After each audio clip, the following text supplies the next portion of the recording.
Hezbollah. The political economy of Lebanon's Party of God. Joseph Dayer. Contents. List of tables 6. Acknowledgements 7. Introduction 1:1. Sectarianism and the Lebanese political economy, Hezbollah's origins 9:2. Hezbollah and the political economy of Lebanese neoliberalism 37:3. Lebanese class structure under neoliberalism 73:4. Hezbollah and Shia civil society 93:5. Hezbollah and the Lebanese labor movement 128:6. Hezbollah's military apparatus 153:7. Hezbollah and revolutionary processes in the Middle East and North Africa since 2011 169. Conclusion 198. Acknowledgements. I am very much indebted in the writing of this book to my family for their support and love through these past years.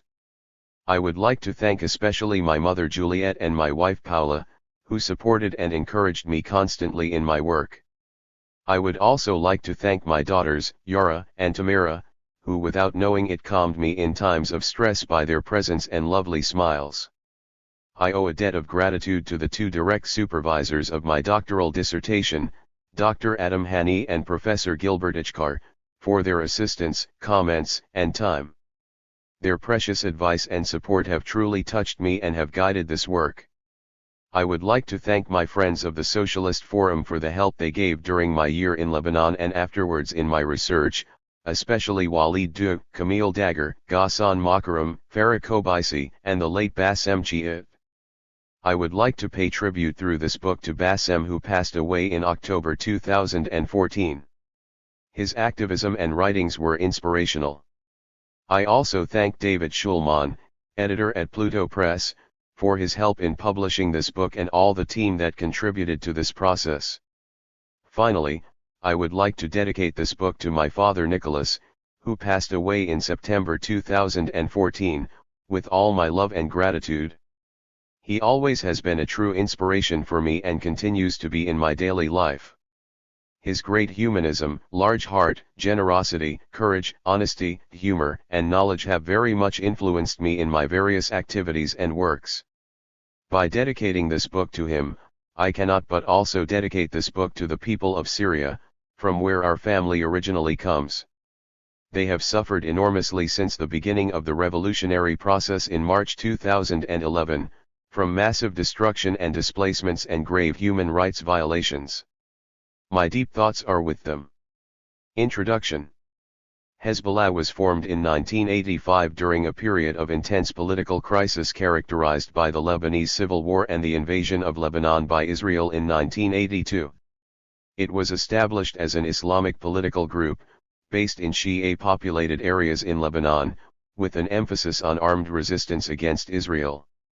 Over the years, Hezbollah came to be seen by many in both Lebanon and the wider Arab world as the only viable force able to resist Western and Israeli encroachment on the country.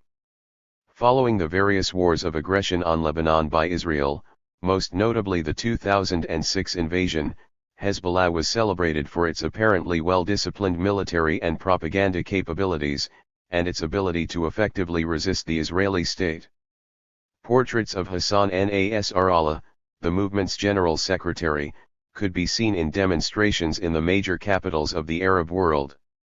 Even in the Gulf Arab states, where ruling regimes have traditionally expressed hostility towards Hezbollah, following the 2006 Lebanon war, prominent individuals such as the wealthy Kuwaiti businessman Nasser al-Kharaf have publicly praised the group. In addition to its armed capabilities and standing in the Arab world, Hezbollah has become one of the most important political actors in Lebanon, holding a large parliamentary bloc of no less than 10 deputies since the first post-Civil War legislative elections in 1992, and a minimum of 2 ministers in every Lebanese government since 2005. Hezbollah has confirmed its popularity by winning many municipal elections and now controls the most significant Shia-populated areas in the south of Greater Beirut, South Lebanon, and the Bekaa Valley. The organization is a mass movement, with an extensive network of charities and other institutions that meet needs and provide services for the population. Indeed, Hezbollah's social and political influence among the Shia population is much more significant than its ally Amal. Hezbollah's ideology is a Shia-inspired version of an Islamic political movement. Islamic political movements are found across the world, from the Muslim Brotherhood in Egypt and elsewhere, the Jamaat-e-Islami, the multiple ulama associations, and the movement of Iranian Ayatollahs. In all these cases, Islam is erected as an absolute principle to which all demands, struggles and reforms are to be subordinated. The common denominator of all of these Islamic political movements is Islamic fundamentalism, according to Gilbert Ichkar, in other words, a will to return to Islam, the aspiration of an Islamic utopia that is not limited to one nation and that should encompass all the Muslim peoples, if not the whole world. This definition can be seen reflected in the words of Muhammad Karay al-Shatir, the former deputy guide of the Egyptian Muslim Brotherhood. The Ikhwan are working to restore Islam in its all-encompassing conception to the lives of people, and they believe that this will only come about through the strong society.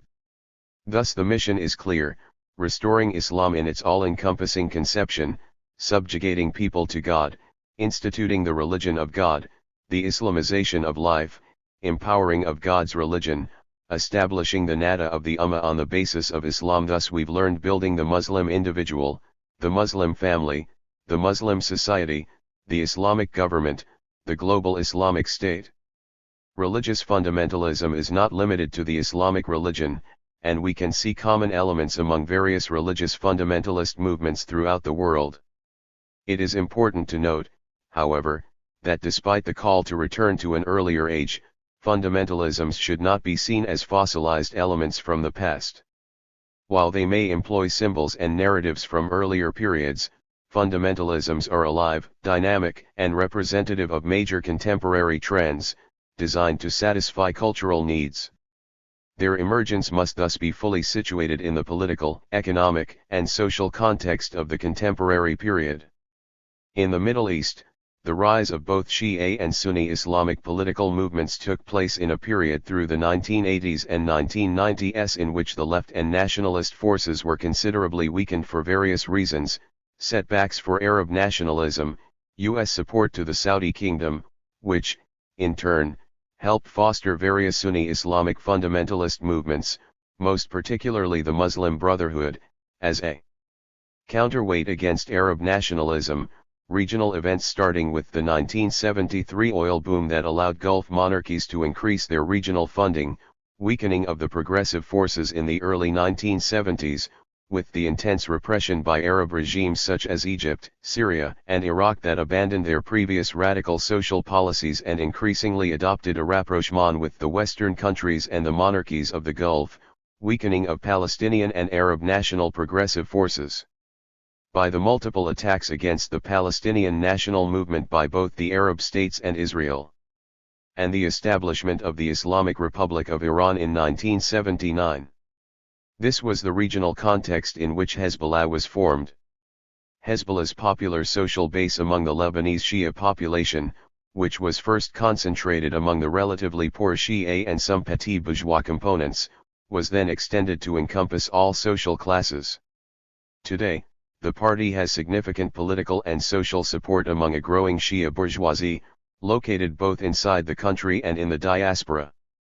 Given this process of integration into the political system, and the extending social base of the organization, a range of questions can be raised about the nature of Hezbollah as a political party and as a social force. How can we explain the politics and practice of Hezbollah in relation to the political economy of Lebanon and the country's Shia population? How has it been able to build such a widespread base of support amongst Shia in Lebanon?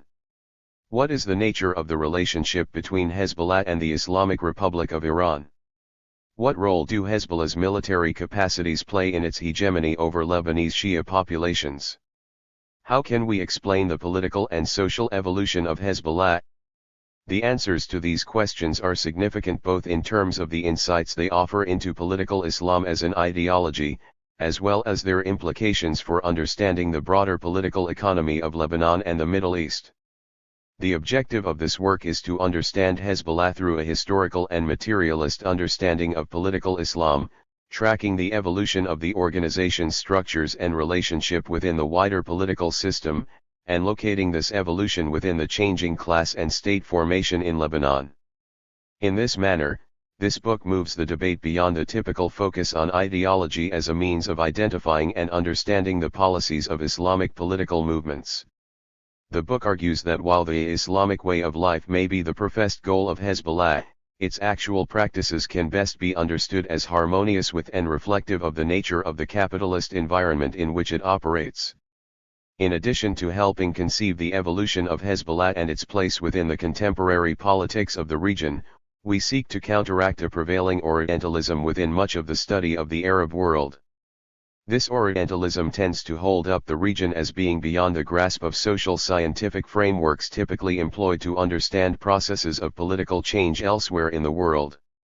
In this regard, this book concurs with the conclusion of Arab writer, Aziz al-Isma, that, the understanding of Islamic political phenomena requires the normal equipment of the social and human sciences, not their denial.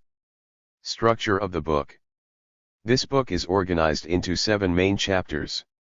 Chapter 1 looks at the origins of sectarianism in Lebanon from the time of the French Mandate through to the end of the Civil War. It traces the position of different sectarian communities over this period, and analyzes the impact of the Civil War on the political and social conditions of the Shia population in particular. This period coincides with the establishment of Hezbollah in 1985, and provides important insights into its subsequent evolution. Throughout this chapter, sectarianism is viewed as a tool used by the Lebanese bourgeoisie to intervene ideologically in the class struggle, strengthening its control of the popular classes and keeping them subordinated to their sectarian leaders.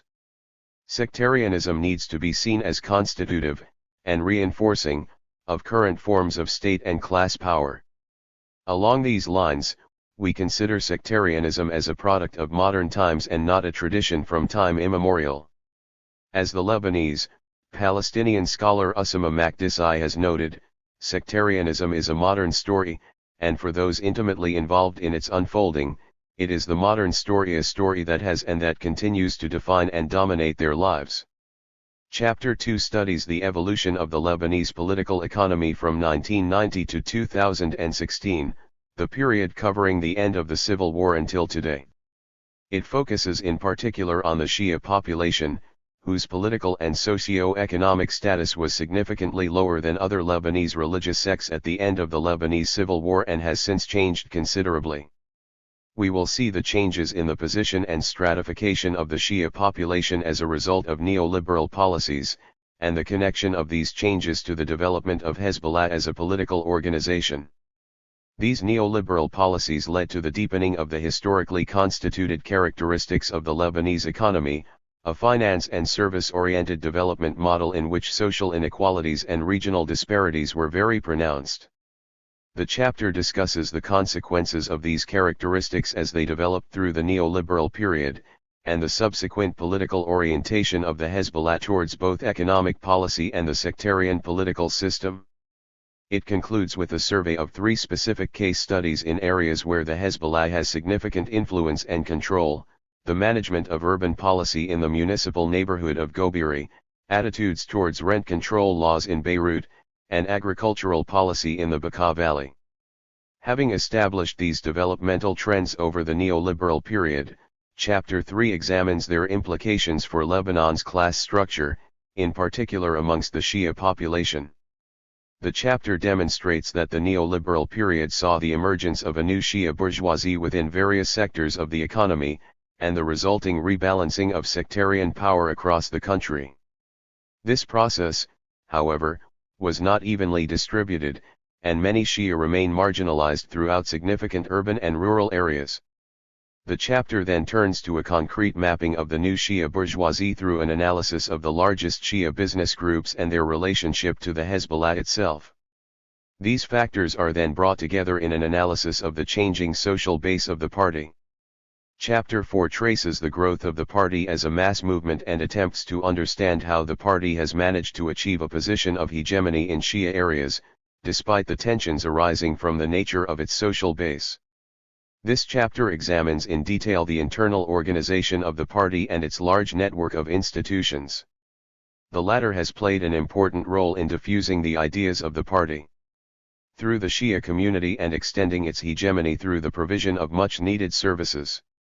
The chapter analyses how the success of Hezbollah's network of organizations, managed mostly from Hezbollah's Executive Council, has allowed it to strengthen its position amongst the population, focusing in particular on four critical sectors: social support, religious institutions, media and culture, and education/youth work.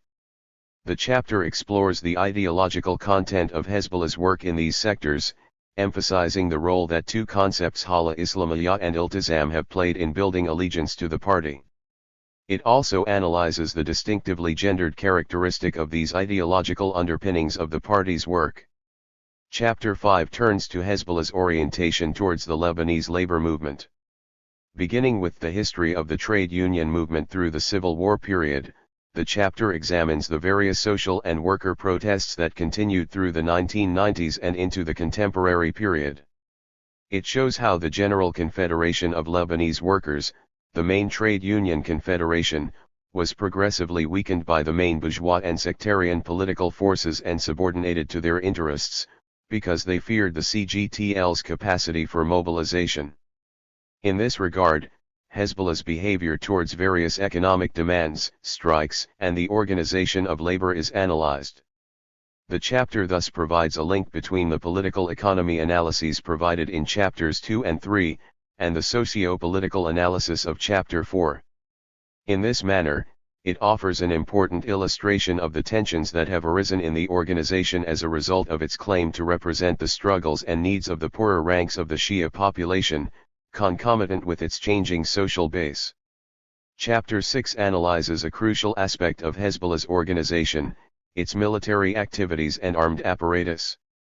The chapter begins by examining Hezbollah's military struggle against the State of Israel, followed by its coercive activities towards other Lebanese actors during the Lebanese Civil War and, later, in 2008, when it led military operations against the March 14 coalition. Hezbollah's use of its military capacities to guarantee its power and security in the region is also analyzed. Chapter 7 looks at Hezbollah's behavior regarding the popular uprisings in the Middle East and North Africa, which started in December 2010 and January 2011 with the overthrow of dictators. 7. In Tunisia and Egypt, and which are still unfolding. This chapter will particularly examine Hezbollah's involvement in Syria, and the ways its involvement has exacerbated sectarianism within Lebanon. We will also see the consequences of the Syrian uprising on the relationship between Hezbollah, Iran, and the Palestinian Islamic movement Hamas. The concluding chapter brings together the overall analysis in both a theoretical and political sense. A note on sources. This study draws upon a wide range of academic writing in the fields of politics, political economy, sociology, and development theory. As the following chapter will outline in greater detail, its basic theoretical framework is based upon Marxian and other critical analyses of Lebanon and the Middle East. In addition to the academic literature, research for the book has involved a detailed textual analysis of many books, newspaper articles, reports, political pamphlets, and written interviews of key political personalities in Lebanon. My fluency in English, Arabic, and French has enabled me to conduct interviews and consult primary material in the language of the sources and documentation used to establish the findings of this book. In addition to the insights gained from these written materials, I spent over 12 months in Lebanon conducting fieldwork, from August 2011 to September 2012. During this time I was able to travel extensively throughout Beirut, the Bekaa Valley, and the southern and the northern regions of the country. This research period, which included wide-ranging consultation with activists, trade unionists, workers, students, members of political parties and academics, was a valuable complement to my previous experience in the country.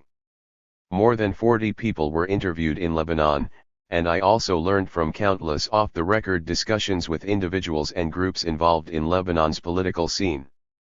Moreover, My time in Lebanon allowed me the opportunity to consult various libraries, archives, and research centers. Given the political environment of Lebanon, this field work was faced with numerous obstacles. First, accessing Hezbollah officials has become more difficult than in the past because of internal security measures within the party and the secrecy of the organization. I nevertheless 8. Obtained some interviews with Hezbollah-affiliated intellectuals and party representatives in the organization's mass fronts and research institutes. I also met with rank-and-file sympathizers and members of the party. Throughout this process, I had to take into account the highly sectarian atmosphere of the country when assessing the information I gathered. My long involvement with and knowledge of Lebanese politics helped me assess the more ideological and biased claims made by some sources. Finally, my own personal vantage point contributed greatly towards the writing and framing of this book. I am a Swiss citizen of Syrian origin. I have spent long periods in Syria and in the region since my childhood. My family and close friends have been affected by the ongoing events in Syria, and a large number of them have had to leave the city of Aleppo, for other safer parts of the country or to neighboring states. My interest in Hezbollah long predates the party's involvement in Syria, but the events of recent years have helped me to corroborate and refine many of the arguments made below. 1.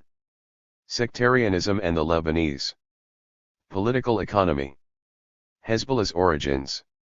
In September 1920, after the demise of the Ottoman Empire, the country of Greater Lebanon was established under the authority of the French Mandate. The territory of the new country included Mount Lebanon, which had gained a semi-autonomous status under Ottoman rule through the interferences of European foreign powers in 1860, and also the regions of the Bekaa Valley, Jabal Amil, Akkar, Beirut, Saida, and Tripoli. These latter regions had been, until 1918, part of the two Ottoman wilayah of Damascus and Beirut. At this time, Lebanon was composed of 17 religious groupings that each had particular geographical and social characteristics. 1. Christians, who composed 55% of the total population of the country in 1920, were mainly concentrated in Mount Lebanon. The Christian population was divided into various sects, the main ones being Maronite, Greek Orthodox and Greek Catholic. 2. Muslim Sunni, Shia, Druze and Ismaili were a majority in the new territories incorporated into Greater Lebanon, the Bekaa Valley, Jabal Amil, Akkar, Beirut, Saida, and Tripoli.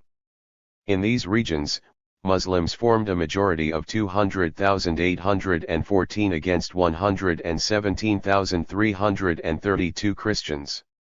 3. The French Mandate in Lebanon and Syria was a means of furthering France's political and economic interests in the Middle East.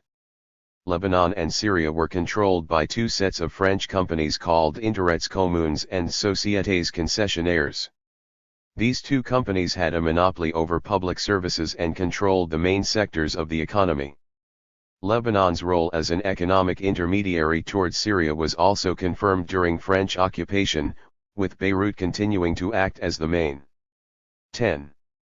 Port for the Syrian interior. Beirut's role as a regional warehouse was strengthened by the Mandate's policy of reserving the large Syrian market for Beirut merchants in exchange for higher tariff protection for agriculture and industry, which was more important to the Syrian hinterland economy. These projects consolidated the Christian bourgeoisie's power linked to European capitalism and the tertiary sector, notably banking and finance. The large landowners of the periphery, who constituted the local notabilities, also benefited from the French Mandate. Projects of agricultural development and government aid in the Akkar, the south, and the Bekaa principally benefited the large landowners supported by French governors. A principal means through which France dominated the country was the encouragement of sectarian patterns of rule, particularly its strategic alliance with the Maronite population. Under French control, elections for a representative council took place in 1922, followed 4 years later by elections for the Chamber of Deputies. These two elections were conducted along sectarian lines and were boycotted by the country's Sunni Muslim population, who were generally opposed to the partition of Syria and the formation of Greater Lebanon. Four Sunni Muslim leaders complained that 83% of the fiscal revenues came from territories with a Muslim majority, in which 380,000 people lived, while 80% of those revenues were spent in Mount Lebanon that held only 330,000 inhabitants.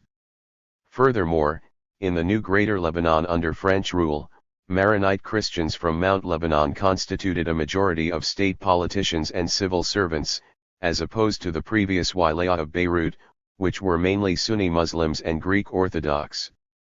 Within the uneven political economy dominated by French capitalism, the Maronite population played a principal intermediary role involving themselves in international import and foreign trade, finance, and the representation of European firms. For this reason, the announcement of the French mandate was supported by the Maronite Patriarch Huwake, and those sections of the Maronite population linked to French rule. Other smaller Christian denominations were less inclined to the mandate, partly because they were more closely linked to regional trade networks, especially trade between Beirut and Damascus. 5. Muslim populations, particularly the Sunni community, were on the whole opposed to the French mandate. In addition to their marginalization within the political structures established by the French, Sunni notables feared threats to their position within intra-regional trading networks, including trade between the different ports of the Ottoman Empire, the export of agricultural products from the Syrian interior, and the local trade in grain. For these reasons, Sunni elites tended to support the political and territorial unity of Syria. Throughout the 1930s, however, differences between the Sunni and Maronite elites began to narrow in favor of independence for both Lebanon and Syria, albeit with strong political and economic links. 6. Some Muslim leaders, notably Riyad al-Solh from Seda, argued for an alliance with Christian-led political forces that were supportive of the separation of Lebanon and Syria.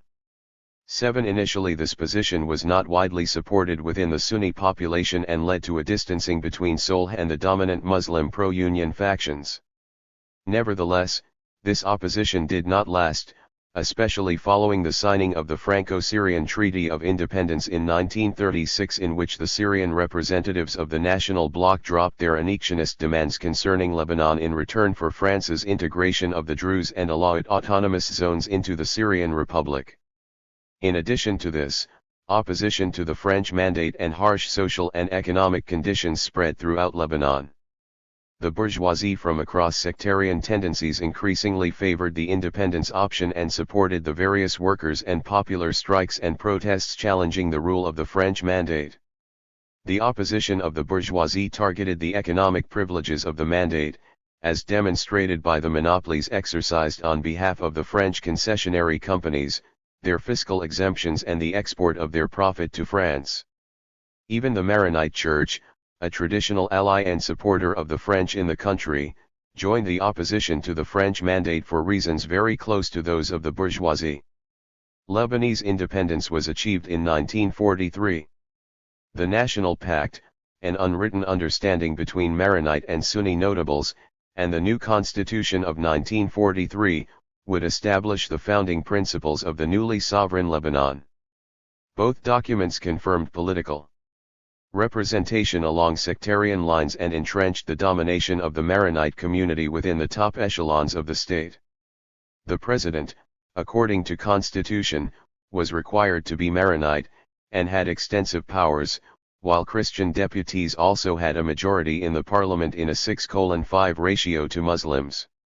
The Sunni elite, however, was nevertheless promised greater participation in state affairs and decision-making, including the position of prime minister, than during the mandate period. In contrast to their Maronite and Sunni counterparts, the political and socio-economic situation of the Shia population was significantly weaker at the time of independence. They had the lowest social indicators, with illiteracy rates reaching 68.9% in 1943, compared to 31.5% in the Catholic Christian community. 85% of Shia were concentrated in two main regions, South Lebanon and Northeastern Lebanon, particularly the Baalbek Hermel region. The Shia population was also largely rural, a characteristic which in subsequent decades would change dramatically with very significant implications, as we shall see. Indeed, the urban-based Shia constituted no more than 10% of the whole community in 1948.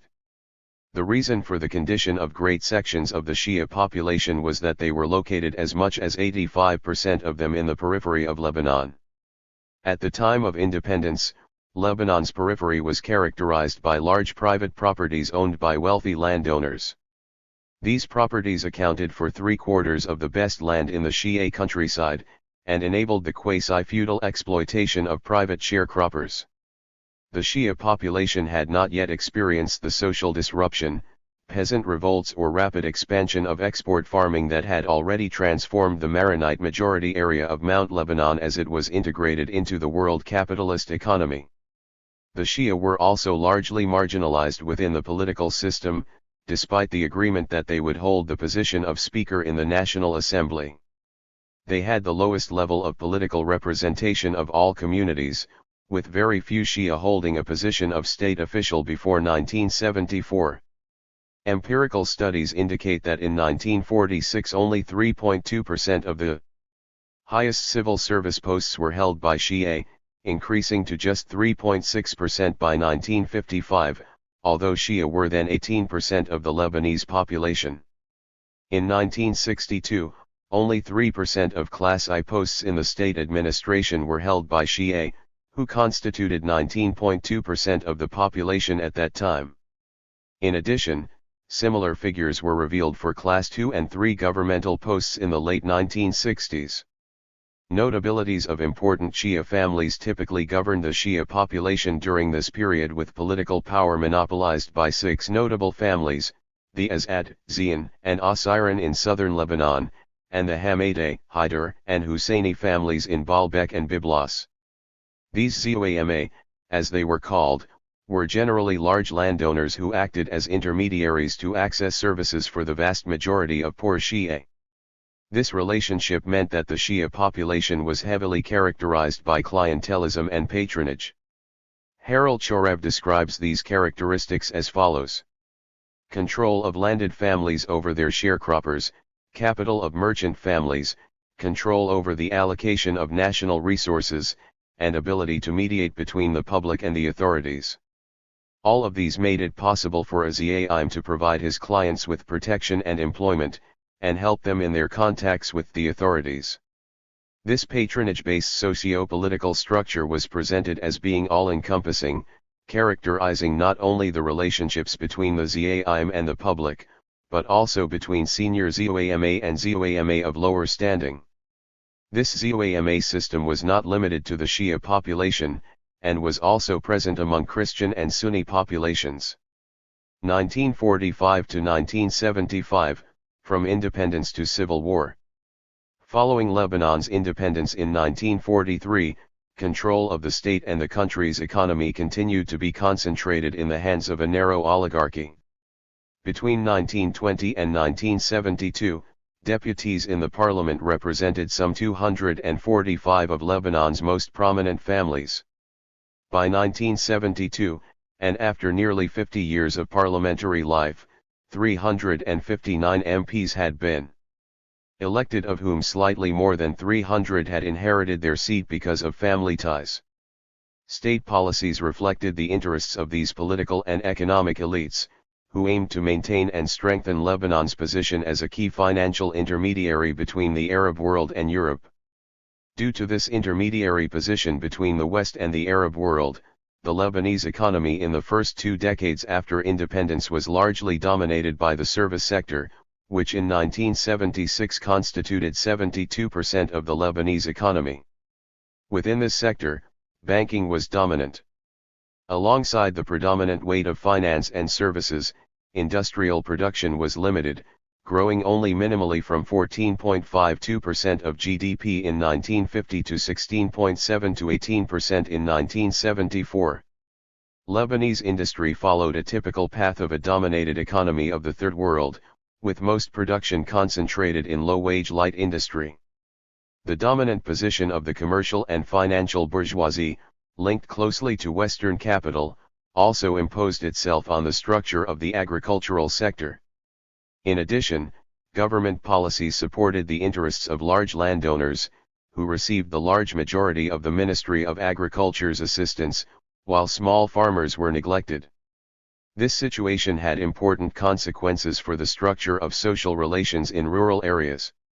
Most significantly, agricultural production became increasingly dominated by large farms located in areas such as the Bekaa Valley, Akkar, and the southern coastal plains.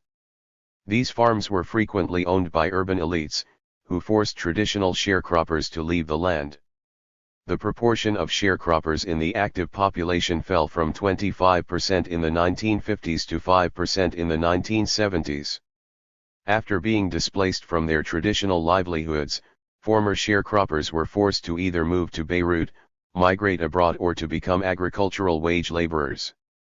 Smallholder farmers, who constituted 57% of the active agricultural population in the early 1970s, faced similar pressures to sharecroppers but were able to survive the increased pauperization by engaging in more than one type of activity.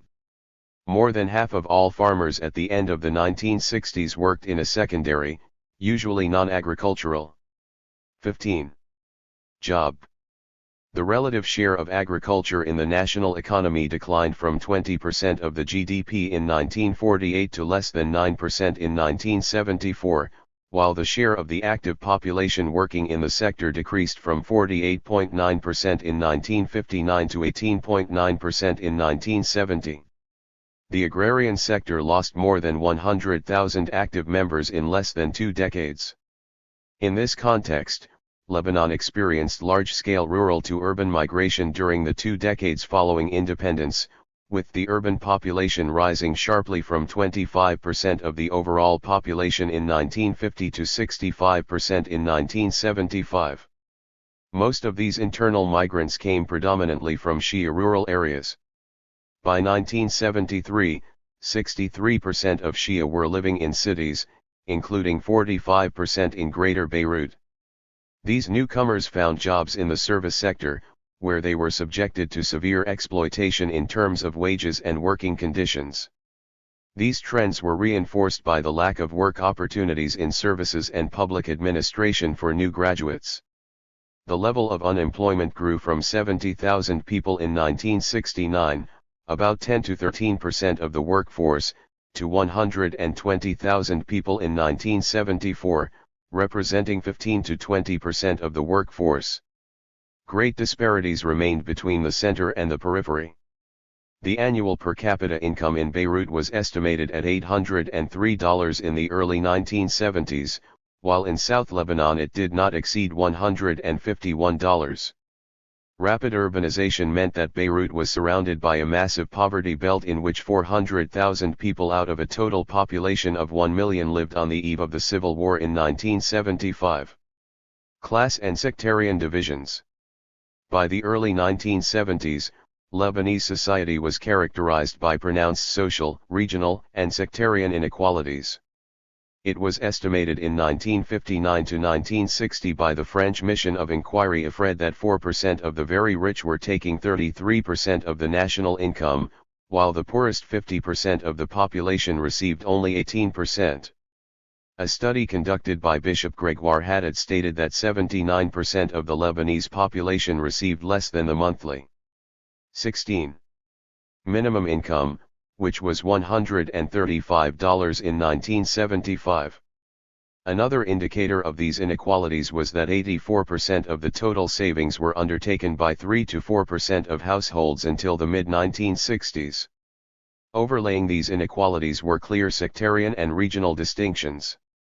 Prior to independence, the Maronite bourgeoisie held a position of dominance.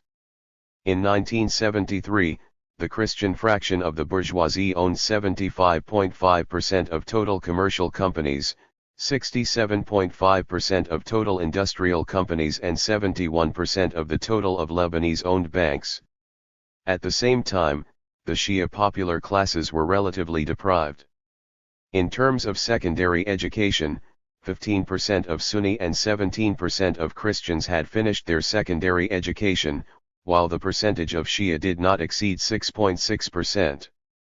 In 1971, The average Shia family's income was £4,532 in comparison with the national average of £6,247. The Shia represented the highest percentage of families earning less than £1,500. They were also the most poorly educated, with 50% of Shia having no schooling. In 1974, the Shia-dominated South received less than 0.7% of the state budget while the region held 20% of the national population.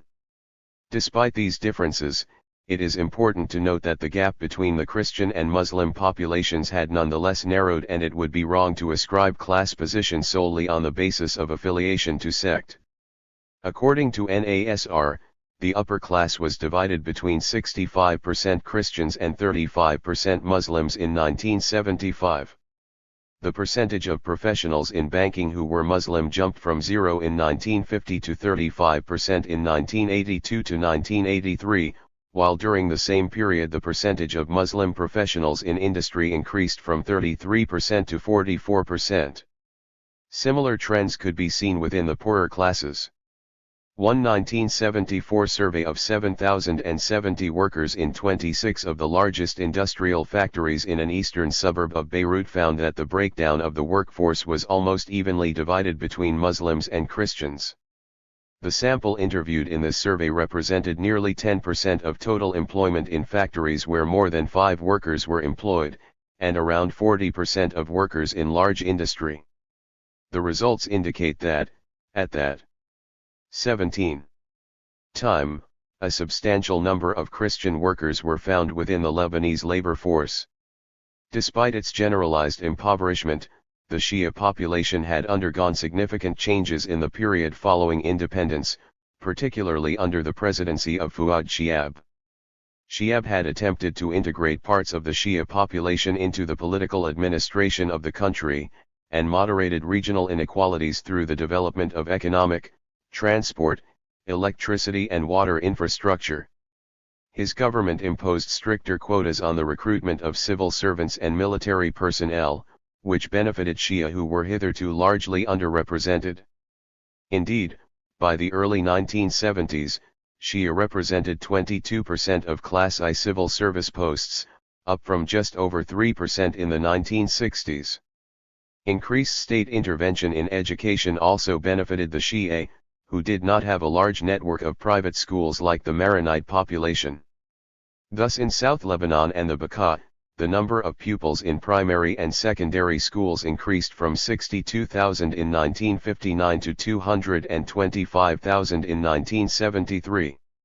Similarly, the development of the Lebanese University, which was national and free, opened access to higher education for young Shia from poorer backgrounds. One indication of the impact of these reforms was the number of Muslims working in the state administration, which reached 47.32% in 1978 up from 41.3% in 1943. Another very significant trend affecting the development of the Shia population was the impact of international migration. The growth of a Shia diaspora had begun during the French Mandate, with Shia from villages and small towns migrating to West Africa. In the 1950s and 1960s, these flows were redirected towards the Arab oil countries. By 1975, 50% of Shia in the Bekaa and 65% in South Lebanon had abandoned their villages. Some three-quarters, according to Salim Nasr, had settled in Lebanese cities and the remainder went abroad, chiefly to Africa and the Gulf. The growth of an increasingly educated, younger middle class and a relatively prosperous Shia diaspora had begun to transform power relations in the community.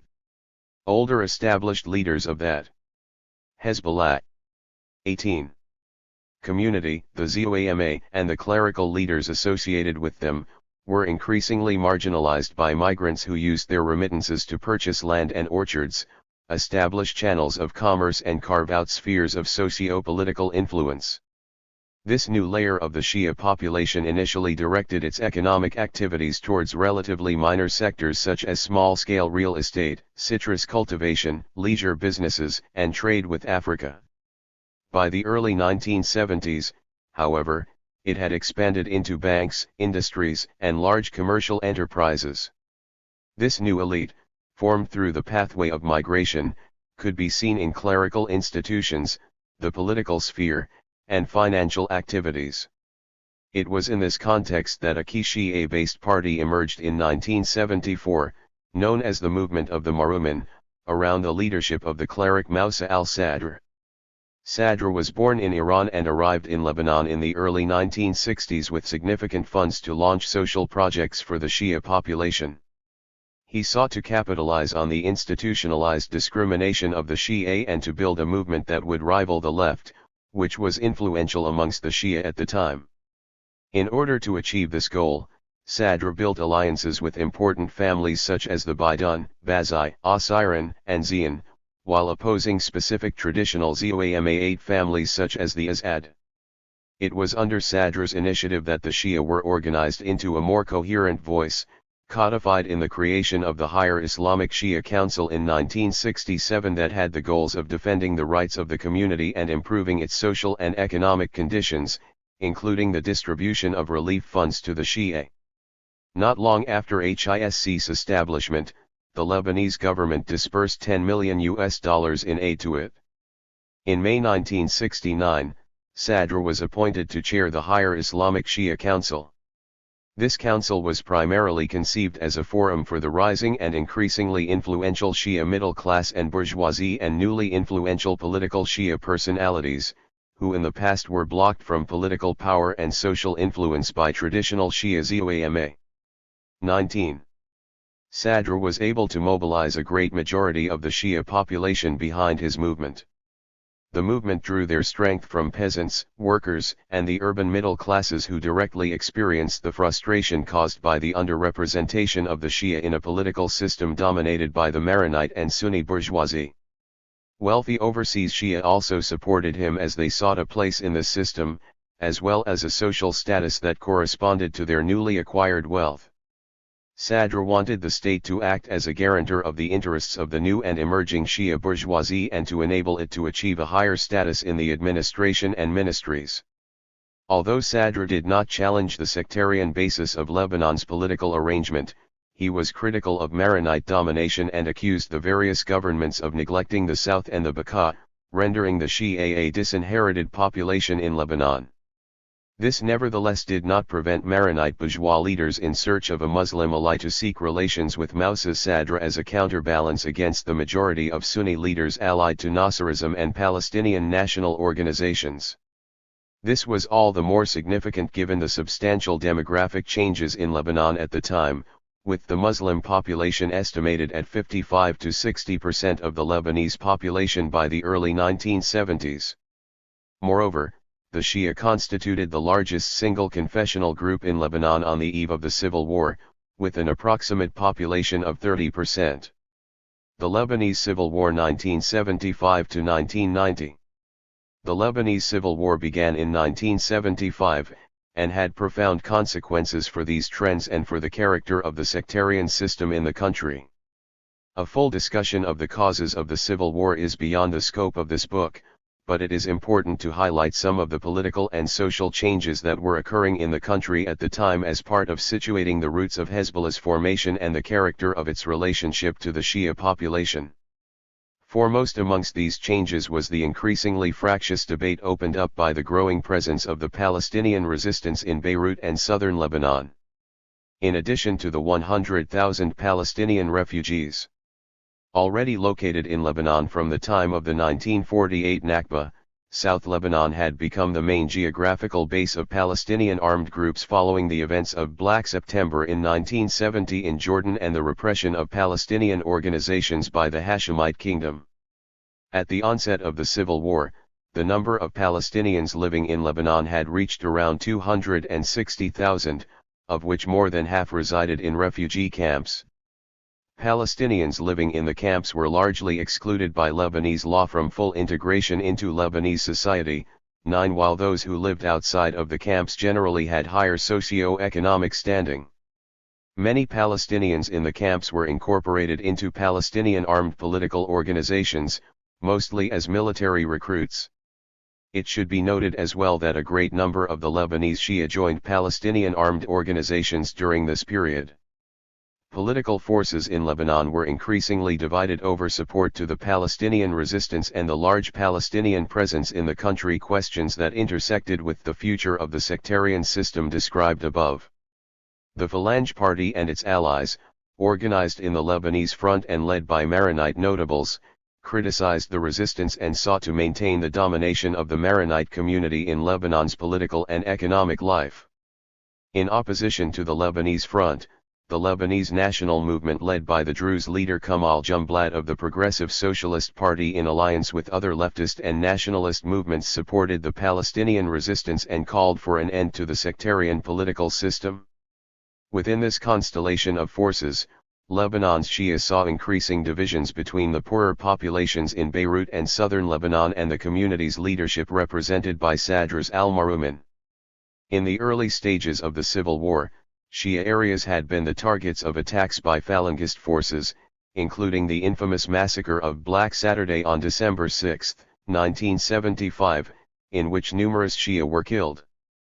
In this context, al-Marouman initially participated in the LNM and held a strong relationship with Palestinian organizations. From 1975 the latter provided training bases, instructors, and arms to the newly established movement's military organization of Wa al-Muqawama al-Lubnaniyya. In May 1976, following the Syrian entry into Lebanon in support of the Lebanese front against the 21 LNM, Amal began to distance itself from the Palestinian resistance and eventually left the LNM. This shift was criticized by large sections of the Shia population, which in its majority supported the LNM and the Palestinian resistance. Moreover, continued attacks by Falangist forces against Shia areas, notably the agreement between the Khatib 12 and Amal, which in July 1976 led to the expulsion of 100,000 Shia residents from the neighborhood of Nabaa, further accentuated the divisions between the population as a whole and the stance of the Amal leadership. Following the disappearance of Moussa Sadr in Libya in September 1978, 13 Amal entered into fierce battles with different forces of the LNM, particularly the Lebanese Communist Party and the pro-Iraqi Ba'ath Party. These battles reflected a competition over the political leadership of the Shia population, with the LCP and Ba'ath holding a strong base of support in the Shia suburbs of South Beirut. In addition to the regional dimensions that underlay the root causes of the civil war, the conflict also indicated profound social discontent with the political and economic situation in the country. Deepening social inequalities had given birth to a growing transconfessional social and political movement struggling for better working and salary conditions, freedom of trade unions, democratization, and a secularization of the Lebanese system. On the political level, the challenge to the political and economic elites coalesced under the LNM. Since 1967, leftist and nationalist forces had increased their strength in different social struggles, trade unions and other institutions. The results of the legislative elections in 1972 and the regional elections in the South in 1974 registered a growth in support for leftist candidates as well as candidates of the Amal movement, both forces challenging the power of the traditional elites. Despite the widespread anger at the socio-economic situation, indicated by numerous individual and collective acts directed against symbols of wealth and power during the Civil War, its political expression tended to fall back onto sectarian lines. This was partly the result of a weakness in the organization of the urban workforce, which related to the disproportionate size of the unorganized informal sector linked directly to sectarian organizations. The rate of union membership in the mid-1970s did not exceed 6%. The weakness of organized labor undermined attempts to build across sectarian lines, although mobilizations by the CGTL in the later years of the Civil War did represent an important counterpoint to sectarianism. In addition to this underlying social structure, the ideological orientation of the LNM and some sections of the left reinforced the increasingly sectarian turn of the Civil War.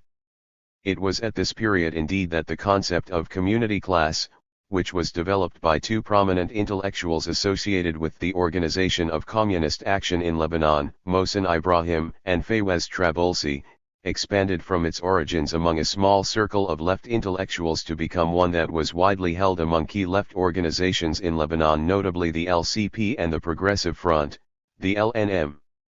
According to this theory, the predominant weight of Christians in Lebanon's business elite meant that Christians could be understood as constituting the bourgeoisie, while Muslims made up the vast majority of the working class and poor. From this perspective, the struggle of a particular sect, in this case the Shia, represented a form of class struggle. In Fawaz Trabolsi's words, the left needed to confront the religion of the rulers with the religion of the governed, the religion of the satiated with the religion of the hungry. The LNM deepened its alliance with Muslim elites and some Islamic groups, leading it to increasingly abandon socio-economic demands and the goal of secularizing political structures. Trabolsi described the LNM's position as increasingly defensive by dropping its reform program and adopting an increasingly Arab nationalist discourse with sectarian themes, in which sects were divided between patriotic and non-patriotic ones. In this manner, the positions of the LNM and some sections of the left paved the way for increased sectarianism and the facilitation of foreign interference in the internal politics of the country. These trends confirm the prognosis of Mehdi Amel, who argued that the bourgeoisie would attempt to give a confessional aspect to the class struggle in order to maintain its own dominant position. The confessional inflection of class struggle reflected the ability of the bourgeoisie to impose itself as the representatives of subordinated 23 classes, making the latter dependent on its political and confessional representation. Amel was actually one of the most vocal critics of the concept of community class. He argued against any attempt to ascribe and equate class position according to membership in a particular sect, and as a result, to then build alliances on the basis of sectarian affiliation. Such alliances would, according to Amel, further entrench the sectarian dynamic inherent to the system and thus strengthen the position of those in power. At a theoretical level, the community class concept was mistaken, in Amel's belief, because it resulted from an amalgam of the political and the economic. Instead, Amel advanced a position that highlighted the contradictory class nature of different sect communities, one in which the role of sectarianism helped to obscure relations of power and domination within the community itself. The departure of the Palestinian political and armed forces, in addition to thousands of civilians from Lebanon in late August and early September of 1982, also constituted a big blow for the progressive and national forces of Lebanon. 14 The progressive and national forces of Lebanon lost an important political and military ally and were now on their own against the rest of the Lebanese bourgeois and sectarian forces, even ex-allies such as Amal, who had increasingly begun to oppose the presence of Palestinian forces. At the end of the 1970s and the beginning of the 1980s, the Amal movement, headed by Nabih Berri alongside other traditional Muslim leaders, led the opposition to the Palestinian mini-state, 15 demanding the halt of military operations from Lebanese territory and the return of Lebanese authorities to the south. In the 2 years preceding the Israeli invasion of June 1982, frequent clashes occurred between Amal on one side, and the Palestinian organizations and LNM on the other.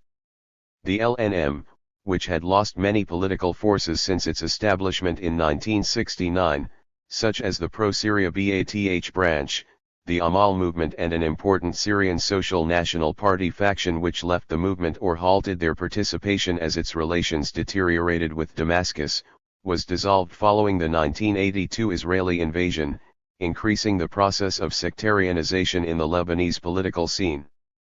In addition to PLO forces, the Israeli forces targeted the Lebanese nationalist and progressive organizations that had members from various religious sects, weakening them considerably, politically and militarily.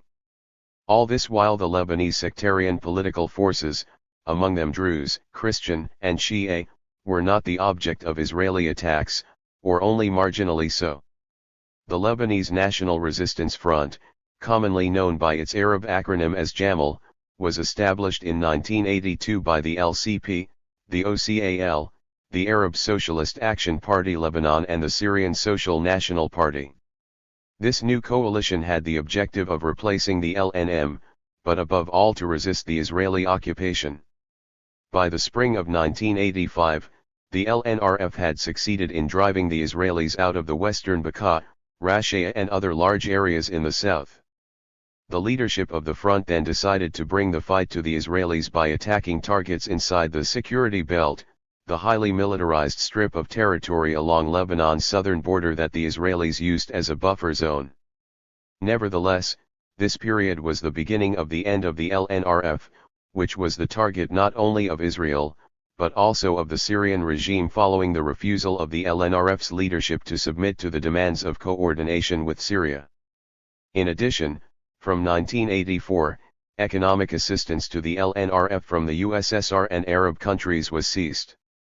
Over the next few years, the LNRF's leadership was subject to a wave of assassinations that were attributed to Islamic forces close to Hezbollah, and also to Amal. At the same time, according to Elias Adila, Amal and Hezbollah would frequently inform the Syrians of any LNRF plans they caught wind of. The LNRF's resistance attacks became less frequent and less successful. The internal fighting between leftist groups including the remaining PLO elements and the Druze PSP and Amal in the Lebanese capital in 1987 also weakened the LNRF, while the entry of Syrian forces into West Beirut increasingly prevented the LNRF's frame of actions. After Amal suspended most of its resistance activities following Israel's first withdrawal in 1985, and because the Syrian regime progressively prevented with all its capacities all of the LNRF's resistance activities, Hezbollah gradually became the sole resistance movement, strongly supported by the Syrian and Iranian regimes. The Taif Agreement then acknowledged Hezbollah as the sole resistance actor. The Islamic Party with its close ties to Tehran would 25. Therefore carry the resistance torch, but only if it coordinated closely with Damascus. Following the Israeli invasion of Lebanon in 1982 and a growing turn towards sectarian politics, basic survival for much of the population, particularly in the capital, Beirut, was increasingly linked to the control of resources by various militias. Political, economic, and administrative functions in Beirut were divided between 10 militia-controlled territories, largely built around illegal ports. Militias took over most of the state's income-generating functions, including customs duties and indirect taxes, and the collection of a protection tax from families in areas that they controlled. Militias were also involved in arms and drug trafficking, contraband sale of commercial goods and livestock, piracy, and attacks on banks and ports. These groups maintained trade relations between themselves because none of them could achieve full economic independence in the neighborhoods under their authority. After 1983, the main militias took control over a major part of the import trade and all distribution of fuel and flour. They would develop into large business enterprises, which not only invested their revenues in the war effort, but also in a number of holding companies registered in Lebanon. The civil war also brought considerable social dislocation. 15 years of conflict resulted in the deaths of 71,328 people, with a further 97,184 injured. The demography of Lebanon was modified during this period as the sectarian cleansing of the various militia cantons led to the displacement of 670,000 Christians and 157,500 Muslims. This meant an increasing homogeneity of the various districts and a corresponding segregation of the population along sectarian lines, patterns that would endure in the post-Civil War environment. No more than 30% of the displaced were to return to their homes after the Civil War. Moreover, nearly a third of the population of Lebanon, estimated at 894,717 people, left the country during the Civil War. As a result, the bulk of the Lebanese workforce became employed abroad. The structure of the economy leaned even more in favor of the tertiary and rentier activities at the expense of the productive sectors, which suffered most of the destruction. Hezbollah's establishment. Although officially established only in 1985, Hezbollah was active militarily and politically from mid-1982, operating under the banner of the Islamic Resistance. The emergence of the organization was associated with several factors in the context of this fractured state increasingly dominated by militias. First, Since the early 1960s, young ulama of Lebanese origin came back from Najaf in Iraq and tried to re-establish each on his own the political and social role of the theologians. Muhammad Hussein Fadlallah, Muhammad Mahdi Shamsuddin and Mousa al-Sadr were the most prominent, and are mentioned by Naim Qassem and Hezbollah MP Dr. Hassan Fadlallah as key actors in the Shia population and in the origins of Hezbollah. Mousa Sadr was the most influential. The political culture fostered by his Maruman movement, and the communitarian awakening he provoked, played an important role in the formation of Hezbollah. The members of Hezbollah today, like its current Secretary General Hassan Nasrallah, Naim Qassem, and others such as Hussein Masawi, were originally members of the Maruman.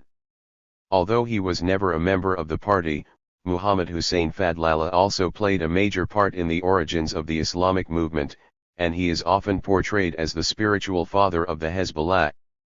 Without occupying an official position in the party, he was in many ways its leading ideologue throughout the 1980s.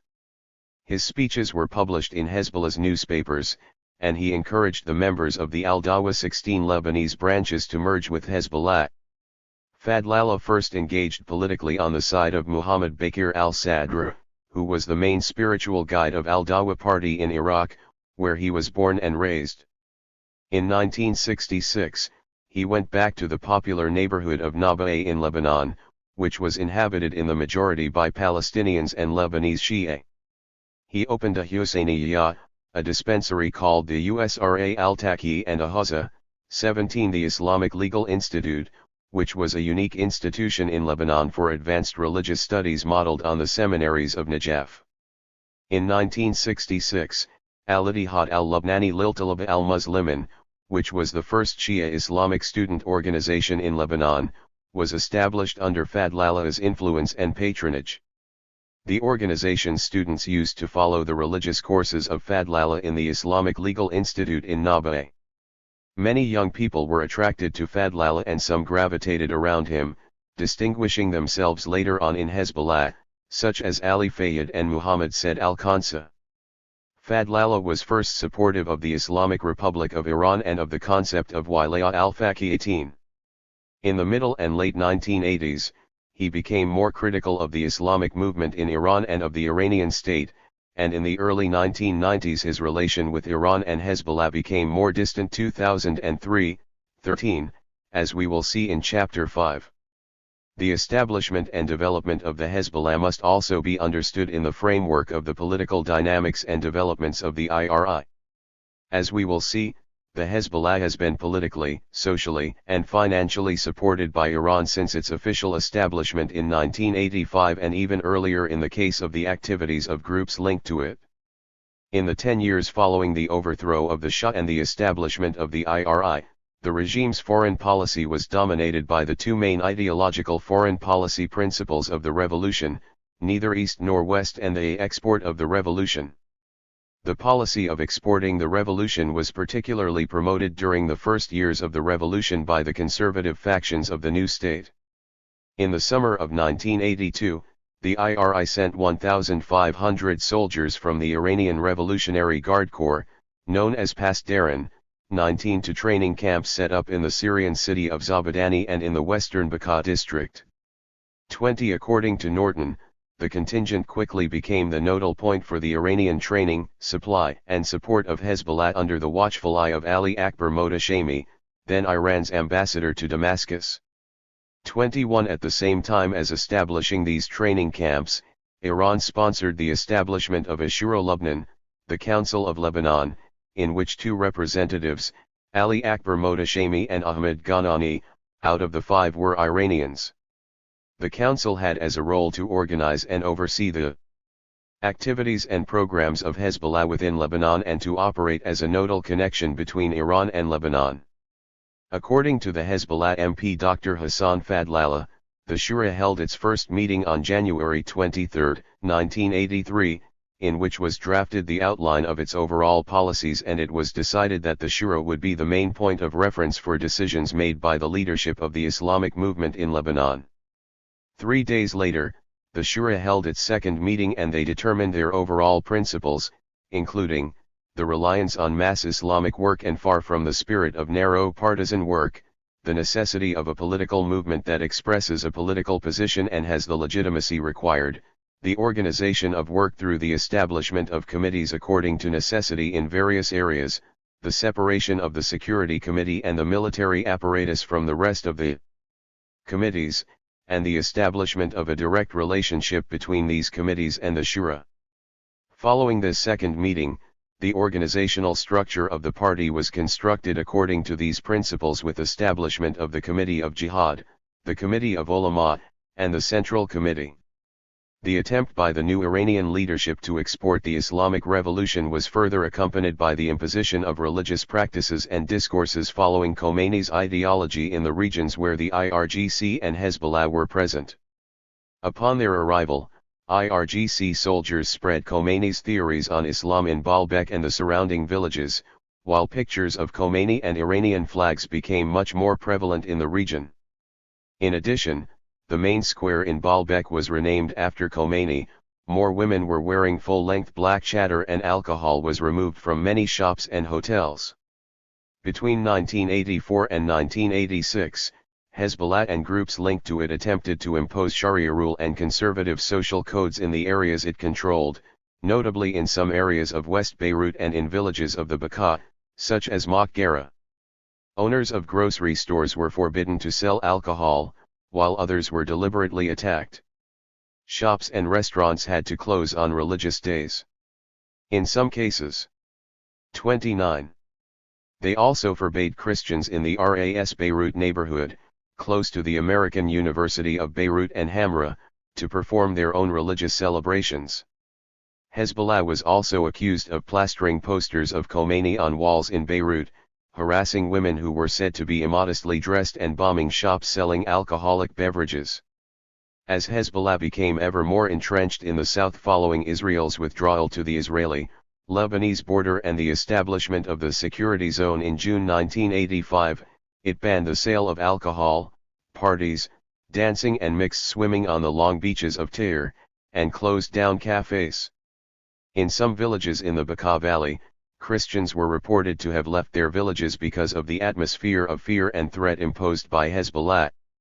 The very close link between Iran and Hezbollah was reflected in the declarations during this period by the group's leaders. Sheikh Hassan Trad, Imam of the Mosque of the Imam Mehdi in Gobiri at the time and Hezbollah member, said that, Iran and Lebanon are one people and one country. Ali Akbar Mohtashemi, Iran's ambassador to Syria from 1982 to 1986, who played a pivotal role in the establishment of Hezbollah, we will support Lebanon as we support militarily and politically our Iranian provinces, Sayyid Ibrahim al-Sayyid, at the time Hezbollah's spokesman, we do not say that we are part of Iran, we are Iran in Lebanon, and Lebanon in Iran. 22. Another key element in the emergence of Hezbollah was Israel's invasion of Lebanon in 1982, which saw support for Amal plummet as the organization was widely perceived as having offered tacit endorsement of the June invasion. In July 1982, the Amal deputy head and official spokesman of the party, Hussein Masawi, accused Amal's leadership of blatant collaboration with Israeli occupying forces. Another point of contention of Amal members was the participation of Amal leader Nabi Berri in the National Salvation Committee. The NSC was created by the Lebanese President Elias Sarkis to foster dialogue between the most powerful militia leaders including Bashir Gemayel, who was viewed as an Israeli ally during the civil war.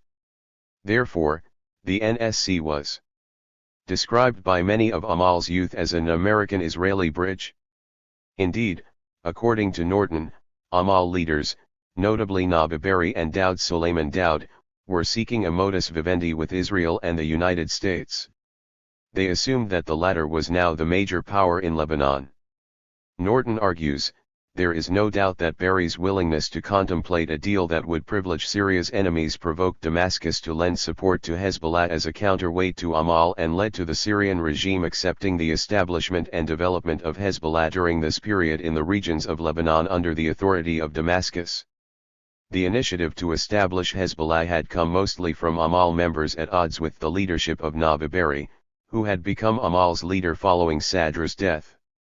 23 These Amal members formed an organization called Islamic Amal, and allied themselves with other Shia groups such as the Al-Dawa Party, which had constituted organizations such as Al-Ittihad al-Lubnani lil-Talaba al-Muslimin, armed organizations and other cultural committees active in neighborhoods of Dahi, the Bekaa and the South, and the Ulama Assembly of the Bekaa.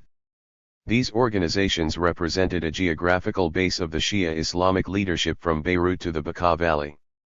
Following cooperation and joint activities between 1982 and 1985, they produced a joint document titled Manifesto of the 9-24 and advanced the following objectives.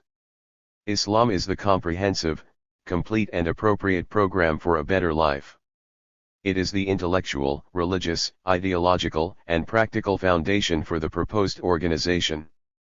Resistance against Israeli occupation, which is a danger to both the present and future, is the ultimate priority given the anticipated effects of such occupation on Lebanon and the region. This necessitates the creation of a jihad structure that should further this obligation, and in favor of which all capabilities are to be employed. The legitimate leadership is designed to the guardianship of the jurist who is considered to be the successor to the Prophet and the 31. Imam. The jurist theologian draws the general guiding direction for the nation of Islam. His commands and proscriptions are enforceable. These groups dissolved their existing organizations in favor of a single new party, which later came to be known as Hezbollah. An important part of Hezbollah's legitimacy in its early days was the military struggle it waged against the Israeli occupation. During this period, groups acting under the banner of the Islamic resistance also pursued military operations against the U.S. presence in Lebanon, notably through an attack against the U.S. Embassy in April 1983 and against the U.S. Marine Barracks in October 1983, which led to the departure of the American Marines from Lebanon. Both attacks were widely considered to have been carried out under the order of the IRI. Following the withdrawal of Israel from Beirut in 1983, Hezbollah engaged in an active recruitment campaign in Beirut's southern suburbs with a view to expand into Amal's heartland of South Lebanon. In 1984, the party established its political bureau and its weekly newspaper Al-Ahad, which expressed support for the IRI during the Iran-Iraq War and praised the aid brought to Hezbollah by the IRGC. This was followed a year later by the publication of Hezbollah's open letter to the downtrodden of Lebanon and the world, a political manifesto that formally declared the existence of the movement. The manifesto held up the 1978 to 1979 Iranian Revolution as an inspiration to action, a proof of what could be accomplished when the faithful gather under the banner of Islam. It stated the movement's belief in Ayatollah Khomeini as the single wise and just leader, in line with Khomeini's own vision of Wilayah al-Faqih. The manifesto outlined Hezbollah's rejection of Israel on the grounds that it had occupied Muslim land and had an expansionist agenda. It also expressed Hezbollah's opposition to Western nations, particularly the United States, due to their support for Israel. Reflecting its origins, Hezbollah's members were mostly drawn from young clerics who were opposed to Amal's non-clerical leadership and Hezbollah. 32. Its accommodation with Lebanese clientelism and the political system.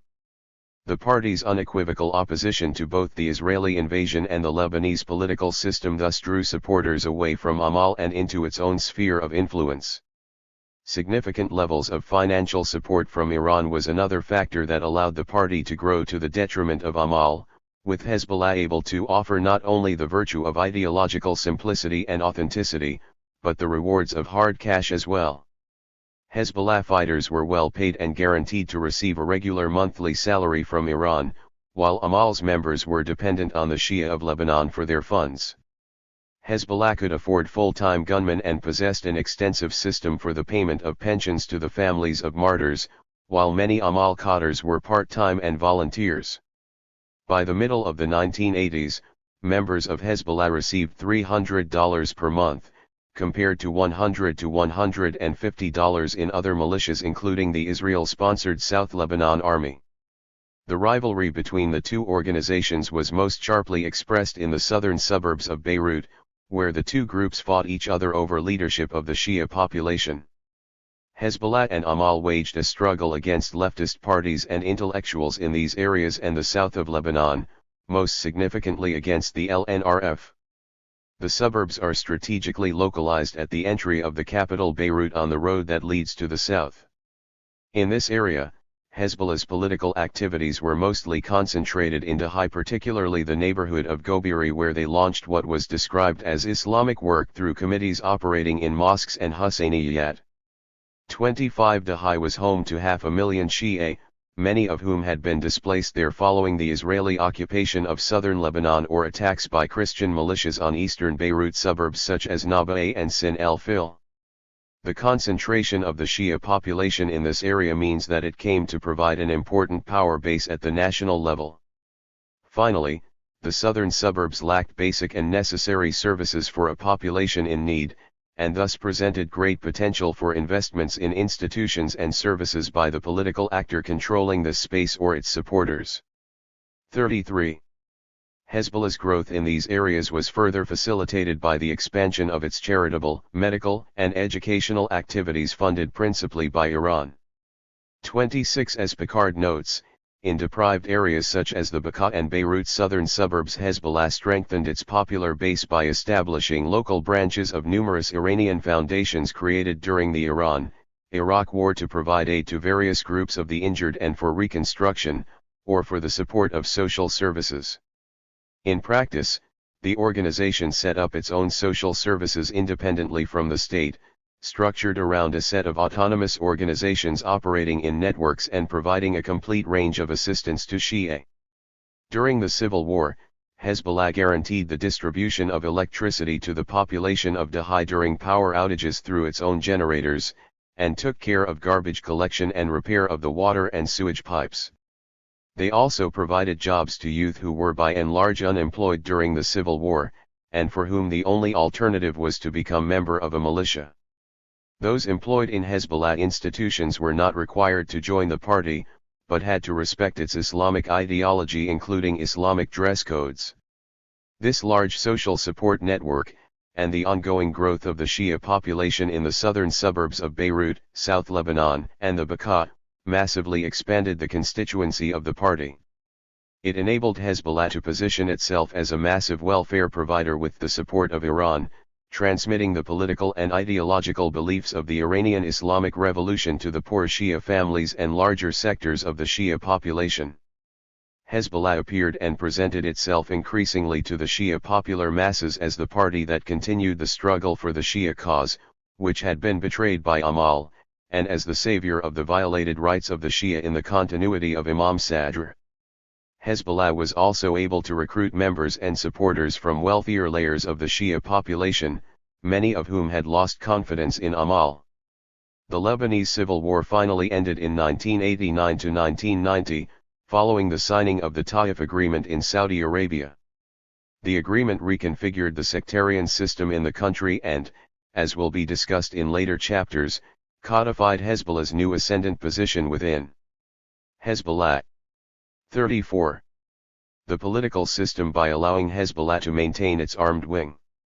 In the same year as the Taif Agreement, negotiated settlements under the auspices of Iran and Syria also endorsed the military domination of Hezbollah in Dahi. Conclusion. The political economy of Lebanon has been largely characterized by its intermediary role in the regional system, dominated by finance and services. Within this structure, sectarian patterns of governance have played a critical role, symbolized in the dominance of a Maronite and Sunni-linked bourgeoisie over the main levers of the country's politics and economy. Despite its historical marginalization, the Shia population has undergone significant changes since Lebanon's independence. The period prior to the civil war witnessed a progressive change in the socio-economic status of some parts of the Shia, signified in the rise and formation of a new Shia middle class that is relatively well educated, ambitious and seeking to challenge the peripheral position of their community. This was initially indicated in the rise of Amal and further accentuated through the 15 years of civil war. The conflict had two main consequences for the Shia population. First, the political disappearance of the traditional Zoama leadership of the community, who had already been significantly weakened in the years prior to the civil war. Second, the establishment of Hezbollah in 1985. Hezbollah has since become the most prominent voice of the Shia population, surpassing Amal in the process.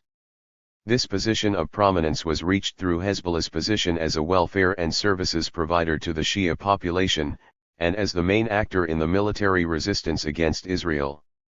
In both cases, this was made possible through the financial support of Iran, through which Iranian capital along with the political and ideological beliefs of the Iranian Islamic Revolution were transmitted and diffused among the Shia. This account confirms the early insights of Mehdi Amel regarding the relationship between class formation and the sectarian system in Lebanon. The deepening of sectarian identity is a function of the political intervention of the Lebanese bourgeoisie and the Lebanese state.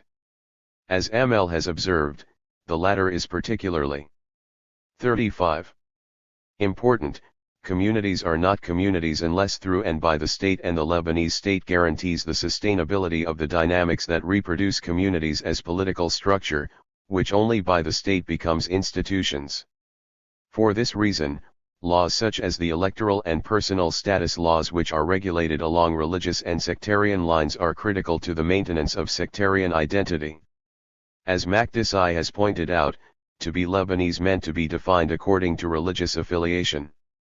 Viewed from this perspective, the Lebanese civil war was not simply a sectarian crisis, it was, according to Amel, a crisis of the political system in its current form, in other words as the system of the domination of the Lebanese bourgeois class.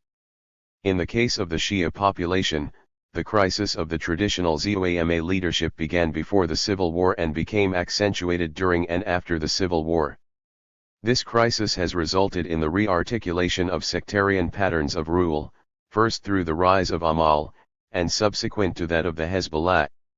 The other fundamental cleavage that established itself in the political and social spheres of Lebanese society since 1967 was the level of implication of Lebanon in the Arab-Israeli war and the attitudes towards the Palestinian resistance. The departure of Palestinian fighters in 1982 increased the sectarianization of the Lebanese civil war considerably. Amel's perspective points to the importance of understanding the changes in the class structure of the Shia itself, beyond homogenizing interpretations that equate sect with class. Instead, as the analysis above has confirmed, the political expression of the Shia community has been shaped by the ongoing class differentiation within the Shia.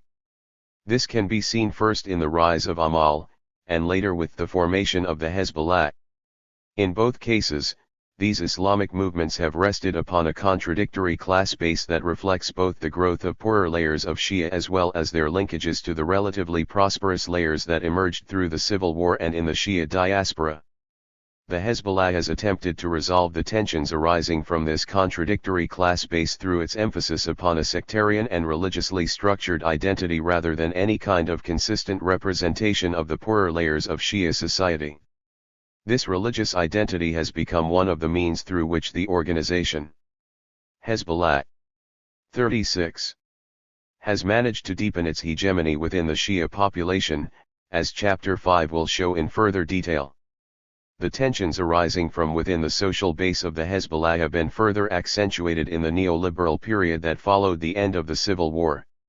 Lebanese neoliberalism has promoted the increasing class differentiation of the Shia in Lebanon, and Hezbollah's response to this process has been to move closer to the interests of the emerging Shia bourgeoisie. The following two chapters demonstrate and analyze this trend in greater detail, and indicate their implications for Hezbollah's standing in the Shia population. 37. 2. Hezbollah and the political economy of Lebanese neoliberalism. Emerging from the end of the civil war, Lebanon's political economy was marked by a fractured sectarian system dominated by a growing Sunni bourgeoisie led by Rafiq Hariri alongside various militias that ruled over much of the country. The political arrangements codified in the Taif Agreement entrenched this sectarianism while strengthening the position of the Sunni and Shia in the Lebanese political system. Political changes included the weakening of the position of president and the commensurate increase in the prime minister's powers. 2. Moreover, the ratio of Muslims to Christians in the new Lebanese parliament rose to 6:6, up from 5:6. The term of Speaker of the Parliament, held by a Shia, was also increased to 4 years. In addition, the Taif Agreement granted Syria de facto hegemony over the country, a situation that was supported by the USA in 1990 following Syrian participation in the US-unled operation against Iraq in that year. The Taif Agreement was not only the basis of a new political consensus between the Lebanese elite, but also put the country on the path of economic liberalization measures that had been pursued elsewhere in the Middle East since the 1980s, with an emphasis on increased integration into the global economy and private sector growth. This reform plan worked to re-establish Lebanon's financial position in the Middle East, particularly in the context of an expected increase in regional cross-border capital flows as a result of the 1992 Oslo Accords between Israel and the Palestine Liberation Organization. Reconstruction plans began to take significant steps forward following Rafiq Hariri's accession to the prime ministership in 1992. As a wealthy Hezbollah 38 businessman benefiting from regional and international support, Hariri's appointment occurred in the wake of the strikes and demonstrations that swept the Karama government, and then forced the departure of the Solh government. Hariri had deep connections with the Kingdom of Saudi Arabia, and had amassed a large fortune in the Saudi construction and public works sector. In Lebanon itself, he established an independent network of services and charitable activities, including the provision of education, healthcare, jobs, food, and financial aid, targeting mainly Sunni but benefiting other communities as well. This business network gave him an important social base in the country's predominantly clientelist system. Hariri's vision for Lebanon's political economy was centered upon the liberalization of capital flows and the deregulation of the tax system as means to entice foreign capital to invest in economic infrastructure. In this context, the character of neoliberalism in Lebanon was heavily oriented towards opening up the economy to foreign investment flows, primarily aimed at the banking, financial and real estate sectors, further deepening the heavily financialized nature of the Lebanese economy. Politically, Hariri's rule was characterized by the support of the Syrian regime, which handed him control of the economy, outsourced the anti-Israeli resistance to Hezbollah and left politics and security in the hands of General Ghazi Kanaan, Syria's High Commissioner in Lebanon. Secondly, Hariri had the cooperation of militia leaders and those who had accumulated their wealth from war and emigration, and was surrounded by associates, party members, and security officials, who covered the entire political spectrum in addition to a large coterie of technocrats and lawyers, graduates of international financial institutions and private companies. One of the most noteworthy measures he took to entrench his power was his indefatigable and costly effort to gain control of the media. 5. Hariri's economic agenda was financed by both his personal fortune and his international contacts. The main outlines of the Hariri government's reconstruction plan were detailed in a document titled Horizon 2000, for Reconstruction. 39. And Development, a sectorial and regional expenditure program of $14.3 billion that extended over the period from 1993 to 2002. In 1994, the budget of the program was raised to $18 billion over a 13-year period stretching from 1995 to 2007. The geographic distribution of reconstruction funding was characterized by the same regional inequalities as before the Civil War, with the bulk of investments concentrated in Beirut and Mount Lebanon, around 80% of the total, and the remainder outside of these areas. These projects were marked by the blurring of lines between public and private property and helped to consolidate Hariri's increasing political and financial power. The best example of this is the case of the private company Solidaire, in which the Hariri family was the major shareholder and the driving force in the company's lobbying. The Solidaire company was given exclusive rights to rehabilitate infrastructure and develop the downtown business area in Beirut, and was accused by property owners of forcibly purchasing their properties at less than their market value. Focusing on these liberalization measures, successive governments failed to tackle other economic and social problems such as unemployment, low wages, poverty, increasing corruption, and the poor quality of social services. By the late 1990s and early 2000s, a new set of neoliberal policies was put in place to address the heavy fiscal burden of rising public debt and a relatively high debt service. Beginning in 1996, government wages were frozen and automatic wage increases were ended, real wages thus tended to decline significantly due to rising inflation. 6. At the same time, increasing levels of foreign debt were accumulated. In 2002, the public debt reached 173% of GDP, while the payment of the debt represented 18% of the GDP, which amounted to 80% of the budget income. Privatization was accelerated in the early 2000s with a new law, which established a higher privatization council that aimed at the further sell-off of public sector enterprises. During this period, the reorganization of the state television station and Middle East Airlines was carried out, leading to the layoff of 2,000 employees. In addition, a new VAT rate of 10% was introduced on goods and services. Hezbollah. 40. Moreover, in 2001 the government reduced the share paid by employers to the National Social Security Fund from 38.5% to 23.5%. 7. As part of the Hariri government's attempt to encourage foreign direct investment, a new law on investments was adopted in 2001 that established a one-stop shop for private investors.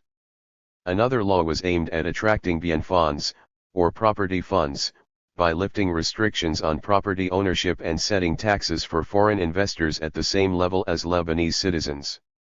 These measures did little to reduce the public debt or revitalize the economy.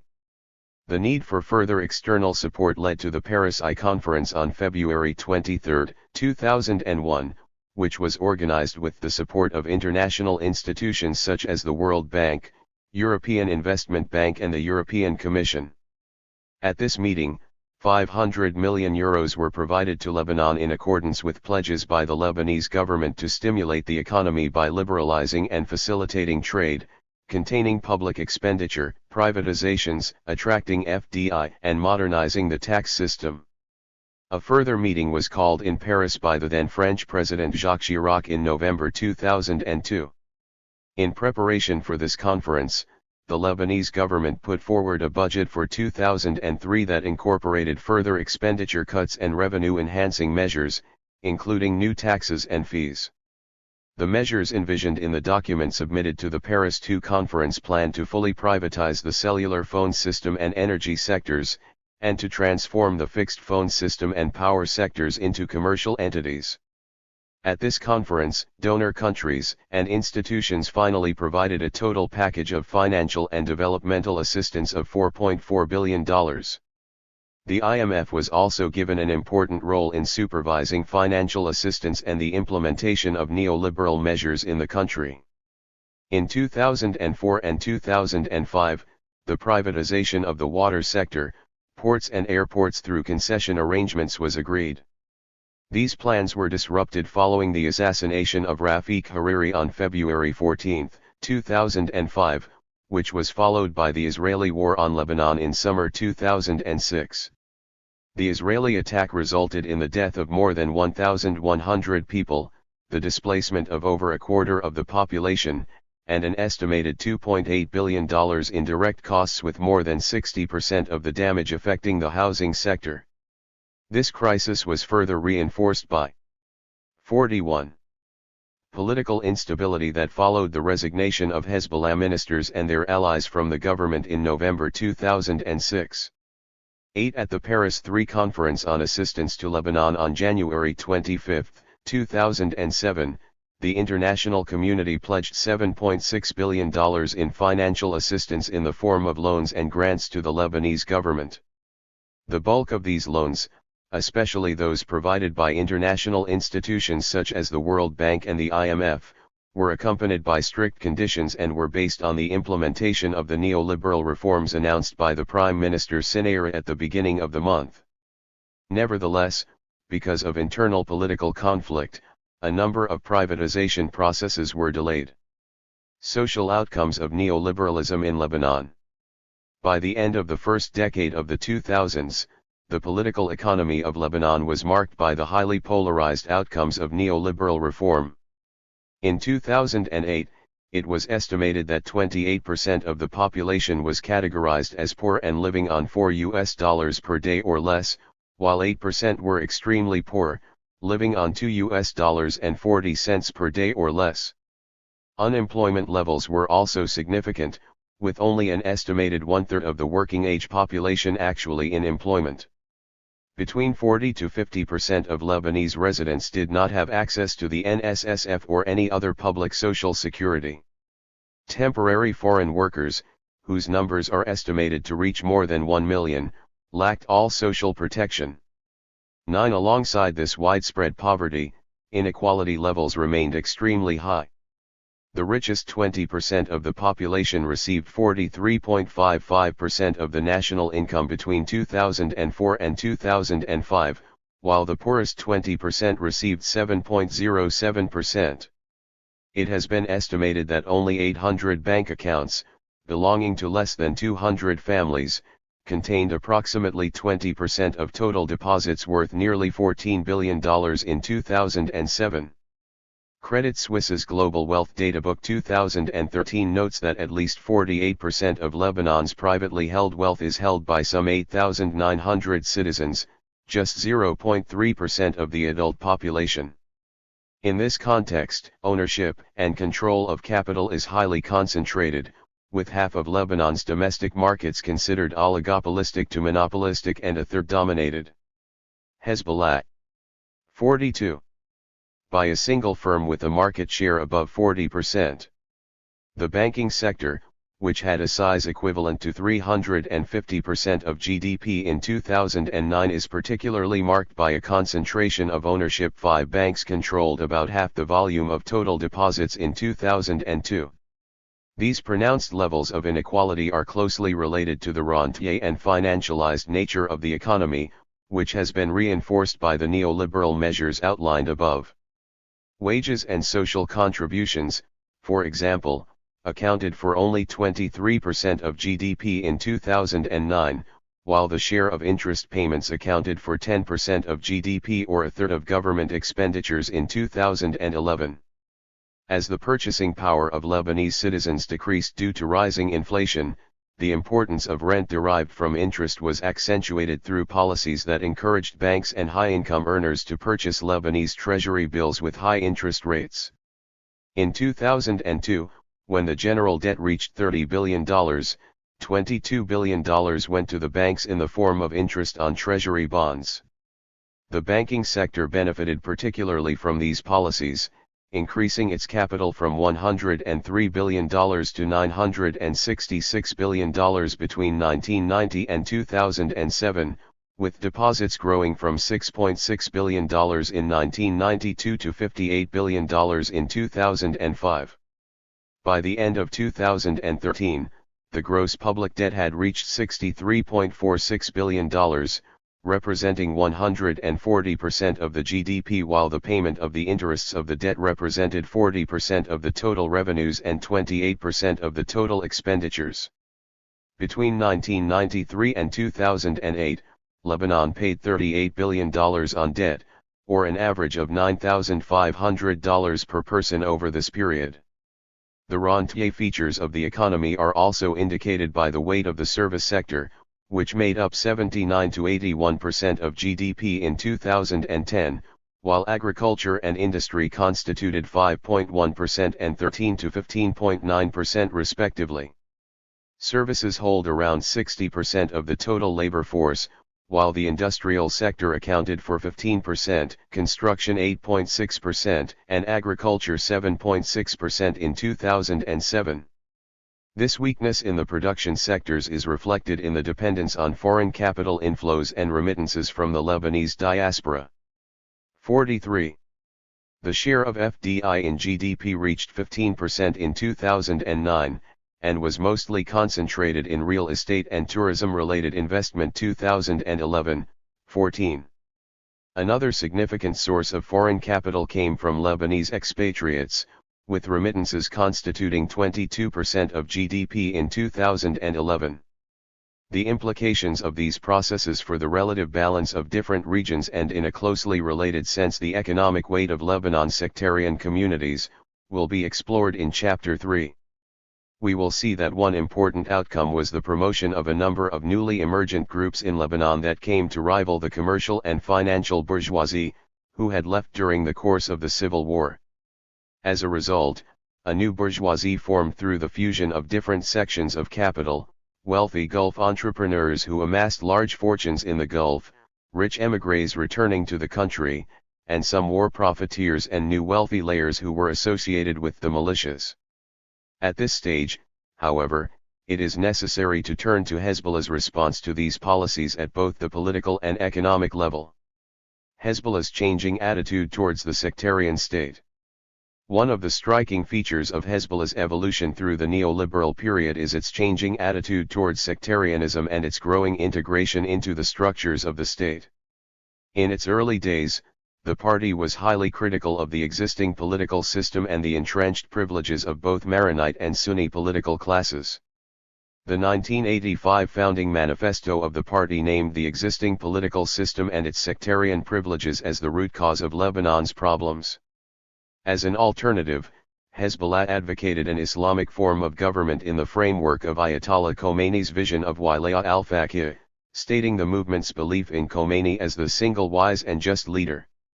Despite this call for a theocratic state, the party, Hezbollah, 44, was nevertheless aware of the concerns that many Lebanese might have, adding that its foundation would only be possible on the basis of free and direct selection of the people, not the basis of forceful imposition, as some people imagine.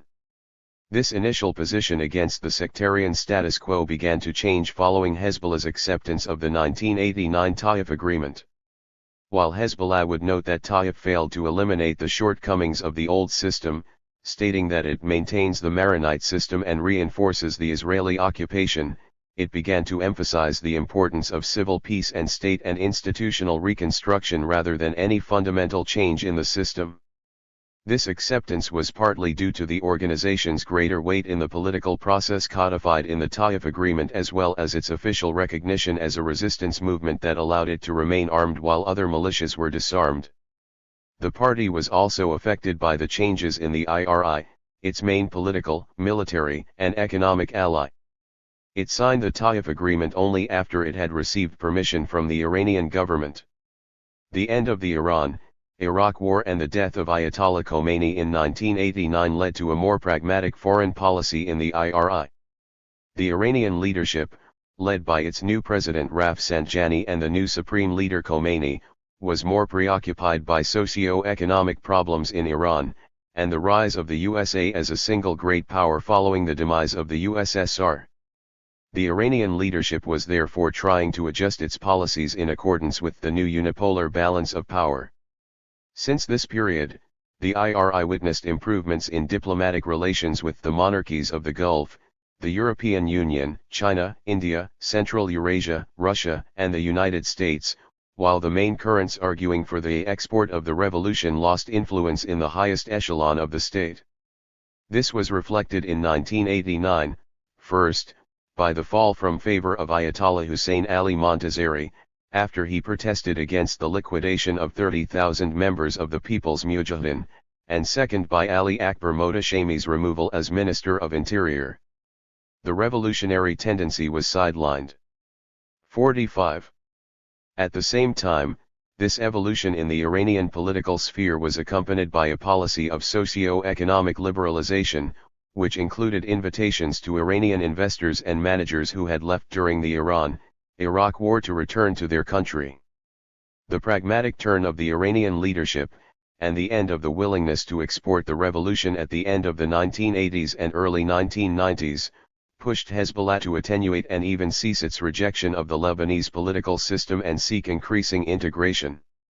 The election of Abbas al-Musa'i in May 1991 as Secretary General, instead of Tufayli, represented this evolution. The election of Hassan Nasrallah as Secretary General, following al-Musa'i's assassination in 1992 by the Israeli army, confirmed the path of Infida. Tufayli was considered to be too close to the currents of the export of the revolution camp, which was no longer welcome by the new Iranian leadership, led by Rafsanjani and Khomeini. Al-Musa'i and Hassan Nasrallah were considered to be ideologically closer to these leaders and had a more conciliatory attitude towards integration in the Lebanese political system. It was in this period that the last Western hostages were released and the Islamic movement allowed the army to deploy to their strongholds in the Iqlim al-Tufa region of South Lebanon. Moreover, the increasing political and military domination of Lebanon by Syria, the intermediary through which arms and Iranian aid had to go through, also played a role in pushing for Hezbollah's integration into the Lebanese political system. Therefore, Hezbollah had to accommodate Syria's own geopolitical calculations and diplomacy. In other words, it had to take into account Damascus' political interests when planning their military attacks or retaliations against Israel's occupation forces. Iran and Hezbollah nevertheless continued to have strong relations throughout the 1990s. The link between Khomeini and Hezbollah was strengthened and formalized, as the Iranian supreme leader was adopted by the party as their marja, or religious guide, in 1995, and Hassan Nasrallah and Mohammad Yazbek were designated as his representatives in Lebanon in 2000. In this context, Hezbollah's participation in the 1992 legislative elections provoked a range of heated debates within the organization. Hezbollah 46. With two schools of thought emerging. A very small minority within Hezbollah, led by the ex-Secretary General Sheikh Tufaili, opposed any integration into the political system, while the bulk of the leadership argued for a more pragmatic orientation. Eventually the matter was submitted to Ayatollah Sayyid Ali Hosseini Khomeini for judgment, who issued a fatwa supporting the decision of the majority of the leadership to participate in the elections. Disagreements between Hezbollah and Tufaili gradually grew, especially following the 1996 hunger revolt in the Bekaa and the call to overthrow the government in 1997. Tufaili was definitively expelled from the Islamic movement after he organized a separate demonstration from Hezbollah's official March on Jerusalem Day in 1998. He later became one of the most outspoken critics of Hezbollah and the leadership of the IRI, accusing both of corruption and of selling out the ideals of Iran's 1979 Islamic Revolution. The Tufaili episode did not stop Hezbollah's policy of infida, and the Islamic movement has participated in all parliamentary and municipal elections since then. From 1992 to 2009, the party controlled the largest legislative blocks in the National Assembly. Their elected positions were 12 seats, 10 seats, 12 seats, 14 seats, 11 seats, and 12 seats out of a total of 128 seats. In the various municipal elections, Hezbollah has also demonstrated its popularity, winning 87 municipalities out of 142 in the south, 36 municipalities out of 38 in the Bekaa, and all of the 6 municipalities in the suburbs of Beirut in 2000. This domination was confirmed once again in the municipal elections of 2016 with nearly similar results, although since 2005, Hezbollah has been running in elections in coalition with Amal. In the 2016 elections, however, this coalition faced greater opposition, with the LCP and its allies either winning some or all the municipal council seats in 17 towns and villages across the South Lebanon and Nabatea governorates. This period of infida was also characterized by a growing collaboration between Hezbollah and the Syrian-backed Lebanese army and its security agencies, particularly following the election of General Emil Lahad, the former commander of the army, as president of Lebanon in 47. 1998. This relationship was further cemented following the nomination of Major General Jamil al-Sayed to the leadership of General Security. In the words of Abd al-Halim Fadlallah, the director of the Hezbollah think tank CCSD, and Dr. Hassan Fadlallah, a Hezbollah MP, Emil Lahad's arrival to power in 1998 began an alliance with the state on a strategic level, and he was described as a partner of the resistance. 10. In addition to this, a number of analysts have pointed out the presence of Hezbollah in the state structure, especially in securing key positions in the security apparatus. Several critical army posts are currently headed by individuals with ties to Hezbollah or its allies, and the General Security Director of the Interior Ministry Major General Abbas Ibrahim, and the head of security at Beirut's airport, Wafik Shukayr, are known to be close to Hezbollah. 12. This gradual acceptance of the sectarian political system was reflected in the new manifesto of the party in 2009. Although it confirmed the position of the 1985 manifesto, that political sectarianism was a major problem which thwarts Lebanon's reform and development, the new manifesto postponed any change to the system until a non-determined future date. Until that point, homogeneous democracy, a term used to describe the sectarian system, would remain the fundamental basis for governance in Lebanon, because it is the actual quintessence of the spirit of the constitution and the core of the charter of the coexistence. In this contradictory sense, political sectarianism was described negatively, but the sectarian system itself was upheld as the basis of coexistence. Previous to the manifesto, Naim Qassem expressed a similar position, declaring that the suppression of political sectarianism was the best and healthiest way to alleviate the burden of the confessional system in Lebanon, but at the same time there is a need of an objective and calm debate, based on proofs and dialogue, to elaborate an adapted project and its mechanism of implementation, even on the long term. Likewise, Abd al-Halim Fadlallah, the director of Hezbollah's development think tank, the CCSD, has argued that the Lebanese sectarian system allowed a sectarian balance in political representation, adding that the nominations of senior officials should continue. Hezbollah. 48. To respect this balance, while at the lower levels, the cancellation of administrative sectarianism could be discussed. In an interview, Fadlallah stated that Hezbollah made a tactical position towards the sectarian system, considering that it was now possible to change the system slowly from within through reforms. Only through a consensus of Lebanese political parties could a solution be achieved, argued Fadlallah, adding that Hezbollah could not ignore the fears of large sections of the Christian population, that the end of the sectarian political system might lead to a diminution of Christians' political representation in parliament. Fadlallah also argued that the Hezbollah had to take into consideration some Christians' fears that any improvement in the conditions of Palestinian refugees would alter Lebanon's sectarian balance in favor of the Sunni.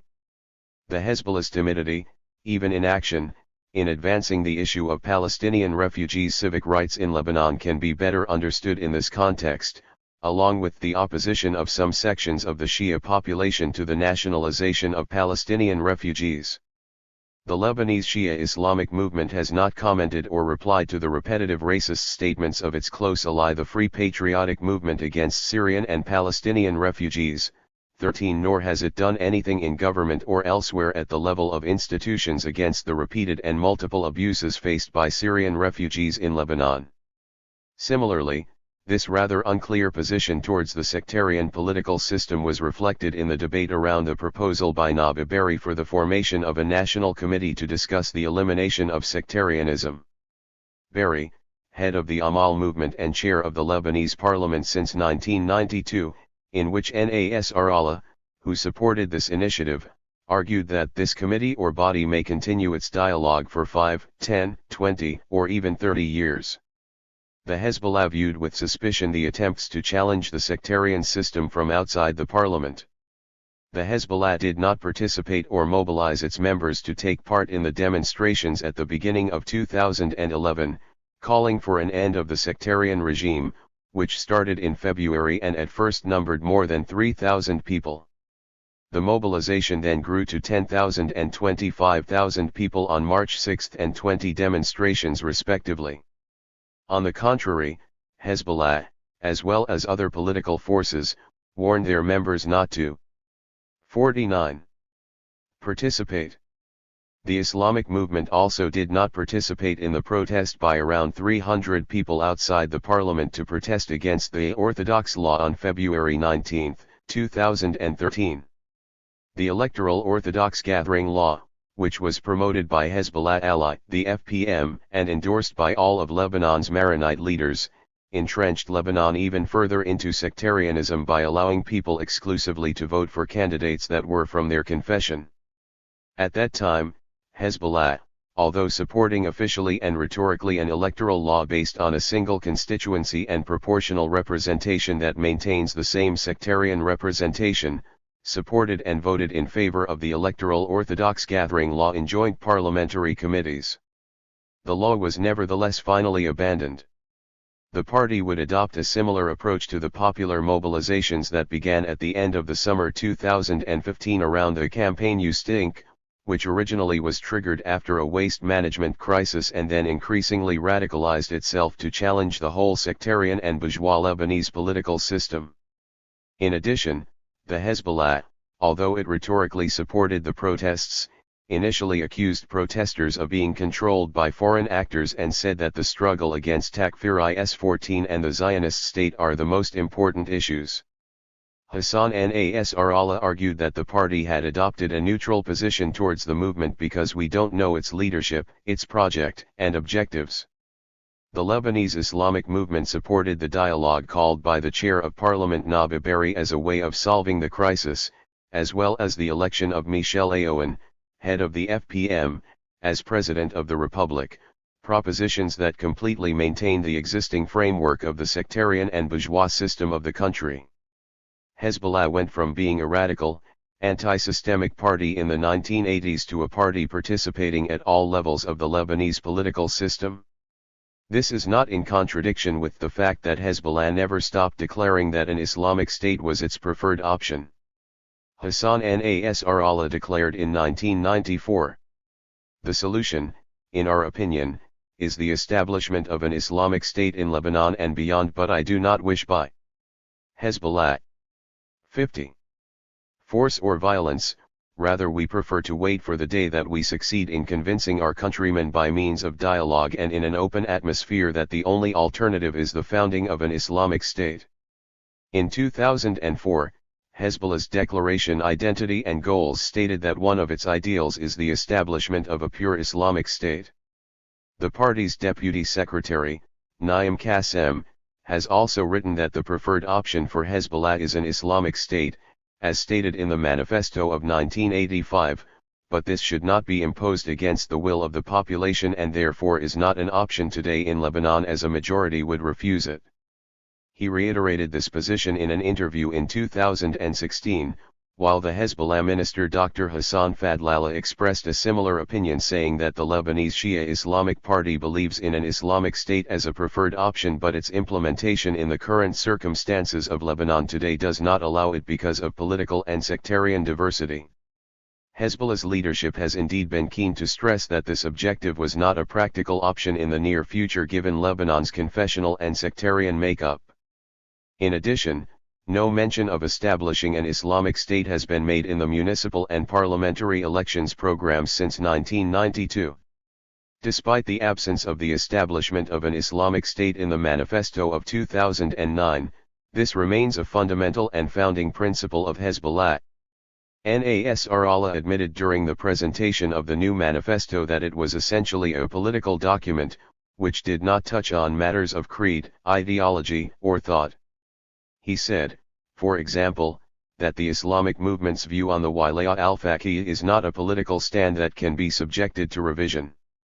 The Hezbollah's downplaying of the enforcement of an Islamic state has not prevented the Islamic movement from opposing several propositions regarding the secularization of the state.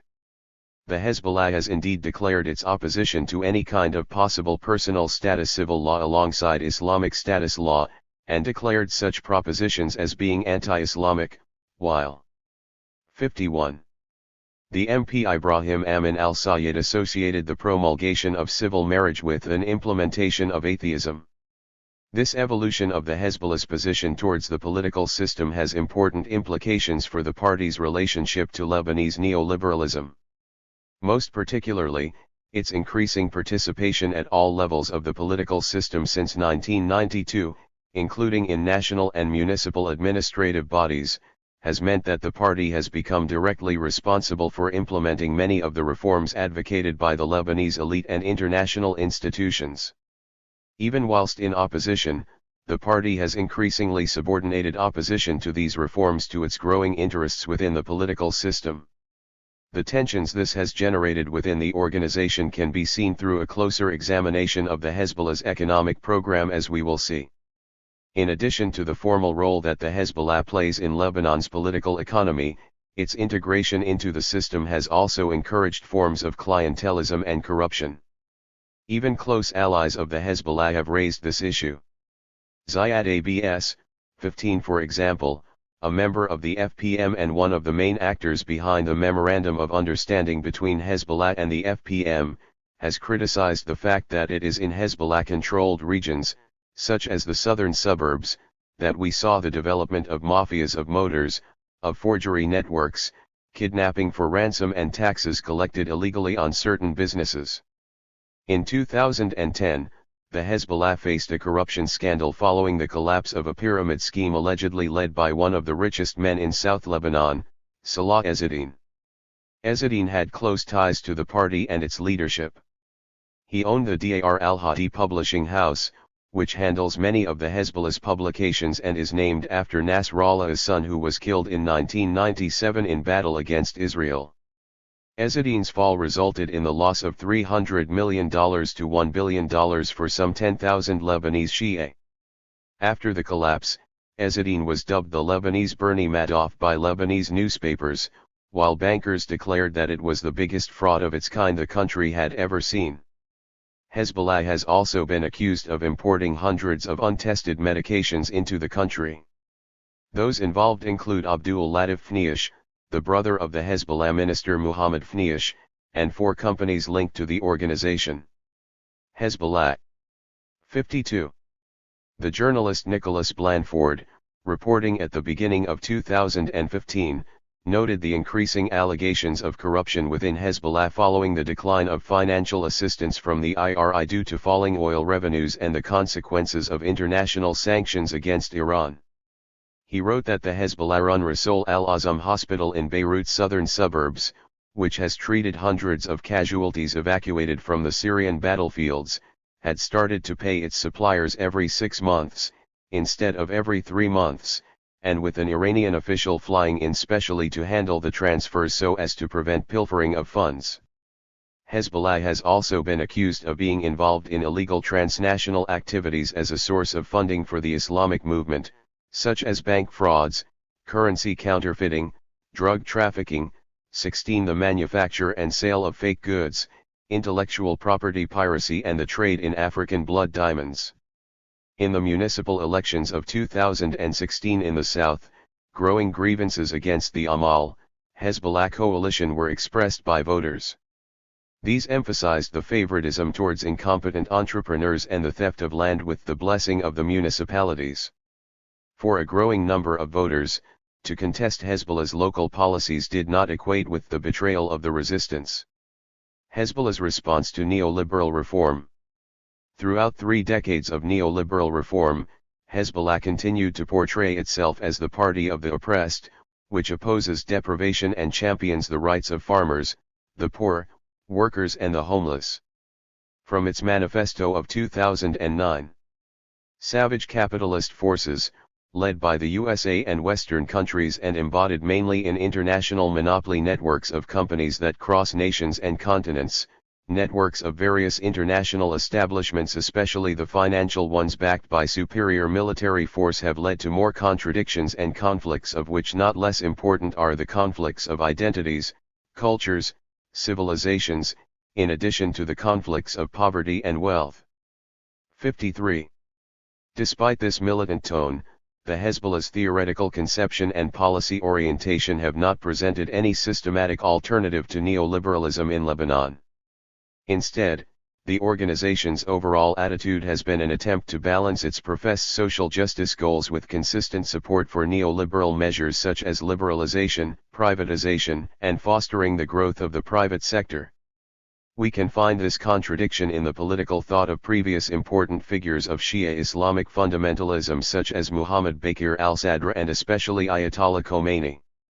Among his many books, al-Sadr wrote 2 books with the aim of confronting Marxism and secular thought, Falsafatuna in 1959 and Iktisajana in 1961. In Falsafatuna, he wanted to show that Islam is the source of a philosophy superior to other currents of thought, particularly Marxism. He advocated that the best solution to the plight of the population is the Islamization of society and the establishment of an Islamic state. The second book, Iktisajana, is structured along similar lines, extensively criticizing Marxism and attempting to demonstrate that Marx underplays spiritualism in favor of economic reductionism. Al-Sadr promoted an Islamic economic system, which consists of private and public property, while refuting both socialism and capitalism. In his view, socio-economic problems are the result of the misconduct of man. The solution is therefore to be found in religion. He argues that an Islamic state, which would implement an Islamic economic system, would set the direction of economic activities while giving individuals the right of private ownership to achieve a social goal. He adds that the government's role in an Islamic state is to oversee and regulate economic activities, while adding that an Islamic government is free to adopt a wide range of economic policies from full control of the economy to free enterprise in order to achieve its social goals. Meanwhile, Khomeini developed various economic discourses according to the particular political period, adapting these according to the interests of the Islamic movement. In 1979 to 1982, at the height of Iran's revolution and popular mobilization, Khomeini had presented Islam through the lens of social justice, praising the oppressed and condemning Hezbollah. 54. The oppressors understood as the rich, the greedy palace dwellers and their foreign patrons.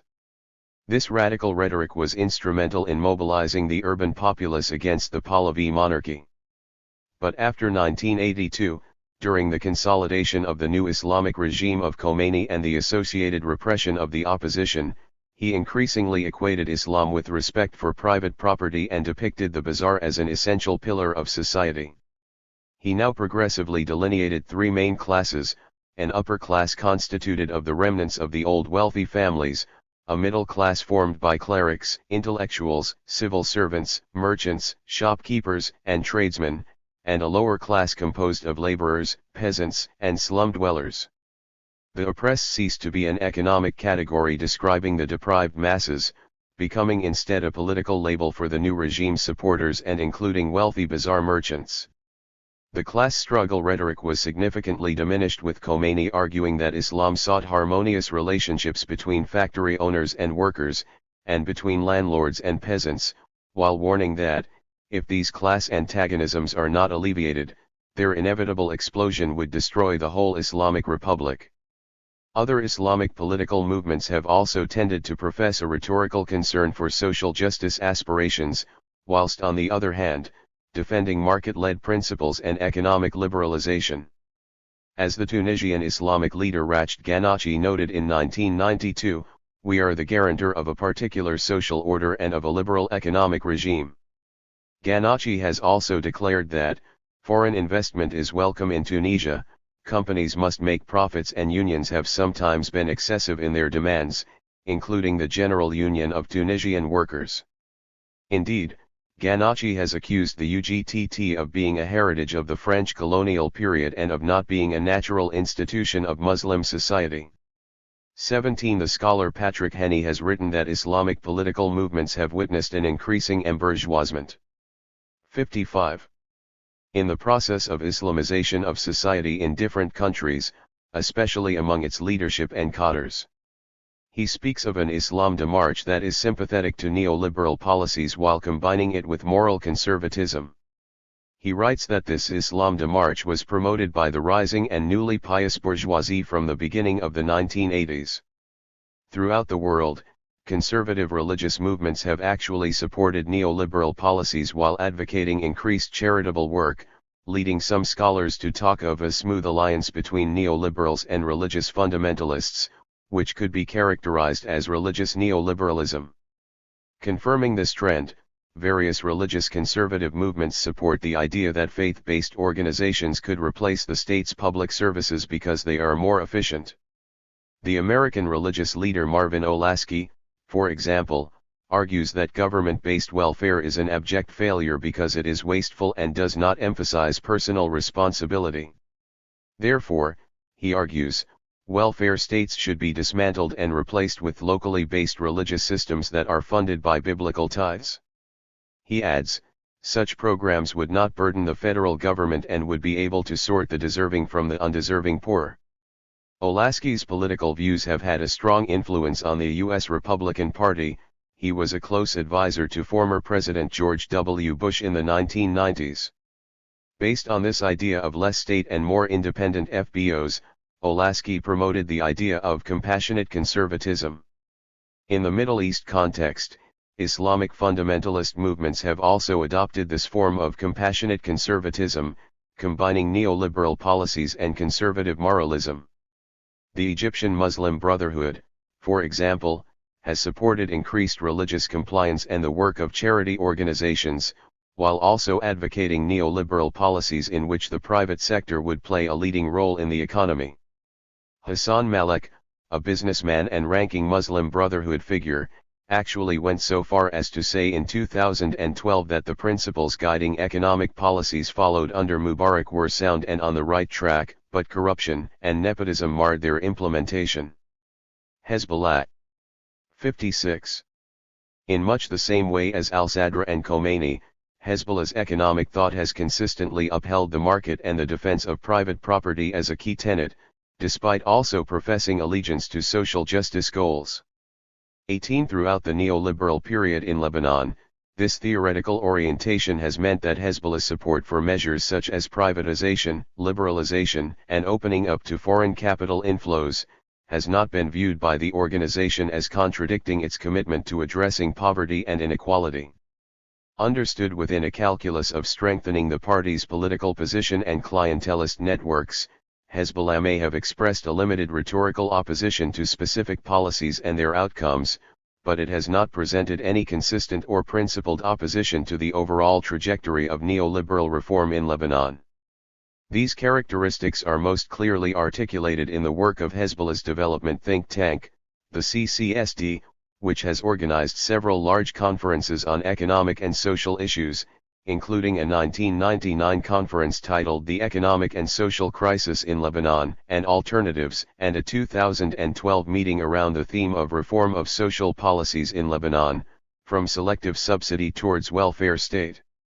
Although the conference's introductory document noted that, it is necessary in a country such as Lebanon to seek unifying social policies ensuring community security and guaranteeing welfare, its major emphasis echoed the neoliberal language of Lebanese policy makers, highlighting motivating growth and facilitating the established monetary and financial objectives as the key goals.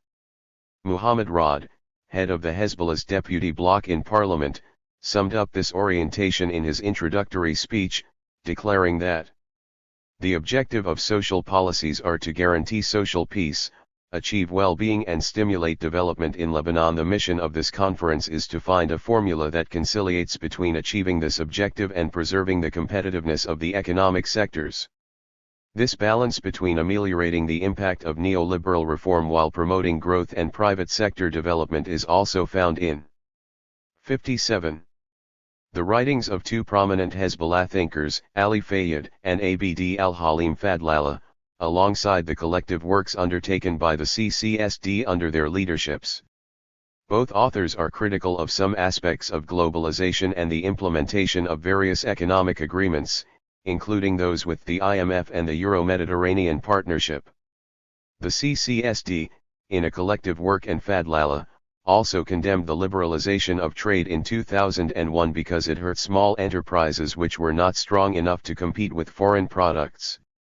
It also criticized the reduction of public social spending and the increase in indirect taxes. In addition, the lack of transparency and equity in development policy are recurrent criticisms of CCSD works. Despite these criticisms, however, both authors continue to place a primacy on the support of the private sector based upon non-ideological motivated choices that enjoy a general consensus and guarantee the interests of all the parties and sectors of the society. They argue that economic and social decisions should not be taken at the expense of the private sector. In this regard, budget rationalization is put forward as necessary in areas such as health and basic education. Along similar lines, both Fayyad and Fadlallah have supported the privatization of the state electricity company, Electricité du Liban, and praised this as a positive outcome of the Paris III agreement that could help the general finances of the state. Indeed, the Hezbollah minister Muhammad Fniash was an important actor in the ongoing privatization of EDL as Minister of Energy and Water between July 2005 and November 2006, arguing for the possibility of private companies to provide their electricity to the network. Fniash called for the full privatization of electricity production, stating that experience showed that the state is an unsuccessful merchant, while declaring in addition that the government should not be involved in any commercial activity, adding that the private sector should be given a bigger role in some of the public departments' affairs which have commercial nature. According to Fniash, the private sector should be responsible for the operation and maintenance of power plants, as well as importing fuel oil. Hezbollah. 58. Even Hezbollah-affiliated trade unionists have supported this privatization, with one noting that privatization might open new opportunities for workers and could settle the problem of electricity. The attempt to balance social justice goals with neoliberal reform is further indicated in comments by Abd al-Halim Fadlallah. He affirmed that, the economic direction of the party leans towards the social market economy, neither open liberalism nor socialism. He added that he is in favor of the free market, because there is no alternative to it in Lebanon. He nevertheless emphasized the need for a stronger state, and not an economy that impoverishes the poor for the benefit of the rich. He has also said that Hezbollah does not oppose a liberalized economy or the privatization of public enterprises if this process is transparent and respects social and economic balances. He declared that social justice is possible through a liberal economy if it is well regulated and the productive economy plays a role in it. In reality, however, this orientation towards a social market economy has tended to be eclipsed by Hezbollah's consistent support for neoliberal measures. This has been the case whether the organization has been in opposition or part of the ruling government. Following the 2003 Paris II conference, while Hezbollah was part of the opposition, it did not take a position or offer any assessment of the social consequences of privatizing state assets, including Middle East Airlines, a company that employed several hundred Shia, who were subsequently made redundant. The privatization of MEA led to considerable protests against the prospect of 1,200 to 1,500 workers losing their jobs. Ali Tahir Yassin, the current head of the Hezbollah-linked Al-Wafa trade union, was involved in the negotiations around the layoffs as a representative of the workers. In an interview, he claimed that the proposed privatization was not necessarily against the interests of the workers or the wider population. Moreover, he stated that Hezbollah has no principled positions against privatization, but that each case must be studied to determine whether it has positive or negative implications for the country's economy. He explained that 59. The company used to lose money every year and was a burden on the Lebanese society. Privatization became a necessity and the state was still able to keep the majority of shares of the company. This solution was the least harsh solution for the workers. We protected a number of workers and eased the pressure on them, but at the end of the day we have to make a balance between the interests of the workers and the needs of the Lebanese economy. I don't want to protect the rights of the workers and then the company dies. It does not make sense. Since the Hezbollah's participation in successive Lebanese governments from 2005, no additional funds were allocated to sectors like education and health or the productive sectors of economy. There was no attempt to implement progressive taxation. On January 4, 2007, the parliament, including the Hezbollah, adopted the plan conducted by then Prime Minister Sinaira, which included austerity measures aimed at bringing the debt down from 180% to 144% of GDP in 2011, a VAT increase from 10% to 15%, privatization of the mobile telephone sector, elimination of the budget deficit in 5 years, initiatives to attract foreign investors and fiscal reform of the administration. Even when the Hezbollah and its allies of the March 8 movement dominated Mikadi's government between 2011 and 2013, it did not challenge Hariri's policy legacy. They continued the process of privatization in the electricity company EDL, promoted a project to liberalize the system of house rent, which could force more than 180,000 families out of their homes, and rejected a program by Charbel Nahas 19 to increase wages and social benefits, including universal health coverage of workers and transport indemnities. Budgets for the productive sectors have not seen any increase, except for a very small increase in the Ministry of Agriculture and, in this case, only to expand its bureaucracy. In the 2012 budget, the accounts of the CDR as well as some other accounts were kept off the budget, which meant that the supervision and governance of public spending would remain unchanged. This is in spite of Hezbollah's previous demands for more transparency. In the 2013 draft budget of the Mikati government, supported by Hezbollah, a number of provisions raised taxes on many everyday Hezbollah 60 items while creating loopholes and workarounds for banks, real estate developers and sectarian institutions. The draft notably included an increase in the VAT from 10 to 12%, which would raise the poverty rate to 32%. 5-year tax exemptions were given to hotels in areas that the state wishes to develop. Tourist establishments built in the last 3 years would also be exempted from taxes on profits for the next 5 years. In 2014, with the establishment of a new national unity government led by Prime Minister Tamam Salam, the Hezbollah member Hussein Haj Hassan thanked the parliament for decreasing tax on exports by 50% and congratulated industrialists for this long-awaited accomplishment. He added that this was the first step in support of exports. In summary, while the Hezbollah has periodically condemned the outcomes of capitalist development in Lebanon at a rhetorical level, it has been a willing participant in the elaboration of neoliberal policies through successive Lebanese governments. As the first section of this chapter observed, these policies have particularly concentrated on urban renewal and reform, linked to the financialization of the economy, and have led to the ongoing marginalization of other sectors such as agriculture. For this reason, a more detailed understanding of Hezbollah's orientation to these processes is best illustrated through an examination of 3 key areas that lie at the juncture of these outcomes: municipal urban policy in Hezbollah-controlled areas, debates around the liberalization of the housing rental market, and agricultural development. In each of these areas, we can discern Hezbollah's support for neoliberal reforms, coupled with the organization's attempts to strengthen its clientelistic networks and influence in Shia-dominated areas. Municipal policies, the case of Gobiri. In Lebanon, municipal councils are accorded a great deal of influence over urban planning, zoning regulations, and housing policy. In this context, the municipality of Gobiri, in southern Beirut, constitutes a particularly instructive example of Hezbollah policies at the local level. Gobiri occupies a large part of Dahai, and is the location of the headquarters and associations of Hezbollah. 20. Mona Harbour has noted. 61.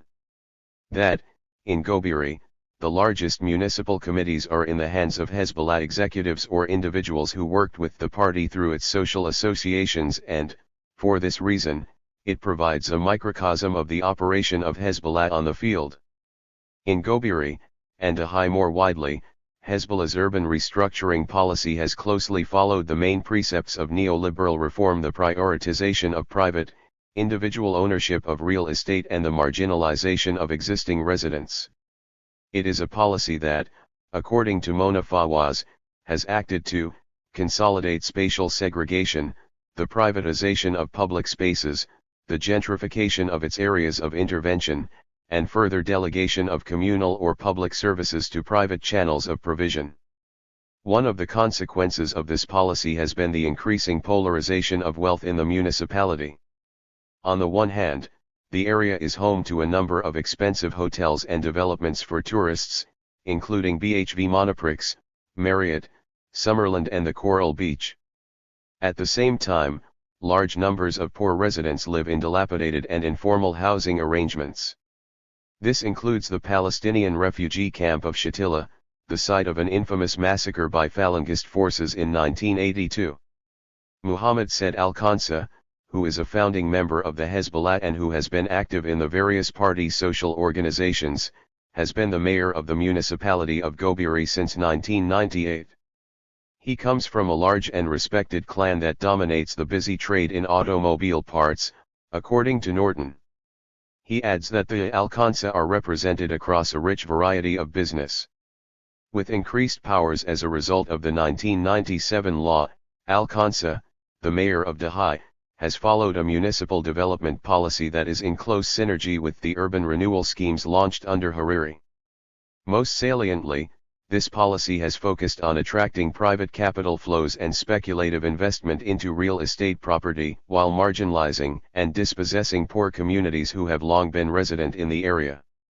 In an interview, Al-Khansa confirmed this orientation and his prioritization of private real estate development in Gobirai. He cited numerous examples, including 2 large malls directly linked to the Lib. Hezbollah. 62.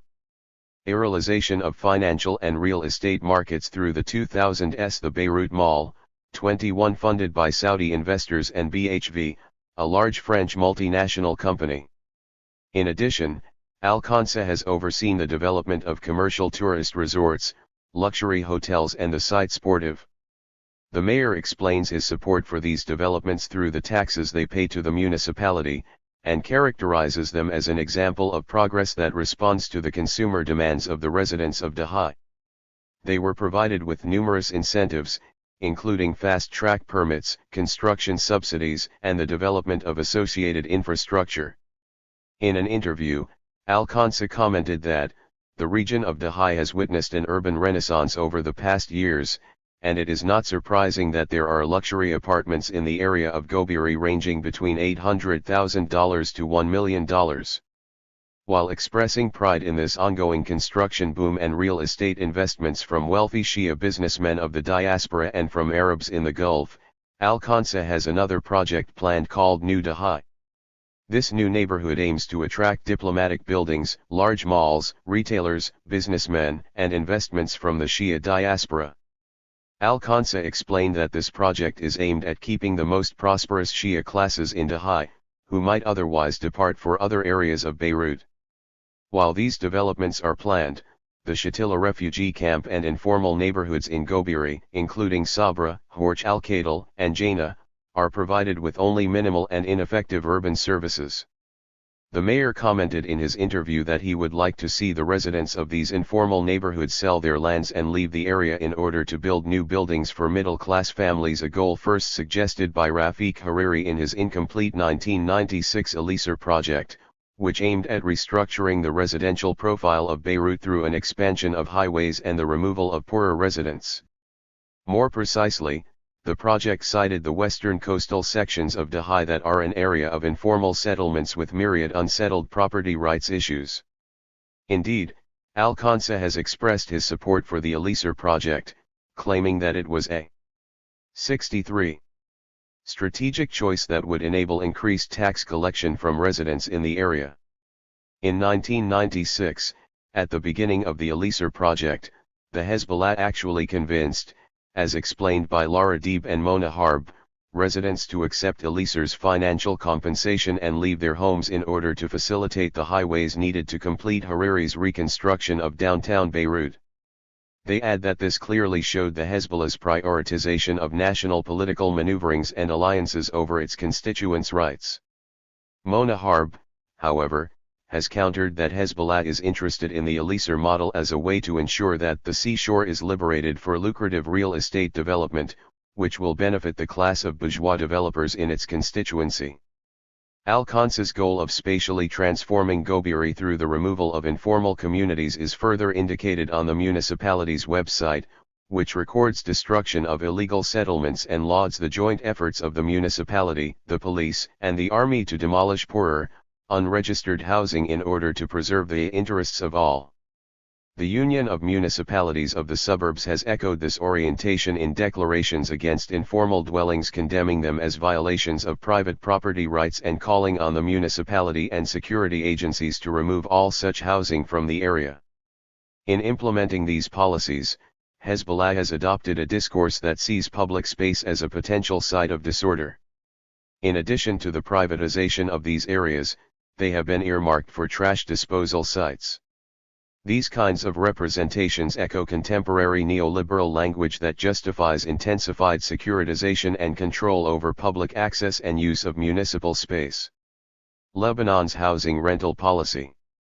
The municipal development model embraced by the Hezbollah in Gobiri confirms the organization's embrace of policies aimed at restructuring the urban space in line with the interests of capital accumulation.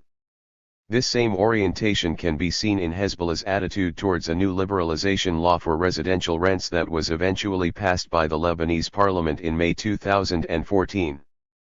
Hezbollah. 64. In 1992, following the end of the civil war, 2 laws were passed in Lebanon which froze all housing rental agreements signed before the state and thus helped to protect poorer communities from rent inflation and the possibility of eviction. In 2012, however, a new law was proposed by the Administration and Justice Parliamentary Committee, a committee that included Hezbollah, to liberalize these pre-1992 house rents so that they would rise over a period of 6 years to current market levels. The projected rise in house rents is very high, and most tenants would not have been able to cope with it. 22. The new law also gave owners the right to evict tenants in the case where they could not afford to pay at the new level. These proposals raised considerable fears that the 180,000 families currently renting at pre-1992 levels would face the loss of their accommodation. A large proportion of this number is made up of elderly people, and it is estimated that 65% of those affected live in poverty. 23. As Rana Andreas has noted, the significant gaps between income and rents means that people on a minimum wage of around $500 would find it difficult to obtain housing in a situation where the average annual rent is between $7,000 to $10,000 in the capital and suburbs. Bruno Marot predicted. The rapid deletion of House Rent Acts and Decree 159 and 160, meaning the liberalization of the whole housing stock, will confront many households with a housing market they cannot afford. Massive evictions towards the periphery should be feared and could result in the rise of social and territorial inequality between gentrified central urban areas and peripheries coping with a substantial influx of pauperist families. This process would be far from being harmless in a society where the socio-sectarian fabric is still largely contentious. Despite these fears, the proposed law was met with acclaim by banks and real estate developers who predicted a large increase in land prices following the removal of rent caps. One business magazine noted. 65. With buildings being vacated and renovated, and others being torn down for new projects, $50 billion could be pumped into the economy in the coming years. A back-of-the-envelope calculation of 30,000 buildings being redeveloped at an average of $500,000, would generate $15 billion and potentially billions more in associated services. The head of the National Federation of Trade Union of Workers and Employees in Lebanon and LCP member, Castro Abdullah, argued in an interview that the new law regarding house rents is in the interests of the big companies, foreign investments, and banks. The most important investments are made in the real estate sector. They want to liberalize the rents because the price of lands went up. This concerns 180,000 renting families that they want to take out in the next 6 years and put them in other regions. They want to create new demographics on the ground. Want to push people back in their sectarian regions. They want to achieve what they were not able to do during the Civil War. Sectarian cantons. On the main beneficiaries of this law, Hisham Ashkar has argued. In sum, property owners are the main beneficiaries, since this reform allows them to have total control on their properties, and to maximize the capitalization on them. Tenants are the real losers, since they lost all their privileges, and most of them will be forced out of their homes. As for the real estate investors/developers, they do not really benefit from this reform, since it strengthens property owners' negotiation position, in a sector already characterized by the scarcity of its prime resource, land. A situation that will force investors/developers to compromise, to share a bigger part of the perceived profit with property owners, thus cutting down their own profit. In the context of this highly contested debate over the rental laws, Hezbollah has been a prominent supporter of the new changes. In an Hezbollah. 66. Interview for this book, Abd al-Halim Fadlallah from the CCSD stated that he was in favor of the new law and considered the fixed low rents a problem and unsustainable for the owners, although he added that total liberalization of the sector may not be the best solution because of its probable negative consequences on the 180,000 families concerned. Once again, we see the Hezbollah's general support for market reform coupled with an expression of social justice concerns. At the level of practical intervention, however, these concerns around the possible implications of the law have not led the Hezbollah to engage in any opposition to the law. The union leader Castro Abdullah stated in an interview that the Hezbollah did not participate in any demonstrations against the law and has not supported the Association of the Owners of Rental Buildings, which defended the tenants. In April 2014, the law to liberalize the pre-1992 rent contracts was voted in the Lebanese parliament, and all the Hezbollah deputies voted in favor with the exception of Walid Sukkari, the Hezbollah MP, who criticized the law as a gross violation of the rights of the tenants. A proposal by the follow-up committee of the National Conference of Tenants to include a new housing plan for the poor was not included in the bill. 24 In response to the passing of the bill, activists have continued to mobilize against the expected eviction of tenants and the gentrification of Beirut and Mount Lebanon. The Hezbollah, however, has not participated in these protests. 25. The Bekaa Valley. As Chapter 1 detailed, the agricultural sector has been one of the most neglected economic sectors in Lebanon since the independence of the country. On some occasions, the Hezbollah has organized a series of workshops on the Bekaa economy and engaged in some small investment plans in the region, particularly after the revolt led by Tufaili in 1997, in which some protesters accused the Hezbollah of acquiescing to the policies of the Hariri's government and dismissing the Bekaa's grievances.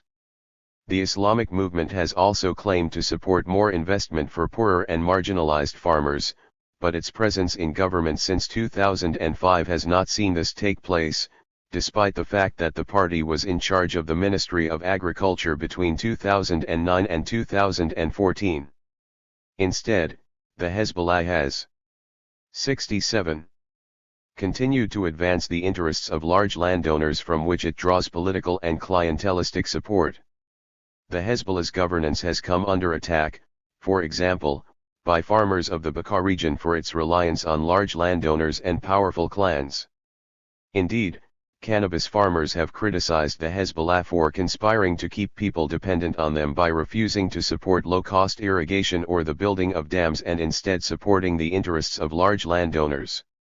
26 In an interview conducted for this book, Jihad al-Muallim, president of the Federation of Workers and Employees in the Bekaa, noted that large landowners are the ones benefiting from Hezbollah's agricultural policies in the Bekaa. He argued that these landowners are being assisted financially by the ministry and being granted the vast majority of loans from private banks. As a result, the inequalities among farmers are very large, with 5% of farmers controlling 47% of total cultivated lands, while half of the farmers own only 8% of the total cultivated lands. For this reason, Al-Muallim's Federation has reiterated its demands for the establishment of a Bank of Development for Agriculture, in an attempt to redress the inequality in funding for smaller farmers. Despite an agreement between the Ministry of Agriculture and private banks to facilitate loans to small and middle farmers, this has not translated into reality because high risks and low benefits do not encourage banks to lend. The need for a Bank of Development for Agriculture has been a constant demand of the Federation of Agriculture since the end of the Civil War, alongside the provision of social insurance in the agricultural sector and the establishment of a High Council of Agriculture including federations, unions, professionals, and the ministry, to discuss development policies in the sector. Al-Muallim further notes that no consistent or sustainable projects to improve the irrigation of lands especially in the Bekaa and the south have been undertaken. Lebanon still relies upon foreign agricultural imports while national products are not protected. At the same time, despite the rhetorical support of Hezbollah's former Minister of Agriculture to tackle the problem of cartels and monopolies in the sector, no measures limiting their influence have been implemented. Hezbollah 68. The large landowners and retailers still dominate the market. The budget of the Ministry of Agriculture has been slightly increased under Hezbollah's administration, but most of this has been used for the recruitment of new employees and not to promote development projects. According to Youssef Mohiddin, president of the Federation of Agriculture, the new development projects are mostly linked to international financial assistance and projects, and not from the government. Funding is distributed to further reinforce clientelist and sectarian interests of the Hezbollah. 27 Mohiddin claimed that until today, May 2012, no development project has been suggested by the ministry, despite the fact that we had a conference at the Ministry of Agriculture where we agreed on a common strategy for the agricultural sector, and we agreed on a structure of a committee, which would gather all the unions and federations and ministry to discuss and work on projects of development. All these decisions taken by this conference were not taken into account and not implemented, and the ministry continued to work on partisan base and work with Jihad al-Bina. The minister favors its own people and institutions, by providing them first and foremost with the largest international funding development projects. The minister Hussein Haj Hassan is the one who controls the distribution of aid as minister. He favors the people in his party or close to it. In the same vein, Alfred Nassif, president of Federation of Proprietors of Kermel in the Bekaa, and secretary-president of the Federation of Agriculture in Lebanon, stated that, yes, the budget of agriculture was raised, but we have not seen anything change, and when they distribute financial assistance, it's first to public and people. This clientelism further extends to claims that the Hezbollah has attempted to marginalize and divide the main agriculture unions, by establishing new structures in the Bekaa, gave licenses to numerous new associations and cooperatives in the country, and 69. Especially in the region of the Bekaa, in which they had only a poor presence. They were also provided with financial assistance. He gave a lot of assistance to others but not our unions. He did not give to the General Federation as well. There is a clear discrimination. The ministry provides more services and assistance to federations and unions, such as Federation of Farmers in Lebanon, a federation linked to Hezbollah, while filling its administration with Hezbollah members and making Jihad al-Bina an auxiliary institution of the ministry. Antoine Hayek, the president of the Lebanese Association of Agriculture, has echoed these criticisms, declaring that a series of recommendations, endorsed by all political parties, were suggested in February 2009 at the Socio-Economic Forum organized by the Commission of the European Union. The propositions were part of a comprehensive strategy to support the agricultural sector, which notably included a project of loans to the sector, the development of appropriate national banking laws, and the modernization of insurance policies related to hazards and natural disasters. All these propositions were then submitted to the Council of Ministers in 2009, but were not taken into consideration. Hayek also accused the Hezbollah of not seeking stricter controls on imports in order to better protect national production. The former Minister of Agriculture Haj Hassan, he said, has failed to alleviate the problems of the sector. Agriculture has remained vulnerable to natural disasters, to all kinds of obstacles and corrupt practices, all generating high risk. In addition to all this, the Islamic movement has also adopted a laissez-faire attitude regarding the lawless northern Bekaa, where drug barons have small private militias to protect their cannabis fields and where stolen cars are traded and counterfeit money is printed.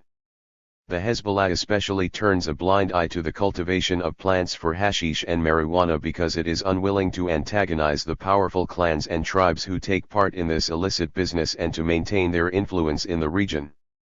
As an example of these links between the Hezbollah and these clans, Noah Zader, a well-known drug dealer 28 from a famous family clan. Hezbollah 70.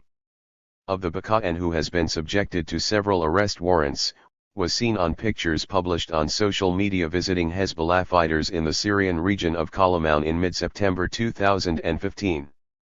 In the past, he had also made his marijuana-cultivated fields available to Hezbollah to transform them into training areas for young recruits. After his departure of the Minister of Agriculture, Haj Hassan said bluntly that, those who think that an alternative to hashish exists are wishful thinkers. In general, the consensus among all the farmers and agriculture representatives and trade unionists interviewed for this book indicated that they felt sidelined from any real control or influence over agricultural policy, while the Hezbollah has continued to prioritize its relationship with large landowners and its goal of strengthening its clientelist networks. Conclusion: Lebanon's neoliberal reform process, which began in the early 1990s following the end of the civil war, was accelerated under Rafiq Hariri, and has been consistently followed by all subsequent Lebanese governments. These policies have particularly aimed at attracting financial flows from outside with a focus on urban reconstruction as a main sectoral pivot of economic growth. This orientation confirms the way in which the outcomes of war and conflict have been used to deepen the trajectory of neoliberal reform. It is a trajectory supported by all main political actors in Lebanon, international institutions such as the World Bank and the IMF, and regional investors. These policies have accentuated the spatial and social inequalities in Lebanon and are closely linked to the heavily financialized nature of the country's political economy and the marginalization of important sectors, such as agriculture and industry. In this context, the Hezbollah has not distanced itself from the process of neoliberal reform. Whether in opposition or participating in government, the Hezbollah has continually supported these policies, including on issues such as privatization, tax reform, and urban development. In the management of the municipalities that it governs, as well as in the urban sphere more generally, the Hezbollah has promoted 71. Policies that encourage capital accumulation at the expense of poorer and marginalized residents. In agriculture, the Hezbollah minister has not made any significant changes to previous policies and, moreover, has sought to strengthen its clientelist ties in areas such as the Bekaa Valley. We can see in the Hezbollah's minister, and more generally in the party's policies regarding economic and social issues, no willingness of the party to challenge existent power structures and their entrenched institutional manifestations. Hezbollah's sources of funding also explain the lack of opposition to the capitalist system and rather conservative economic program. The Islamic movement is founded on financial support from the Lebanese Shia middle class and bourgeoisie, the IRI, and the alms collected by the Hezbollah on behalf of Khomeini. According to Hamza, the party, in addition to the massive funding of the IRI, relies on donations from individuals, groups, shops, companies, and banks, as well as their counterparts in countries such as the United States, Canada, Latin America, Europe and Australia, and on the Hezbollah's own business interests, which take advantage of Lebanon's free market economy with dozens of supermarkets, gas stations, department stores, restaurants, construction companies, and travel agencies. The Hezbollah's Foreign Relations Unit, which was established in 1985 and is currently led by cleric Ali Damish, is actually responsible for maintaining and developing relations with the Lebanese Shia communities around the world. Its main objective is fundraising for the Islamic movement, and managing religious and political propaganda on behalf of the Hezbollah. The unit is mostly composed of clerics and businessmen who are known in the Shia communities and are publicly associated with the Hezbollah. The unit is active in Europe, Africa, the USA, and Asia. The Hezbollah's role in these processes confirms that it does not present a fundamental challenge to the current political economy framework of Lebanon but, on the contrary, has been integrated into the system as a political fraction tied to the sectarian bourgeoisie. In this sense, the early assessment made by Mehdi Amel on the behavior of the Islamic bourgeoisie in the 1980s can in many ways be observed in the Hezbollah's evolution regarding the Lebanese political system. Hezbollah 72. The aspiration of fractions of the Islamic bourgeoisie to strengthen their positions in the power structure, or rather to modify the place they occupy within the confessional political system, in order to better share the hegemony and not to change the system through its participation, it will lead to a strengthening and an anchoring of the confessional political system and not to its change or its suppression. This solution is not actually a solution, it will lead only to a worsening of the crisis of the system. Chapter 3 will further extend this analysis through a mapping of the evolving position of the Shia fraction of the bourgeoisie in Lebanon. It will show that the Hezbollah's links to this class fraction, particularly in the key sectors of urban renewal, construction, and real estate, have been strengthened through the neoliberal period. The remaining chapters of the book will complement this analysis through an examination of how the Hezbollah has nonetheless managed to deal with the contradictions arising from these policies, building a hegemonic position within the wider Shia population, acting to demobilize labor movements in the country, and its behavior and interventions in revolutionary processes in the region. 73. 3. Lebanese class structure. Under neoliberalism. As noted in Chapter 2, the post-Civil War era saw an increasing influence of the Sunni business community over various sectors of the Lebanese economy.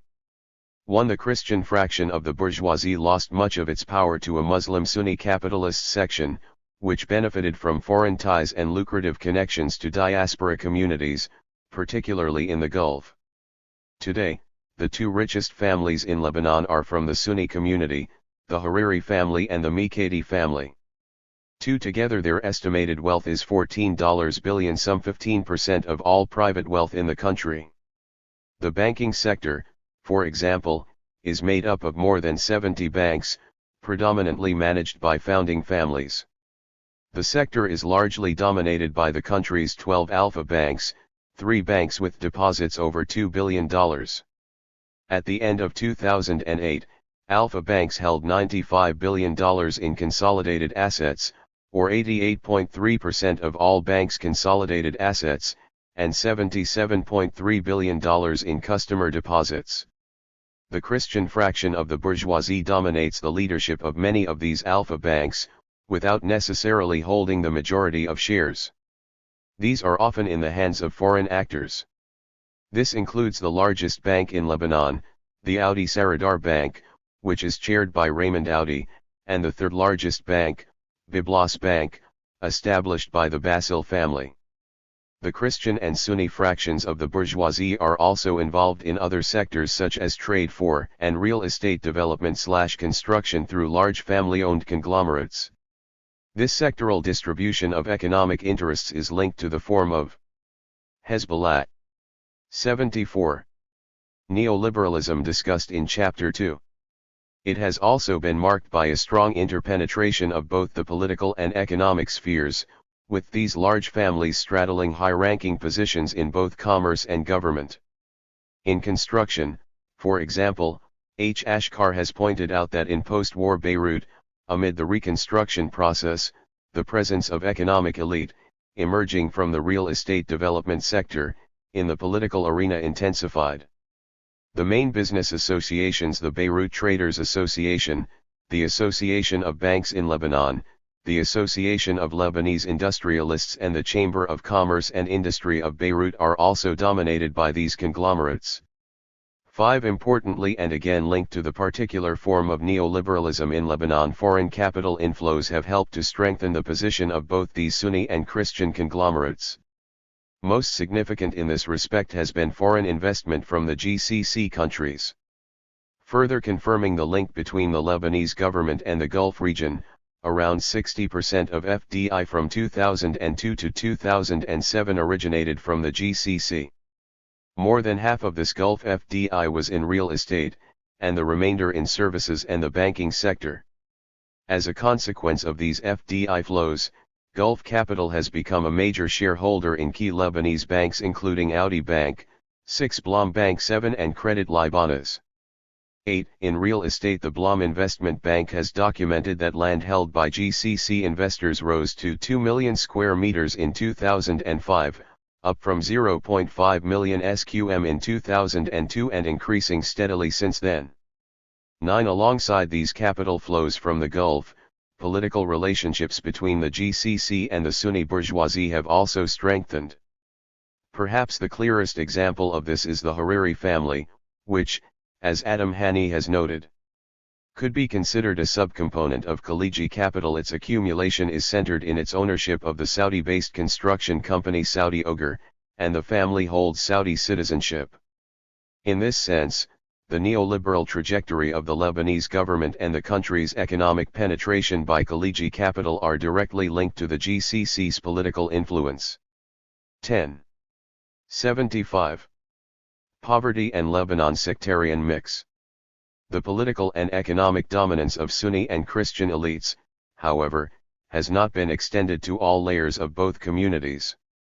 Indeed, one of the striking characteristics of the last 2 decades has been the increased prevalence of poverty in some key Sunni and Christian-dominated areas. While Beirut and Mount Lebanon continue to be the center of most economic growth, the previously marginalized Shia areas of South Lebanon, southern Beirut, and the Bekaa Valley are no longer the poorest regions of the country. Poverty is today the most acute in some areas of northern Lebanon, in particular the city of Tripoli and its surrounding suburbs. The most recent demographic study conducted by Informational International, a Beirut-based research firm, showed that of the country's 4.8 million Lebanese citizens in 2011, 34.8% were Christian and 65.1% were Muslim.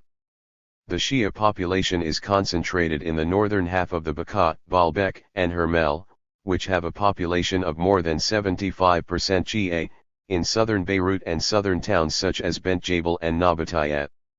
The Sunni mainly live in Beirut and in northern areas, such as Tripoli and the Akkar, as well as in the central Bekaa and in the southern city of Saida.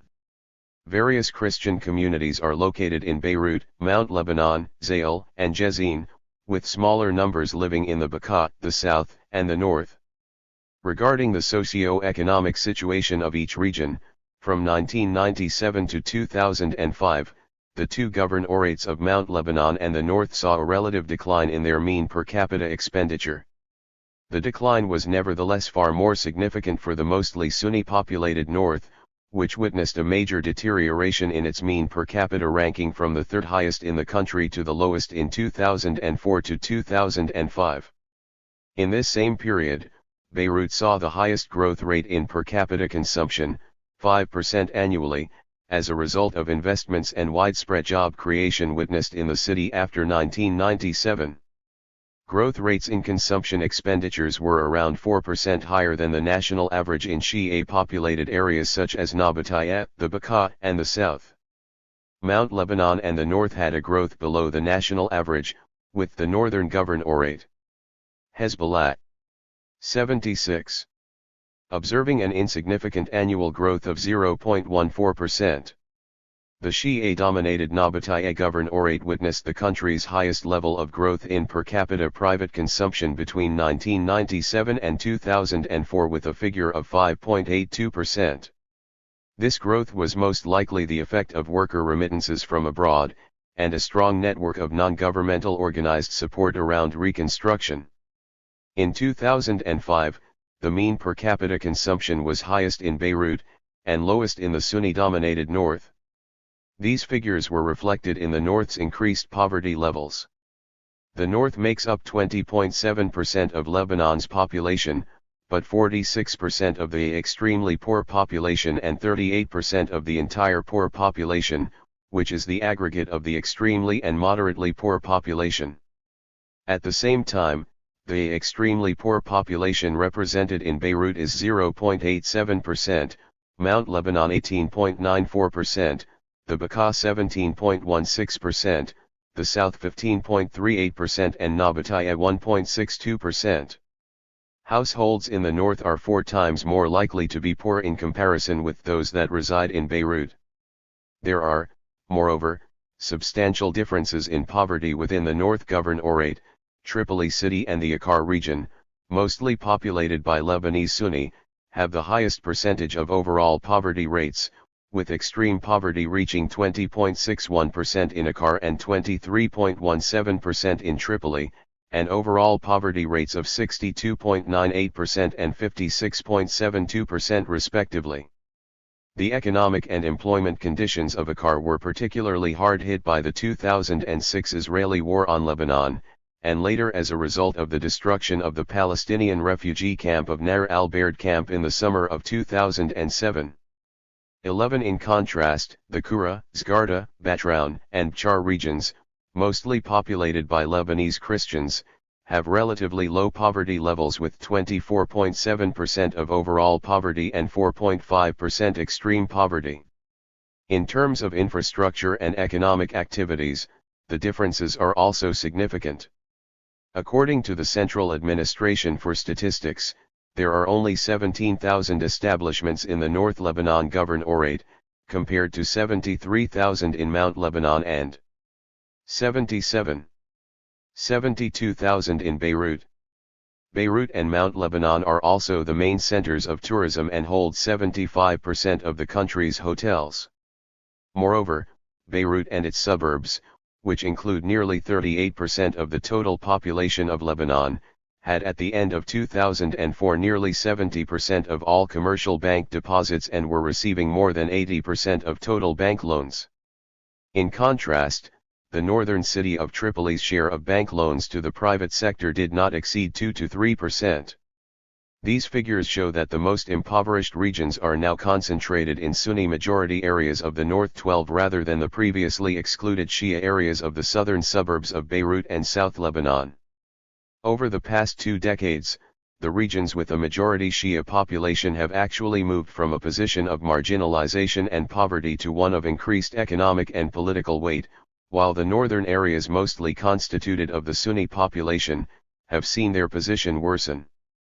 At the same time, inequalities are important within Shia-populated areas, just as they are in the rest of the Lebanese society.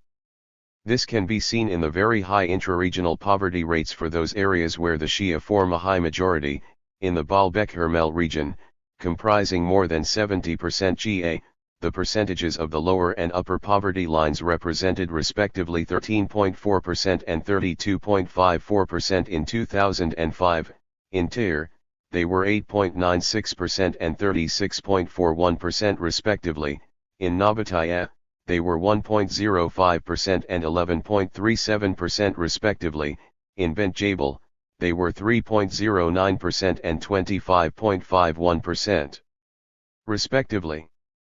These figures indicate that poverty remains very high within Shia areas, despite the fact that the position of the community relative to other sects has improved.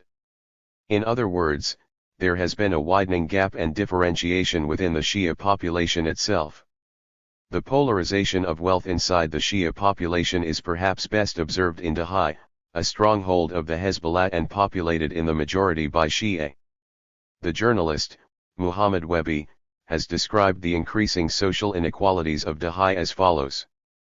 Hezbollah. 78.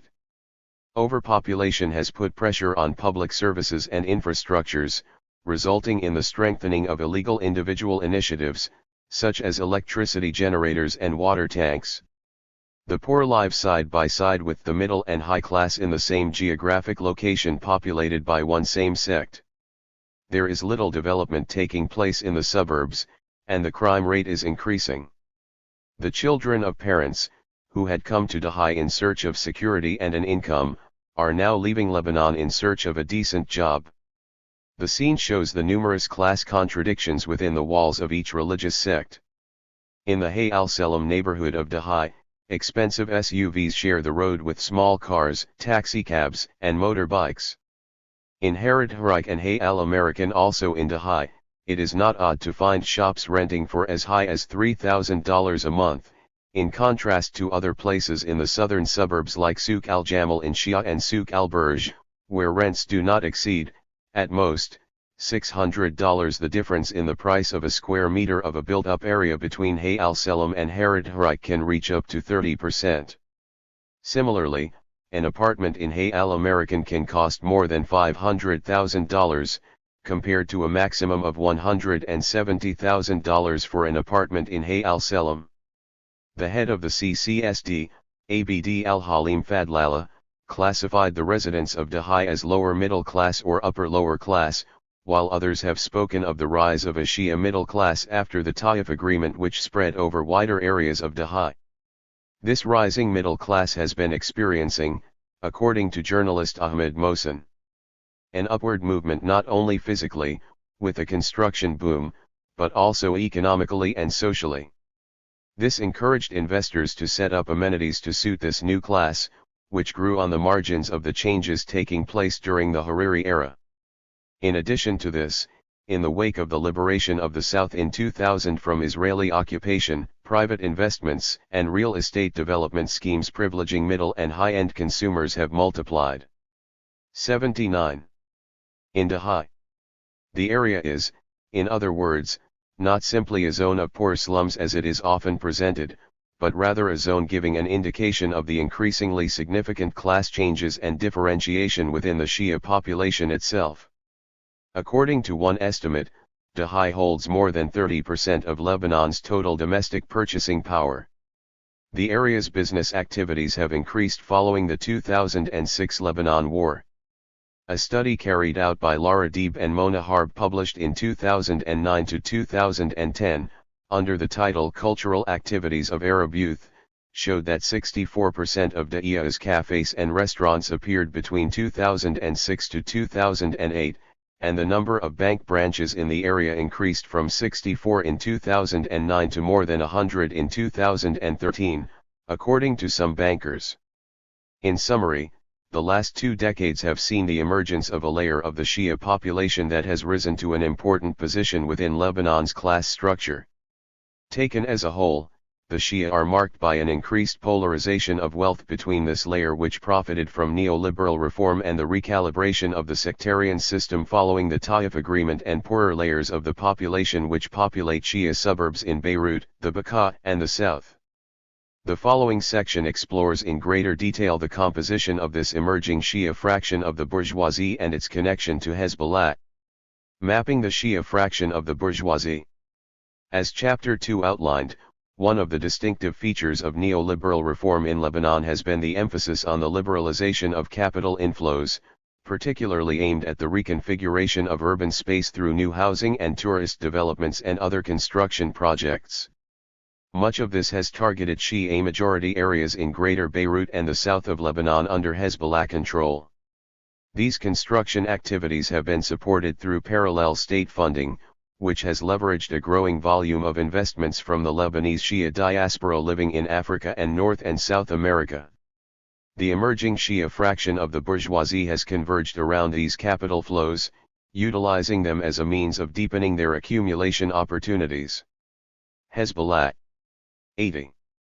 As part of the initial rise of Amal documented in Chapter 2, Nabi Berri played an instrumental role through the post-Civil War period in supporting this process.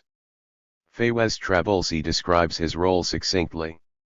Berri needed the post to become a focus for economic interests, especially the real estate, banking, trade, and other concerns of Shia diaspora in Africa and the Gulf. During the Civil War, Berri had formed what was termed the Shia Holding Company, and when fighting forced the closure of Beirut's commercial center and economic activity had become divided between Jauni and Kaslik in East Beirut and Hamra and Verdun streets in the west, Berri came to oversee a new real estate zone in El Tina and Verdun that constituted the second biggest arena for African investment after that of Mazra'at. Following the 1975-89 Civil War, he oversaw Intra-Invest Company and the Finance Bank through its chairman Hassan Farhan, as well as infrastructure developments projects in the south. One indication of the presence of this growing Shia fraction of the bourgeoisie is its increased representation in the main business associations. As Baruti has noted, the number of members representing the Shia fraction of the bourgeoisie never held more than 2 out of 24 seats in the Jamiyyat Tujar Beirut board prior to the Civil War. This number was to double to 4 in 1998, following negotiations between Rafiq Hariri and Nabi Berri with the Shia members nominated by Shia merchants in consultation with the Shia-dominated Tajamu al-Iqtisadiyin al-Lubnaniyin.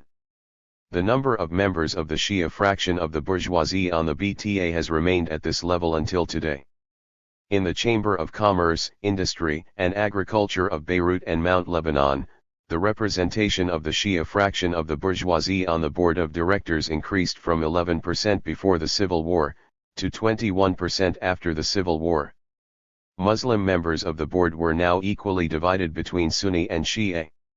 In the Association of Lebanese Industrialists, there is now parity on the board between Muslim and Christian, while in 1975 it 81 was composed of 2/3 Christian and 1/3 Muslim.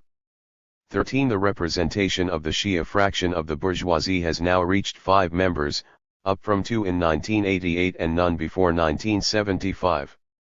The only business association where this shift is not found is the Association of Lebanese Banks, which was formed in 1959 and has held a large Christian majority on its board of directors until the 1990s, reflecting the domination of Christians over the banking sector in the country.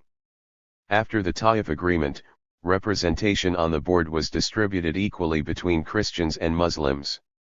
4 Sunni nevertheless dominate the representatives for the Muslim community, whereas there is only 1 Shia and 1 Druze.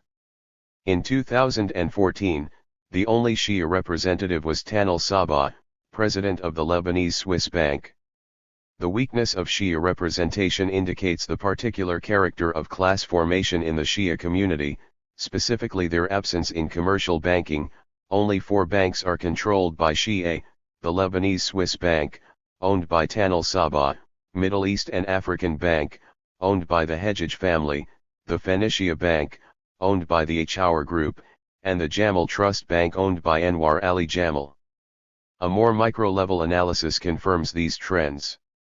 The appendix provides an overview of some of the key Shia-owned companies and individuals that constitute an important segment of this bourgeoisie. The groups listed have been identified by their representation on the industry councils noted above, as well as through discussions with business analysts and individuals in Lebanon. The data indicates 3 salient characteristics. First, these business groups are clustered around 2 main economic activities: construction/real estate activities and the import/export trade. One example of this is the Shar Metal Company, which is owned by the Sharour family. SMC is the largest ferrous and non-ferrous scrap metal exporter and processor in the Middle East, and is thus a good example of how trade liberalization has helped to underpin the development of Shia trading activities. SMC CEO, Fadi Ali Sharour, has strongly supported neoliberal reform in Lebanon in his position as vice president of the BTA since 1998 and is also close to Nabih Berri.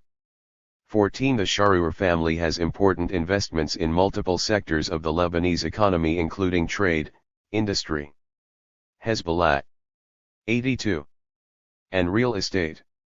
In the real estate sector, the Jaber Group provides an illustrative example of an important Shia-controlled conglomerate. The group has built numerous luxury apartment buildings in downtown Beirut and also operates 3 major hotel chains. In addition to its real estate development activities, Jaber produces and exports LPG gas cylinders. A member of the Jaber family, Yassine Jaber, was Minister of the Economy and Foreign Trade between May 1995 and November 1998. In this position, he supported the Hariri government's liberalization of trade. Another important characteristic of these new Shia-based conglomerates is their international connections. While these groups are largely based in the core areas of Hezbollah's influence to High, the Bekaa Valley and the south of Lebanon, they also have very strong links with Shia communities in the diaspora. Perlman describes this phenomenon well. A long history of migration links South Lebanon to Africa, where developing economies, minimal competition, and scant regulation enabled entrepreneurial migrants to make great profits with little formal education. Observers noted that, given these dimensions of African countries as destinations, émigrés maintained close ties and returned to Lebanon more than migrants to Europe or the Americas. Some returned to become a nouveau riche in the south, where they bought land and built commercial enterprises. Émigrés invested capital in banks, industries, real estate, and other business ventures. In some towns and villages neglected by the state, returned migrants assumed leadership over socio-economic development.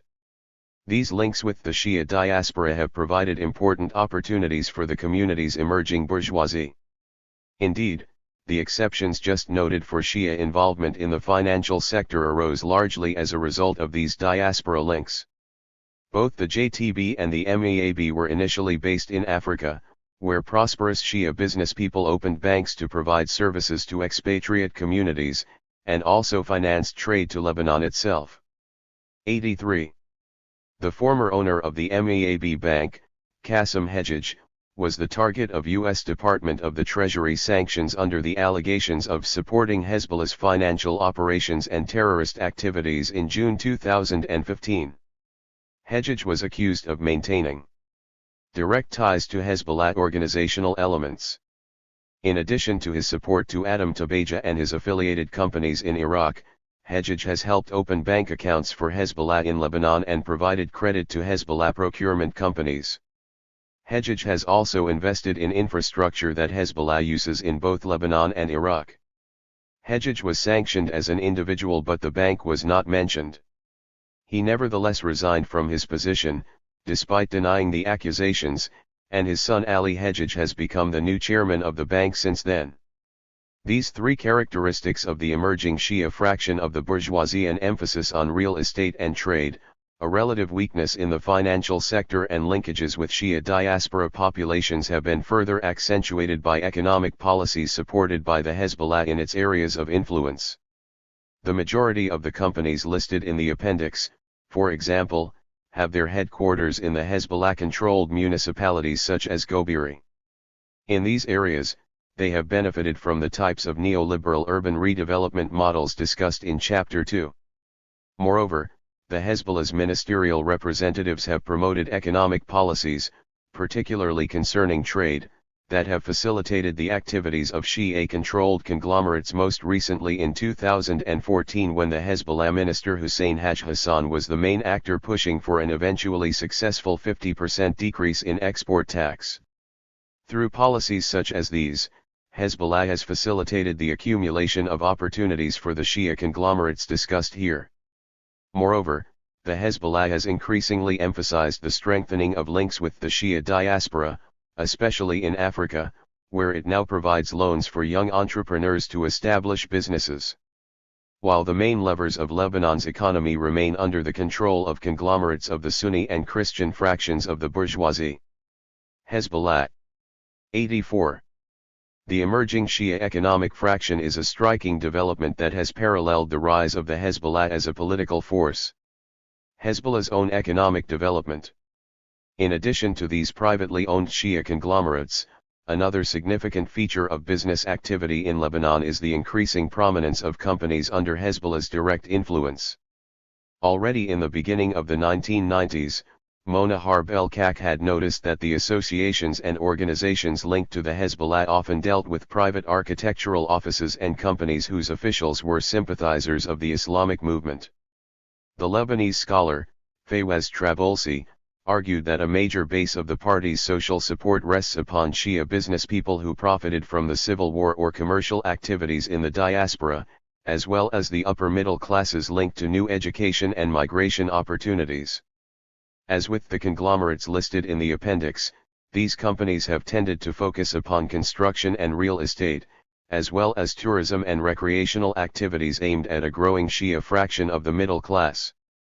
15. In many cases, these companies have been involved in real estate development targeting prosperous Shia migrants as far afield as Michigan or Australia. South Lebanon, in particular, has experienced a booming real estate market that a report described as village after village palatial-looking villas, despite the fact that many of them empty. Most of these villas were built by Lebanese in the diaspora as monuments to their successes abroad. Hezbollah is well aware of the economic power of the growing Shia fraction of the middle class, as is demonstrated by the following words of a prominent Hezbollah member interviewed by M. Harb and El Deeb: "We are a big powerful consumer movement that attracts big investors." There are 4 companies under the Hezbollah's direct influence that provide an excellent illustration of these trends. The first of these is Tajco, a real estate development company owned by the Shia businessman Ali Tajuddin. The Tajuddin family has operated real estate, diamond export, supermarket, and food processing businesses across Angola, Gambia, Sierra Leone and the Congo for many years. 16. Ali Tajuddin is a former 85. Hezbollah military commander who worked in trade and real estate in these countries before becoming owner of Tajco. One of the main missions of Tajco is to act as an intermediary for Hezbollah to purchase lands, and it is also involved in construction and civil engineering works. 17. In 2007, Tajco purchased a 2.2 million square meter farm near the villages of Rayhan and Al-Katrina close to the city of Jezin, which will welcome a new community called Ahmadiyya with houses and shops surrounding a stone quarry owned by Tajuddin. The current Minister of Industry and Hezbollah member Hussein Haj Hassan declared at the time that this would accommodate the natural growth of Lebanon's Shia population and buttress resistance against Israel. Tajuddin has also bought lands in Dal Hamiyeh, in the Bekaa Valley, with the goal of launching further residential projects. A second large construction company linked to the Hezbollah is the Al-Inma Group, which has been involved in the construction of numerous Hezbollah projects, and one of the partners of the company is Amin Churi, who was the Hezbollah's MP in parliament between 2005 and 2009. Inma defines itself as an engineering and construction company and a leading investment group in Lebanon, which has more than 1,200 employees spread across different branches. Its projects are concentrated in Shia-populated regions, especially in Dahieh and South Lebanon. The company's subsidiaries include Al-Inma Engineering and Contracting, which operates in Lebanon and Iraq, as well as Lebanon-based Al-Inma for entertainment and leisure projects. Lara Deeb and Mona Harb explain that the company started its activities in the beginning of the 1990s building relatively affordable housing complexes in Dahieh and then progressively began catering to more affluent customers, with middle and high-end buildings in Dahieh's neighborhoods. The close linkages between Al-Inma and Hezbollah's political structures is confirmed by its CEO, Adam Tababja, who is also the mayor of the Kafr Tabnit municipality and is affiliated to the Hezbollah. He has been the target of sanctions from the U.S. Department of the Treasury for his links with Hezbollah. Moreover, Tababja is vice president of the Al Ahad Football Club, which Hezbollah 86 is sponsored by the Hezbollah, and a shareholder of the Lebanese media group, Hezbollah's parent company for Al-Mana Television and Al-Nawr Radio. The director of the Al-Inma Group in South Lebanon is Ali Tababja, who is also the president of the Employers Association of Restaurants, Parks, and Tourism Companies in the South, and the vice president of the Lebanese Federation of Tourism Unions. Mona Harb and Lara Deeb also state that kinship relations with Hezbollah members have facilitated the company's contracting work and growth over the years. The scale of Inma's construction activities and its linkages with the reworking of urban space in Hezbollah-controlled areas can be seen in the company's project portfolio. In Dahieh, the group built an amusement park, which includes restaurants and coffee shops targeting a pious clientele. The Hezbollah mayor of Gobiri participated in the planning and facilitated the legal processes necessary for the project's implementation. Inma has also built restaurants and amusement centers in the Bur Abed neighborhood, Saida, Tir, Hadath, Baalbek, Bent Jabal, and Nabatayat. These projects include gyms, pools, saunas, and massage rooms. In the city of Tabi in Baalbek, Inma has built a summer tourist resort aimed at attracting religious families on vacation. It has also built the Hezbollah-controlled Al-Mehdi School in Hadath, the Hezbollah radio building in Harat Harik, and a number of residential buildings. In recent years, Inma has been involved in operating international projects, including the Maxim restaurant in Dubai and in oil and construction development projects in Iraq through the Iraqi branches of Al-Inma Engineering and Contracting. Another important Hezbollah-linked company is Mimar Engineering and Development, which was founded in 1988. Since that time, Mimar has been involved in more than 150 projects including sporting facilities, Shia religious institutions, schools, 87 and hospitals. For these projects, Mimar's clients are almost exclusively organizations linked to Hezbollah, such as the Islamic Health Society, the Iranian Committee for the Reconstruction of Lebanon, the Mehdi Scouts, the Shahid Association, the Islamic Religious Education Association, and municipalities controlled by Hezbollah mayors. At the celebration of the company's 25th anniversary, many Hezbollah members were present, including Muhammad Rad, head of the Hezbollah Deputy Bloc in Parliament, Muhammad Fniash, Minister of Administrative Development, and the two deputies Ali Fayyad and Ali Miqdad. 18. The event was prominently covered on Hezbollah's Al-Mana TV and in the party's magazine. The final enterprise linked to the party is the Arch Consulting Company, which was previously part of Jihad al-Bina but became an independent company in 2005. Arch is registered under the name of Walid Ali Jaber, who was a Hezbollah-supported candidate in the Burj al-Barajanez municipal elections in 2004. As with Mimar, Arch has built hospitals, schools, and religious institutions in the Hezbollah-controlled areas in Beirut, South Lebanon and the Bekaa. 19. It is also involved in tourism, infrastructure, and hydraulic projects. Internationally, Arch Company built the Abidjan Islamic Cultural Center in the Ivory Coast managed by Al Ghadar Association, a Shia religious association established by a supporter of Hezbollah.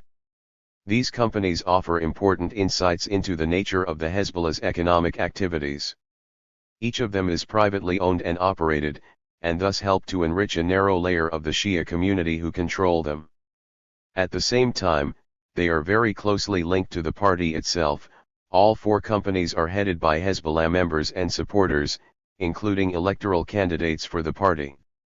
Their projects are largely based in the Hezbollah-controlled areas with clients mostly drawn from Hezbollah's educational, media and schooling institutions. Hezbollah officials frequently praise these institutions in publicly organized celebrations.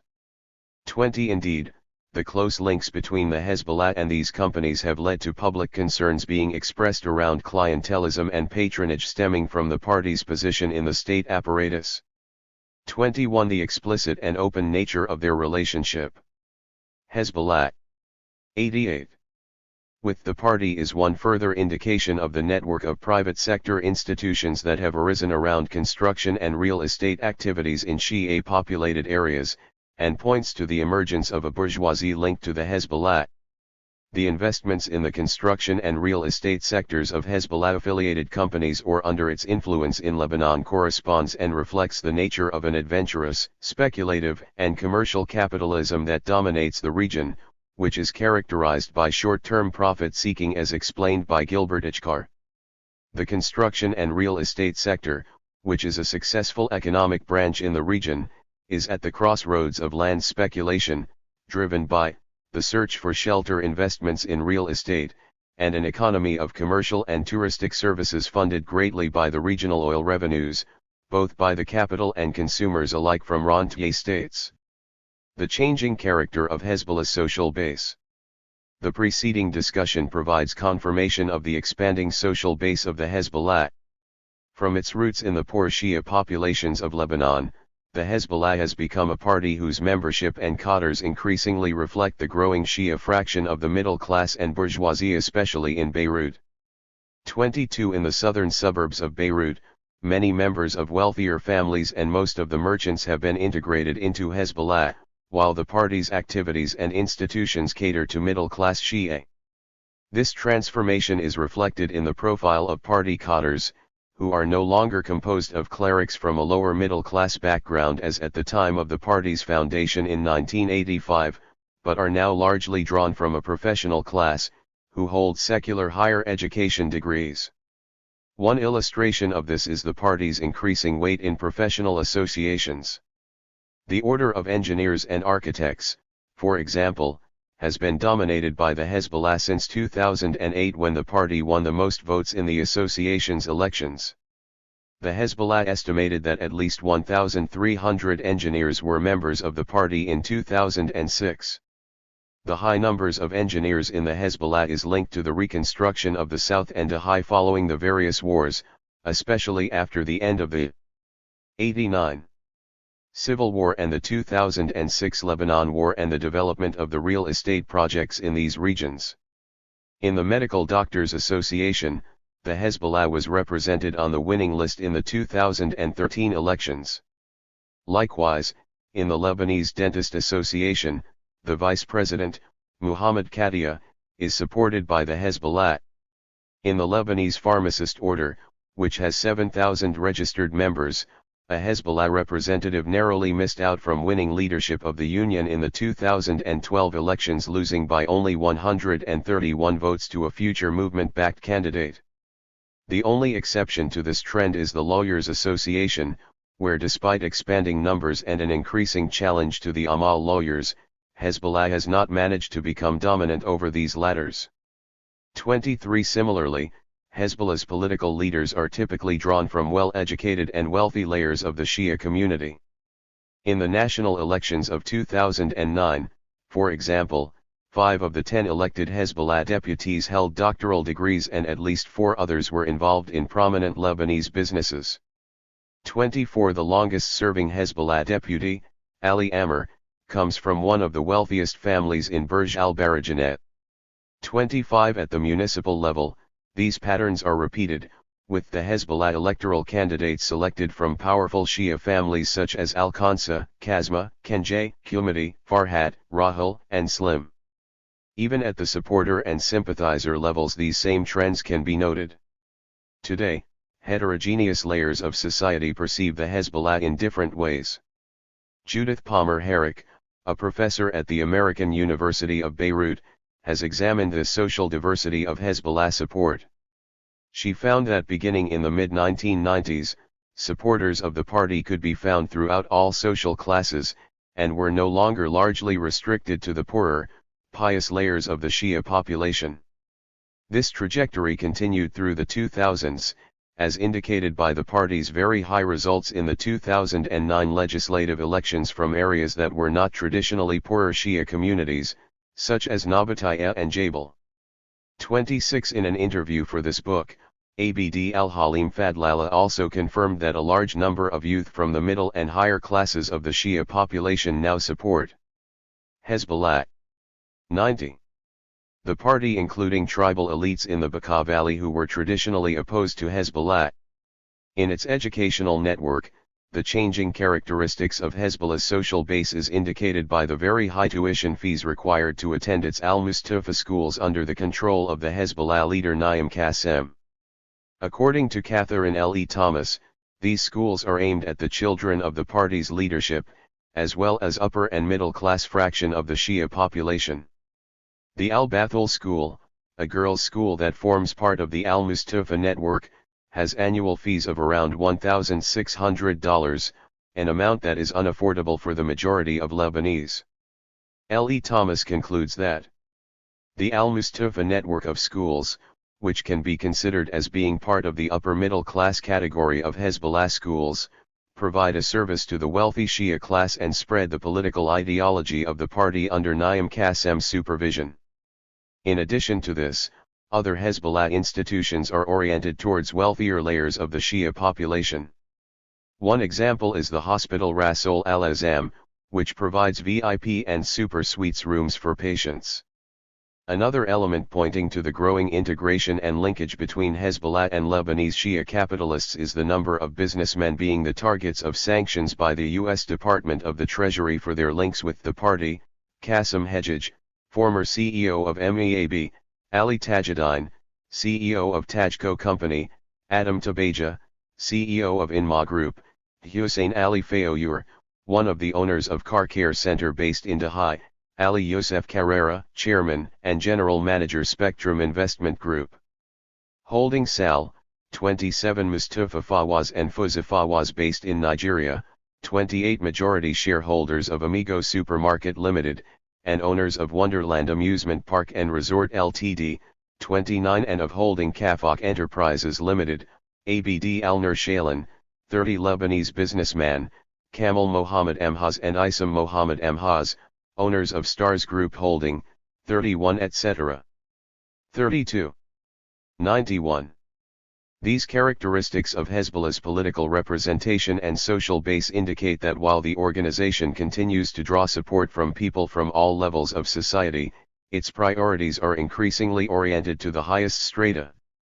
The Hezbollah MP, Ali Fayyad, acknowledged this trend in 2010, when he remarked that Hezbollah is not a small party anymore, it's a whole society. It is the party of the poor people, yes, but at the same time there are a lot of businessmen in the party, we have a lot of rich people, some from the elite class. The Hezbollah leader, Hassan Nasrallah, also provided indirect confirmation of these trends in a September 2009 speech, in which he urged members to quit the love of luxury, and called on them to adopt belief in God simply because of fear of the end. This situation was nevertheless still present, or at least felt by some sections of the population in Dahi, as shown in an interview in the beginning of 2016 by Lebanese journalist Haneen Gadar of an 18-year-old ex-Hezbollah fighter, who served as a soldier in Syria, was wounded and left the party a few weeks after suffering his injury. He said that stark disparities in Dahi in the standards of living are raising serious discontent among people, and that most of the young folks in Dahi do not have cars or proper access to public transportation, while most Hezbollah officials' sons are driving brand new expensive cars. We see this every day. Their houses, cars, clothes, etc. are all in our faces every single time we go out. Conclusion. The post-Civil War period witnessed the growing political and economic importance of the Shia population in Lebanon. This chapter has shown that Shia-dominated regions are no longer the most impoverished in the country, but rather the Sunni-populated regions in the north have been the worst affected by the deepening of neoliberalism. In Dahi, South Lebanon and Hezbollah. 92. The Bekaa Valley, an emerging Shia fraction of the bourgeoisie, grew in conjunction with the opportunities presented by neoliberal reform and the reconstruction funds that followed in the wake of 2006. This was indicated by an expanding presence of the Shia fraction of the bourgeoisie in various business associations. The Hezbollah, as the most important representative of the Shia population in Lebanon, was influenced by these socio-economic transformations in three respects. First, by the development and increasing presence of cadres coming from more privileged backgrounds and educated in secular universities, in contrast to the situation prevailing when the party was founded by religious clerics and people from a lower socio-economic background. Second, the party has formed close connections with the wealthier layers of the Shia population and elite families, indicated through its political alliances in elections in places such as Dahi.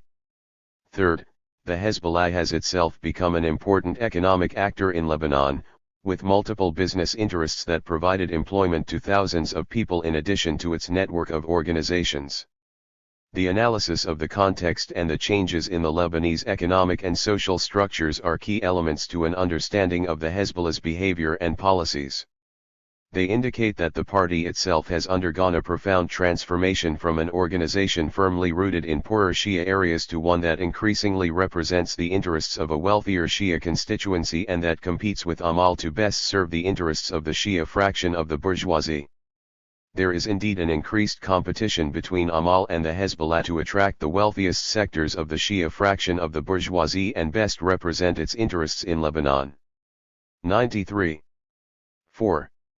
Hezbollah and Shia civil society.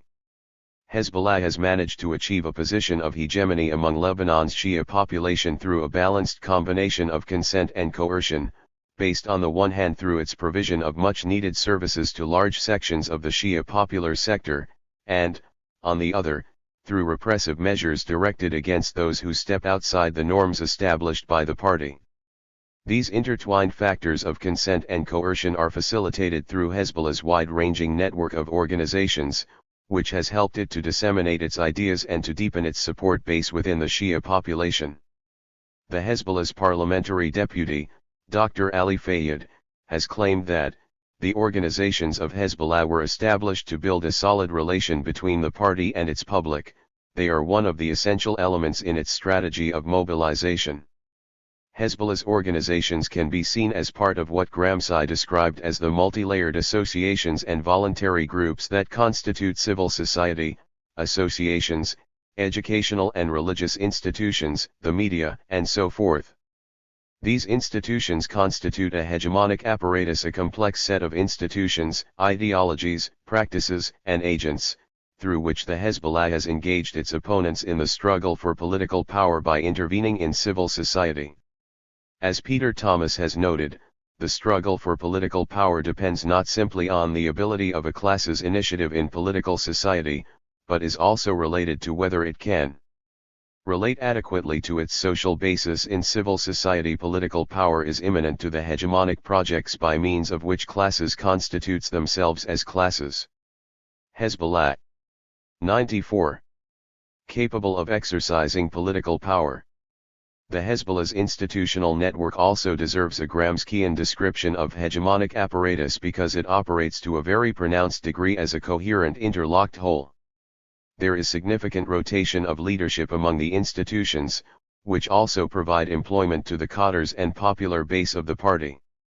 This network means that individual institutions reinforce each other's activities. The construction wing of the party Jihad al-Bina builds the organization's schools, while the Hezbollah religious centers and institutions provide them with books and instructors.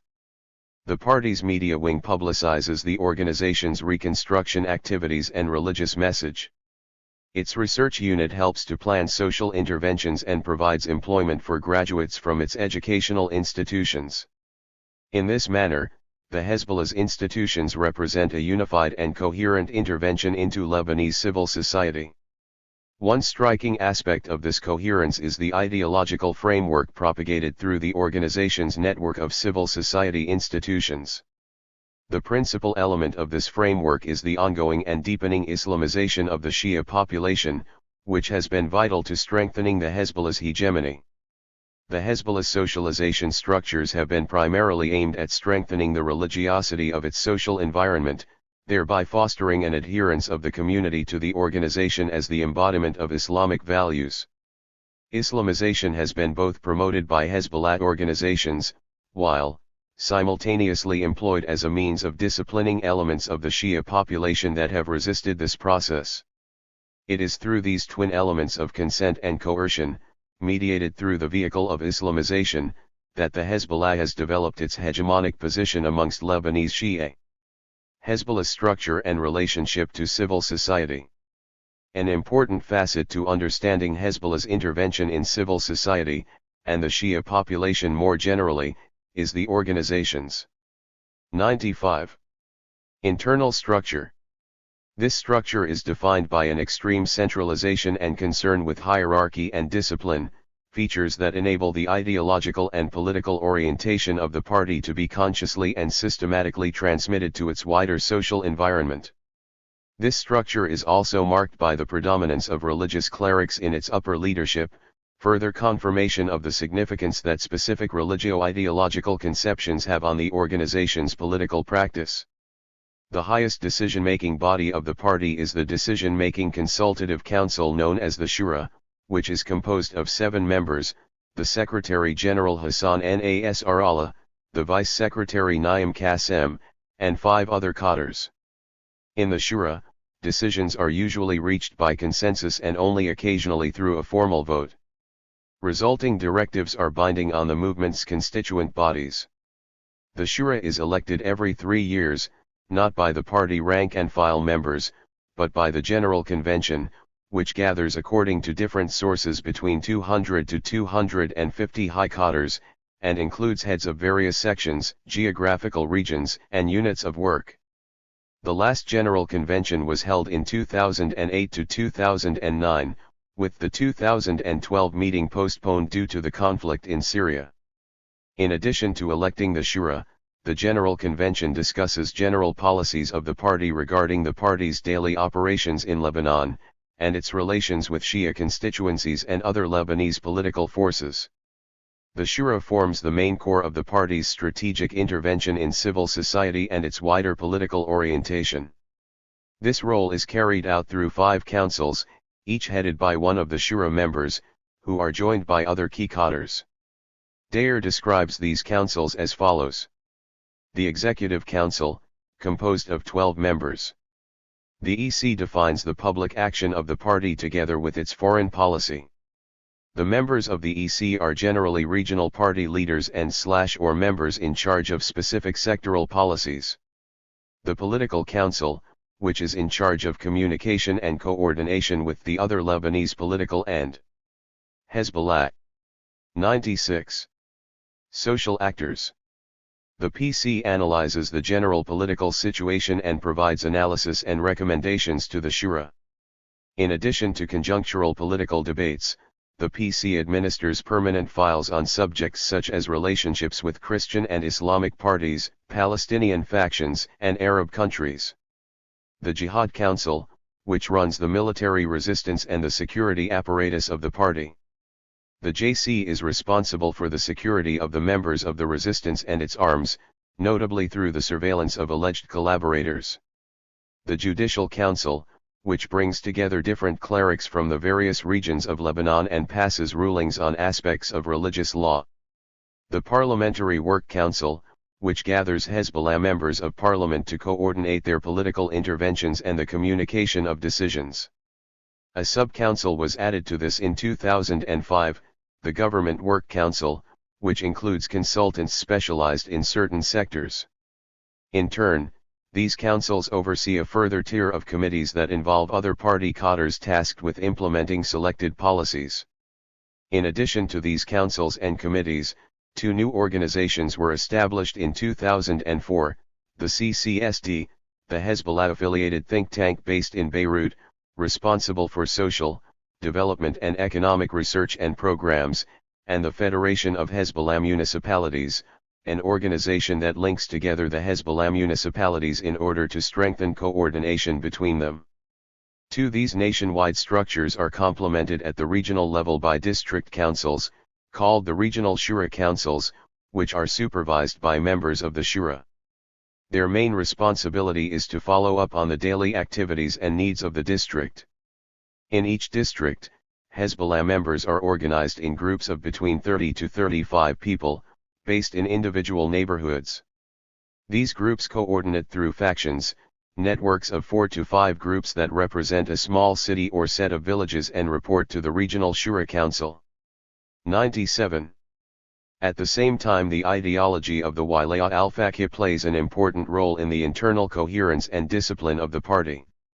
Membership in the Islamic movement is conditional on allegiance to the Wilayah al-Faqih and respect for the implementation of its decision among the leadership and its cadres. The picture that emerges from this structure is of a tightly organized and highly hierarchical party, which clearly transmits decisions and their implementation from the top to the individual member. In an interview conducted for this book, Abd al-Halim Fadlallah, the director of CCSD, confirmed this conclusion.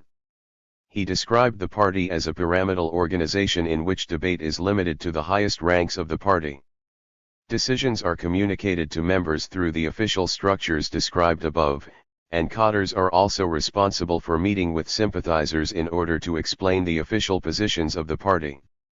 This pyramidal structure, organized at its core by the Shura, is thus the sole origin of the party's policy and strategic orientation towards the wider Shia population.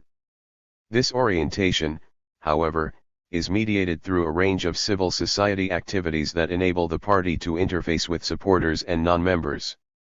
The most important of these activities, social support, religious institutions, media/cultural activities and education/youth work, are discussed in the following section. Social support activities of Hezbollah. A vital element in Hezbollah's support among the Shia population has been its attempts to support the civil population following conflict and war, demonstrated, most notably, in the aftermath of the 2006 Lebanon war with Israel. The direct beneficiaries of the party's resources and services, including employees and members in Beirut alone, are estimated to reach up to 40,000 people, according to some sources. 3 others have estimated the figure to be between 60,000 and 80,000, when factoring in the security and military apparatus. 4. In addition to this, the party offers a range of social support to a wider layer of non-members and supporters in the Shia population. The Imdad organization, for example, established in 1987, provides healthcare, education, and recreation services, support for orphans, emergency. Hezbollah. 98. Relief, income-generating programs, and a small amount of financial aid for impoverished families. This support includes direct financial aid through the organization's Good Loan Institution, which was established in 1982 and distributes loans without interest according to Islamic religious law. This institution has 23 branches and around 300 employees distributed between Beirut, the Bekaa, and the south. According to its website, Al-Qard Al-Hassan has lent more than $245 million since 1983, in a total of over 700,000 loans, including 110,000 in 2013 alone. These loans are funded through donations, religious taxes, administrative fees, and subscriptions to the institution. In 2012, the association had 150,000 subscribers who benefited from preferential loans in exchange for paying a monthly subscription of £10,000, and 35,000 people who contribute to the organization. 5. Much of the Hezbollah's financial support aims at the provision of welfare to the most vulnerable and poor Shia populations. The researcher Melanie Kamat shows that Hezbollah charities are mostly located in low-income areas. More than half of Hezbollah's institutions are today located in communities that are more than 98% are Shia, while the party is generally less eager to establish agencies in mixed areas. An interesting means by which Hezbollah provides its welfare support is discount cards, which can be purchased for a small fee and then entitle the holder to significant price reductions in Hezbollah-affiliated shops and community services. The card, Al-Amir, for example, is distributed by the association La Famille, 6, whose general director is Imad Wehbi, a graduate of Hezbollah's Mahdi School.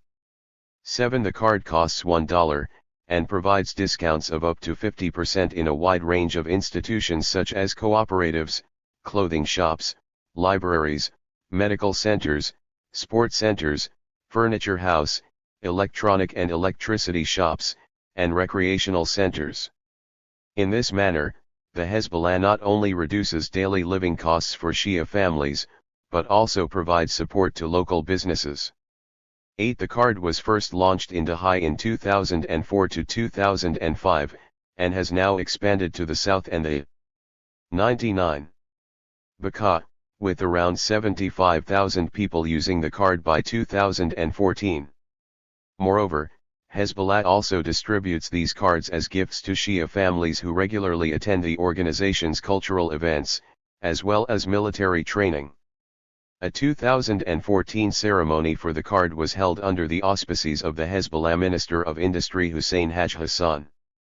Other kinds of discount cards are only available to Hezbollah members. One example of this is the Al-Nawr card, which can be obtained by members for a £20,000 monthly subscription. According to a wife of a Hezbollah member interviewed for this book, the Al-Nawr card allows its holders to benefit from price reductions in various Hezbollah-affiliated shops and warehouses, furniture shops, entertainment locations, kindergartens, restaurants throughout the country and organized Hajj pilgrimages. Alongside these welfare activities and financial support to poorer Shia populations, perhaps the most striking example of the social support offered by the Hezbollah has been its building efforts within Shia areas, particularly following the destruction of 2006. The implementing body for these building projects was the aforementioned Jihad al-Bina Foundation, which was created in 1985 to assume responsibility for reconstruction during and after the Civil War. Between 1988 and 2002, Jihad al-Bina led the construction of 78 buildings and the rehabilitation of another 10,528 structures, most of them in South Lebanon. Jihad al-Bina relies on financial assistance from its Iranian sister organization as well as from Islamic charitable sources. In addition to reconstruction, the organization also helps provide water and electricity to Shia populations where the state is weak or absent. From 1988 to 2012, the foundation distributed 8,095,055 barrels of water to 113 reservoirs in all regions of the southern suburbs, drawing periodically from a reservoir in Burj Abi Haidar. A few days following the 2006 Lebanon War, Hezbollah distributed millions of dollars in cash for building purposes to thousands of families, a process described by Jihad al-Bina as follows. Hezbollah 100. The housing compensations were paid according to the initial surveys of demolished buildings, which Jihad al-Bina was capable of accomplishing in an unprecedentedly short period of time. Compensation was settled without any complications to $12,000 in Beirut, $10,000 in the south. They settled the documents essential to identify the individuals and their demolished buildings, and in 1 month, Compensations were paid to more than 12,000 individuals. The party's executive council was in charge of this distribution, which took place in offices situated in schools and other buildings throughout the bombed neighborhoods of the southern suburbs, South Lebanon, and the Bekaa. Hundreds of volunteers helped expedite the process, covering 75% of the requests in 48 hours. Most of this activity focused on reconstruction of the Dahai neighborhood, the principal urban base of the organization. To this end, Jihad al-Bina established the project WAD, which specifically targeted building in Dahai. According to the CCSD, WAD arose following numerous meetings between the residents of Dahai, whose homes had been destroyed during the war, and Hezbollah Qatars, in which 80% of the residents of destroyed homes decided to entrust Hezbollah and its teams of engineers with the reconstruction of the zone. The Hezbollah leader Hassan Nasrallah explained how the process occurred in a speech on May 11, 2012 to commemorate the of WAD. I met with the people, the owners of the residential units following the war. I presented to the people the decision as it is. There is no possibility that the state rebuild your houses.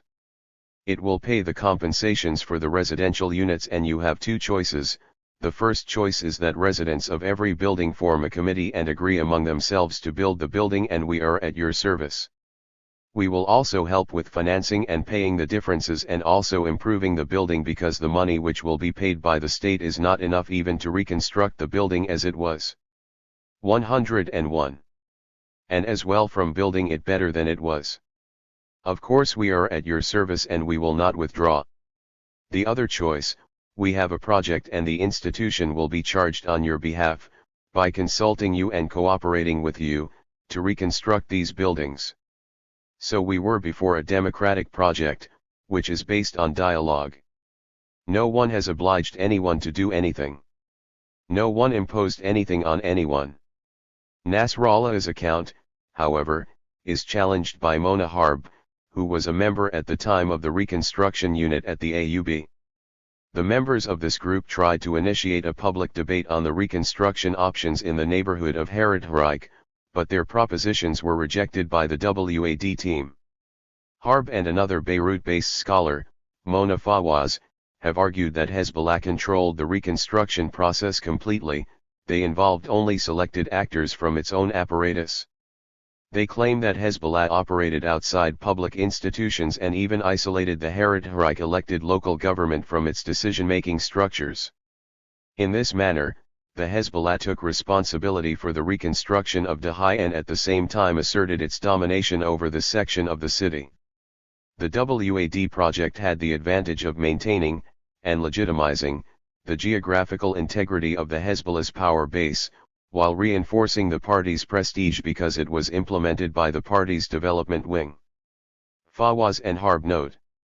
Dahai is Hezbollah's capital, the site of its institutional headquarters and of its governing councils. Its location in the city of Beirut gives it tactical weight and significant visibility that is capitalized upon in the party's mobilization strategies and political decision-making. Its reconstruction is thus an opportunity to reassert the party's dominance, especially amid acute life-threatening challenges such as those unfolded in summer 2006. In Dahai, more than elsewhere, the act of reconstruction was hence an act of defiance and survival for Hezbollah. This largely explains the party's swift mobilization in the process. Hezbollah. 102. The WAD project indicates the way in which reconstruction has been utilized by the Hezbollah as a major element in building a popular base of support in key Shia areas. Not only were the residents of Dahai supplied with desperately needed housing, but the reconstruction activities provided thousands of jobs in a community that consists of 500,000 Shia Lebanese.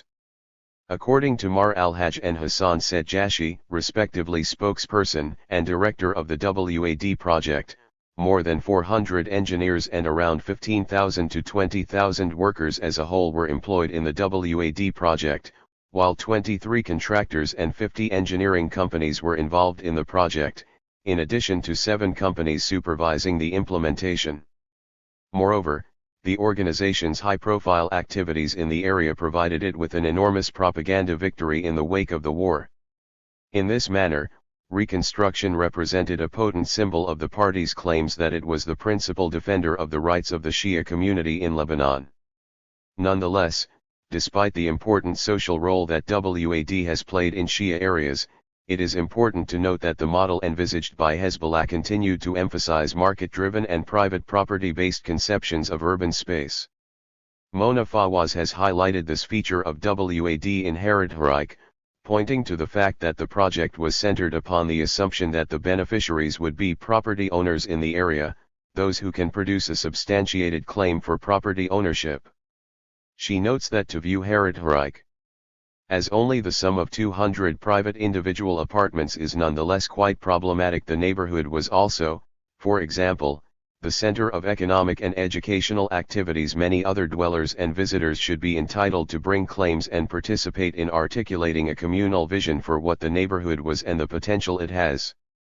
The residents' desire for an increased and better utilized public space, including better sidewalks, more open spaces, playgrounds, less congestion, were ignored in the reconstruction plans, which instead emphasized the interests of retailers and owners of 103 companies and institutions. Moreover, in line with the arguments made in the previous two chapters, these reconstruction activities not only helped to consolidate Hezbollah's social base into high, but also acted to enrich those large construction conglomerates that were close to the party itself. Companies not linked to the party were excluded from the lucrative contracts. 10. Mosques, Hawzat and religious institutions. As noted earlier, the political elites of the Shia population, the ZOAMA, were significantly weakened during the civil war as a consequence of the political and military strength of Amal and the Hezbollah. In this context, new religious institutions were an important site of challenge to those existing elites who had typically monopolized religious learning and scholasticism.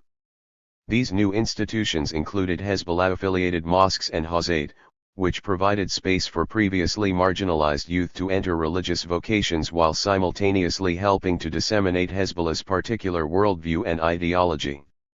According to Rula Abaisab, the new Hawza posed a challenge to elitist and family-transmitted scholastic traditions in Jabal Amil and brought about a status reversal for displaced Shia youth from working-class backgrounds whose lives lacked the educational stability or socio-economic growth necessary for self-actualization. The seminary students who identify with Hezbollah are largely drawn from lower social classes and families that lack the traditions of Shia scholasticism. This challenge to the older traditions of learning must be seen against the background of overall socio-economic changes. An incremental process of rural deterioration in the Shia regions, combined with demographic change and marginalization at the hands of the Lebanese state, popularized new modes of thought, of which the Islamist cultural and political revolution represented by Hezbollah is one. The production of Islamist ideas, in turn, led to the emergence of new forms of economic activity, wage labor, and professions tied directly to the institutions, seminaries, schools, organizations and overall mobilization activities of Hezbollah. Hezbollah 104. The main sites of public religious activity in the early years of Hezbollah were the mosques of Bir El Abed, Gobiri and Airport Road, all located in the southern suburbs of Beirut, and the Hawza of Baalbek, founded in 1978 by Abbas al-Musawi. The sermons and religious formations provided in these institutions were highly politicized. Their diffusion was also helped by recorded audio tapes, which had proven an effective means of propaganda during the years of the Iranian Revolution. Important Hezbollah Hawzat are found today in Sadaikan in South Lebanon, Hawza al-Imam al-Mahdi, the Hawza al-Imam al-Muntazir in Baalbek, Hawza al-Almiya al-Diniyya in Tir, and al-Rasul al-Akrams in the southern suburbs of Beirut. Other institutions linked to Hezbollah diffusing the religious and political message of the Islamic movement are the Center for Youth Education in Jibshit, the Educational Hawza in Bridal, the Iranian Religious Center in Tir, and the Center for Islamic Martial Arts in Kabrika. Hezbollah has also established very strong relations with three clerical associations, which are the Hayat Ulama Jabal Amil, directed by Atif al-Nabolsi, 11, the Tajamu al-Ulama al-Muslimin fi Lebanon, headed by Sheikh Hassan Abdullah, and the Tajamu al-Ulama al-Muslimin fil-Bika. In the Huzayt, Sheikhs train other Sheikhs whose role is to spread support for the Islamic way of life and the policies of Hezbollah. Women and men are trained separately, and go on to pass their religious knowledge to the immediate and extended family unit. Through these institutions, Hezbollah promotes a certain popular conception of religion that links support for the party with the fulfillment of religious obligations. Hezbollah-affiliated Sheikhs in Huzayt and mosques can be viewed as organic intellectuals whose role, in a Gramscian sense, is to elaborate a particular project for the Shia population by organizing it in both ideological and practical terms. The role of the ulama, or more generally religious clerics, as a vanguard is also symbolized by Khomeini's slogan, "The ulama are the leaders," cited 105. In Carrera 2007, 65.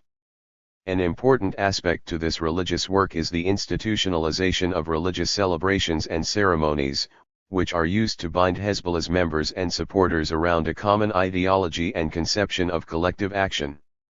In this sense, the form of Hezbollah's religious activities is highly political, a link that is clearly demonstrated during election periods. At these times, religious ceremonies are used to mobilize popular support for the party. At the same time, the Sheikhs play a key role in relaying fatwas from the Hezbollah or religious leaders close to the Islamic movement, for example in imposing a moral obligation to vote for the list supported by the Hezbollah during the various elections summed up in the party slogan, "Your vote is a duty on which you will be judged at the end of your days." All religious holidays give rise to activities and celebrations prepared by Hezbollah through the Jamia al-Talim al-Dini al-Islami, the Islamic Religious Education Association, an educational organization linked to the Hezbollah. All of these institutions and religious occasions are thus used by the Hezbollah to develop a wider religiosity within the Shia population and a separate sense of identity set apart from the wider Lebanese society. In this manner, as Mona Harb has noted, Shia Islamic belief reinforced and institutionalized by the Hezbollah in religious holidays, ceremonies, and processions allow the Hezbollah to accumulate symbolic capital, thus guaranteeing the reproduction and the legitimation of the party itself. She adds that the investment of the movement in these types of activities, called demonstratives, constitutes a form of legitimate self-assertion by which power is known and recognized, in the words of Pierre Bourdieu. Media and production of culture. Since its establishment, the Hezbollah has placed a particular emphasis on developing its media network. This dates back as early as 1982, when formal media institutions were first developed by groups of people who would officially establish the party in 1985. First, they published a newsletter called Al-Mujtahid, which had a peculiar Iranian-inspired rhetoric and style by carrying reports about Iran and local developments related to Iran, as well as the activities of the Islamic Hezbollah. 106. Committees and speeches by Iranian and Lebanese clerical leaders. The publication of this newsletter was stopped following the Israeli invasion of Lebanon in June 1982, and was replaced by a 4-page leaflet called Al-Althagar, which maintained its focus on Iranian affairs and the battle between the Islamic nation and the Israeli enemy. According to Abbas al-Musa'i, the second Secretary General of the party, who was assassinated by Israeli forces in 1992, when the stands of the mosques will associate themselves with the modern stands that are television and video, it is at this moment that we will be able to create the Ummah. Naim Qassem has also noted that Hezbollah's visual media is an efficient arm because it transmits the event without any need of comments. Hezbollah's media network has three main components. First, the television channel Al-Mana, established at the beginning of the 1990s at the initiative of businessmen close to the party. The television channel is now under the total domination of the party. Second, websites, magazines and newspapers such as the weekly Al-Intiqad, formerly known as Al-Ahad, which is the party's main mouthpiece and was established in June 1984, Baqiyat Allah, a monthly cultural magazine focusing particularly on issues relating to Islamic Shia law, which is distributed to around 17,000 cadres and members of Hezbollah, and the magazine Al-Amana of the Association Al-Amal al-Baladi, which concentrates on municipality issues. Last, the radio station Al Nour, established in 1987, which is now one of the largest and most listened to radio stations in Lebanon. It also broadcasts abroad. Each of these institutions play a key role in diffusing the vocabulary and the imagery of Hezbollah's worldview through shows, documentaries, and games addressing themes of resistance, Islam, Palestine and Zionism. Hezbollah also has other resources to spread its messages, such as musical groups, publishing houses, and film and production houses. Until the mid-2000s, all the communication activities of the party were supervised by the Central Information Unit, which was managed by a member of the Majlis al-Shura and directly submitted to the authority of the President of the Executive Council. The CIU combined the regional units, the Unit of Foreign Relations managing relations with national and international media, the Committee of Information Activities in charge of graphics, banners, chants and placards, in addition to the directors of the Al Ahad newspaper, the directors of Al Mana television and Al Nour radio station. The CIU was also in charge of collaboration with municipalities governed by Hezbollah to rename squares and decorate them with specific pictures and banners. New names were attributed to some specific squares, for example, Jerusalem Avenue, Khomeini Avenue, Hadi Nasrallah Avenue and Resistance Avenue. As explained by the director of the CIU in an interview in 2004, we want to create a specific urban decor, pedestrian streets, monuments on squares that reveal the identity of the neighborhoods, which show that we are here now, in this location. In 2004, the party's 7th Congress decided to place even greater priority on cultural issues and their link with popular mobilization. This led to the establishment of the Artistic and Media Unit, attached to the EC, which was placed in charge of graphic means of communication that would be spread throughout Shia areas. In this manner, Hezbollah aimed at reproducing a specific identity in the territories it controlled, where party references would be materialized in space through banners and pictures installed in the streets, objects positioned on public squares and regular commemorations. This panoply of images is a striking confirmation of Gramsci's observation that a movement seeking hegemony must never tire of repeating its ideas. Repetition is the best dialectic means for working on the popular mentality. In this framework, Al Mana television held a particularly important place due to its large audience as the second most watched television channel in the Arab world throughout the 2000s. Al Mana has nevertheless probably lost some sections of its audience following its military involvement in the Syrian revolutionary process alongside the Assad regime, which has proven hugely unpopular among the people. Hezbollah. 108. Of the region. According to a survey conducted in March 2013 by Pew Research Center, Hezbollah was widely unpopular in the region. Hezbollah was actually viewed unfavorably in Egypt by 75%, in Turkey by 73%, in Jordan by 72% and in Lebanon by 59%. Views are mixed in the occupied Palestinian territories, where 49% have an unfavorable view of Hezbollah, while 43% have a positive one. Views of Hezbollah in the Palestinian territories have nevertheless turned significantly more negative since 2011, when 61% saw the militant group positively and 37% had an unfavorable view. And a similar trend was observed among Palestinians in Lebanese refugee camps.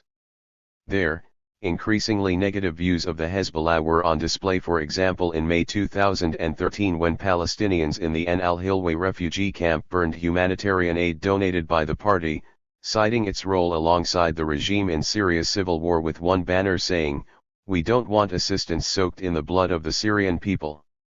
In Tunisia, 38% have an unfavorable view of the Hezbollah and 35% have a positive one, with 27% expressing no opinion. Within Lebanon, about 9 out of 10 Shia view the Hezbollah favorably, while 94% of Sunni and 60% of Christian regard the Hezbollah unfavorably. According to station officials in the mid-2000s, Al Mana's annual budget stood at approximately $15 million. It employs around 350 people, including 20 foreign correspondents. Its organization consists of 6 departments, 12 including a department in charge of its internet website which alone has 10 employees. As Al-Falamlum has argued, the first mission of Al-Mana was to build a space of legitimacy for the armed resistance against the Israeli occupation, whose ultimate reference point is Islamic and Shia symbolism. The channel has also filled 2 other major functions. It is first to weld and reproduce the Shia popular basis of Hezbollah structured in a political community through the mise-en-scene or demonstration of the power of the party, especially in times of crisis and of intense intercommunitarian conflicts. Al-Mana therefore operates as a mediator of the identity of Hezbollah and of all its attributes of legitimation to its Shia popular base. It participates in the reproduction of its system of representation, which draws its 109 references in the collective memory of the Shia martyrology. It boasts its qadrs of frames of perception and allows the public to locate, perceive, identify, classify the events of environment, their experiences, and the world. It systematically transmits the different religious and political ceremonies and ritual celebrations organized by the party which characterizes the time of the community and maintain a space of familiarity between its members. Social programs publicize the merits of Hezbollah's social actions and valorize them as a source of legitimation. Sports and children programs and soap operas offer a fun but virtuous entertainment. One example of Al-Mana's broadcasting was the series Al-Ghalibun, which traces the history of the Hezbollah from 1985 to 1992. Al-Ghalibun was broadcast by Al-Mana in the summer of 2012, during Ramadan, and cost $2 million to produce. The series was explicitly crafted to portray the Hezbollah as the principal resistance movement against Israel through the 1980s and early 1990s. It relates a fictional account of its main protagonist, Nasser, who begins as a secular fighter but finally decides to join the Hezbollah because it is stronger and more effective because of the faith of its members. In shows such as this, Al-Mana's programming projects a historical narrative that upholds the party's claims to be the sole and most effective representative of the Shia population, while simultaneously tying this to its religious principles. 13 Dina Mutar and Farid Daklala argue in a similar vein that Al-Mana has continued to promote Hezbollah's culture of resistance, considered an integral aspect of the party's Iranian-inspired Islamic milieu in Lebanon, and, which along with its constituent resistance identity and culture, are essential products of Hezbollah's institutions which operate today as a holistic and integrated network which produce sets of values and meanings embedded in an interrelated religious and political framework that of Wilayat al-Faqih. Hezbollah. 110. They add that Al-Mana particularly emphasizes its role as the communal voice of Shia in Lebanon during its coverage and religious programming of the Shia holy months. The specific religious principles of the party are also imposed on the employees of the channel in regards to their personal appearance on air. The management places restrictions on which headscarves can be worn by female presenters, insisting that the head covering had to be a dark uniform color. The employees are also ordered by Al-Mana management to avoid the appearance of unveiled women on the station's programs, restricting their appearance to news bulletins and reports, where for example, people on the street are asked for their opinion. As Huda has noted, from a media perspective, i.e. externally, the party is open to unveiled women and accepts them because it needs them to show an image of openness in the Arab and Western worlds and it needs their political support. Nonetheless, the party wants to make sure that people who are socially different from it are not hostile to it. But if you are an unveiled Shia woman, then it's a different story. Such a woman cannot be brought into prominence in the party because she cannot be a role model. Al-Mana therefore adheres fully to the role assigned to television by Imam Khomeini, a public university whose pedagogic role is to guide the population towards a pure society, uncorrupted by the West. The IRI, since the victory of its own revolution, actually emphasized the role of media in the dissemination of the Islamic culture. This is demonstrated by the law of 1982, which approved the constitution of Iranian radio and television, stating that mass media, radio, television, must be at the service of the dissemination of Islamic culture. In addition to its media network, Hezbollah has developed a specific attitude towards the production and control of art. In 2004, the party centralized its direct involvement in these processes through an affiliated professional organization called the Lebanese Association for the Arts, or Al-Jamia al-Lubnaniya al-Ilfunun. The newly established law was in charge of designing 111 and implementing cultural projects commemorating the resistance and other themes, centralizing previously dispersed efforts in this sphere. The law produced exhibitions, videos, billboards, and other media narrating the key ideals of the resistance society, celebrating political and religious events and commemorating the party's successes and achievements. In 2006, following the war, the law was the institution in charge of the campaign in 3 different languages praising the divine victory of the Hezbollah. It was the law as well that launched the campaign values with slogans such as "Order is from the faith" and "My family is my happiness," which wanted to raise awareness about order and family values, as the Hezbollah considered there was a general decline in values that led to growing social problems. The law showed the increasing importance given by the Hezbollah to the notion of culture, understood as a holistic concept, as it gathered professionally trained artists, graphic designers, and architects. 14 In 2010, the law was separated into 2 associations that are in charge of different domains of cultural production. Resalat became the organization responsible for media campaigns. The Association for the Celebration of the Tradition of Resistance, Jamia Ihayaturath al-Mukawama, manages the construction of large-scale structures including the Qayyam and Mlida sites, the Memorial Garden in Marun al-Arais in southern Lebanon, the Memorial Museum for martyred Hezbollah Secretary General Sayyid Abbas al-Musa'i in the Bekaa Valley, as well as the Resistance Museum in the southern suburbs of Beirut. The conscious attempt to build popular hegemony through the use of these sites has been noted by one of their designers. You can control people by narrating a specific heritage and memory. This is what the Israelis do. We are getting their culture by providing a counterculture. We want to fix our memory through architectural and design language. Few people read books, but many people come to visit a building, a museum, or a heritage site. Hezbollah 112. Within this cultural emphasis, the control of the memory of the Hezbollah soldiers killed on the military field against the Israeli army is highly significant. Hezbollah institutions involved in this include the Tribute to Martyrs, a foundation that honors the martyrs' family and assists them by, for example, taking care of the maintenance of the tomb. Another center, Memories of the Martyrs, was established in 2004 with the objective of enhancing and preserving the legacy of the Islamic resistance and particularly of martyrs. In all of these activities, it is evident that the Hezbollah expends a conscious and considerable effort in shaping how the wider Shia population perceives the historical narrative of resistance and the party's role in it. This narrative is heavily linked to and reinforced by the religious symbolism associated with the Shia faith. It is revealing, for example, how the contemporary themes of resistance, persecution, and martyrdom are continually situated in reference to pivotal moments in Shia history.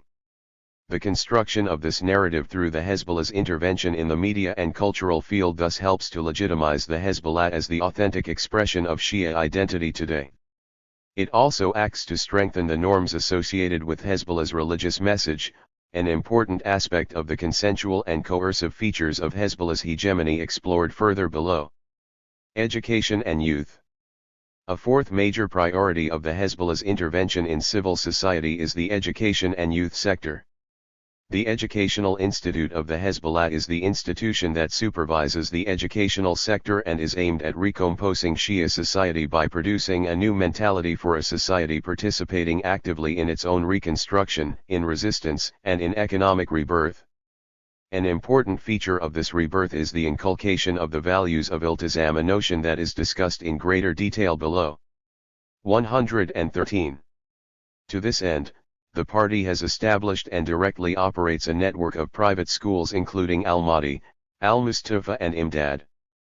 The Al-Mahdi schools have expanded rapidly to 14 schools in Lebanon as well as one institution in the city of Qom in Iran.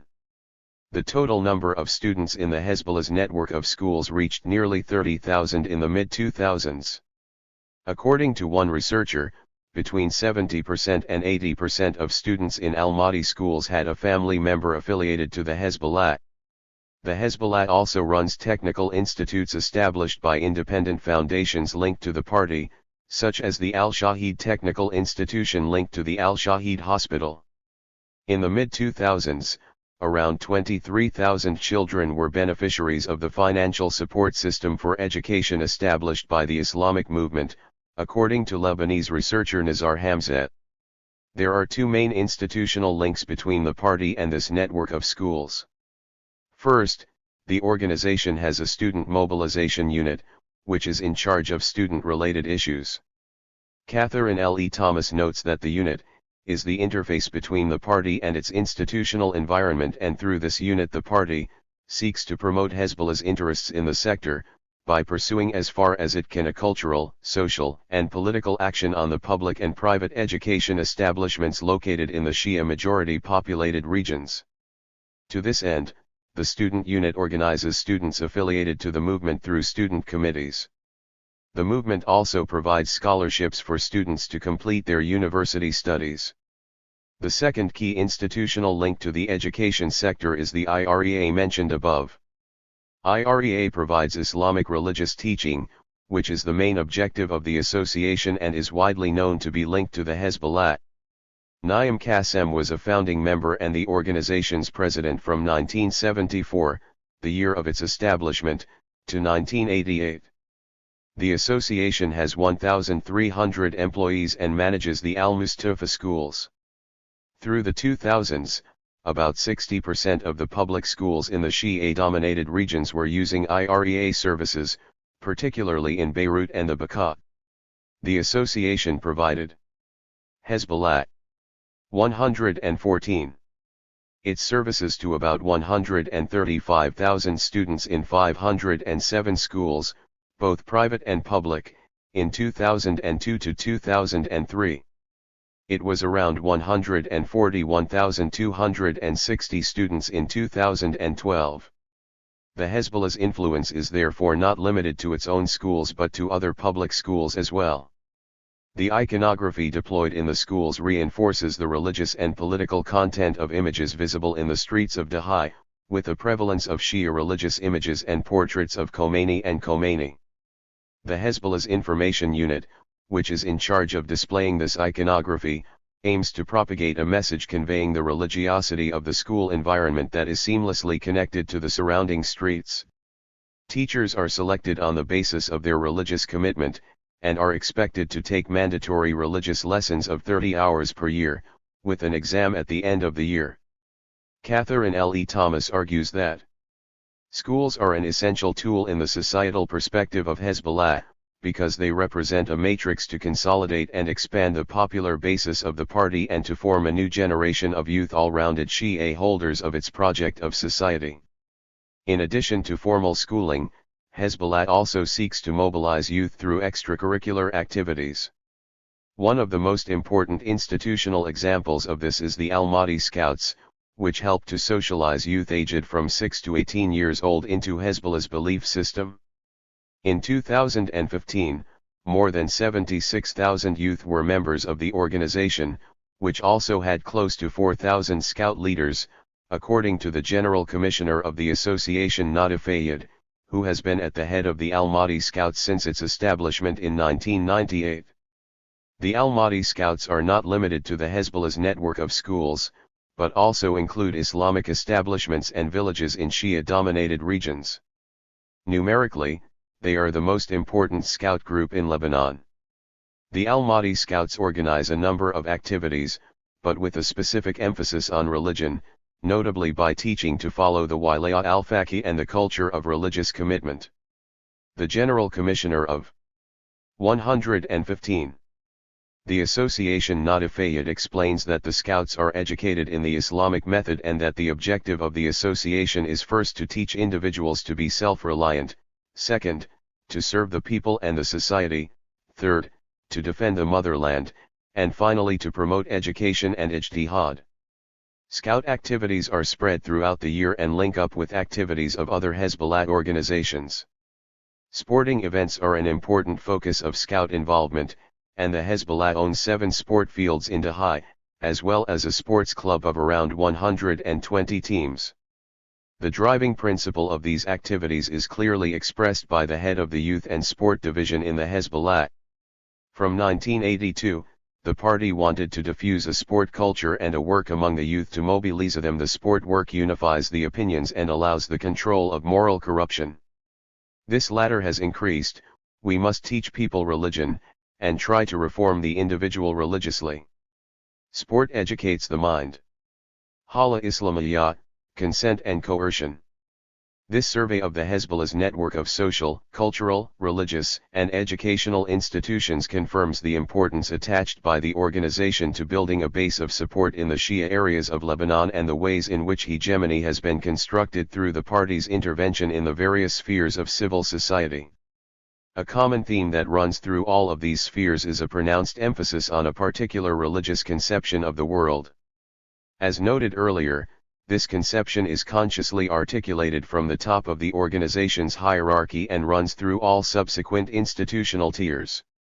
Members of Hezbollah are expected to follow a strict religious education, including acceptance of the Wilaya al-Faqih doctrine. The party's work in the areas of culture, media, schooling, and youth has a strong emphasis on religious symbolism and is generally directed by religious figures. Even its social support services are conceived of in religious terms. 15. The ideological framework guiding this religious framework is, however, distinct and relatively unique.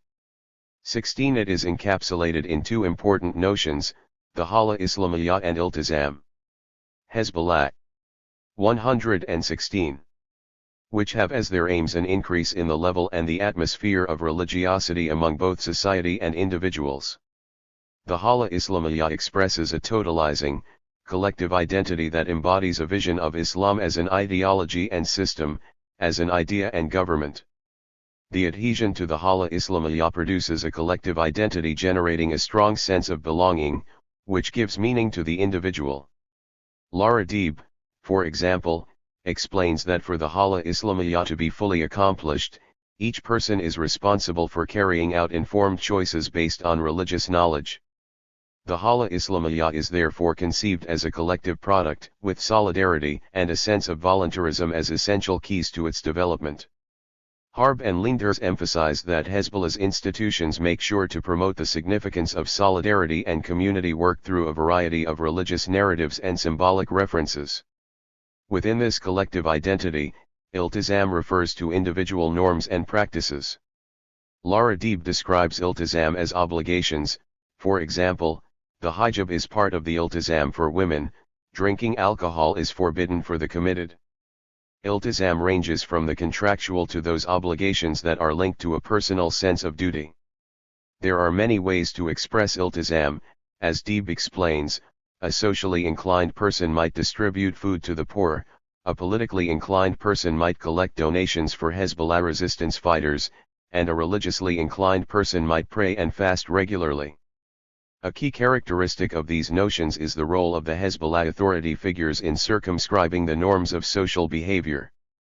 As one observer has noted in regards to the Hezbollah schools in Dahi, the Islamic school cultivates particular ways of life consistent with the Islamic ideal, which is defined by the religious figures and persons of authorities in the community or the network it belongs. It seeks to draw for its users the right paths, moral, social, religious, political, and offer figures that embodies the highest level of the ideals and thoughts that it promotes. 117. A notable and important feature of this religious perspective is the way in which social passivity and difference are stigmatized. All social practices that do not fit within the framework defined by the Hezbollah are thereby branded as being unlawful, corrupted, or shameful. In this manner, Hezbollah propagates a worldview that encourages support and engagement with the party's activities, while simultaneously ostracizing those who deviate from these norms. Social behavior thus adapts itself to the worldview of the Hezbollah, and leads to high levels of conformity within the Shia populations. The Hezbollah's vision of these religious codes and norms also sets itself up as authentic Islam, which Lara Deeb defines as an Islam that has a modern interpretation based on knowledge and understanding, in contrast to a traditional, unquestioned Islam that is followed blindly by the older generations. This is a further reflection of the transformation within the Shia population itself, between old and new elites. A distinctive feature of this authentic Islam is a specific Shia identity that is demarcated from Sunni and Christian populations. One illustration of this is shown in the content of school textbooks used in Hezbollah schools. In the history textbook Nanu wa Tariq, for example, the history of Islam is taught in a manner that is highly sectarian and Shia-oriented. The Umayyad government is described as corrupt and unjust, while the penetration of Shi'ism in Lebanon in the region of the Jabal Amil is characterized as the real or authentic territory of belief. This particular status of Jabal Amil is specific to Hezbollah school books and is not present in other history books of Lebanon. The Abbasid caliphates are also portrayed very negatively in showing their cruelty and injustice and presenting them as the assassins of the descendants of Imam Hussein and Jafar Sadiq. The decline of the Abbasid caliphates are explained as the logical consequence of their injustice and their taste for pleasure.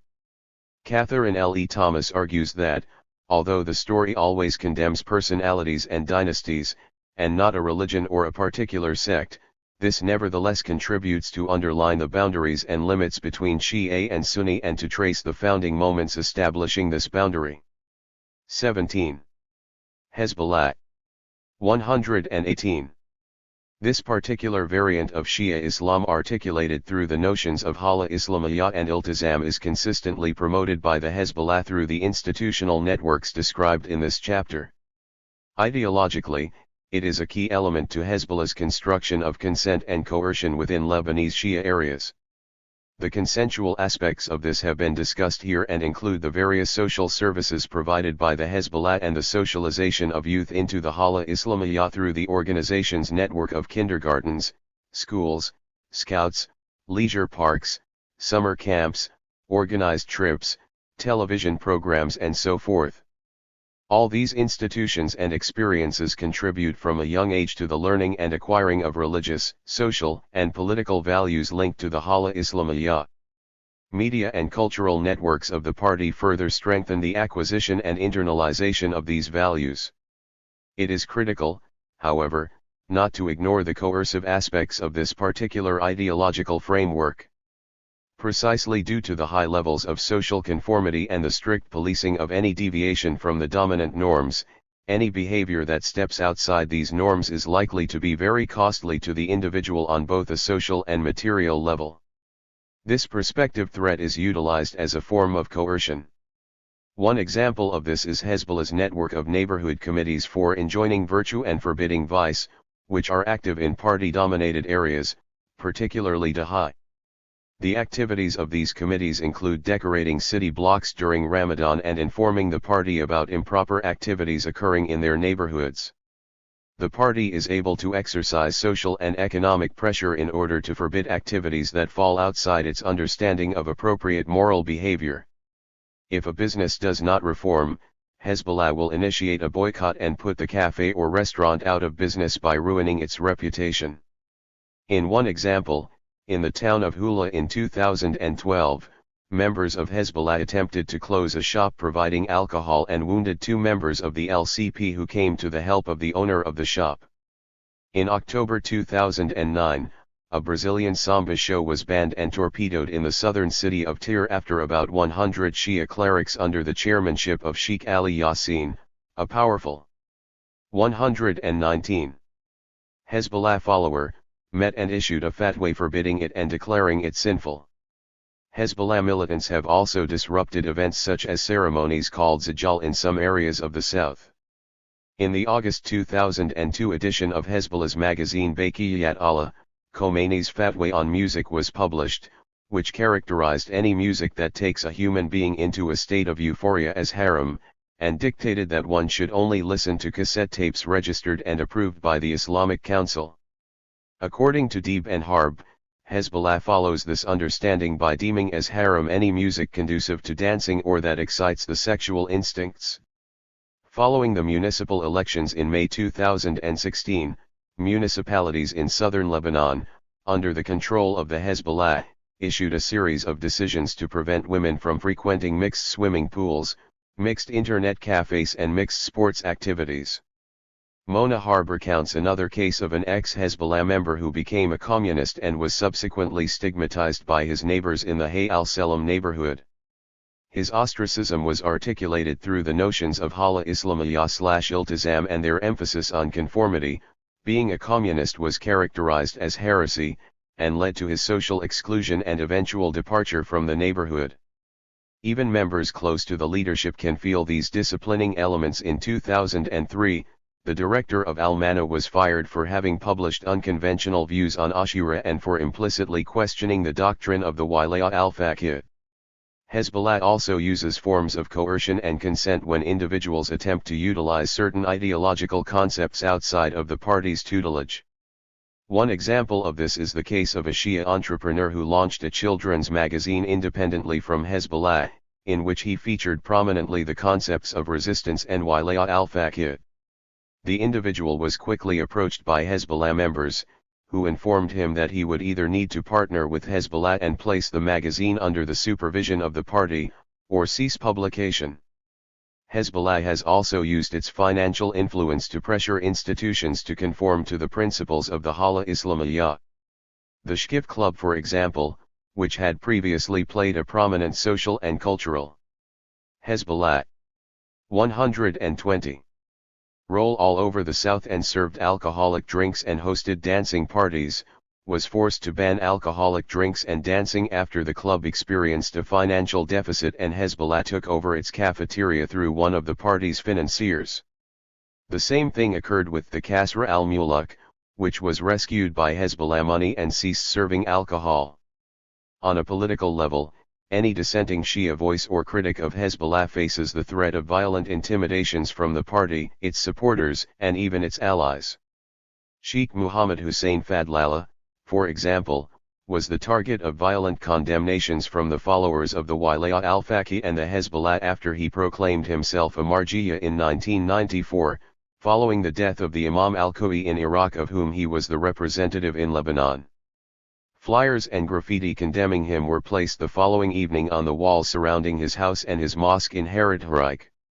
For some Hezbollah members and followers of the Wilayah al-Faqih, the self-proclamation by Fadlallah as a Marjiyya was considered a challenge to Khomeini and the IRI. Fadlallah argued for the plurality of the Marjiyya, but also of the Wilayah al-Faqih. The Hezbollah nevertheless intervened quickly to prevent any further violent outbreak, fearing dissension among the Shia population, as Fadlallah was a very popular cleric and a religious reference for many. 18. The aftermath of the 2006 Lebanon war strengthened Hezbollah's refusal to tolerate criticism from other organizations and actors in the public sphere. Members and supporters of the Hezbollah engaged increasingly in attack-win discourse against the Shia who criticized or expressed reservations about the practices of the Hezbollah.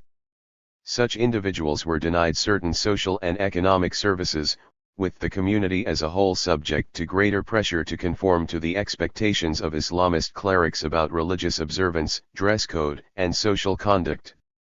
There are several recent illustrations of the increased use of coercive measures against those critical of Hezbollah. For example, the members and supporters of the Lebanese Option Party have been the target of numerous attacks. Established in 2007 and headed by Ahmed al-Azad, the son of the Well. 121. Known as Ad feudal family in the south, the LOP is an independent Shia political party opposed to March 8, and more particularly to the Hezbollah 19 and Amal. The car of Ahmed al-Azad was burned in 2009. Moreover, Hezbollah members attacked protesters from the LOP and killed the head of the party's student wing Hashim Salman, after shooting him in the abdomen during a protest against the Hezbollah's involvement in Syria.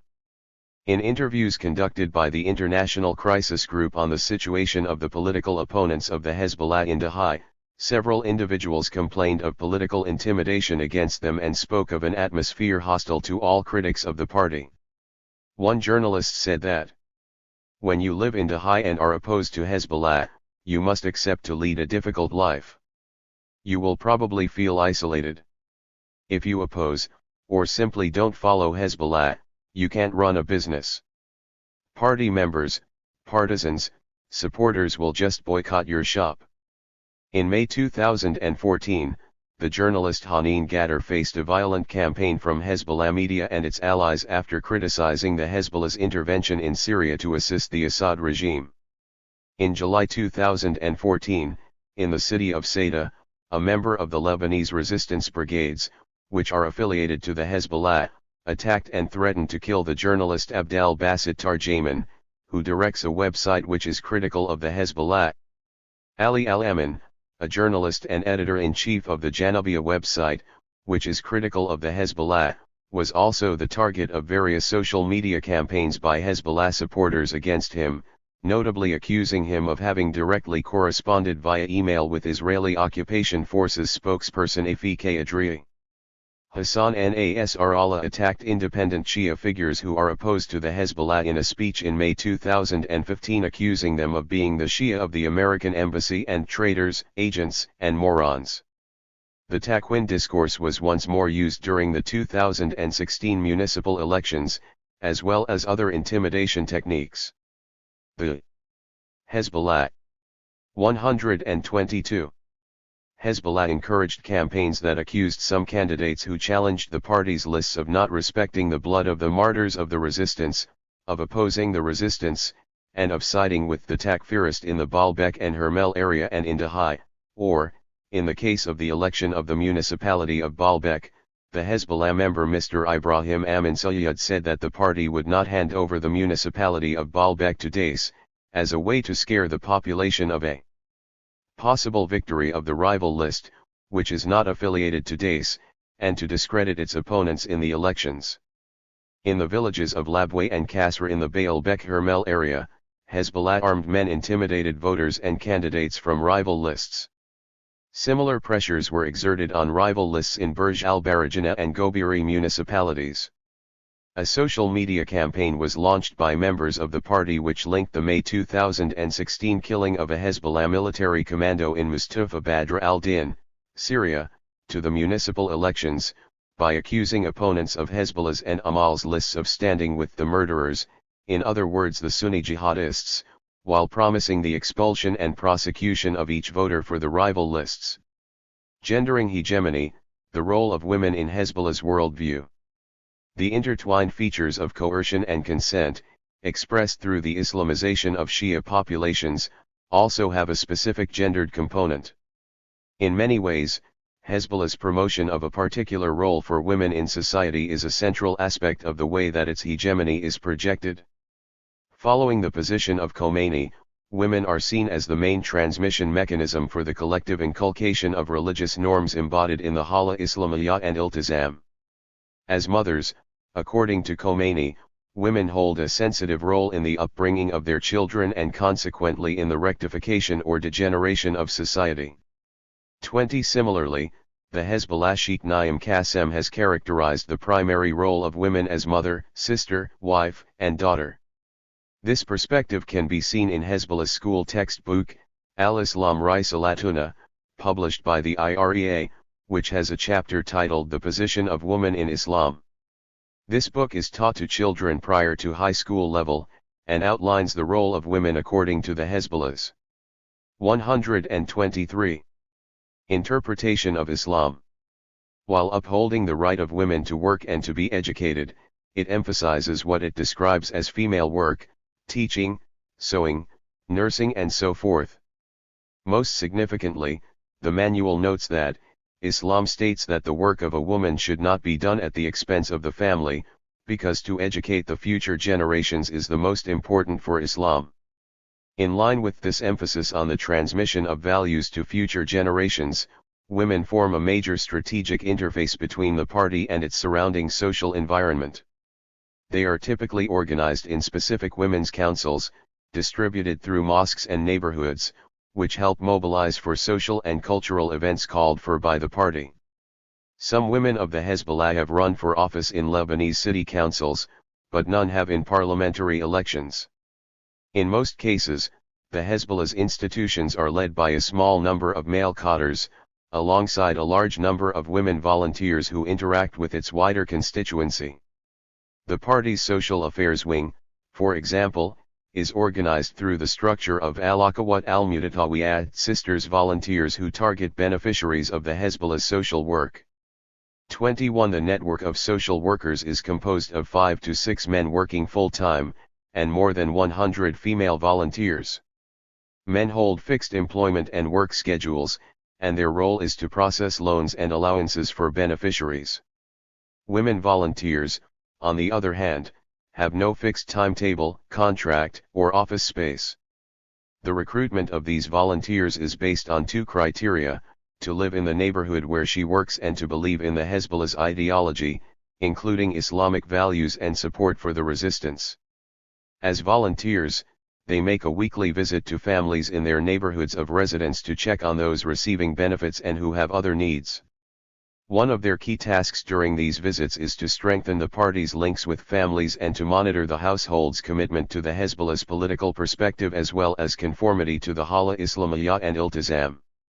If the volunteers detect any behavior deemed to lie outside the norms established by the party, it could lead to the termination of social support. In this manner, female volunteers play a central role in transmitting the particular values associated with the party to its wider social milieu, while also mediating the coercive aspects of the Hezbollah's hegemony. Hezbollah 124. In consolidating this particular position of women in the organization, the Hezbollah places considerable emphasis on building adherence to fixed gender roles. Once again, this is closely related to religious symbolism and reference to historical moments within the Shia faith. In the Ashura commemorations, for example, clerics stress the differently gendered roles of al-Bayt. Men are said to have participated in fighting while women looked after the children and provided moral support. Males are presented as chivalrous and strong, women are modest, patient, and supportive. The cleric usually explains that these roles complement each other and that therefore, men and women must take on these roles in contemporary struggles. Men must be Husseyniyun, 22, and women must be Zainabiyat. 23. This is the way according to the Hezbollah's rhetoric, to strengthen the nation, achieve victory, and guarantee their places in heaven. The differently gendered roles of Hussein and Zainab translate into the appropriate types of contemporary social activism promoted by the Hezbollah. Lara Deeb notes that men are encouraged to work and volunteer with organizations such as Jihad al-Bina in roles such as engineering, management, and construction, while women are expected to engage in social welfare volunteerism. In this way, Zainab provides the model for the ideal Shia woman, a pious individual whose volunteerism in health, education, or welfare serves as her contribution to the community's development. Within this gendered division of labor, the headscarf and other sartorial codes are given an important place in marking how women are expected to appear and behave. The headscarf is presented as the equivalent of weapons wielded by men in combat. Men resist by their strength, while women protect themselves and society through wearing the headscarf and veil. Again, this is closely related to the individual norms of iltizam. The committed woman is known as the multazima, and she is expected to wear the veil and a long dress that covers her body. The colors that she wears should be dark in order not to attract attention. 24. The veil expresses both a religious and political commitment, in contrast to the traditional headscarf usually worn in Lebanese villages. The boundaries between men and women are strictly codified. Multazimat are expected not to shake hands or mix with men, and schools segregate girls and boys starting from the age of 9. These practices should not be seen as merely an attempt to return to tradition, but rather to rework supposed religious norms as an integral part of what is conceived as modernity. Gendered roles are particularly important in this respect, because the explicit dress and behavioral codes assigned to women become central markers of modernity. The Hezbollah has adopted many of these customs aimed at fixing gender roles from similar practices in Iran.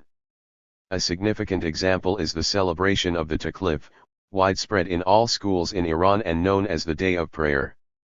This ceremony is aimed at 9-year-old girls who are said to have reached the age of responsibility, and encourages them to undertake certain religious obligations, such as praying and fasting, and to begin wearing the headscarf and veil. Taklif was initiated at the end of the Civil War, first in the Hezbollah's network of schools and then with the Al-Mahdi Scouts. Another example of the defining of gender roles is the restriction placed on mixed-sex interaction on social media. At the beginning of 2014, the Hezbollah deputy Hussein Masa'i defended the fatwa of Imam Khomeini prohibiting chat between men and women on Facebook and warning those who participate in social networks by declaring, to those who commented on the fatwa of one of our references that prohibited a particular mode of social networks that lead to moral corruption and to the fall of the safeguards of society, we say God bless those who know their limits and respect them. In line with these attitudes towards women's role in society, the Hezbollah has not supported legislation at the national level aimed at ensuring equality for women in the family. In 2010, for example, women's rights activists submitted a draft bill regarding the protection of women, including the criminalization of marital rape. This draft bill was completely modified by the parliamentary subcommittee at the urging of the Hezbollah's minister, Muhammad Fniash. In particular, the text was changed to remove the key clause legislating Hezbollah 126 against marital rape. The subcommittee maintained Article 26, which states that women can only bring cases of domestic and family violence to the civil courts if permitted by religious courts institutions known to be patriarchal in considering the male as the head of the household and the family unit as sacrosanct. As a result, while active in the Mikati government, the Hezbollah deputies resisted attempts to move marriage and divorce rights into civil courts rather than religious jurisdiction. In March 2014, the whole parliamentary bloc of Hezbollah deputies refused to respond to a petition from the National Coalition for a Law to Protect Women from Domestic Violence, which would have criminalized marital rape. In summary, the Hezbollah's involvement in Shia civil society has distinctly gendered characteristics that are reflected in the organization's structure and political orientation. The norms set out in the Hala Islamiyya and Iltizam ascribe fixed gender roles and, as part of this, women are expected to play a central position in the transmission of the Hezbollah's ideological tenets to its wider social base codified in their role as mothers, educators, and carers. This gendering of hegemony is reinforced through historical allegory and reference to Shia religious traditions. It is demarcated through detailed sartorial codes and modes of behavior, which also help to reinforce social norms through mechanisms of consent and coercion. Conclusion. The Hezbollah's growing hegemony within the Shia population originated in the context of a society ruled by militias and a weak Lebanese state during the Civil War. In the absence of a functioning state, the Hezbollah has built a highly visible social base in these areas during the 1980s and 1990s. A key reason for the Hezbollah's success is the result of its deep penetration of civil society, expressed through its wide network of social institutions and extensive cultural apparatus. The weakness of the Lebanese state in the post-Civil War period, whether in terms of its role as a service provider or even as a guarantor of civil peace, has enabled the Hezbollah to develop its domination of the Shia population concomitant with its military resistance against Israel.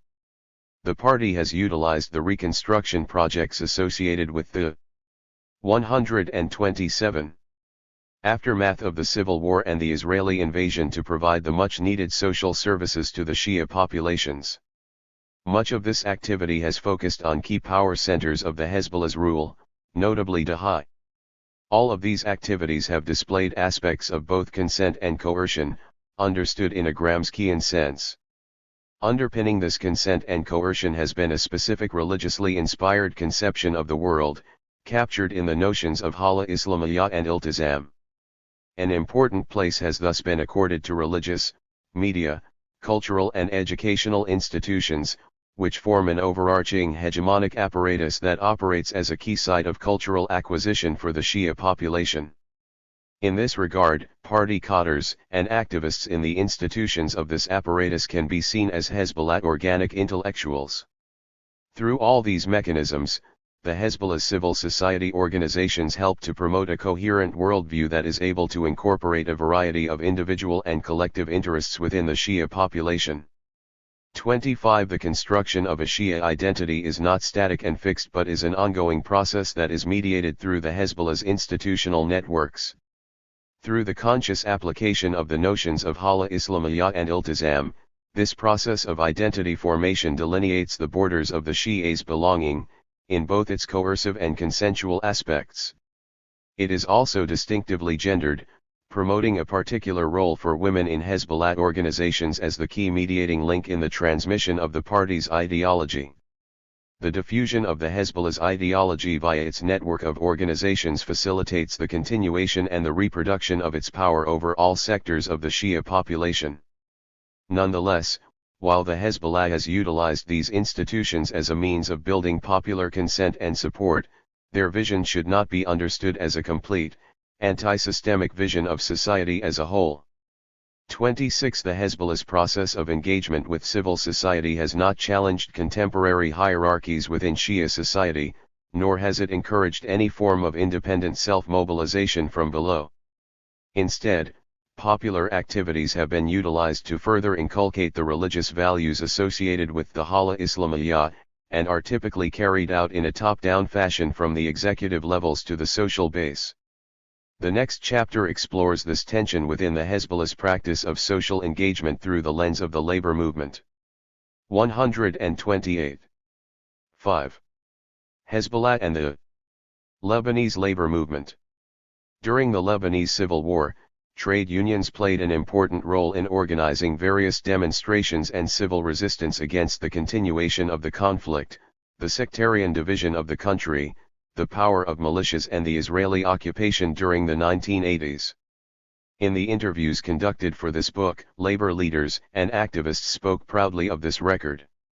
Adib Bouhabib, head of the Printing Press Employees Federation, founder of the Lebanese Observatory of the Rights of Workers and Employees and an ex-member of the LCP, recounts that federations and trade unions continued during the Civil War to play a role for the workers by fighting for increased wages and inflation adjustment, as well as access to social insurance. The trade union movement was the conscience of the people. A distinctive feature of this role was the attempt by federations and unions to organize across the sectarian lines that were becoming increasingly entrenched. Ahmed Dirani, a member of the Lorwi and an ex-member of OCAL, highlighted this characteristic of labor work, noting that during the Civil War, the trade unions organized demonstrations in 1987 and 1988 that gathered workers from both sides of Beirut for the unity of the country. This was important because it existed outside of the dynamics of the Civil War, and against the system of militias. Between 1985 and 1989, more than 114 collective protests took place in opposition to the Civil War. 1. The increasing number and diversity. 129. Of demonstrations during these years expressed the frustration of the population with increasing socio-economic difficulties such as the remarkable 400% inflation rate of 1987, as well as their anger with the activities of militias. 2. These protests also took place during a period of intense internal conflicts within political organizations of the same front, such as the battle between the Khatib and Lebanese forces, or the disputes between Amal, the PSP, and LCP. In this context, the role of the CGTL and other trade unions took on growing importance. The CGTL mobilized throughout the Civil War around the issues of sectarianism and the specific concerns of workers, notably the declining real value of wages and the provision of social insurance to all workers. The CGTL was the only significant, nationally organized force that had cross-sectarian representation and emphasized the unity of the country and opposition to the Civil War. Between 1983 and 1991, its leadership was dominated by members or sympathizers of the LNM, which included most nationalist and leftist forces. In the years following the end of the Civil War, this social weight continued to be asserted in demonstrations and strikes throughout the country.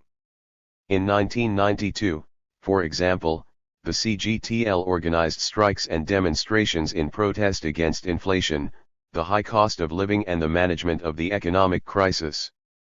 Despite threats by the Syrian Vice President Abdel Halim Khattam, who declared that they did not want strikes in the country, because it threatens national security, against CGTL leaders who had been summoned to Damascus by the Syrian regime. The strikes lasted for 3 days. 3. The movement was able to paralyze the country by obstructing roads from the north to the south of the country, with 18 cases of burning tires positioned on the highway in Beirut and Tripoli alone. Eventually the CGTL called off the strikes, but nonetheless, the Karama government resigned in face of the social mobilizations and new elections were organized. Following the election of Hariri in 1992, the CGTL presented the new government with a list of demands that included wage increases, expansion of workers' fringe benefits, consumer price regulations, rent controls, respect for the autonomy and independence of the labor. Hezbollah 130 movement, and the incorporation of the views of federations and unions into the reconstruction and economic recovery plans. Despite the union movement's demonstrated capacity to mobilize, these demands were not addressed by Hariri. As a result, further national strikes and demonstrations were called in 1994 with essentially the same demands as the 1992 strikes. On July 19, 1995, a further general strike was called that was stopped only following the deployment of the army and security services against striking workers. The government enforced a ban on demonstrations that had been imposed by the government in 1993. The security forces reportedly beat some of the demonstrators and arrested about 200 participants including CGTL leaders, members, and journalists in Beirut, Saida and Nabatayat. Many were detained for days before being released without charge, but 70 were tried in Beirut and Saida on charges of violating Article 346 of the Penal Code, which prohibits gathering for the purposes of inciting riots and disorder. About half of those tried were acquitted while the rest were sentenced to 1 month's imprisonment, which was immediately commuted to a fine. Social struggles nonetheless continued throughout 1995 and 1996, particularly following the government's refusal to increase public sector wages. During these 2 years, public school teachers suspended the grading of the official baccalaureate high school exams to pressure the government for wage increases. Their actions were particularly effective because the fate of about 60,000 students hung in the balance. Likewise, university professors launched a strike in February 1996, and further strikes were called by the CGTL. In response, the government declared a state of emergency and sent security forces to break the strikes. Despite this repression, some gains were won through the mid-1990s strike wave, including a threefold increase in wages between 1993 and 1996. Real wages, however, continued to fall, as the government refused any indexation to inflation. Demobilization and co-option. As this 1990s wave of strikes unfolded, a clear strategy to undercut the power of the CGTL and associated federations and unions became 131 evident. According to Adib Bouhabib, this strategy was jointly elaborated by the main political elites in Lebanon at the time, the Hariri government, Hezbollah, Amal, and other Syrian regiment-aligned forces such as the Ba'ath Party and SSNP. The latter parties played a critical role in this process, since all the Lebanese labor ministries between 1993 and 2005 were controlled by political forces close to the Syrian regime. In the main, this strategy rested upon 2 essential pillars: establishing rival federation and union bodies organized along sectarian lines and submitted to political forces drawing its power from the Syrian regime, and the intervention in the internal affairs of the CGTL itself. Through these means, the Lebanese political elite attempted to weaken the ability of the CGTL to mobilize across sectarian lines, and to subordinate the labor movement to the priorities of the government's economic reform measures. The objective was to eliminate the main obstacle in the implementation of neoliberal policies and a possible political rival to the sectarian and bourgeois political elite. At the same time, we can add the interferences of the Syrian regime, which was present militarily in Lebanon and, until its military withdrawal in 2005, collaborated with various Lebanese governments to repress and weaken the CGTL and its activities. For example, in the general strike called by the CGTL in July 1995, the Syrian authorities supported the decision of Prime Minister Hariri to ban all demonstrations, and the order of the army and internal security forces to implement the ban. They were therefore allowed to deploy themselves in Beirut and other cities to crack down on protests. The Syrian regime had the double objectives of stabilizing Lebanon following the civil war and containing criticism against its own presence. State intervention in the CGTL started as early as 1993 when the Minister of Labor Abdullah Amin, a member of the Ba'ath Party, attempted to revive an older trade union body, the Federal Confederation of Sectoral Unions. He planned to bring in new legislation that would permit the involvement of the state in CGTL affairs. This initiative failed and, in its place, the Minister of Labor began to issue licenses for the creation of new federations and unions, mostly divided along sectarian lines and with little real presence on the ground. In 1993, 41 new trade unions and 5 new federations were licensed, a very significant Hezbollah. 132. Jump on the 62 trade unions and 22 federations that existed the year before.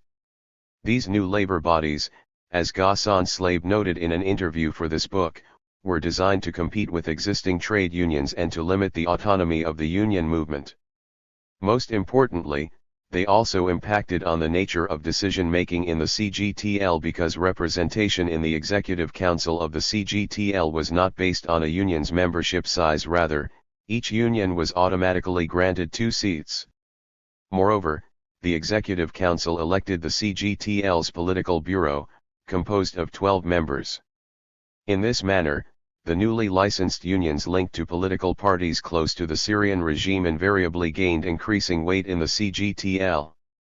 Despite these attempts to undermine the CGTL, the strategy of Lebanon's political elite met with significant resistance from the federation's leadership and rank-and-file workers. From 1993 to 1998, a series of intense political struggles emerged within the CGTL between non-sectarian and leftist forces, on the one hand, and the government and Syrian-linked forces on the other. For it was in the context of these struggles that the Hariri government promulgated the 1993 law against unapproved public demonstrations and, in 1997, arrested the CGTL's president and vice president because they had refused to allow 7 new unions established by Amal and the Ba'ath to join the federation and participate in its elections. Before the 1997 elections, other incidents of arrests of trade union leaders were reported. A report by Amnesty International stated that, on April 13, 1997, police reportedly surrounded the CGTL headquarters in Seda while new elections were being organized, arresting 26 trade unionists. Those detained, who included journalists, were released without charge the same evening. Police also reportedly surrounded the CGTL headquarters on the election day and arrested 3 union officers, apparently to prevent them from voting. The 1997 elections proved to be an important turning point, seeing a contest between Elias Abu Rizk, supported by the left and democratic trade unions, and 133. Ghanem al-Zakbi, supported by the Ministry of Labor and the SSNP, Hezbollah, the Ba'ath Party and Amal. Zakbi won the election but was only in office for 1 year, unable to decisively defeat the support base of Abu Rizk. When Abu Rizk returned to office between 1998 and 2001, attempts were made to unite the CGTL across party and sectarian lines and to mobilize against the policies of the new Haas government. However, with the increased weight of pro-Syrian federations and trade unions in the CGTL leadership, Abu Rizk's attempt to renew labor mobilizations proved unsuccessful. This was despite the intensification of neoliberal policies through this period, while thousands of workers were also laid off in 2000 from failing economic establishments. By 2001, the Lebanese state had achieved virtually full control of the leadership of the CGTL following the election as president of Ghassan Ghosn, affiliated with SSNP and a protege of Nabi Berri.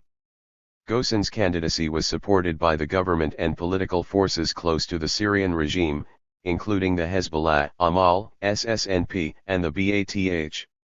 The election of Ghosn also marked the entry of Usama al-Khansa of Al-Wafa Federation, the Hezbollah's labor unit, to the CGTL's Executive Council. Ghosn and the new CGTL's leadership were criticized by workers and trade unionists on many occasions in the following years for being linked to these sectarian political forces, especially the Amal leader and President of Parliament, Nabi Berri. 5. The CGTL's demonstration on Labor Day in 2002 was for example held under Berri's auspices and in the presence of several MPs. Numerous critics also accused the leadership of the CGTL of only rhetorically claiming to protect workers' interests, while usually compromising the rights of workers, especially on the issue of wage adjustment. They blamed the CGTL for its inability to face challenges from the state policies and repressions against workers and representatives of trade unions. In the decade following Ghosn's election, the CGTL was progressively restructured along sectarian lines. At the time of writing, Ghosn remains in the presidency, and 10 out of 12 members of the CGTL's leadership are affiliated with the March 8 Alliance. 6. On the Executive Council, March 8 allied members hold a wide majority of seats as well. Hezbollah 134. A number of independent and left-wing federations have deserted the CGTL due to its sectarian character and its submission to the sectarian and bourgeois political and economic elite. 7. Hezbollah's intervention in the labor movement. The Hezbollah's prominent position in the CGTL leadership reflects its willingness to create new rival and sectarian federations and unions as a means of building a base in the CGTL structures. To this end, the party has established numerous federations and trade unions across different sectors whose leadership is composed solely of Shia members and who are politically dominated by the Hezbollah. The most important example of this is the Al-Wafa Federation, mostly bringing together workers in agriculture, construction, and hospitals. 8. In 2000, only 5 trade unions were linked to Al-Wafa with around 400 members in total. But over the last decade, it has expanded to Beirut and South Lebanon, bringing in a wider range of economic sectors. There are currently 8 trade unions affiliated to Al-Wafa, 9 representing around 2,500 workers according to its current head, Ali Tahir Yassin. Ali Tahir Yassin is now on the executive body of the CGTL representing the Hezbollah. He explained that the role of Al-Wafa is to protect the rights of the workers, but added that the union is linked to Hezbollah and follows its line. We belong to Hezbollah.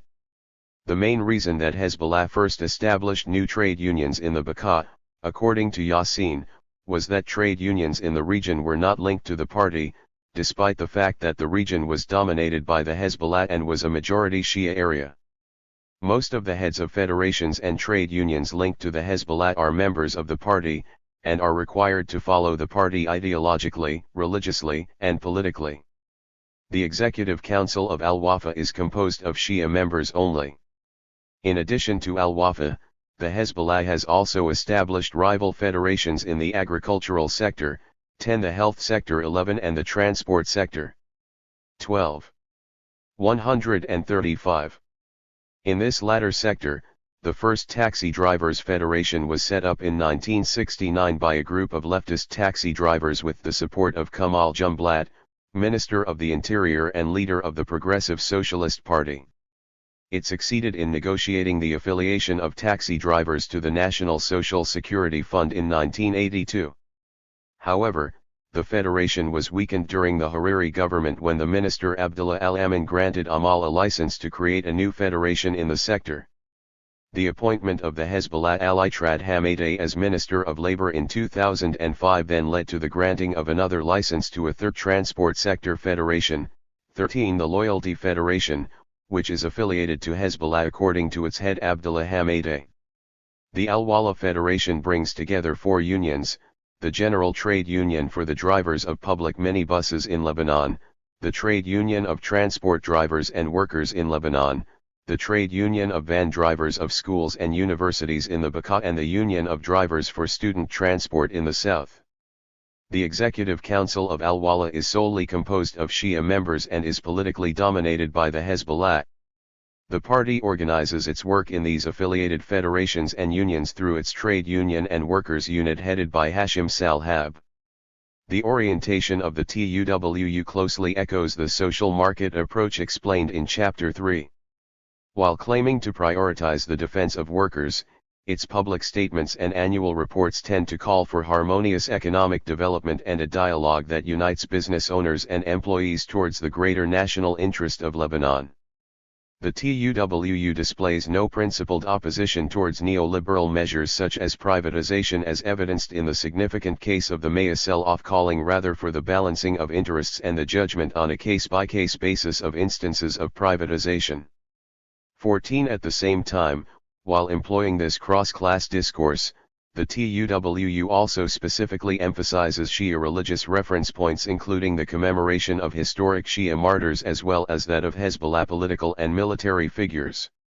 As demonstrated in Chapter 3, the early 2000s marked an important moment in the consolidation of Lebanese neoliberalism following the IMF-led negotiations around the Paris I and II agreements from 2001 to 2003. Despite the significant economic changes that occurred in the wake of these agreements, opposition by the CGTL to government economic reform was largely absent. A new wave of labor mobilization would emerge, however, which lay largely outside the structures and initiative of the CGTL. The full implications of the progressive weakening of the CGTL and its subordination to the Lebanese Ministry of Labor and political forces close to the Syrian regime would be demonstrated throughout this renewal of the country's labor struggles. Moreover, the Hezbollah's orientation towards these new movements has been characterized by prevarication and an unwillingness to encourage independent mass struggles. At all decisive conjunctures, the Hezbollah has prioritized its own sectarian interests, frequently counterposing these to a cross-denominational labor movement. In May 2004, the CGTL, under the pressure of popular and trade union mobilizations and protests, called for a one-day general strike throughout the country against high fuel prices but also more generally against rising prices, the lack of social services and the harsh social situation in the country, which was facing approximately 30% unemployment. Al-Amir Nagy and Bassam Tlace, president of the Lebanese Federation of Drivers of Public Transport and Transport Interests in Lebanon, called May 27 a first step in increasing progressively the actions of the movement continue until the 1st of next July. According to the president of the Federation of the Public Transport Drivers, Abdel Al-Amir Nagy, the CGTL's leadership bureaucracy, under pressure from the political elite, limited the strike to one day, despite the fact protesters and trade unions, especially in the transport sector, opposed this decision and called for the strike's continuation. 137. Most trade unions and other labor associations had announced their support for the strike call. These included the public and private school teachers, bank employees, transport workers, the workers of the National Electricity Company, Electricité du Liban, Lebanese university staff, farmers, agricultural workers, the water authority workers in Beirut and the north, construction workers, the workers of Trans-Mediterranean Airlines and the civil servants who held a 5-minute solidarity strike. On the day of the strike, there were anti-government demonstrations and protests throughout the country. Already early in the morning, the taxi service and van drivers had started their strike action. Taxi drivers blocked the road to the southeast of Beirut. The same situation was reported at Nabataya, in Tripoli, in Ceuta, and other cities. Schools and public transport were paralyzed nationwide. Beirut airport was brought to a total standstill for at least 3 hours. Outside the cabinet headquarters, there was a sit-in, again with banners against the high petrol prices, but also against corruption, government fiscal policies and the high levels of unemployment. The country was paralyzed by these mobilizations. A turning point would come around midday, with the deadly repression of protesters by the army in the neighborhood of Hay al-Selam, one of the poorer Shia neighborhoods of southern Beirut. The army opened fire on demonstrators and strikers, who were gathered in Hay al-Salam, killing 5 protesters and injuring dozens, while arresting more than 130 people. Protesters, mostly taxi and minivan drivers who had gathered originally at 5 a.m. in the neighborhood, were attacked by the army when they were heading towards the main demonstrations in the Council of Ministers headquarters. As soon as the clashes began, the CGTL, which had called for the strike, called on protesters to stop demonstrating and to remain peaceful and civil and refrain from breaking the law. The neighborhood Hay al-Salam was turned into a closed security area by the army, preventing people from entering and exiting it and conducting a vast campaign of arrests.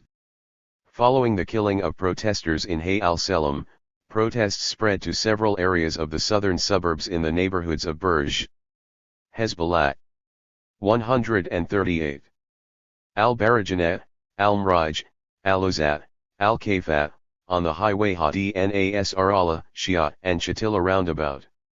At the same time, the labor ministry was burned down by protesters. The Lebanese army then spread in the areas of clashes from Uzai to Gallery Simon, and roads were blocked by military on one side, and burning tires on the other side. Troops shot at protesters, injuring some, while others were arrested.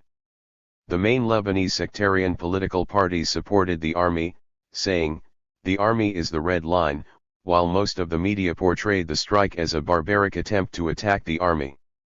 A few days later in a press conference, the Hezbollah leader Hassan Nasrallah accused individuals linked to the U.S. Embassy of instigating violence between protesters and the army, and that after the shooting in Hay al-Salam area, groups linked to the embassy worked to spread chaos and violence in other regions in the southern suburbs. He added that the instigators had acted with the aim of undermining the close relationship between the government and the Hezbollah, and he denied claims the Hezbollah had any interest in seeing Premier Rafiq Hariri leave office, while he insisted that his party was not involved in Thursday's rioting over gasoline prices in Hay al-Salam. In an interview, Ali Tahir Yassin, the Hezbollah trade unionist, and Abdullah Hamadeh, the head of the Federation of Al-Wala linked to Hezbollah, both characterized the events of Hay al-Salam in 2004 as an attempt to create instability and chaos in the country by some parties and provocateurs that had nothing to do with the demonstrators and union strikes. While regretting the repression and acknowledging that some people had legitimate demands, Yassin nevertheless went on to say that what happened in Hay al-Salam's neighborhood was due to a unique local situation, with particular family and tribal dynamics, instead of the wider social dynamics created by the strikes and the demands of the people. The Hezbollah's official line of 2004 was not challenged. Following the withdrawal of Syrian forces from Lebanon, a new government was formed by Fuad Sinayra on July 19, 2005.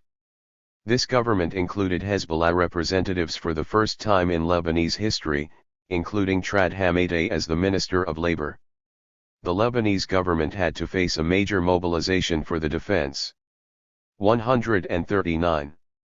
Of public services by the Teachers Union in May 2006, which gathered at least 250,000 people and forced the government to reverse some of its decisions, such as diminishing the pensions, increasing VAT from 10 to 12%, raising fuel prices by 30% and imposing short-term contracts on government workers and teachers.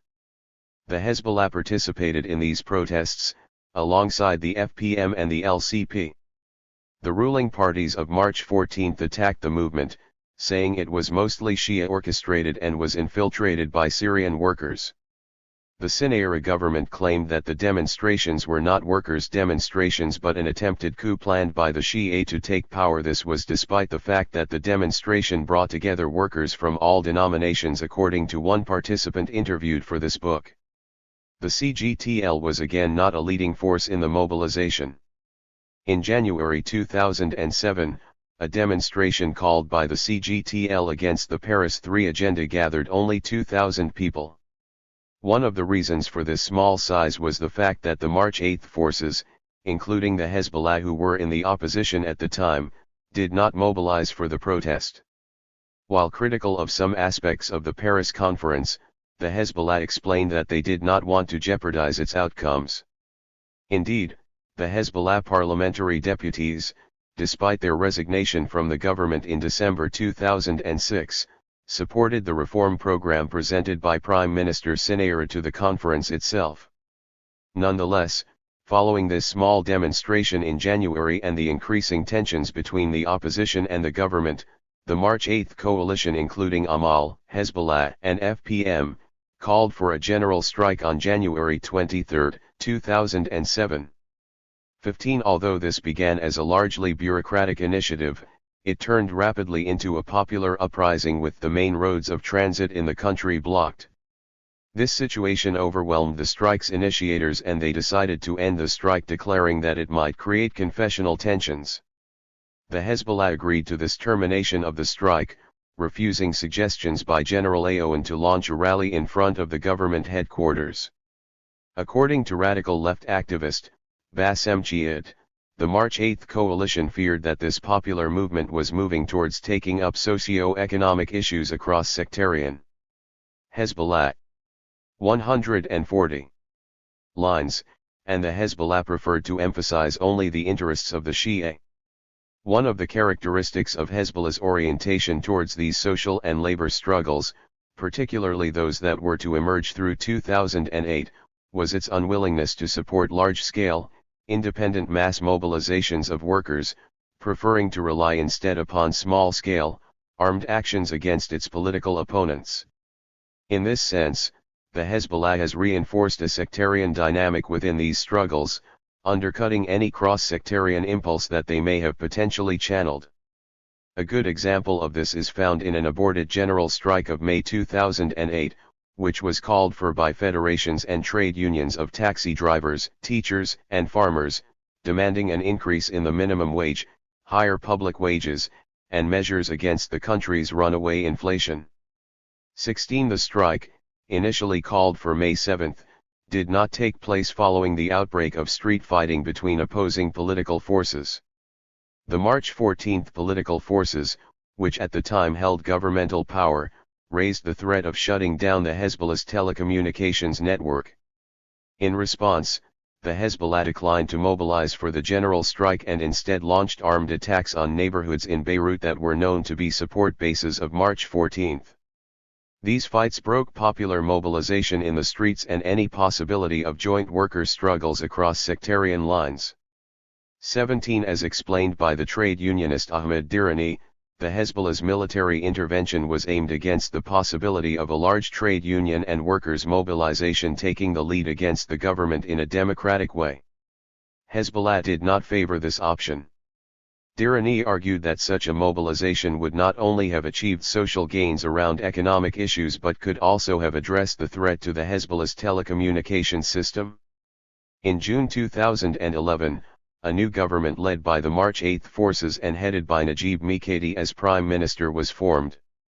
The Hezbollah held two ministries in this government, the Ministry of Agriculture and a Minister of State. The experience of the Hezbollah in this government is instructive, as it indicates the party's unwillingness to support significant reform measures aimed at addressing the situation of workers in Lebanon. Debates around these measures focused particularly on an initiative advanced by the Minister of Labor Charbel Nahaz, soon after the formation of the new 141 government. Nahaz's initiative contained a number of significant social reforms, particularly the goal of establishing a social wage, which would adjust the salaries of workers and private sector employees in line with the rate of inflation, and also expand the range of subsidies. These measures would be funded by higher taxation on finance and other rentier activities and, in this respect, would have represented a reversal of the weakening of labor vis-a-vis capital that had been characteristic of the previous years. The initiative also proposed that transport allowances be included in salaries, and the establishment of a universal health care system. Nahaz's initiative was opposed by a range of different political forces. Initially, the inclusion of universal health coverage in a social wage was rejected by Amal's Minister of Health, Ali Hassan Khalil, who opposed the plan because he believed it encroached on his domain of responsibility. This was despite the fact that the NFSS came under the Labor Ministry, and therefore was the responsibility of Nahaz not Khalil.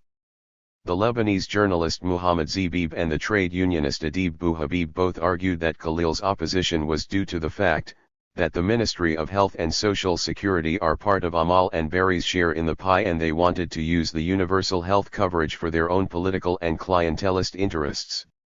Following pressure from Amal and Hezbollah in October 2011, Nahas agreed to separate the universal health coverage from its wage reform project. The latter would become the new line of battle inside the government. Nahas' first wage initiative included a rise in the minimum wage to £890,000 per month, plus transport allowances.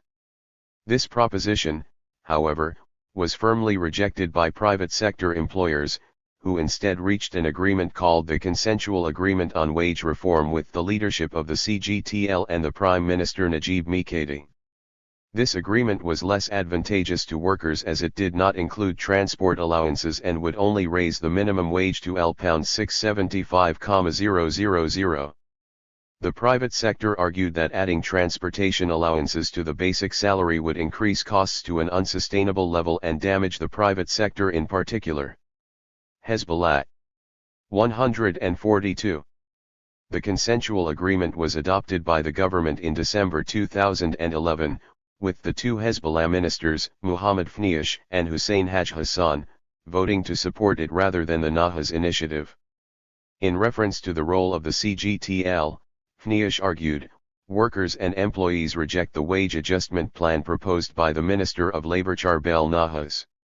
Hezbollah's position, however, was strongly marked by the contradictions inherent to its social market standpoint and the different demands emanating from its social base. The day after the vote, following widespread popular criticisms against the position of its ministers, Hezbollah shifted its position to support a strike and demonstration organized against the CA. The Hezbollah ministers explained that their earlier vote in favor of the CA was the result of a lack of coordination with Nahas, and not in opposition to the plan itself. The Hezbollah, however, declined to support a demonstration in support of the Nahas plan on December 15, which drew more than 6,000 people in Beirut. 18 At this demonstration, many protesters expressed their opposition through placards, chants, and group discussions about the role of the CGTL. 19 One activist, Farah Kobaisi, in an interview with Al Akhbar newspaper, accused the CGTL of collusion with the government, while adding that the CGTL's decision is not taken democratically by the workers, but by a group of bureaucrats that are very close to the employers, the government, and the political forces in power, therefore hindering its ability to be truly representative of workers. Indeed, not only did the CGTL oppose Nahas' plan, they also filed a complaint against him with the International Labour Organization, accusing him of fragmenting the trade union movement in Lebanon. A final round of parliamentary voting on the CA and the Nahas initiative took place in mid-January 2012. In the debate prior to the vote, Nahas proposed a minimum wage of £868,000 plus transport allowances. Despite numerous meetings between Nahas and the Hezbollah, Amal, and the Prime Minister, no agreement was reached. His plan was eventually rejected in favor of the CA, and he resigned from the cabinet in February of 2012. The Hezbollah trade unionist Ali Tahir Yassin justified the vote and CGTL's refusal of the Nahas plan, stating that 143. The CGTL did not want to hold the responsibility of putting in danger the stability of the country. The national and regional political scene does not allow all these changes, especially when you have the other party trying its best to create instability. Yassin was to echo these sentiments at the CCSD conference, Reform of Social Policies in Lebanon, from Selective Subsidy Towards Welfare State in March 2012, arguing that it would be difficult for workers to raise further demands around wages due to the lack of stability in the country, and the potential damage that may arise to the Lebanese economy. While declaring that humane salaries are necessary, Yassin argued that these should be reached through negotiation with employers. At the conference, he defended the leadership of the CGTL from the complaints of audience members that the federation no longer represented the interests of workers. Pointedly, Yassin's intervention followed that of Nicholas Elie Shamas, president of the Beirut Traders Association, with whom he shared the same panel. Shamas attacked Charbel Nahas for promoting a Marxist discourse and an atmosphere of class struggle in the country, adding his support for the CA. Yassin did not respond either directly or indirectly to Shamas. Other trade unionists linked to the Hezbollah, Akramzad and Abdullah Hamadeh, also argued that the party could not support the Nahas initiative because of economic reasons and the potential for instability in the country. At the end of 2015, the increase in wages promised in the CA had not yet been implemented and the mechanisms to fund them are still being discussed in commissions in parliament. The Hezbollah, although rhetorically supporting the CA agreement, has joined the technical accountant discourse shared by March 14 and March 8, as argued by researcher Raid Sharif, to explain the difficulties in implementing the wage increase as set out in the original agreement. Political parties, including the Hezbollah, explain that they have to maintain the existing financial policy, and warn of the danger of economic collapse if the wage increase is implemented according to the existing plan and without some sacrifice on the part of workers. Hezbollah 144. In summary, the period 2004 to 2011 provides a useful illustration of the orientation of the Hezbollah towards labor movements in Lebanon. The period witnessed a significant upsurge in labor militancy, marked particularly by the call for general strikes in 2004 and 2008, and the fierce debate around the Nahas initiative in 2011. These struggles revealed the tensions inherent within the Hezbollah's claim to represent the poor and marginalized layers of the Shia population, alongside its integration into the political elite and increasing linkages to the emerging Shia bourgeoisie. At all major points, the Hezbollah has expressed a rhetorical concern with issues such as privatization, the implications of agreements such as Paris III and the decreasing value of real wages. At the same time, it has strongly resisted attempts to mobilize its mass base in a manner that would support independent initiatives across sectarian lines. In general, these tensions have been resolved in favor of neoliberal reform, particularly in those periods in which the Hezbollah has held governmental positions. Alternative labor movements in Lebanon? The 2011 mobilizations around the Nahas plan marked a significant moment in the Lebanese labor movement, not least because they indicated the emergence of new organizational structures that have attempted to renew the earlier, cross-sectarian orientation of the CGTL. One important example of this is the founding of the Union Coordination Committee. The UCC brings together more than 40 independent trade unions and between 140,000 and 176,000 members, mainly employed in the civil service or as public and private school teachers. The League of Teachers of Primary 21 and Secondary Schools, 22, which consist respectively of 65,000 and 40,000 members, have been the driving force of the organization. Mainly consisting of public employees of the state, the UCC is not legally recognized as a federation or a trade union, 23, but it is nevertheless registered by the Ministry of Culture where its offices are located. This status does not officially allow the UCC to organize strikes, but has not prevented it from striking and placing itself at the head of social mobilization. 145. Lizations. Leaders of the UCC, such as Hannah Garib, who is also a member of the LCP, and Mahmoud Haider, have nevertheless expressed that one of their objectives was to transform the leagues of teachers into trade unions and the UCC into a federation of trade unions in the public sector. According to activists interviewed for this book, the UCC's democratic organizational structure has helped protect it from attempts by the state and political forces to undermine or intervene in its political affairs, as had occurred with the CGTL. Indeed, the opposition to the CA was led primarily by the UCC, including the aforementioned demonstration on December 15, 2011. We will see that the democratic structures of the UCC were nevertheless not enough to resist the efforts of sectarian bourgeois political parties, despite their rivalries, to dominate and control it in order to stifle its cross-sectarian mobilization capacities and its challenge to the sectarian and bourgeois political system. The growth of the UCC took place in the context of continued labor struggles throughout the country in 2012 and 2013. 24. In spring and summer 2012, for example, protests erupted by more than 2,500 contract workers at the electricity company, EDL, demonstrating against the privatization plans of the government. 25. The workers claimed that the Ministry of Energy and Water had failed to provide them with permanent employment, social security, a decent monthly salary and job security. The majority of EDL workers are daily subcontracted workers whose numbers increased from approximately 500 to 2,400 between 1995 and 2011. 26. These workers do not enjoy any social security, pension, insurance, or benefits, and are banned from forming unions or going on strike. At the time of the protests, the minister in charge, Gibran Basil, a FPM member and nephew of General Aoun, refused to meet the contract workers and described them as troublemakers and outlaws. He also sent in the security services to prevent the strikers from reaching their sit-in.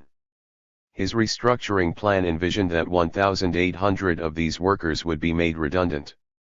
The Hezbollah, who had been in charge of the ministry from July 2005 to November 2006 under Minister Muhammad Fniash, supported the privatization process, 27 first endorsing Basil's plan in cabinet, and then voting in favor of Hezbollah.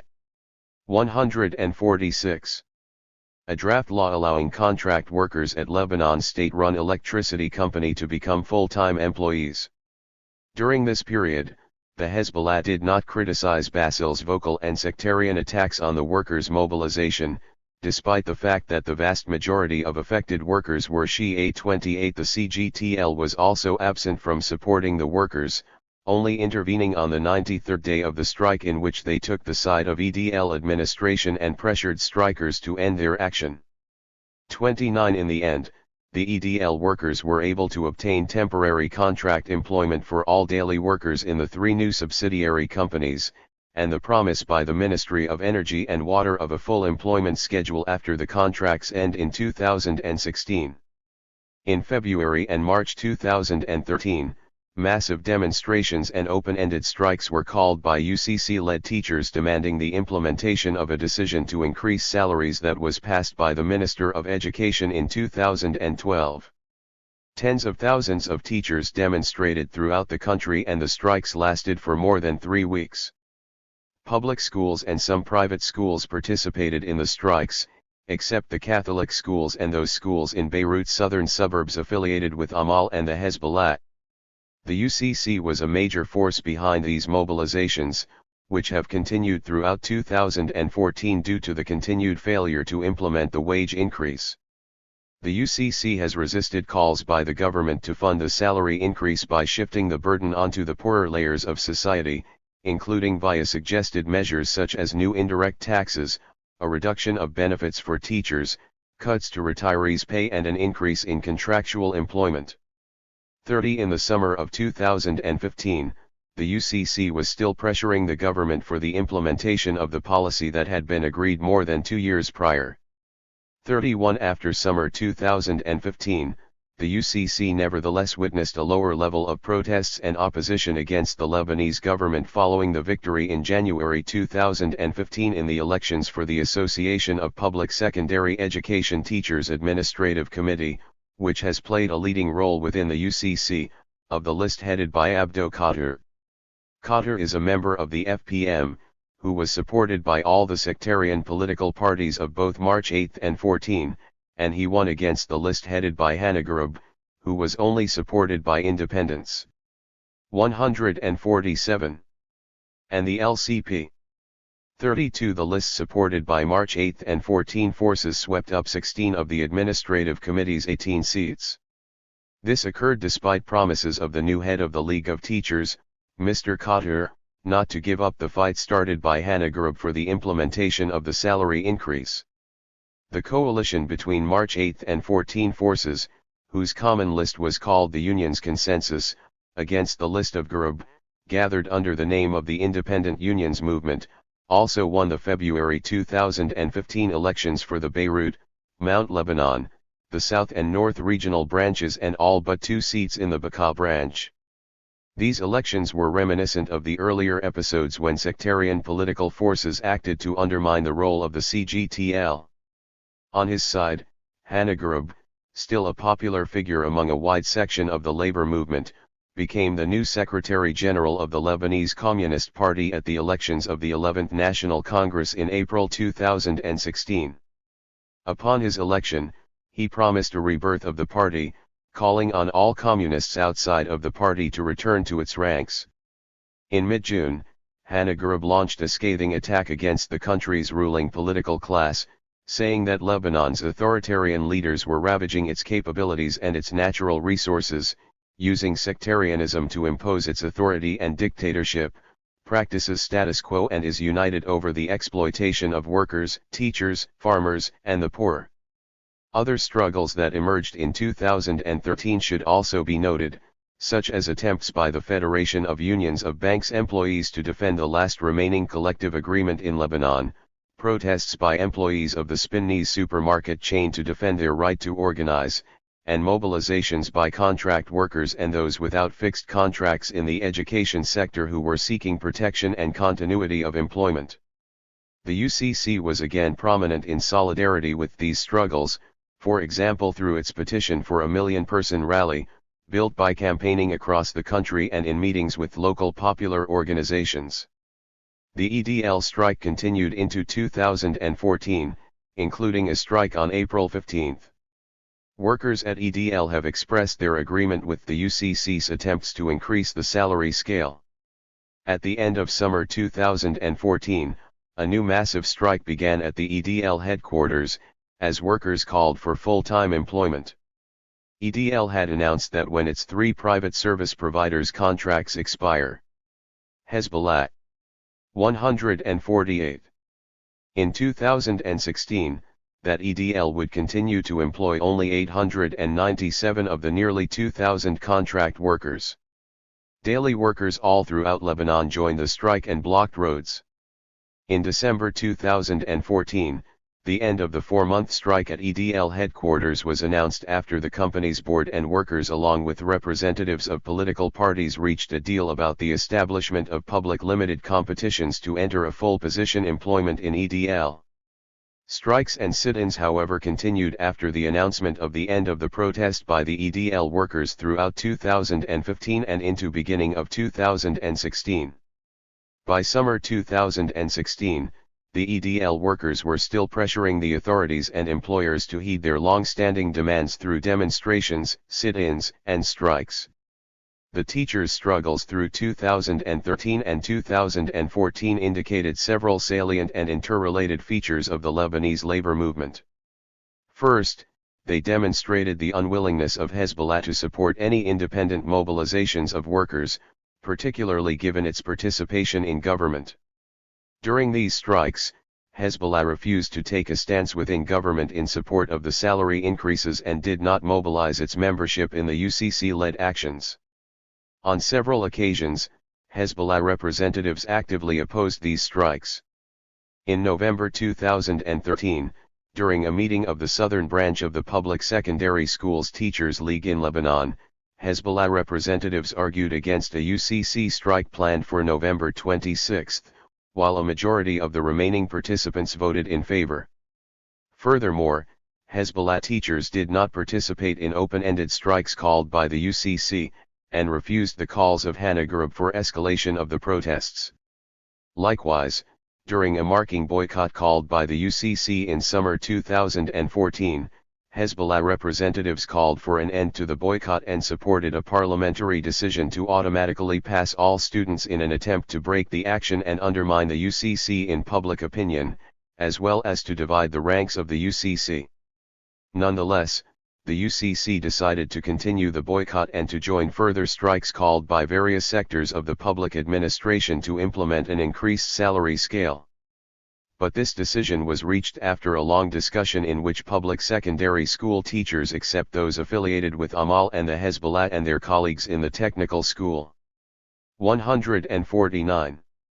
voted to maintain the boycott, while private school teachers and primary public school teachers voted to overturn the decision under the pretext of rescuing the UCC's public image. The first breaches in the UCC and GRUB's leadership appeared, with consequences as we have seen.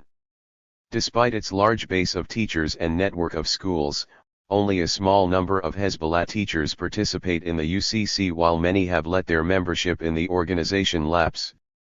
33 The Hezbollah has argued that this was due to the UCC's strategy of militancy, rather than their preferred course of consensus and dialogue. In addition to the Hezbollah's abstention from these strikes, the teachers' strike further confirmed the marginalization of the CGTL, which had been undermined by the erstwhile attempts to bring it under state control. Instead, the prominent role of the UCC pointed to the emergence of a new institutional configuration within the trade union movement. Today, the CGTL is facing significant problems. Its funding is now completely tied to the discretion of the Labor Ministry, which places considerable constraint on activity as the Federation does not receive dues from its membership. The Federation's leadership has resisted any reform in the structure of the CGTL, which is still organized through a federal structure that gives equal representation to a member organization of more than 8,000 members and one composed of 42 members. The large growth in these small federations is indicated by the fact that the CGTL consisted of more than 50 federations and between 580 and 640 unions in the beginning of the 2010s, up from 22 federations and 62 unions in 1992, concurrent with a significant reduction in the proportion of workers covered by the federation. 34 This structure has entrenched the control of the March 8 forces over the CGTL, which now represent more than half of its component federations. Moreover, the leadership of the CGTL, notably its president Ghassan Ghosn, has been accused of corruption. According to Ali Tahir Yassin, the CGTL's Hezbollah 150 Council of Delegates, which is in charge of verifying the Federation's accounts, has not met since 2001. 35 The decline of the CGTL is further reflected in the increasing public opposition to the Federation expressed by worker activists. In May 2012, a meeting called the Consultative Union Meeting for a Democratic and Independent Trade Union Movement was organized at the initiative of the Lebanese Center for Trade Union Training. Numerous federations opposed to the CGTL participated in this meeting, including the Printing Press Workers Federation, National Federation of Workers, the Federation of Chemical Workers and the Federation of Construction and Timber Workers. The gathering expressed its support to the UCC and criticized the economic direction of the state. The most important outcome was the goal of building a democratic and independent trade union movement, autonomous from the decisions of political parties and the leadership of the CGTL. In response to threats to its authority, the CGTL leadership issued a statement in December 2012, accusing anyone establishing an independent trade union outside of the CGTL of seeking to atomize, dismember, and divide the trade unions and abandon the workers in order to serve the Zionist project, calling for constructive chaos. At a conference held in October 2013 to discuss the CGTL's record, many labor activists argued for the establishment of an independent, combative, and democratic trade union movement, as an alternative to the current federation. Charbel Nahas declared at the conference that the CGTL's leadership are little more than agents of big business and that their role is tantamount to keeping a lid on the labor movement and signing off one concession after another. Ghassan Slabe pointed out that the great majority of trade unionists in the CGTL are linked to the sectarian political parties who pay their wages, adding that these officials, in most cases, do not even belong to the sector they represent, thus severely limiting their ability to represent the rank and file.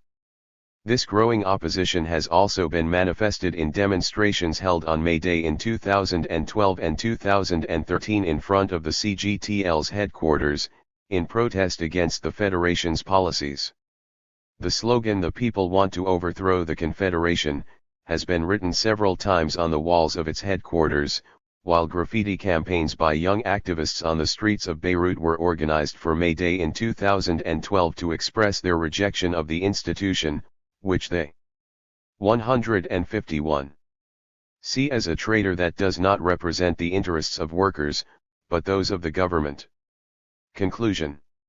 Historically, the Lebanese labor movement has played a prominent role in encouraging cross-sectarian mobilizations in support of worker and other social struggles.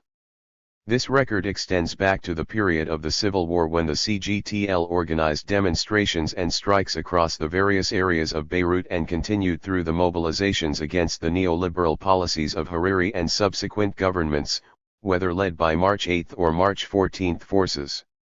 These struggles have been viewed by all sections of Lebanon's elite as presenting a potentially serious challenge to the status quo, including the sectarian division of the political system.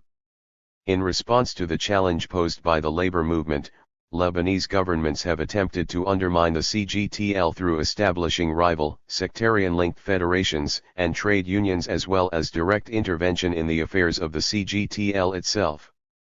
By the early 2000s, this process proved relatively successful. The Hezbollah, along with other political forces supported by the Syrian regime, has participated in this weakening of the labor movement.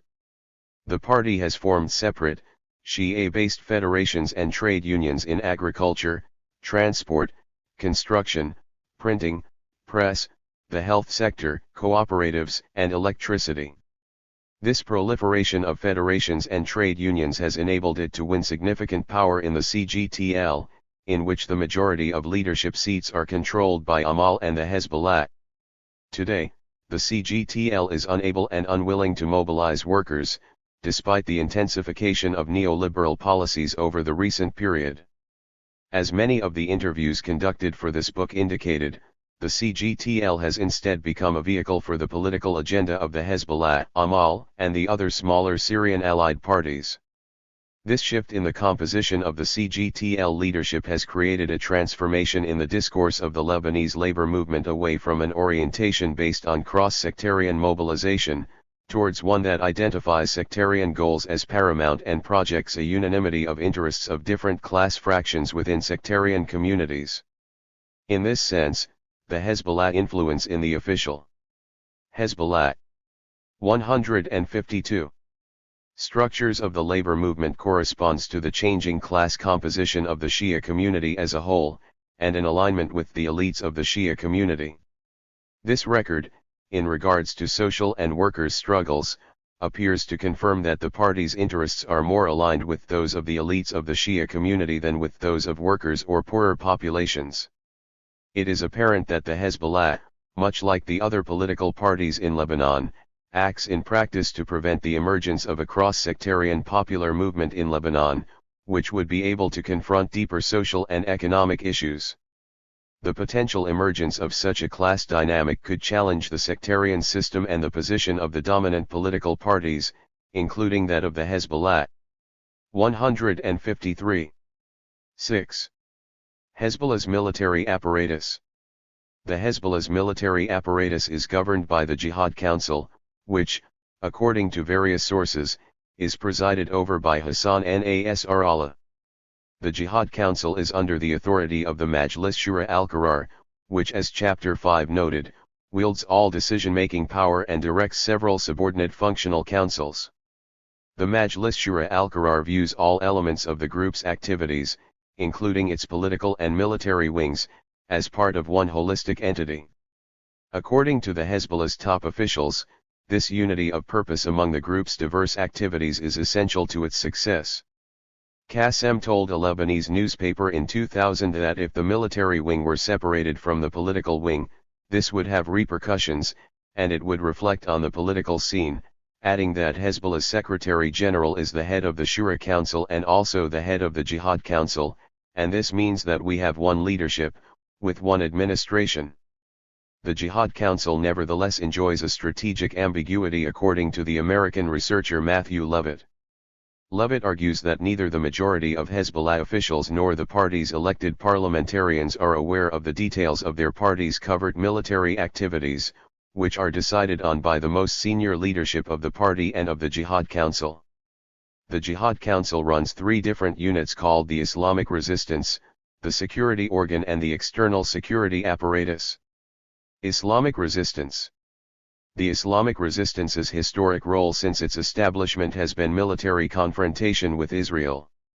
As was noted in Chapter 2, 1500 Pasdaran established the Islamic Resistance in summer 1982, setting up training camps in the Syrian city of Zabadani and in the western Bekaa. Hezbollah. 154. District. At this time, Abbas al-Musa'i encouraged his students and followers to undergo military training in the camps located in the West Bekaa. According to Subhi Tufaili, more than 1,000 youths were trained during the summer of 1982, and clandestine groups were constituted and sent to the south where the first military operations of the party were launched against Israelis' occupation. Today, the exact number of Hezbollah soldiers is difficult to estimate, but is believed to range from 5,000 to 7,500 full-time soldiers with some 20,000 reservists. The Hezbollah recruits usually follow a specific course of military training, which generally takes places in Iran in the various training camps run by the Quds Force of the IRGC and sometimes in Syria.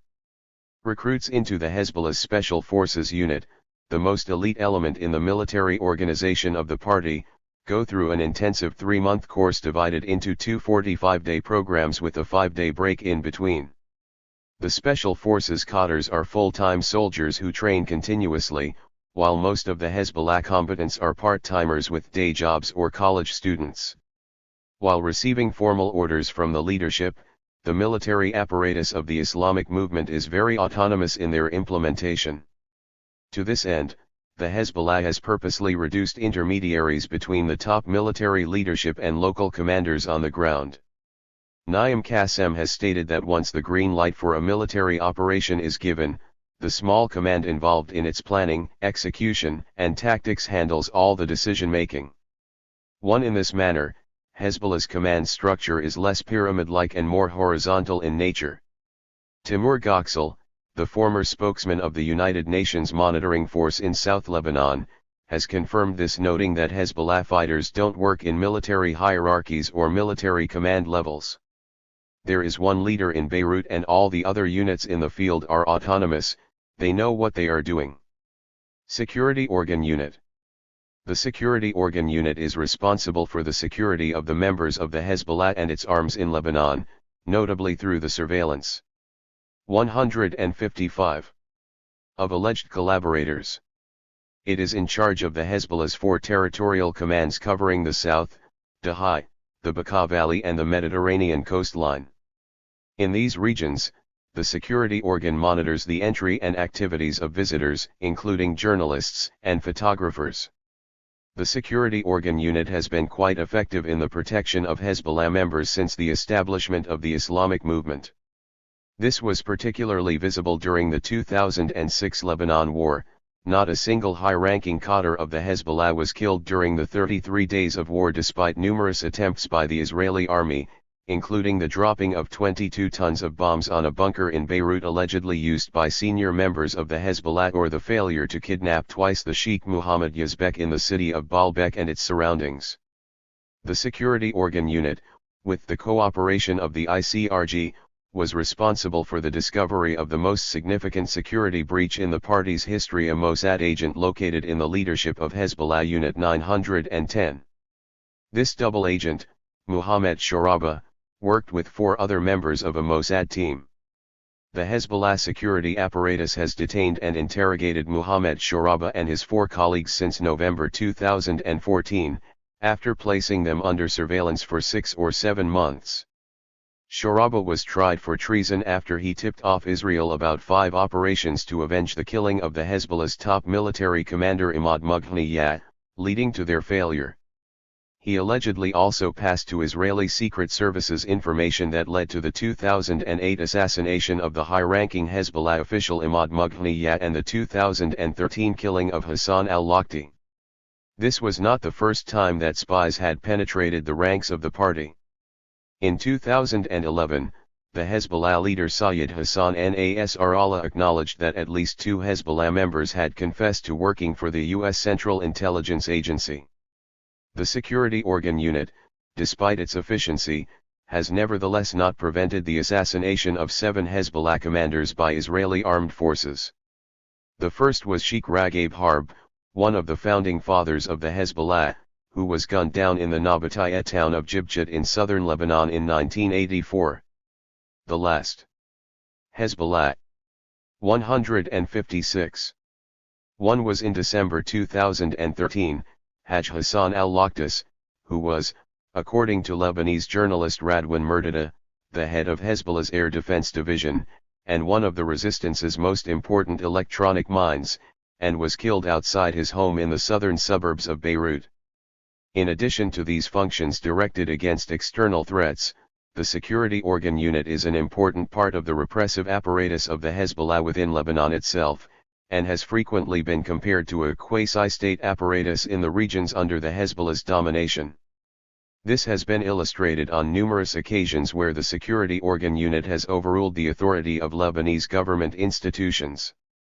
In September 2010, for example, SUVs with tinted windows and no license plates, belonging to the Hezbollah, entered the grounds of Lebanon's international airport to provide security to the former head of the General Security in Lebanon, the retired General Jamil al-Sayed.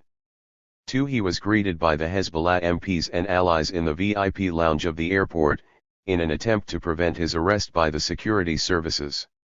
The Lebanese judiciary had earlier issued a memorandum to the Central Criminal Investigations Department to bring al-Sayed in for questioning for allegedly threatening the Prime Minister of Lebanon, Saad Hariri. The Hezbollah, however, called on the judiciary to revoke the decision.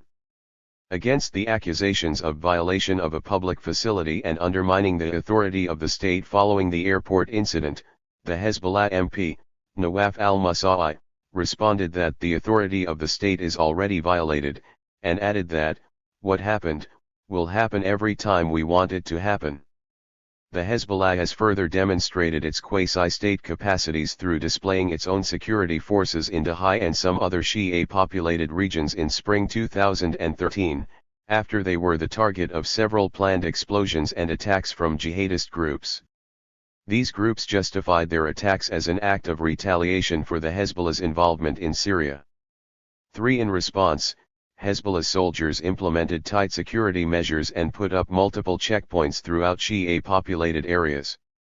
Although these checkpoints were later taken over by Lebanese soldiers, the Hezbollah continued to deploy security units and also deepened its coordination with the army. Throughout 2014, particularly around the Ashura religious events, the Hezbollah again. 157. Utilized its own security units to patrol and police Shia areas, further confirming its ability to take the place of the state in regions under its control. Indeed, regions under the Hezbollah's influence were left out of the 2015 security plan of the Lebanese Interior Ministry, with the minister stating that Dahieh, South Lebanon, and Bekaa were part of Hezbollah's defensive framework and therefore no deployment of state security forces would take place. Tight security measures are also adopted in the south regarding the activities of Palestinian armed groups acting against Israel outside the framework of the Hezbollah. This situation has been observed on several occasions since the 1990s. In March and April 2002, for example, during the Second Palestinian Intifada, some small Palestinian factions from Lebanese refugee camps fired several Katyusha rockets from South Lebanon. The Hezbollah, who denied any involvement in these attacks, chased the authors of the attacks and participated most probably in their arrests by the Lebanese authorities a couple of weeks later. The Hezbollah, until today, controls the south and especially the areas close to the border and tries to prevent any action that is outside its framework. In June 2011, for Naksa Day, the Lebanese army wanted to prevent new clashes at the border with Israel, not to repeat the protests on Israel's borders that had occurred on Nakba Day a few weeks before and which resulted in 11 protesters being killed. The Lebanese army strengthened its presence around the camps, especially in the south where dams were installed on the road to the border, while Lebanese officials, including Hezbollah members, held meetings with Palestinian leaders to encourage them to back down. The Palestinian refugees cancelled the March of the Naksa, and instead held sit-ins and marches in the refugee camps. External security apparatus. Finally, there is the external security apparatus, which is the unit in charge of operations conducted by the Hezbollah outside of Lebanon. 7. The ESA was reportedly led by Ahmad Mughniya until his assassination in February 2008 in Damascus. His successor is his brother-in-law Mustafa Badr al-Din, who has filled a series of military and security positions in the organization. In May 2016, he, Hezbollah 158, was killed in a large explosion near Damascus airport in Syria, where he was fighting alongside the Assad regime forces, carried out by Takfiri groups in the area, a statement by the Hezbollah said. The most known part of the ESA is Unit 1800, which is responsible for conducting operations in Israel and the occupied Palestinian territories. Unit 1800 establishes contact and coordinates with Palestinian groups including the Islamic Jihad, Hamas, and others, in military operations against Israeli targets. The unit provides military training, expertise, and funding to Palestinian groups and has also recruited Palestinians to conduct operations directly under its control. The unit also supervises the creation of cells and networks in the Opt and within Israel. It trains Palestinians at camps in the Bekaa Valley, or sends them to Iran for advanced training. Through this unit, the Hezbollah has reportedly assisted some Palestinian armed factions during the Second Palestinian Intifada, despite the fact that it prevented the launching of any military operation from Lebanon against Israel by anyone other than the Hezbollah and its allies. 8. The Hezbollah has also helped with the smuggling of arms and ammunition to the Gaza Strip by sea directly, or through tunnels dug under the Gaza, Egypt border. Technical data was also allegedly transferred to some Palestinian armed factions for bomb-building techniques or rocket design. Unit 1800 has also been involved in the countries surrounding Israel, Jordan and Egypt. In Egypt, a Hezbollah cell was discovered by the Egyptian security services. Muhammad Yusuf Ahmed Mansour, who served as an Egypt-based leader of a Hezbollah cell, along with a number of his fellow operatives, was arrested for planning to carry out terrorist operations against Israeli and other tourists in Egypt. In November 2009, the Hezbollah Secretary General, Hassan Nasrallah, publicly acknowledged that Mansour was a Hezbollah member involved in transporting arms and equipment to Palestinian militants. In April 2010, an Egyptian court sentenced Mansour to 15 years for his involvement in the cell, which was subordinate to Hezbollah's Unit 1800. Muhammad Kabalan was the Lebanon-based leader of Unit 1800, and Mansour's superior, coordinating the Egyptian cell's activities from Lebanon. For his involvement, he was sentenced in absentia by the Egyptian court to 159 life imprisonment. In late January 2011, during the beginning of the Egyptian revolutionary process, the imprisoned members of the Hezbollah cell escaped and Mansour returned to Lebanon. In February 2011, Mansour appeared on Lebanese television with Hezbollah officials at a Hezbollah rally in Beirut. Following the American and British military-led invasion of Iraq in 2003, Hezbollah also established the Unit 3800, formerly known as Unit 2800, to support the training and operations of the Mahdi Army and other Shia political groups under the guidance of IRGC. These groups were mostly involved in combating Western occupation forces and Iraqi Sunni sectarian groups, but attacked Iraqi Sunni civilians as well. Unit 3800 drew on expertise from Hezbollah's Unit 1800. According to a 2010 Pentagon report, Unit 3800 provided these Iraqi Shia sectarian militias with the training, tactics, and technology to conduct kidnapping small unit tactical operations, and to employ sophisticated improvised explosive devices. The individual in charge of Hezbollah's Iraq activities and relations with Iraqi political movements is the Lebanese cleric Muhammad Qatharani, who is a member of Hezbollah's political council and was a former protege of Muhammad Baqir al-Sadr. 9. According to some sources, the Hezbollah's Unit 3800 Commander Khalil Harber has also been spotted in Yemen in 2012 training Houthi rebels in Yemen and has been accused of facilitating the movement of large amounts of currency to them. Hezbollah and armed resistance. As is clear from the above account, the formation and development of these parts of the Hezbollah's armed apparatus have been closely connected to the organization's resistance activities, particularly against Israel. The 1989 Taif Agreement legitimized the Hezbollah's military wing as a resistance actor against Israel, and the organization was not required to disarm, unlike all other factions. The Hezbollah's attacks against Israel steadily increased following the Taif Agreement, reaching 644 operations against the Israeli Armed Forces and South Lebanese Army in 1994 and 908 in 1995. Hezbollah. 160. In September 1997, a week after the death of Hadi Nasrallah, the Islamic movement announced that the Hezbollah was forming a new resistance unit, the Saraya al-Muqawama al-Lubnaniyya or Lebanese Resistance Brigades. The LRB would be open to all volunteers regardless of their religious sect. This new unit would be trained and guided by the Hezbollah Qadrs. The Saraya launched their first attack against SLA outposts 6 months after their establishment. 10. In the few months prior to the liberation of the South, the Hezbollah was launching as many as 300 attacks against Israeli forces per month. The ratio of the losses of Hezbollah to those of Israel had also declined considerably from the beginning of the 1990s, to nearly 1-to-1 at the end of the decade. The south of Lebanon was finally freed from Israeli occupation in May 2000, following the withdrawal of the Israeli army.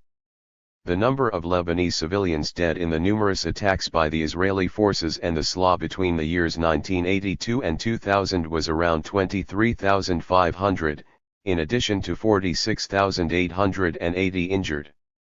The Hezbollah, on its side, lost 1,276 fighters. During the same period, the Israeli army suffered the loss of 1,580 men, while 6,485 others were injured, and the SLA's total was 824 dead and 1,439 injured. Following the liberation of the South and the withdrawal of Israeli troops in May 2000, the Shabab Farms, a disputed area of land that straddles Lebanon and the Israeli-occupied Syrian Golan Heights, became the exclusive site of official Hezbollah activity. The Hezbollah's military actions nevertheless took on a mostly defensive nature following the withdrawal of the Israeli army. The Hezbollah's leadership had instructed its Qadrs in the south to automatically retaliate against breaches of the Blue Line, 11 whether by ground, air, or sea, including assassinations. This largely passive role was to change, however, following Israel's July 2006 invasion of the country. During the invasion, the Hezbollah reported that as many as 250 of its fighters were killed. On its side, the Israeli army lost 120 soldiers and more than 161 civilians were killed, while between 300,000 and 500,000 persons from the north of Israel evacuated to the south during the war because of Hezbollah's rockets. The war itself reinforced the popularity of the Hezbollah as a resistance actor, particularly in the southern areas of the country that are heavily populated by the Shia. These areas suffered the most from Israeli attacks, invasions, and occupation, and the Hezbollah's resistance enabled it to widen its social base in the Shia population even among those that did not adhere to its religious perspective. 1 month after the end of the war, on September 22, Hezbollah celebrated Al-Nasr al-Ilahi in the middle of Dahi and hundreds of thousands of people gathered. Hassan Nasrallah declared that it was a strategic, historic, and divine victory that had dealt a severe blow to the U.S. President George W. Bush's new Middle East plan. The slogan Al-Nasr al-Ilahi was later on reformulated in Nasr min Allah in the party's propaganda in order to instrumentalize the slogan with the family name of Hassan Nasrallah, as part of the cultivation of the leader's image in the Hezbollah's media campaigns. Following the 2006 Lebanon War, the Israel-Lebanon border witnessed only a few security incidents, most of which occurred between 2013 and 2014, after the outbreak of the Syrian uprising. The Hezbollah retaliated militarily to multiple Israeli incursions. The Islamic movement was attempting to convey a clear message to Israel: despite its involvement in Syria and elsewhere, it was ready to answer any kind of aggression by the Israeli military. Hassan Nasrallah declared, during the Ashura in November 2014, that Israel should fear the Hezbollah's rockets in the future because they could reach every part of the land of occupied Palestine. He added that the Hezbollah was never distracted from guarding Lebanon's southern border, contrary to Lebanese and Arab media claims that the Syrian conflict had exhausted the party's capabilities. Following the January 2015 attack by an Israeli helicopter in the province of Quneitra in Syria, near the Israeli-occupied Golan Heights, on a Hezbollah convoy carrying Jihad Mughniyat and Commander Mohammed Issa, known as Abu Issa, killing 7 Hezbollah members in all, Nasrallah declared that, the Islamic resistance is no longer concerned. Hezbollah 162.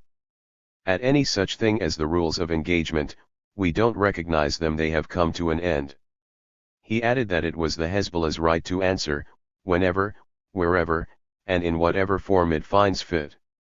This is the end of the story. The Hezbollah nevertheless kept the South Lebanon front calm, avoiding clashes with the Israeli army, until it claimed responsibility for a detonated explosive device in the Shabab Farms area on January 4, 2016.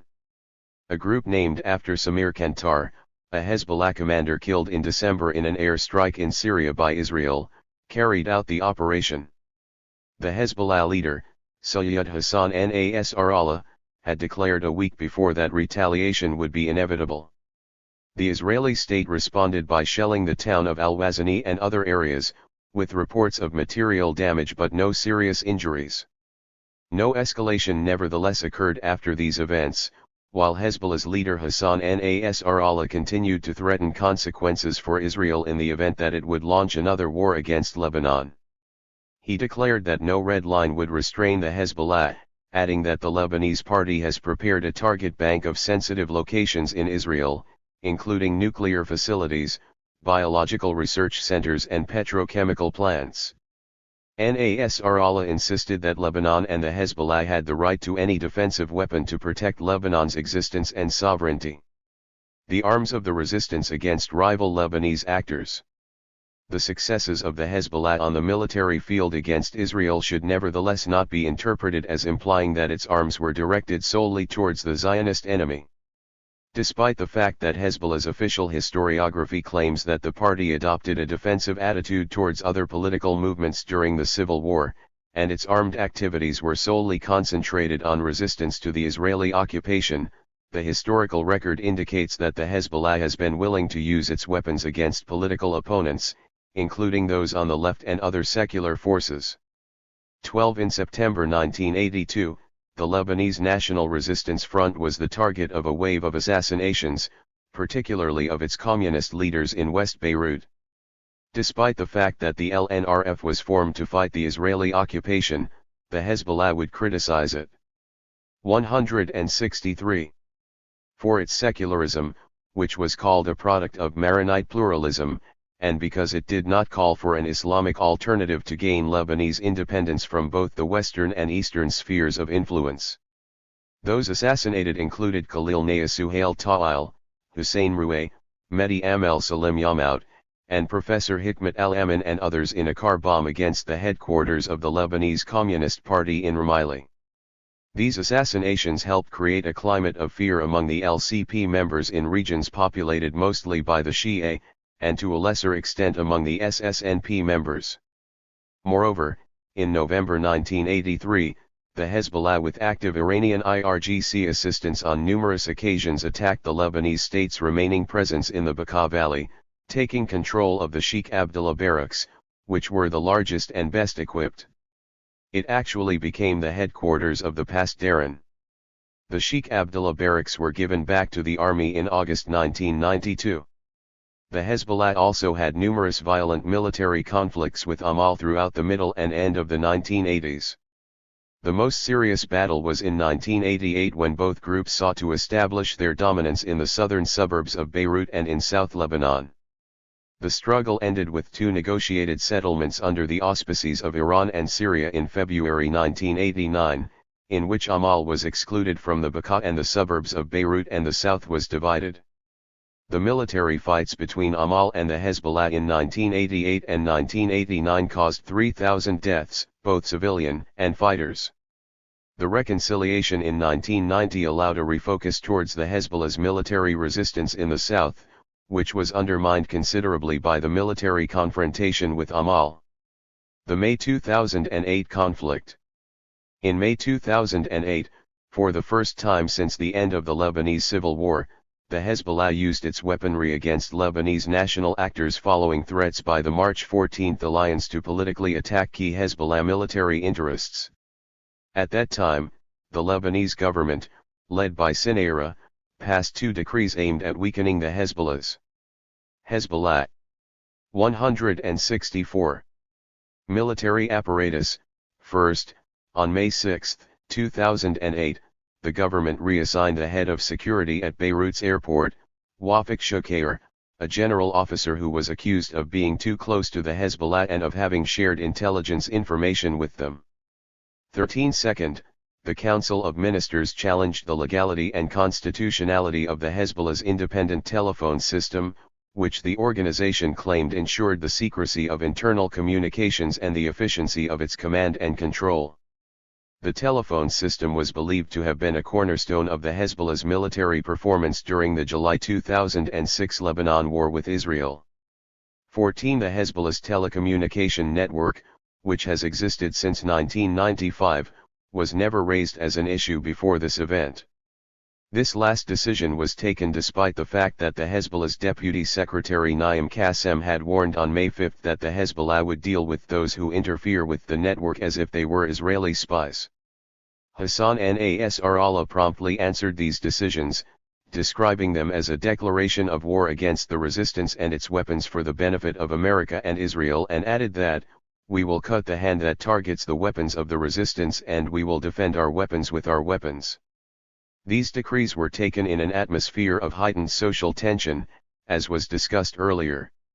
Despite the fact that there was an ongoing general strike at the time, which the Hezbollah officially supported, the organization did not put its efforts behind the labor movement but instead launched a military offensive to repeal the decrees. On May 7, West Beirut was taken over by the Hezbollah and its allies in a well-planned operation. The Hezbollah, with far superior equipment, training, and discipline, overwhelmed their rivals, the militias from the Future Movement, 15, taking control of West Beirut in less than 12 hours. The Future Movement was forced to shut down its main media offices, which were looted or set ablaze. The various militant groups, including the Hezbollah, were accused of having attacked civilians, destroying cars and shops and proffering anti-Sunni insults. Each position taken by the Hezbollah on the Future Movement was directly handed over to the army, demonstrating once more the collaboration and coordination established in the previous years between the two actors. Moreover, the conflict was not confined to Beirut. Intense fighting occurred in the Druze areas of Mount Lebanon between 165 Jumblat loyalists on the one hand and the Hezbollah militants or allied forces on the other. In Tripoli, pitched battles opposed the inhabitants of Bab el-Tabain, a Future Movement-dominated Sunni neighborhood, and the inhabitants of Baal Mosin, populated mainly by Alawites, who are close to a Hezbollah-led coalition of political parties gathered in the March 8 forces.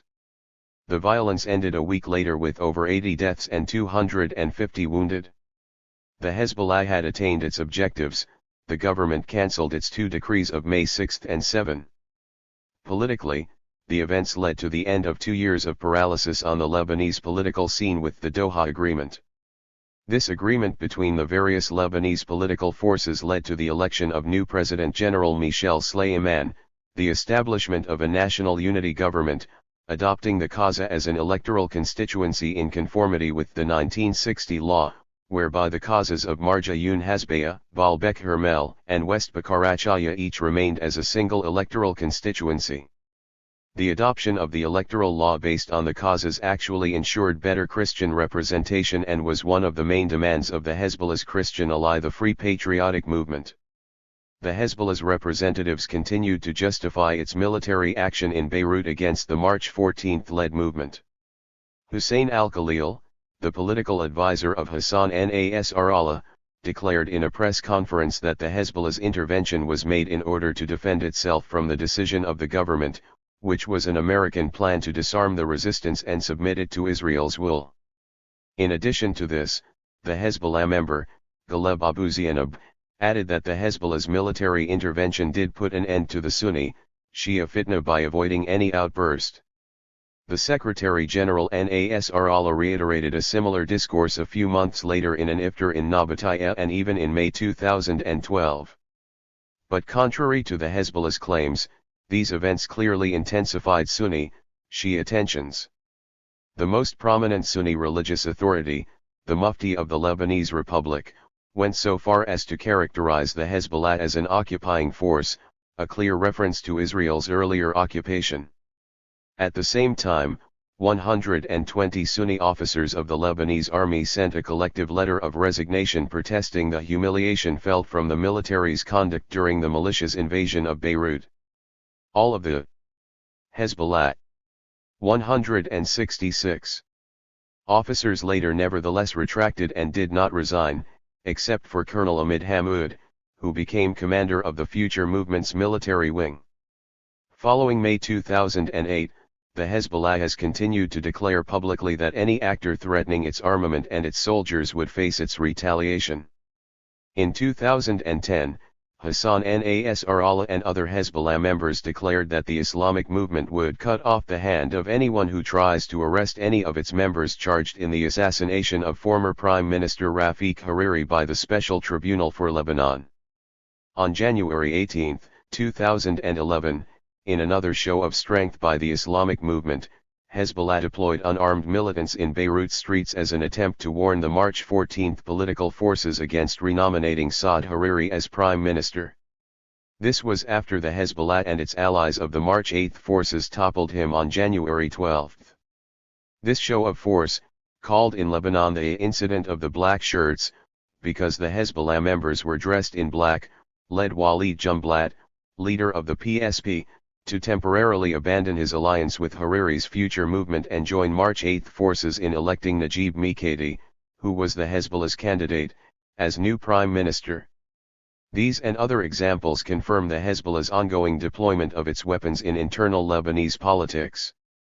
Simultaneously, the Hezbollah, in establishing itself as an anti-systemic party opposing the Lebanese state and promising the liberation of Palestine from the Zionist enemy, has increasingly produced a more moderate propaganda arguing that its weaponry was solely to protect Lebanon and not for external purposes. In 2008, Dr. Ali Fayyad, at the time head of the CCSD, said in regard to Palestine that, "We support the liberation of Palestine, but we do not want to take their place to free their lands. Hezbollah is firstly a liberation national movement against the threats and the violence of Israel and to free the Lebanese territories and prisoners." Ghaleb Abu Zainab said the same, affirming that, "Our arms are for the liberation of Lebanese lands and the defense of the state and not for Palestine." 167. This was also noticed in the manifesto of 2009 in the section regarding the resistance. The resistance's role is to liberate the Lebanese occupied lands and defend the sovereignty of the country against Israel's threat. There are no words about liberating Palestine. This changed discourse away from a resistance focus, towards a pro-Lebanese state orientation was strengthened especially since the beginning of the uprisings in Syria and with the Hezbollah's increasing military involvement in the conflict. The Hezbollah Secretary-General, Sayyid Hassan Nasrallah, acknowledged this evolution in a private meeting in the beginning of 2013 with his cadres, declaring that the party had changed and that the group's ultimate priority is to protect Lebanon. He continued by saying that Hezbollah has changed and its priorities have changed based on circumstances. There was a time when we used to see Lebanon as a colonial construct that was part of the Ummah. That was in our early days, and the country was going through a civil war. All parties were calling for a nation that fit their liking. Today conditions have changed. We believe that this country is our country, and that the flag of the cedar is our flag that we need to protect, too. At this stage, our priority is to protect the state in Lebanon and to build it. The Hezbollah MP, Hassan Fadlallah, explained that protecting Lebanon from external threats was the major cause of the resistance. In addition to Israel threatening Lebanon, he also cites the Takfirist groups that want to establish their own emirates. Notably, he argued that the Hezbollah's intervention in Syria against these groups after 2011 was also made in order to prevent the threat of their entering Lebanon. Conclusion: the Hezbollah's military and security apparatus has been a central and key feature of the Islamic movement since its establishment. This apparatus has served to oppose Israelis' occupation of the South until 2000, and then to create a situation of deterrence against Israel's attacks, especially during the 2006 Lebanon War. The Hezbollah's arms are still justified. Hezbollah 168. Today, for the purpose of liberating the Shabab arms still occupied by Israel, and to defend and to protect Lebanon as well, not only against Israel, but increasingly against the Takfirist threat as presented by the Hezbollah's propaganda to legitimize its preemptive war in Syria, as we will see in Chapter 7. In addition to this military function, the Hezbollah also has a large security apparatus aimed at guaranteeing and managing security in the Shia-populated areas. The Hezbollah's security apparatus, as discussed in this chapter and in Chapter 5, is responsible for controlling and even sometimes repressing dissent or opposition against the Islamic movement. The Hezbollah's use of its arms materialized through two main aspects. First, the Hezbollah's security apparatus implements tight control over the Shia-populated areas, without hesitating to use security or repressive measures to prevent any opposition arising as a serious threat or alternative to the Lebanese Islamic movement. Second, the Hezbollah's military apparatus intervenes outside of Lebanon and particularly in Syria to assist the Assad regime, which is an important political and military supporter of the Hezbollah, as the arms produced in Iran are transferred to Lebanon from Syria, which thus maintains its political and military power in Lebanon. The Hezbollah's armament is also perceived by large sections of the Shia popular and middle classes as a form of compensation for historic, political, and economic deprivation and a critical instrument of communal leverage in the Lebanese sectarian political system. Accordingly, as argued by Saad Gharaib, any plan that seeks to disarm the resistance will be construed as a form of communal disempowerment for the Shia and will be strongly opposed. This feeling was only strengthened with the rise of jihadist forces in the region in the last few years. The Hezbollah's military and security apparatus has been a key and central element in the development of the party. Its purpose today is clearly to guarantee the party's political position and to oppose any threats that would curtail its political interests, while maintaining the status quo of the sectarian political and economic system of Lebanon. 169. 7. Hezbollah and revolutionary processes in the Middle East and North Africa since 2011. The Hezbollah promotes an understanding of world politics as a clash of civilizations in which the struggle against the West is based upon a rejection of its values and religious system rather than its exploitative global relations. The United States is described as the big Satan, Israel as the small Satan, and Britain and France as the evils. The great imperial powers are led by the USA, which represents the first root of vice and the source of all malice on account of its ultimate responsibility for all Muslim catastrophes. It is noteworthy that the Hezbollah believes this clash goes back to the early origins of Islam in the 7th century. Despite this professed hostility towards Western civilization, the Hezbollah's discourse displays a flexibility and pragmatism when it comes to its relationship with Iran. 1. The Hezbollah's position on foreign actors has its ideological roots in the Islamic Republic of Iran's opposition to what it called Westixication and Eastixication. Westixication was considered to be the pathological fascination with everything Western at the expense of the indigenous culture's heritage, while Eastixication was a comparable obsession among intellectuals with Marxist and communist ideologies. The latter were accused of having detached themselves from the masses by negating religion as the opiate of the masses and serving the interests of the colonial powers in the Soviet camp. The solution to both problems was a return to the national self, in other words an Iranian Islamic identity. Correspondingly, the Hezbollah viewed its conflict with Israel partly in religious terms rather than as an anti-colonial political struggle. This Hezbollah 170 is also reflected in the way that the Hezbollah continues to blur the line between Zionism and Judaism, presenting these as interchangeable and synonymous. Hezbollah leaders frequently employ anti-Semitic tropes that essentialize Jews and characterize them as evil. Sheikh Naim Qassem has written, "The history of Jews has proven that, regardless of the Zionist proposal, they are the people who are evil in their ideas." The former Hezbollah Secretary General Abbas al-Musawi, who was killed in an Israeli operation, declared that, according to the Quranic interpretation of Jewish history, the problem with the Jewish people lies in their religious creed.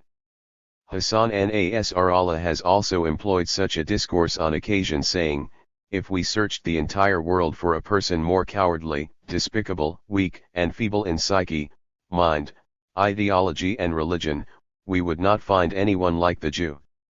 Notice I do not say the Israeli. At events organized by the Hezbollah, it is not unusual to see books by the French intellectual Roger Garaudy, who denied the project of Jewish extermination by Hitler and the existence of gas chambers. 2. In February 2006, the Hezbollah leader Hassan Nasrallah described Garaudy as a great French philosopher, who exposed the alleged Jewish Holocaust in Germany proved that this Holocaust is a myth. Towards other states in the MENA region, the Hezbollah has been rather moderate prior to the vast protest movements that emerged in 2010 to 2011. The struggle against Israel took priority over all other concerns in the international sphere. Sheikh Naim Qassem even said that it would be wrong to struggle against autocratic and despotic regimes in the Arab world. Instead, popular movements should seek the liberation of Palestine in order to free the Arab regimes and their people. A few months after Israel's war on the Gaza Strip at the end of 2008 and the beginning of 2009, Nasrallah declared that Hezbollah did not want conflict with the Egyptian regime, regardless of all the accusations they directed against us. "We still do not have a battle with the Egyptian regime."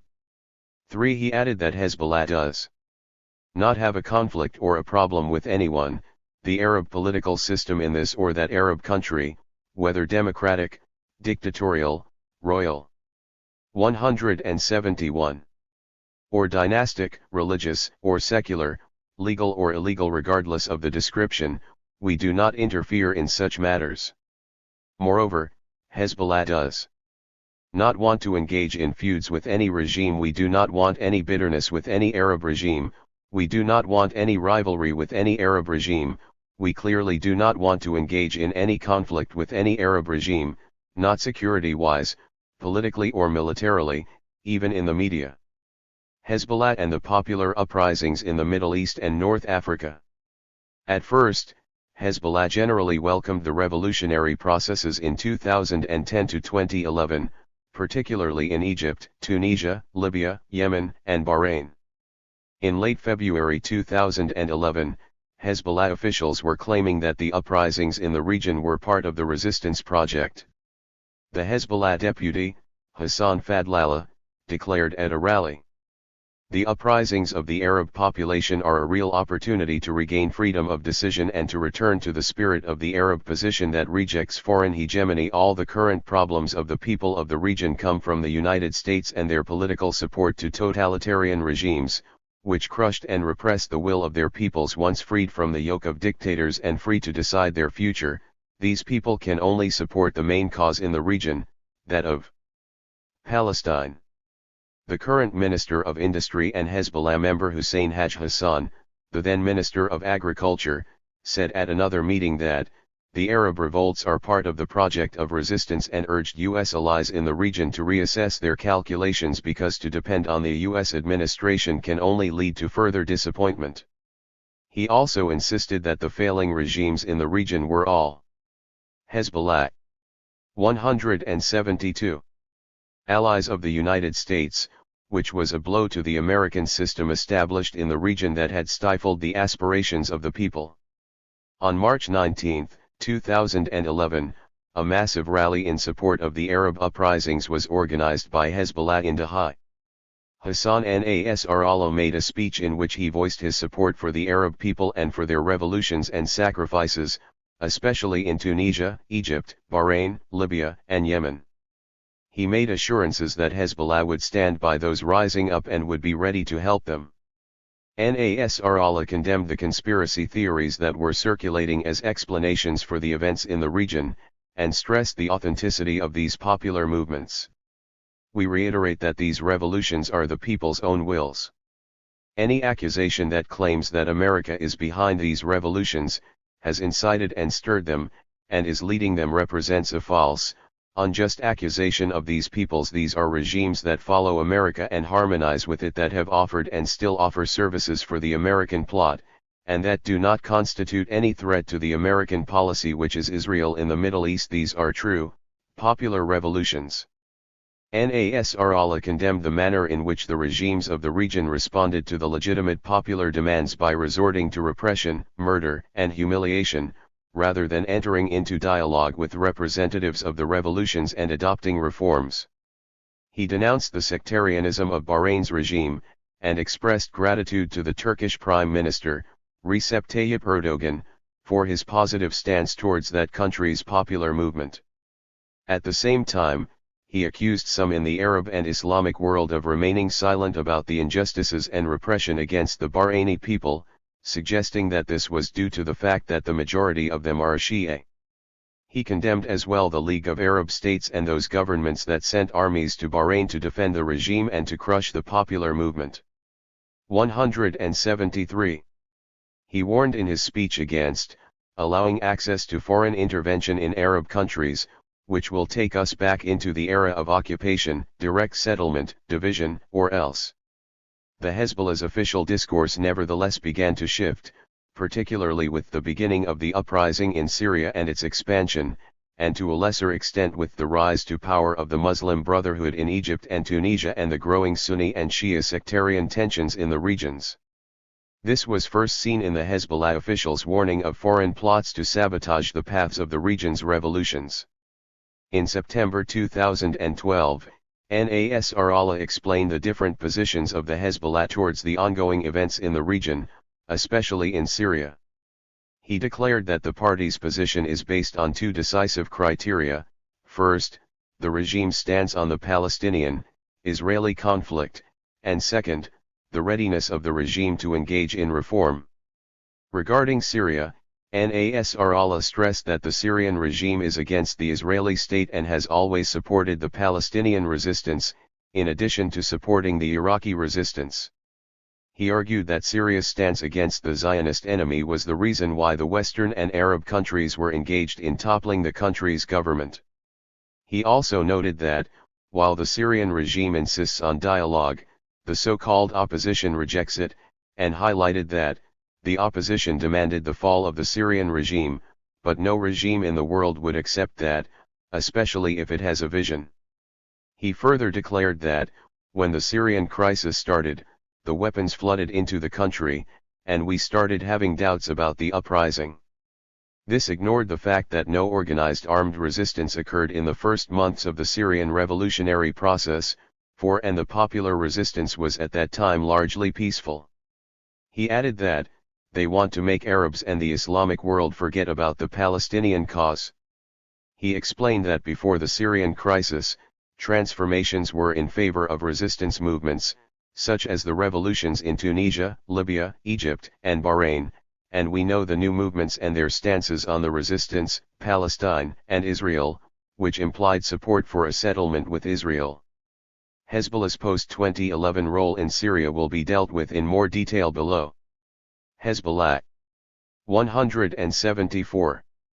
At the end of 2013 and the beginning of 2014, Hezbollah's earlier enthusiasm for the uprisings had completely fallen away. It focused its efforts on stabilizing the situation in Lebanon and restoring relations with local and foreign political actors except Saudi Arabia, with whom relations continued to deteriorate against the background of rising tensions between Riyadh and Tehran and the continuing military intervention of the Hezbollah in Syria on the side of the Assad regime. At the annual conference of the Arab States Broadcasting Union in December 2013, the Lebanese Communication Group apologized to the Bahraini regime for its earlier coverage of the nearly three-year uprising in that country. The LCG promised to be more objective and to seek to maintain professional standards, promising to carry out regular evaluations of its editorial policies to ensure compliance with international agreements, in return for allowing the Lebanese media group to continue to broadcast in the island kingdom.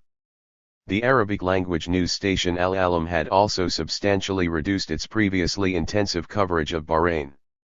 After LCG's apology was made public, however, the Hezbollah issued a clarification saying that the party leadership was not consulted by the LCG delegation to the meeting in Tunis, and that the decision to issue an apology was made by LCG alone. The Hezbollah reiterated its support for the struggle of the Bahraini people. Al-Mana's managing director, Abdullah Qasser, a former Hezbollah MP, resigned from his post a few weeks later and has left the country for Iran. This might reveal mere confusion or disagreement inside the Hezbollah's organizational structure, although its decisions are usually well planned and there is strict discipline inside the party.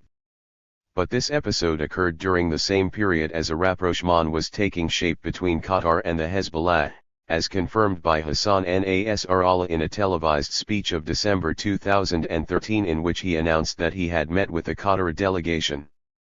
Furthermore, a meeting was held in Lebanon between Sheikh Naim Qassem and the new ambassador of Qatar in mid-December 2013. The parties issued a joint statement, stressing that political solutions would be the basis for constructively resolving issues in the interest of the people of the region. In July 2015, the Hezbollah was nevertheless continuing to support the popular movement in Bahrain in its rhetoric, demanding the release of political prisoners and the beginning of a dialogue with the opposition. In June 2016, Bahrain's regime suspended the leading Shia opposition group, Al-Wifaq National Islamic Society, closing its offices and ordering its assets to be frozen, while revoking a few days later the citizenship of the country's top Shia cleric, Ayatollah Sheikh Isa Qasim. Qasim is also known as the spiritual father of the now banned Al-Wifaq, whose leader Sheikh Ali Salman is serving a 9-year prison sentence. Following these developments, Hassan Nasrallah declared that the events in Bahrain were unacceptable, emphasizing the stripping of nationality from Sheikh Qasim. He stated that the Bahraini people have remained steadfast in their peaceful resistance, and accused the House of Saud of silencing dialogue in Bahrain. The reason for this, in his view, was the fear that the people of Saudi Arabia would call for a similar dialogue given the chance. With respect to Yemen, the Hezbollah was at first supportive of the 2011 uprising to overthrow the dictator Ali Abdullah Saleh, who finally stepped down in November of that year, after mass protests and an arrangement negotiated by Saudi Arabia and the United States. The negotiated settlement kept the Yemeni regime intact, with the inclusion of some political forces including supporters of the Al-Islah Party, which is composed of the Yemeni branch of the Muslim Brotherhood, Salafists and tribal leaders in the north. Saleh nevertheless would still benefit from the allegiance of a significant segment of the security apparatus and army, while he continued to act as chairman of the General People's Congress, the ruling party at that time. Saleh also, as a result of the deal, enjoyed legal immunity and held onto the riches that he had accumulated as president, estimated at more than $60 billion according to a February 2015 UN report. Saleh had, from 2004 to 2010, led 6 brutal wars against the Houthis, with the assistance and support of the Kingdom of Saudi Arabia, accusing the Houthis of loyalty to Iran. The fighting had caused more than 10,000 deaths and displaced over 300,000 people. Saleh was Hezbollah. 176. Also a former ally of the Gulf monarchies and the United States in the so-called war against terrorism. The Houthis took control of the capital Sana'a in January 2015, but they had already had a significant military presence there since September 2014, with the complicity of Air Force units close to former dictator Ali Abdullah Saleh, pushing for the resignation of the Prime Minister. The Houthis had, since late March 2015, extended their operations to the south of the country.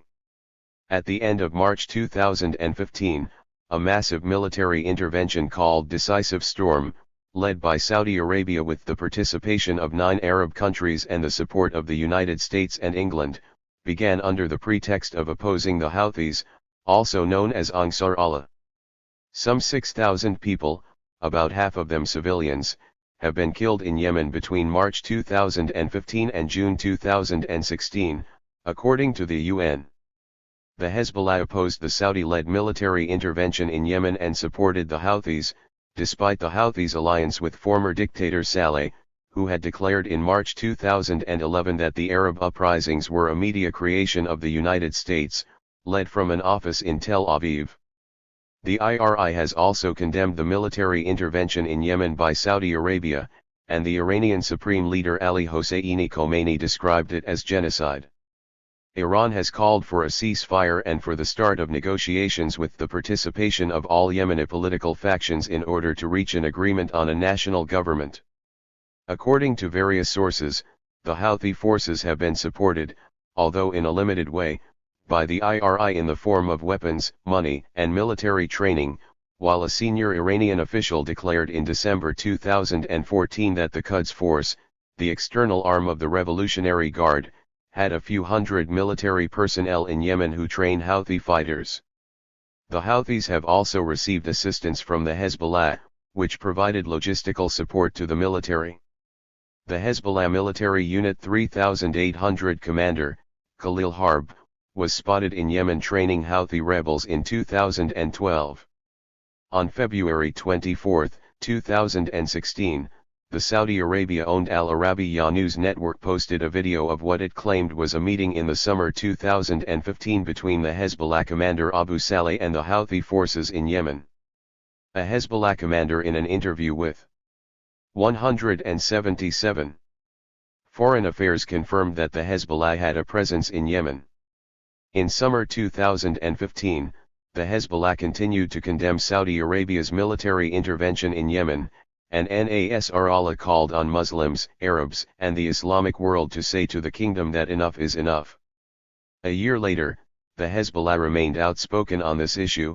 Hassan Nasrallah declared in May 2016 that the Yemeni people and the Mujahideen in that country have remained steadfast for more than a year against the Saudi aggression, which enjoys international and regional support, and that Saudi Arabia had not achieved any of its objectives since the beginning of its military intervention in March 2015. Shifting the view to Egypt, the Hezbollah welcomed the ouster of President Mohamed Morsi in July 2013, as the removal of a regime sympathetic to the Syrian opposition. The new ruler of Egypt, General Abdel Fattah al-Sisi, was viewed positively by the Hezbollah because, according to one official of the party, those who support him voice support for the Syrian regime.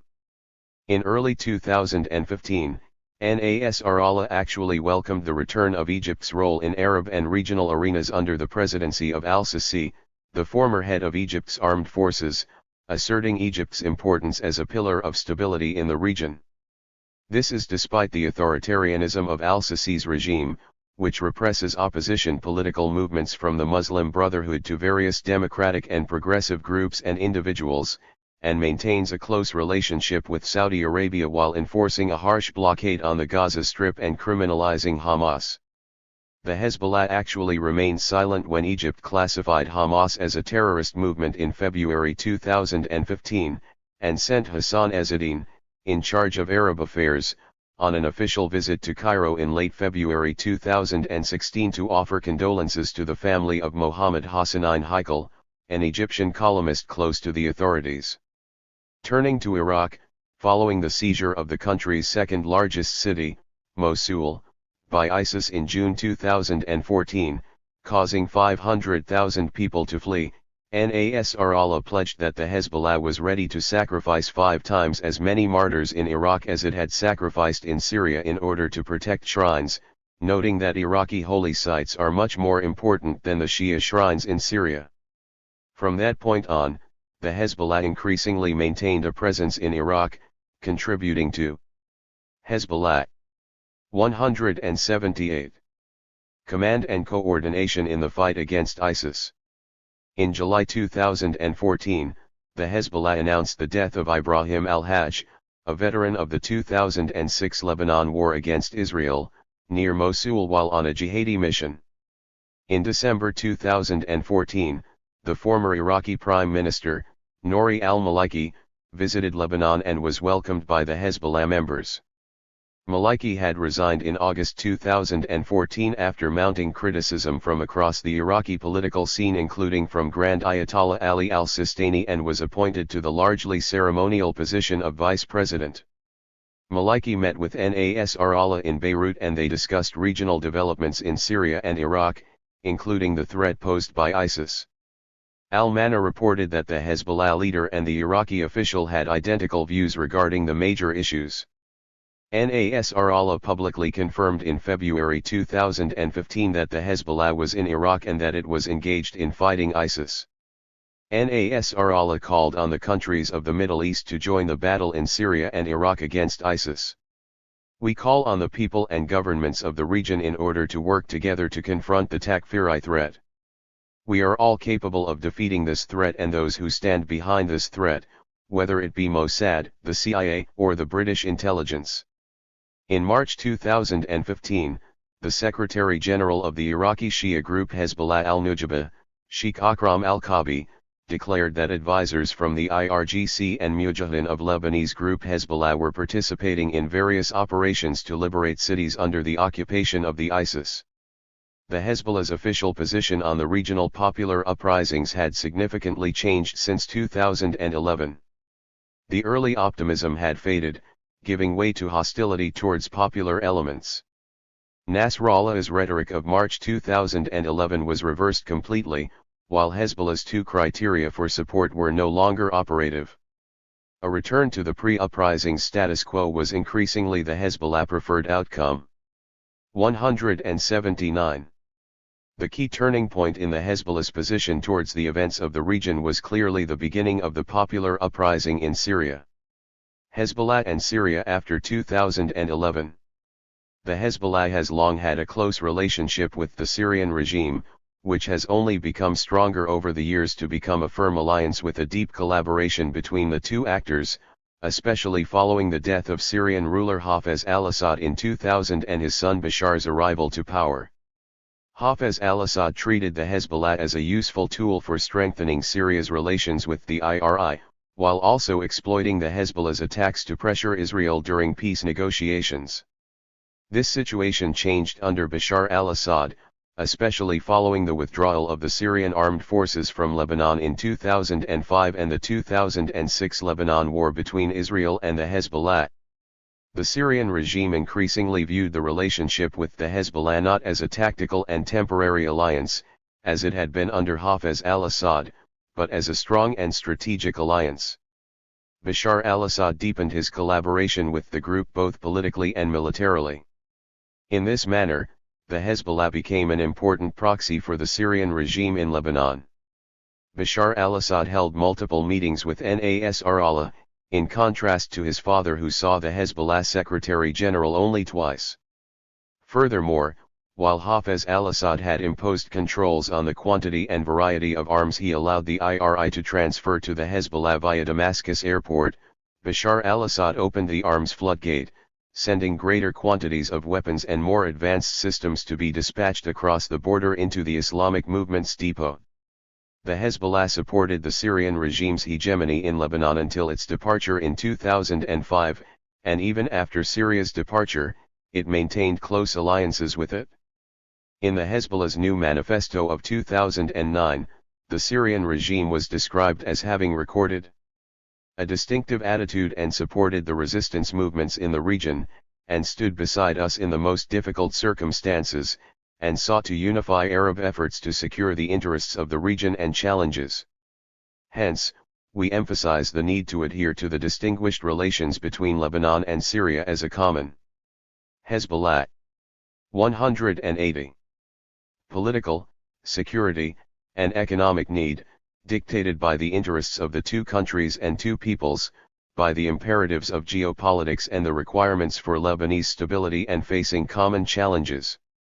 In a recent book, Dr. Hassan Fadlallah, a Hezbollah MP, writes that after the Taif agreement, Lebanon was completely controlled by a small number of Syrian officials, with the collaboration of some Lebanese politicians. He accuses the Syrian officials at that time, especially Ghazi Kanaan and Abdel Halim Khaddam, 6 of having pursued their personal interests at the expense of both Lebanon and Syria. Despite his disagreements regarding the domestic Lebanese political scene, Fadlallah nevertheless explains that Syria and the Hezbollah shared a central objective, that is, the capacity to respond militarily to Israel, and that both Presidents Hafez and Bashar al-Assad had always supported the Hezbollah in its military confrontations with Israel. Fadlallah praises the role of Bashar al-Assad in supporting Syria's military assistance to the Hezbollah since the beginning of the 1990s, for example during the Israeli aggression against Lebanon in 1993 and 1996, at which time the Syrian regime supplied missiles to the group. The eruption of the Syrian uprising in March 2011, and the subsequent military intervention by the Hezbollah in support of the Assad regime, demonstrates that the relationship between the two actors had become a strategic one. In May 2011, during Nasrallah's first speech regarding the situation in Syria, he declared that the overthrow of the regime in Syria is in American and Israeli interests. In August of the same year, he said at the occasion of the Al-Quds International Day that, thanks the Syrian leadership the Palestinian cause was preserved and not liquidated as it was the objective of all the US and Western invasions and conspiracies against our region. Today some are seeking to break up Syria as part of a new Middle East agenda. In early 2012, Nasrallah increasingly accused the West, Israel, moderate Arab regimes and even Al-Qaeda of collaborating to overthrow the Assad regime. 181. Nasrallah reiterated this position much more sharply a few months later, saying that these same parties sought the downfall of the Assad regime because it supported the resistance, and that these parties are seeking to realize the project of the new Middle East of George W. Bush. Nasrallah also accused the USA and Israel on many occasions of using legitimate grievances in Syria as an excuse to destroy the country and the resistance in order to further Israel's control over the Middle East. In May 2013, Nasrallah stated that Syria has been the spine of the resistance, so the resistance can't stand still while that spine is being ruined. The US has brought in Al-Qaeda and the other Takfirist organizations from all over the world, paid them money, and offered them all the assistance they needed. Obviously, the Takfirist current is dominant among the Syrian opposition, and it is being funded and armed by a number of Arab and regional states. If Syria falls in the hands of the USA, Israel, Takfirists, and US instruments in the region, then the resistance will be besieged, and Israel will invade Lebanon to impose its conditions and revive its project again. If Syria falls, then Palestine, the Palestinian resistance, Gaza, the West Bank, and the Holy Al-Quds will be lost, and the people of our region will face a dark and cruel era. Nasrallah also claimed that the Hezbollah's support for the Syrian regime was not only for the Hezbollah and the Shia, but also for Lebanon and all its various religious communities against the threats of Takfiri forces. In this context, the Hezbollah has intervened to fight alongside the Syrian regime's armed forces. Since mid-2011, the Hezbollah had been training thousands of Lebanese and Syrian youth in several camps, according to Lebanese journalist Fouad Itani. In October 2011, Nasrallah said in a television interview that reports of the deployment of Hezbollah fighters into Syria were absolutely untrue. In May 2012, another senior Hezbollah official also asserted that the Islamic movement did not and would not fight in Syria. Hezbollah. 182.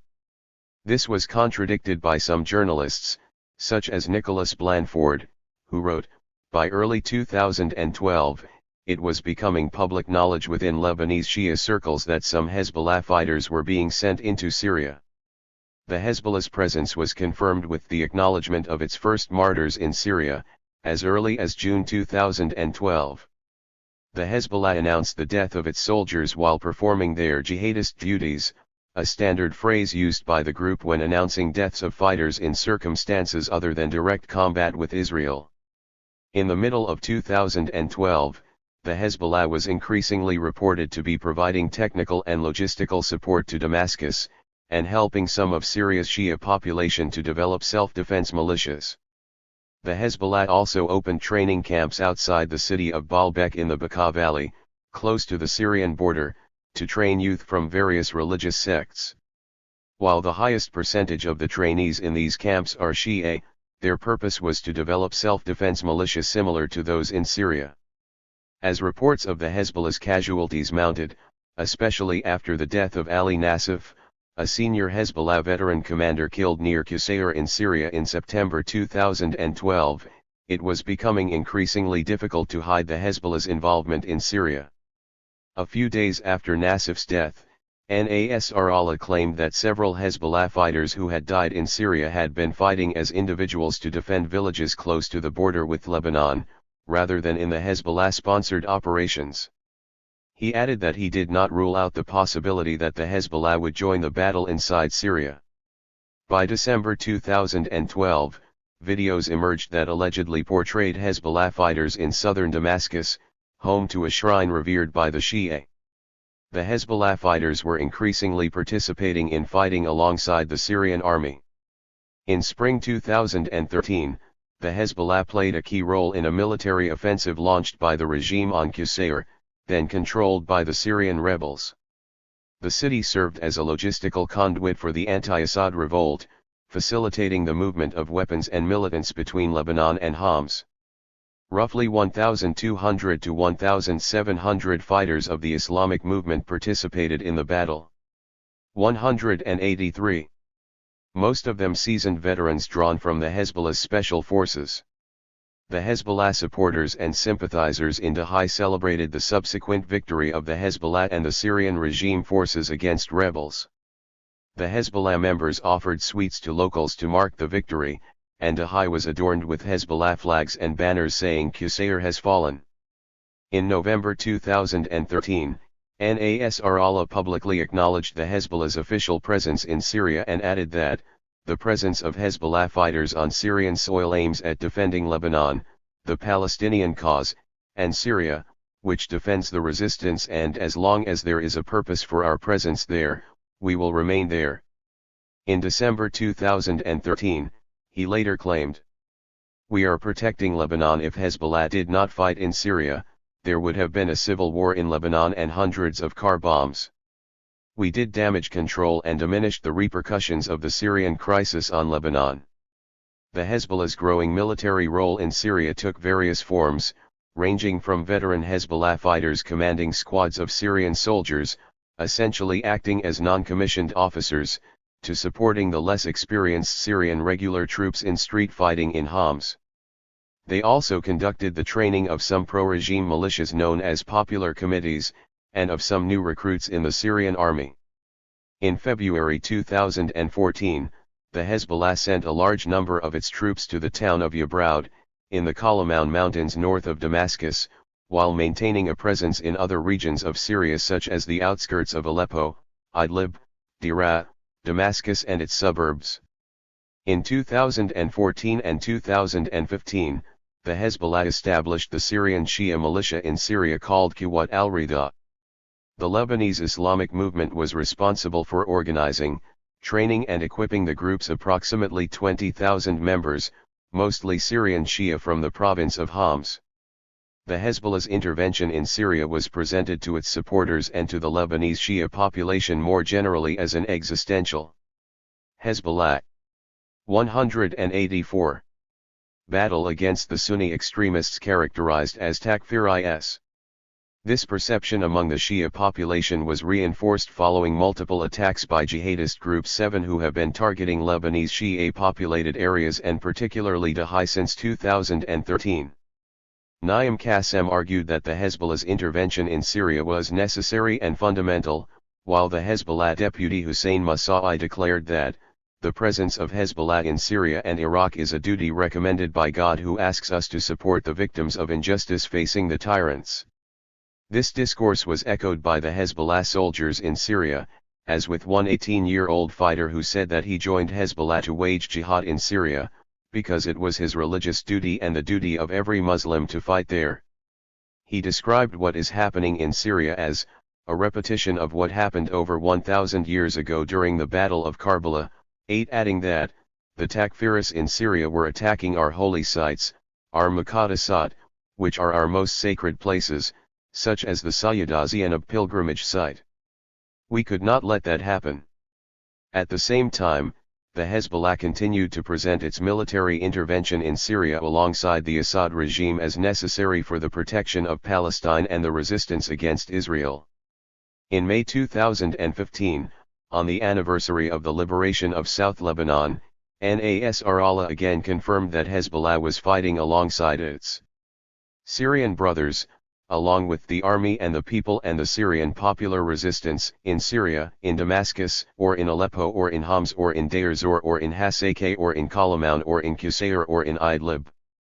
He explained that, the fight of Hezbollah in Syria was for the defense of everyone, from Syria, Lebanon, Iraq, Yemen, Palestine, adding that the Hezbollah would be willing to expand its operations if necessary. In summer 2015, Nasrallah accused foreign countries of fueling the violence in Syria by sending fighters, money, and weapons, preventing any political solution. He added, for sure the road to the liberation of Jerusalem passes through Kalamoun, Zabadani, Homs, Aleppo, Deraa, Swaida, and Hasakeh, that's because if Syria is lost, Palestine would be lost too. 185. In late September 2015, Nasrallah welcomed Russia's direct military intervention in Syria via airstrikes in support of the Assad regime, saying it was the failure of the US-led campaign against the Islamic State that had forced Moscow's hand. At the start of 2016, Hezbollah fighters took part alongside the Syrian army, backed by Russian airstrikes and Iranian-supported Shia sectarian militias, in the conquest of the city of Aleppo and its countryside, which was previously divided between rebel and government-held sectors. Collaboration with Russia's military has also been very close in various offensives across Syria since October 2015, with at least 2 joint Russia-Hezbollah operation rooms in Latakia and Damascus. The Hezbollah also played a key role alongside Syrian regime soldiers in the siege of Madaya, a village of 40,000 near the border with Lebanon that was under a blockade from July 2015 to mid-January 2016. At that time residents, saying they received permission from the Syrian government to leave the besieged town, departed after the arrival of an aid convoy. Between 30 to 50 residents died from starvation during this period, or in attempts to escape the blockade that encircled the town. 9 In March 2016, Nasrallah reiterated the Hezbollah's support for a political solution in Syria, while continuing to back Bashar al-Assad as president, a major sticking point for the majority of the Syrian opposition. Following the death of the Hezbollah's top military commander Mustafa Badr al-Din, Nasrallah declared during the memorial held in Mustafa Badr al-Din's honor that the Hezbollah will remain in Syria and will send even more fighters and leaders, adding that the party had within it a generation of new leaders ready to fill the void left by those killed. He also said that Hezbollah would continue to fight to defeat and destroy the USA, Israeli, Takfiri, and Saudi project in Syria. As of summer 2016, the Hezbollah has continued to provide crucial support to the Syrian regime's army, alongside Iranian forces and the Russian Air Force.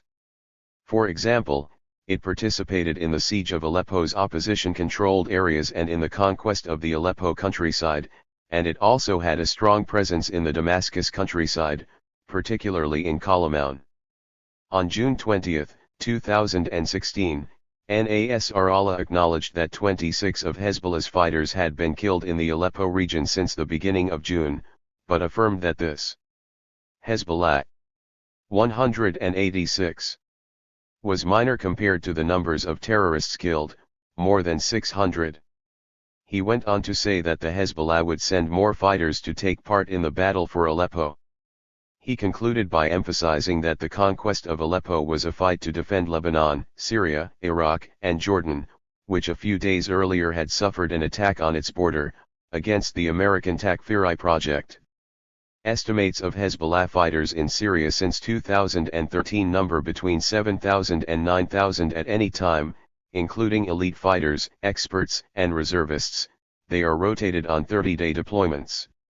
The party has published no official numbers for Hezbollah fatalities in Syria since the beginning of its intervention, but according to various sources over 1,300 of its fighters have been killed and thousands injured as of February 2016, while the Hezbollah has lost 10 senior leaders in Syria, from Fawzi Ayoub in 2014 to Mustafa Badr al-Din in 2016, in addition to important figures such as Samir Kantar and Jihad Mughniyat, both killed in 2015.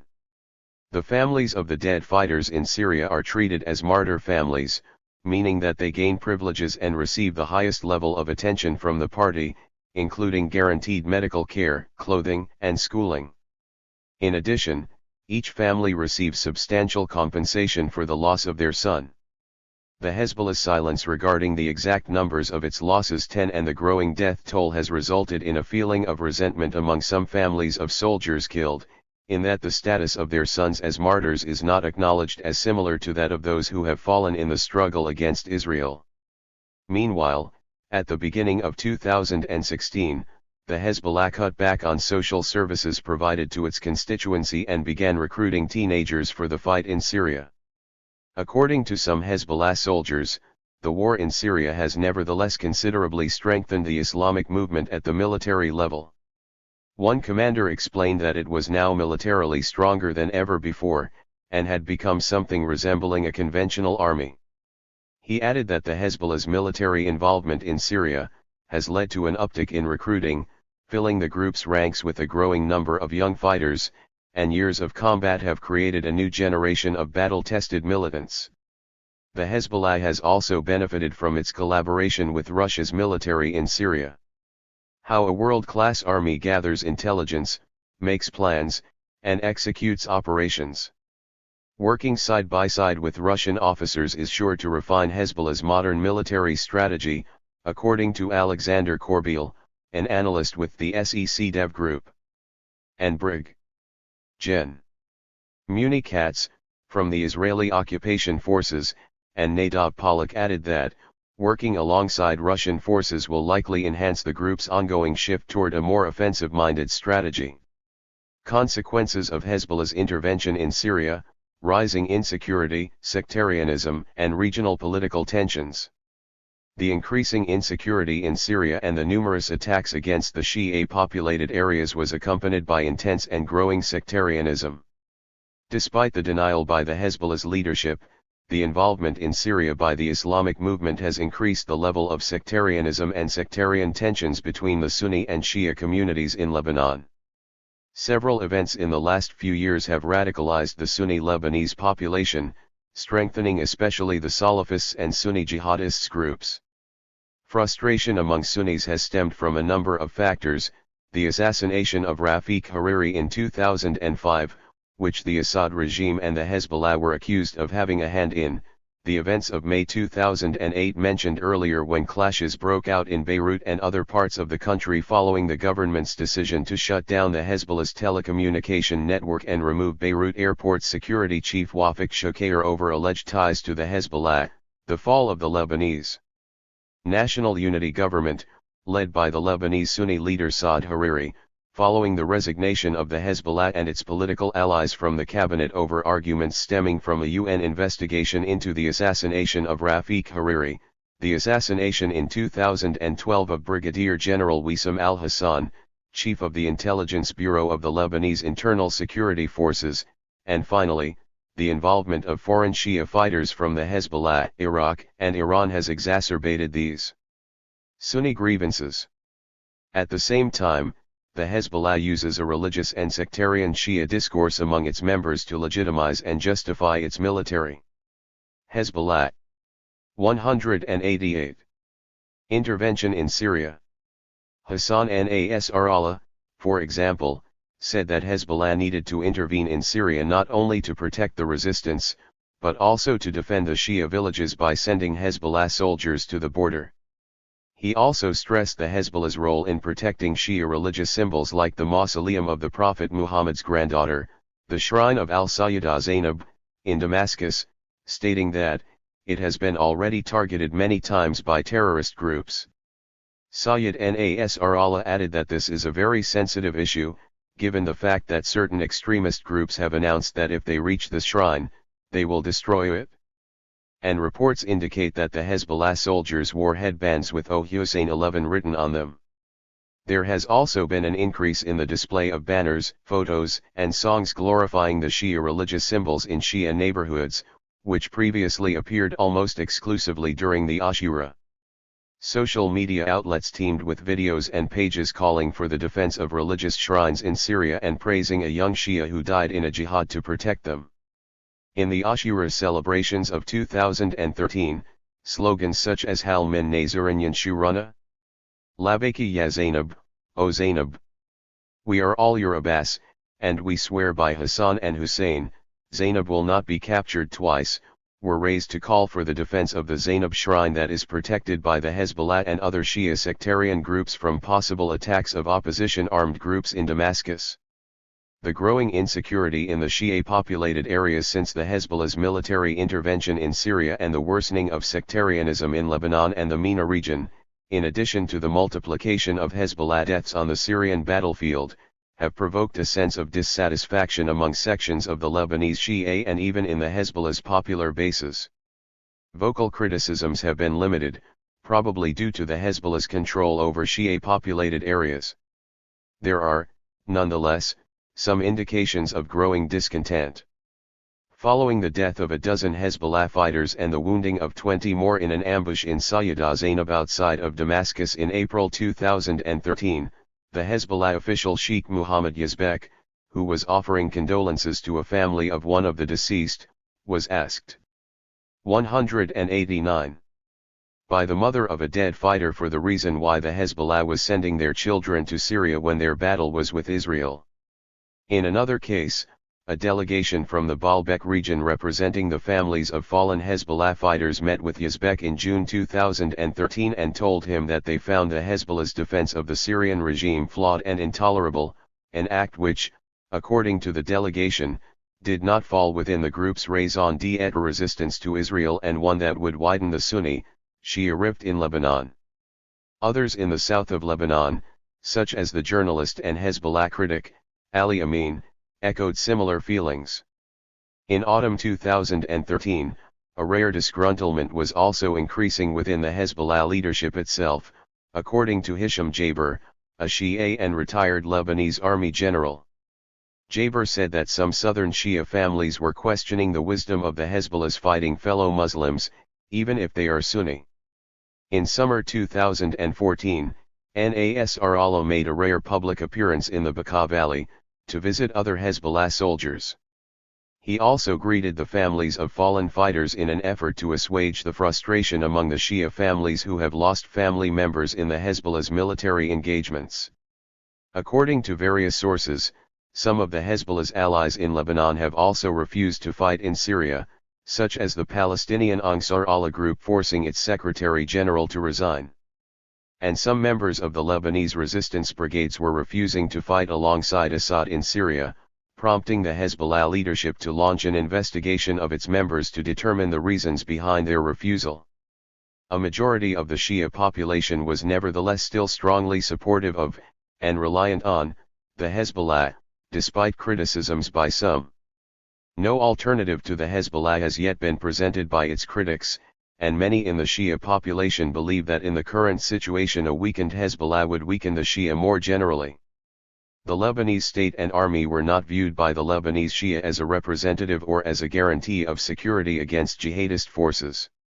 Indeed, the Lebanese Shia have continued to join the Hezbollah in increasing numbers, while the party intensifies recruitment and training to satisfy the growing requirements for manpower in Syria. As already noted, support for the Hezbollah's intervention in Syria also intensified among the Shia population after dozens of attacks. Hezbollah 190 and suicide bombings by jihadist groups have targeted the Lebanese Shia-populated areas, including in Beirut, since summer 2013. With the rise of the Islamic State and the establishment of its caliphate in summer 2014, the Hezbollah's Shia critics grew even more timid.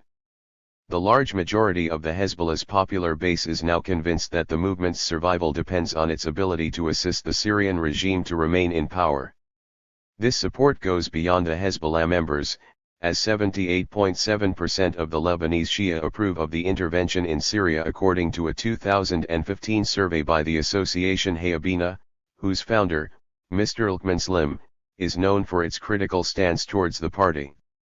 At the same time, the Lebanese resistance brigades, affiliated with the Hezbollah, were re-energized by the beginning of the Syrian popular uprising in 2011.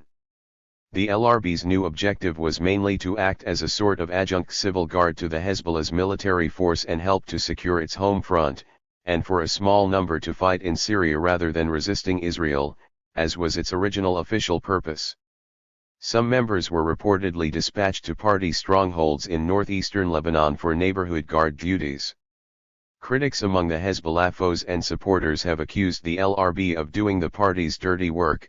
"They are Hezbollah's thugs," said a journalist close to the movement.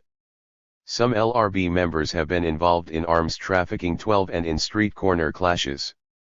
13 regionally, the Hezbollah's military involvement in Syria has raised tensions with GCC states led by Saudi Arabia, reflecting also the increasing political animosity between the Saudi Kingdom and the Islamic Republic of Iran. At the beginning of 2016, antagonism between these two blocs was very high, following notably the 2015 nuclear agreement between Iran and 6 world powers which came into effect on January 16, 2016, and which is perceived as a threat by the Saudi leadership. Saudi Arabia would cut diplomatic ties with Iran in January 2016 after protesters set fire to the Saudi embassy in Tehran and another diplomatic mission in Iran. They were angry over the kingdom's execution of the influential Shia cleric, Nimr al-Nimr, a leader of the popular demonstrations against the Saudi kingdom that started in 2011 in the eastern regions of the country populated primarily by the Shia.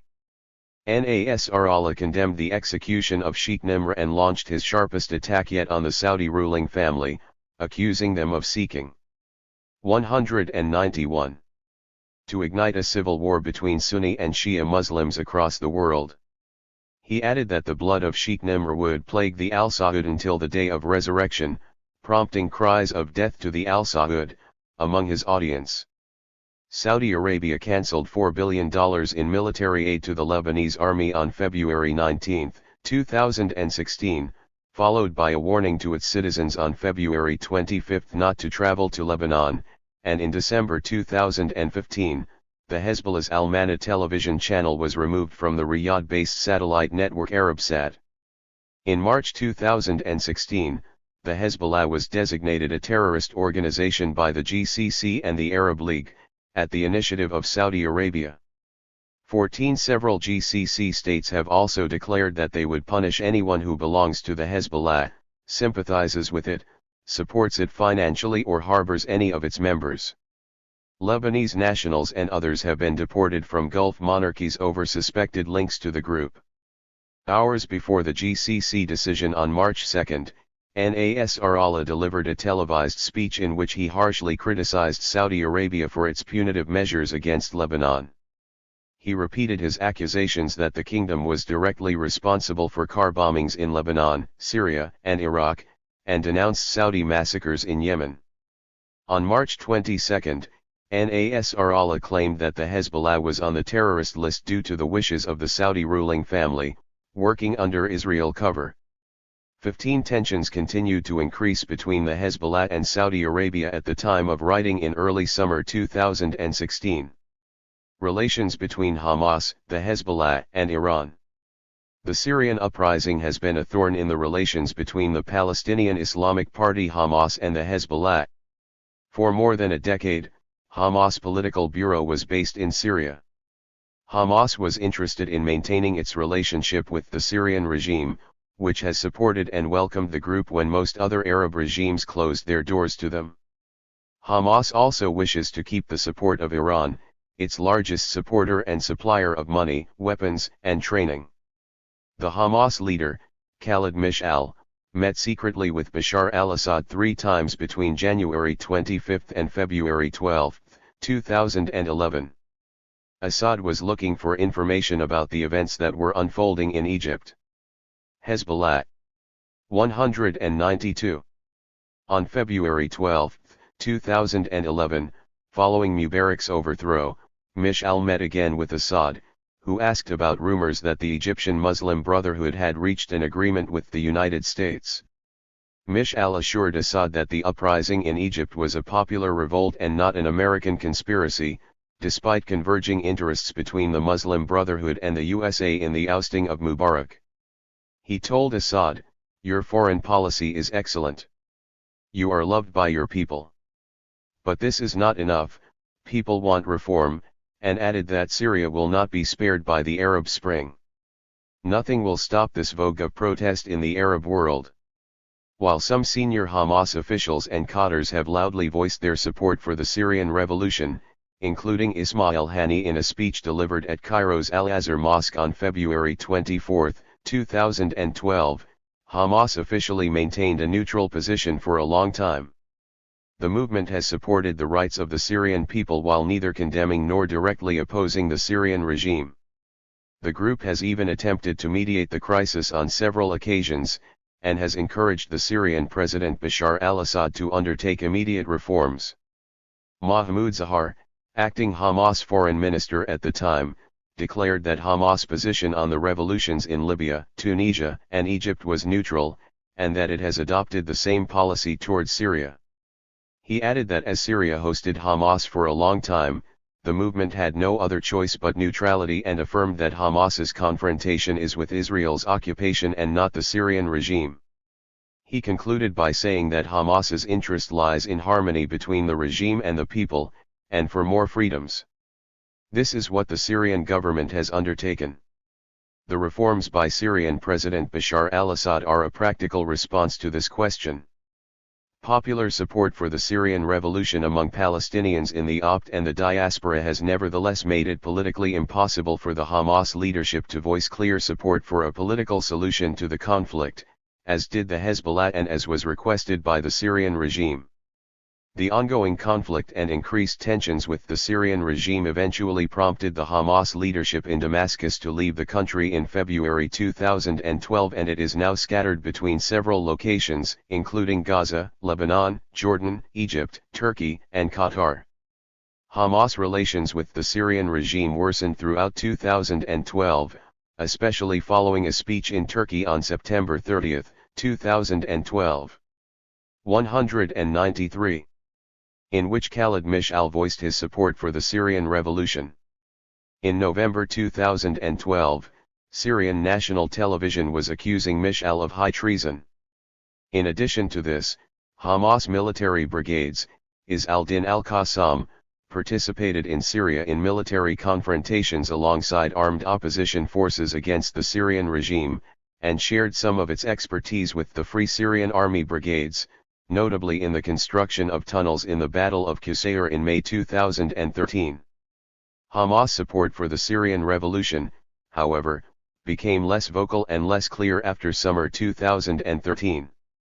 For example, in October 2013, Mish'al urged groups fighting in Syria to direct their rifles towards Palestine, announcing his support of a peaceful solution in Syria that guarantees the freedom and dignity of people, while adding that peoples have the right to rise up for their rights, but this must be done through peaceful means, in reference to Syria's armed groups.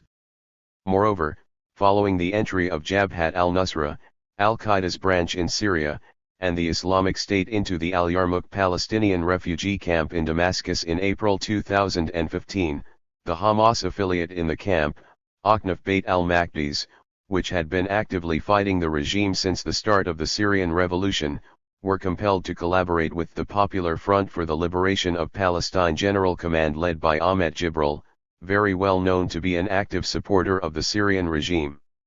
While an injured leader of Akhnaf Beit al-Maqdis, Ahmed Zakamout, was treated in a regime hospital.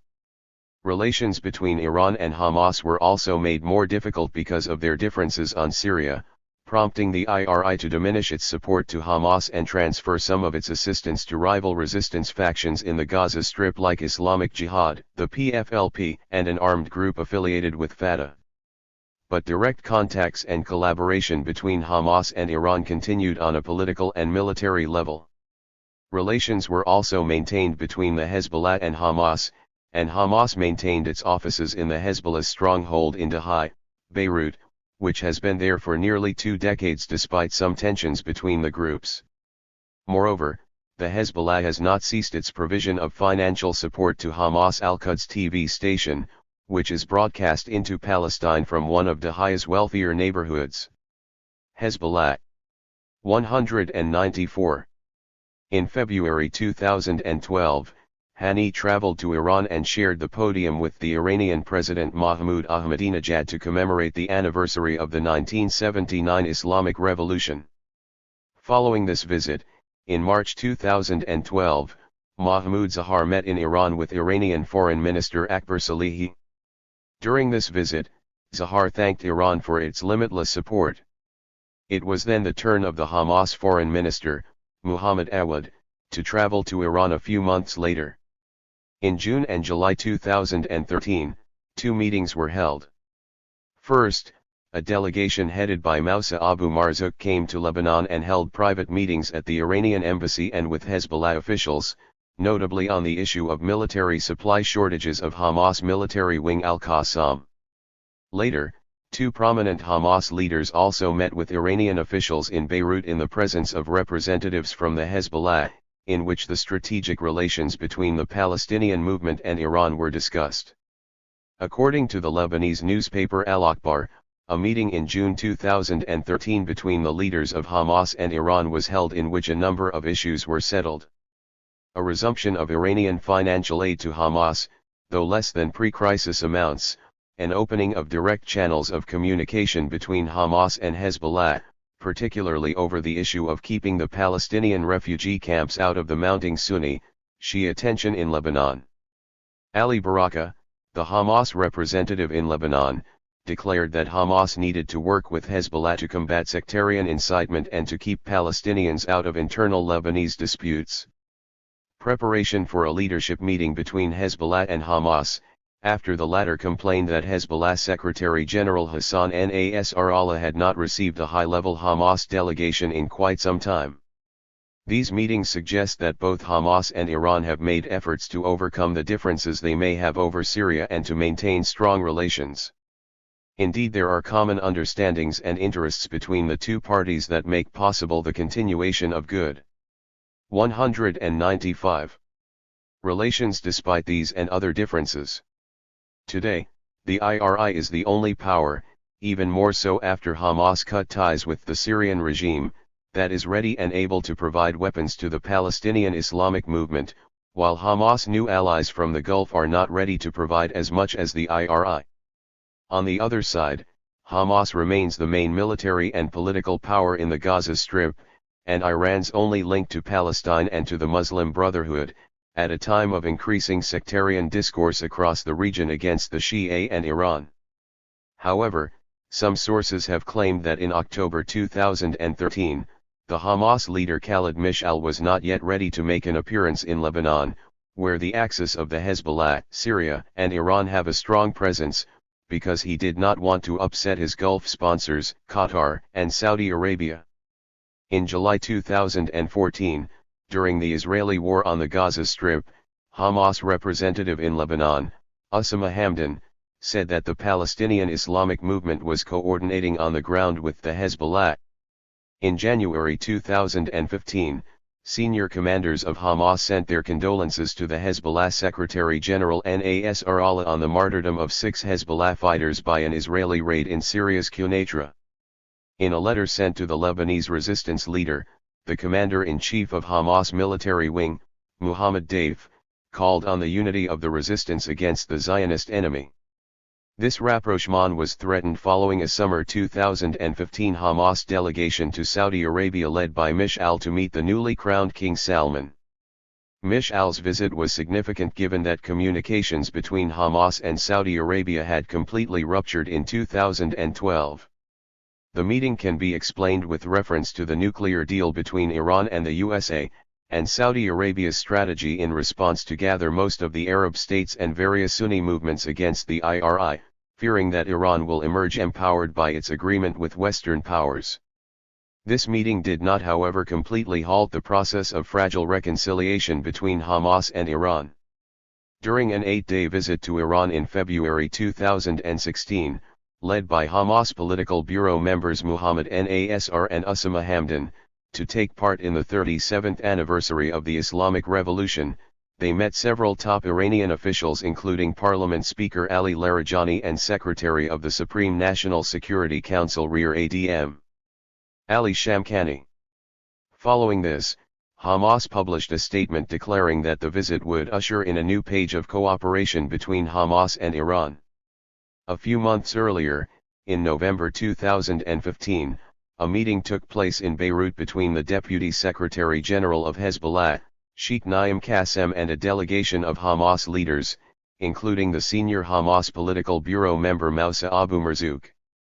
During this meeting, Abu Marzouk condemned the November 2015 suicide attack in Burj al-Barajaneh, in Beirut's southern suburbs, while both Hamas and the Hezbollah called this a terrorist attack and stressed that such attacks serve only the Israelis. Both called for support for the ongoing intifada against the Zionist project. Hamas is faced with a balancing act. On the one hand, its relations with Iran, which with the assistance of the Hezbollah has provided and continues to provide Hamas with military assistance including weapons and training, in addition to important financial funding. On the other hand, with Saudi Arabia and the GCC, a number of Hamas political leaders reside in Qatar and enjoy relative political security and free movement from one Gulf country to another, which allows the collection of funds donated to charitable institutions affiliated with the movement in the Palestinian territories. Hamas will likely continue to seek the support of both, with consequences for its relationship with the Hezbollah, the tenuousness of which was on display when Hamas remained silent following the Hezbollah's designation as a terrorist group by the GCC and Arab League in March 2016. Conclusion. The Hezbollah's international relations are driven by political interests, and not by a principled commitment to solidarity with the oppressed. The Hezbollah's resistance against Israel, which had been at the core of its identity, has been subordinated to the political objectives of the party, its allies, and its sponsors Syria and Iran. The weapons of the resistance have been increasingly diverted from the struggle against Israel, and used instead to attack other Lebanese political parties or to prevent the emergence of competitors to the Hezbollah in South Lebanon. The defense of the resistance is invoked to explain the policies and actions of the party in Lebanon and elsewhere, notably its military intervention in Syria. The Hezbollah's two decisive criteria, from the beginning of the uprisings expressed by Hassan Nasrallah, were increasingly put into doubt. Meanwhile, the military and political interventions of the Hezbollah in the various popular uprisings, such as the massive military intervention in Syria and as a military presence in Iraq and Yemen, have confirmed the growing power and influence of the Lebanese movement throughout the region. The Hezbollah's change of position towards the regional uprisings reveals that its interests and those of its allies are more important in its calculations than the emancipation of the people of the region. The Hezbollah has never called for radical change on a regional level, seeking instead non-confrontational relations with established authoritarian regimes. The Hezbollah's actions today are characterized by its preference to return to the status quo that existed prior to the popular uprisings. 198. Conclusion. This book has detailed and analyzed the characteristics and evolution of the Hezbollah in relation to the economic and political developments in Lebanese society and in the wider region. The Hezbollah, and Islamic political parties more generally, can be studied using the same theoretical and conceptual tools used to examine other organizations or movements throughout the world. The Hezbollah can be understood in its totality and in its political-economic context, in its relations to the sectarian Lebanese political system, to the state, to revolutionary processes in the region, to workers' struggles, and to women's rights. Studies often focus on only one or two aspects of the Hezbollah, typically the military, treating the party as somehow separate from the political and social dynamics of the society. The political-economic dynamics of Lebanon and the region have had profound consequences for the development and nature of the Hezbollah. The historical and enduring context for this development is an economy dominated by the service sector, in which trade, finance, and tourism have taken a leading position, and inflows of foreign capital have long played a central role. The Hezbollah's growing influence in the Lebanese economy and in the political scene began with its control of the southern suburbs of Beirut in 1989, home to the Shia, of which more than 70% vote in South Lebanon and in the Bekaa because of the particular Lebanese electoral system in which citizens vote in their place of origin and not of residence. This has been an important route to power at the national level.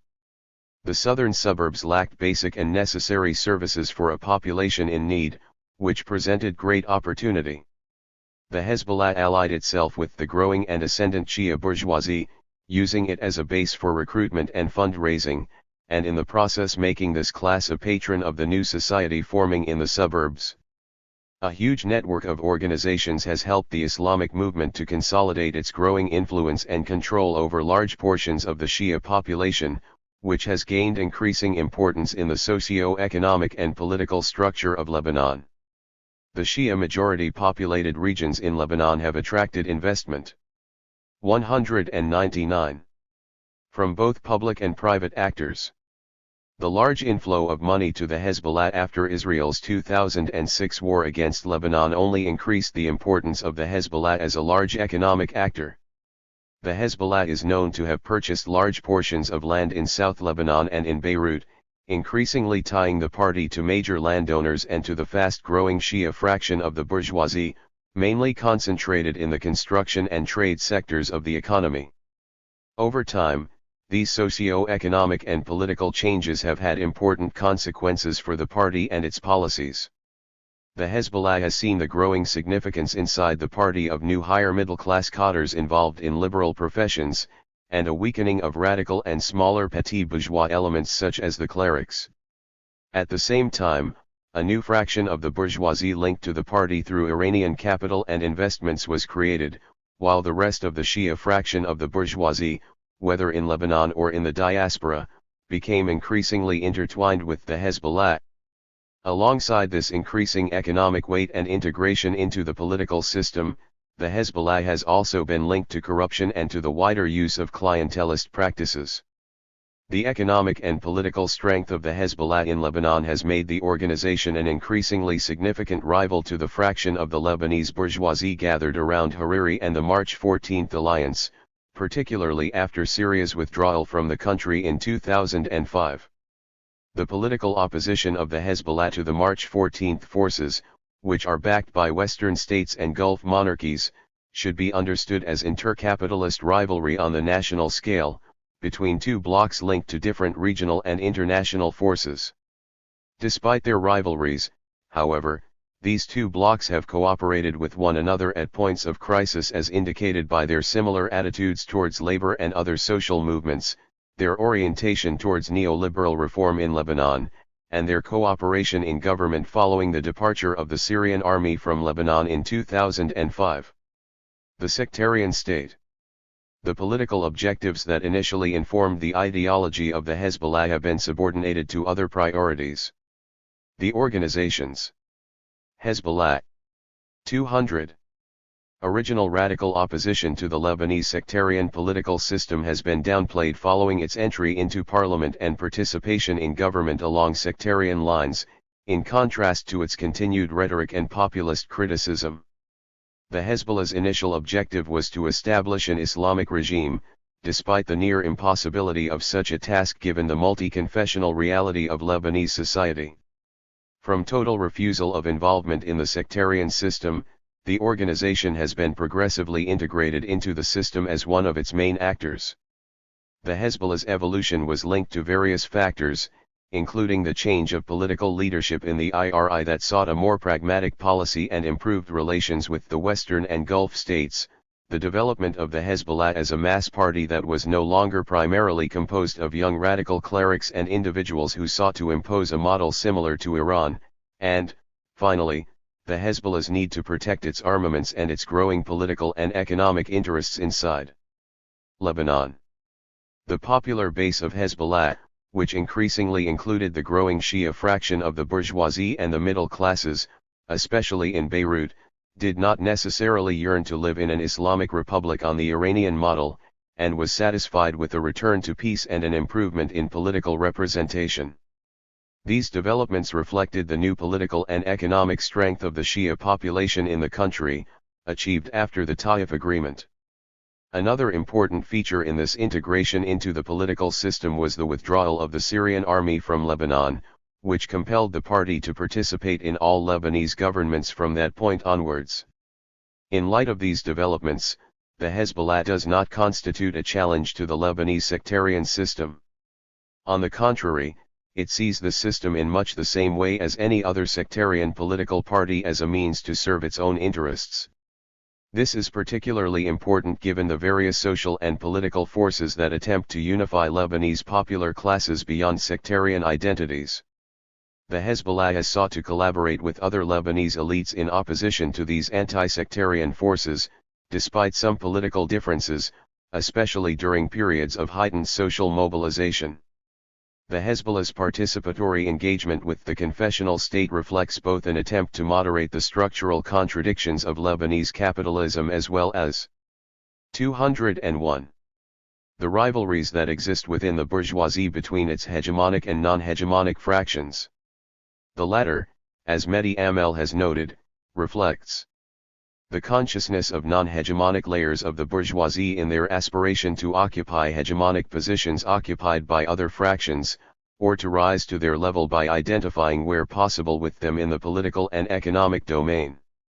This non-hegemonic layer of the bourgeoisie wants the end of the hegemonic fraction without removing the domination of the bourgeois class. This evolution was also linked to the Hezbollah's regional allies, Syria and Iran, both of which supported the party's integration into the Lebanese political scene after the end of the civil war.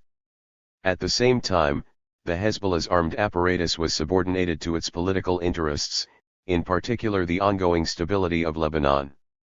This has led to increased collaboration with the Lebanese army and security services to prevent military conflict with Israel in the country's south, to collaborate against Salafist and jihadist groups, and finally to guarantee the security of some Shia-populated areas.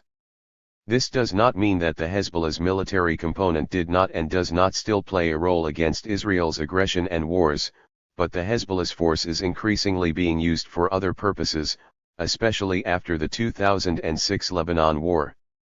This can be seen in the transformation of the Hezbollah's orientation towards the uprisings in the Middle East and North Africa.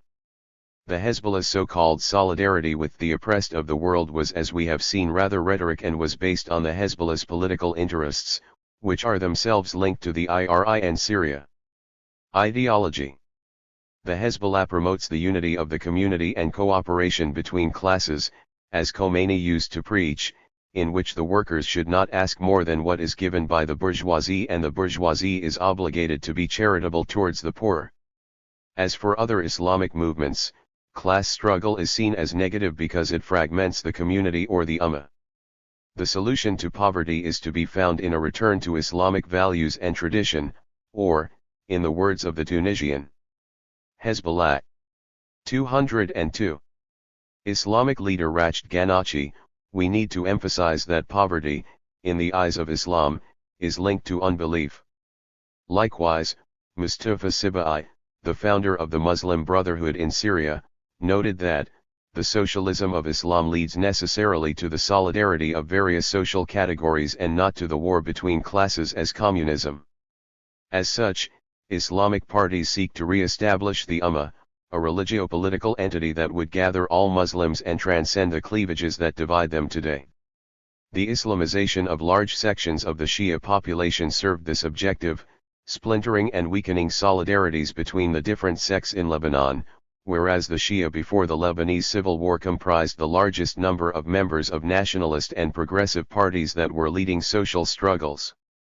The Hezbollah's poor record towards mobilizations around social and workers' issues reflected the party's changing class interests and its opposition towards greater empowerment of the popular classes. The possibility of cross-sectarian mobilization and the development of class-based movements present a potential threat to all the sectarian and bourgeois elements in Lebanon, of which the Hezbollah has become a part. This explains why the Hezbollah has never mobilized its constituency on the basis of socio-economic demands with a cross-sectarian perspective, even while rhetorically supporting the CGTL and/or social demands. A concern with the social and economic deterioration of Lebanese society was always subordinated to the recognition of the legitimacy of the Hezbollah's armed capacities. The Hezbollah has called on Saad Hariri on numerous occasions to collaborate in a government based on the agreements the party had made with his father, Rafiq Hariri. They justified this in the following way: the Hezbollah takes care of the resistance against Israel, and Hariri takes care of the economic and social policies of the country, each one not interfering in the affairs of the other. The Hezbollah, despite rhetorical and populist criticisms against what it called savage capitalism, did not develop any alternative. On the contrary, it continues to support capitalism, free markets, and neoliberal policies. The Hezbollah's presence in the government has only confirmed the previous policies of earlier Lebanese governments. In this manner, the Hezbollah has become an integral part of the Lebanese bourgeoisie. 203. Regarding women, the Hezbollah promotes a conservative vision that confers the domination of men and attributes specific roles to women in society, the first and most important being the role of motherhood in order to educate future generations with Islamic principles. Women in the Lebanese Islamic movement are not present in decision-making structures. In no way are the patriarchal structures of the society challenged by the party, while women's clothing and behavior must conform to particular norms that are said to preserve her honor and that of the family. The Islamic model is considered to be the only correct path for women, otherwise they are considered to be alien to their own society and under the influence of Western cultural imperialism. As Adam Hani has noted, conservative structures on the role of women are an integral component of broader counter-revolutionary goals. Finally, we have seen that Hezbollah's professed solidarity with the oppressed of the world is largely subordinated to its narrower political interests, which are themselves closely linked to those of Iran and Syria. The Hezbollah's military confrontation with Israel has become secondary to the political fortunes of the party and its regional allies. The rhetorical defense of the axis of resistance and of the armed apparatus of the party has been used by the Hezbollah to justify the policies and actions of the party, including its military involvement in Syria. Counter-society. Features of Hezbollah's hegemonic project. These elements lead to the conclusion that the Hezbollah is not building a counter-society or a counter-hegemonic project per se, as suggested by some, but is more concerned with an effort to win the support of the largest possible section of the Shia population, while not presenting a challenge in any way to the dominant political system in its own society or beyond. To this end, the Hezbollah has pursued Islamization policies in Shia-populated regions in multiple ways, including investment in businesses promoting the Hala Islamiyah, and social pressure through committees checking the conformity of institutions with the principles of the Hala Islamiyah, as well as through the use of its arms. The provision of social services through its huge network of organizations has been Hezbollah. 204. Instrumental in the spread of Islamic principles among the wider population. When occupying positions of power in ministries or in municipalities, the Hezbollah privileges actors close to its ideology, while reinforcing the exclusion of others. Furthermore, the Hezbollah's armed capabilities have played an important role in the diffusion of the party's political ideas, especially in connection with its military conflict against Israel, which brought huge popularity to the Islamic movement.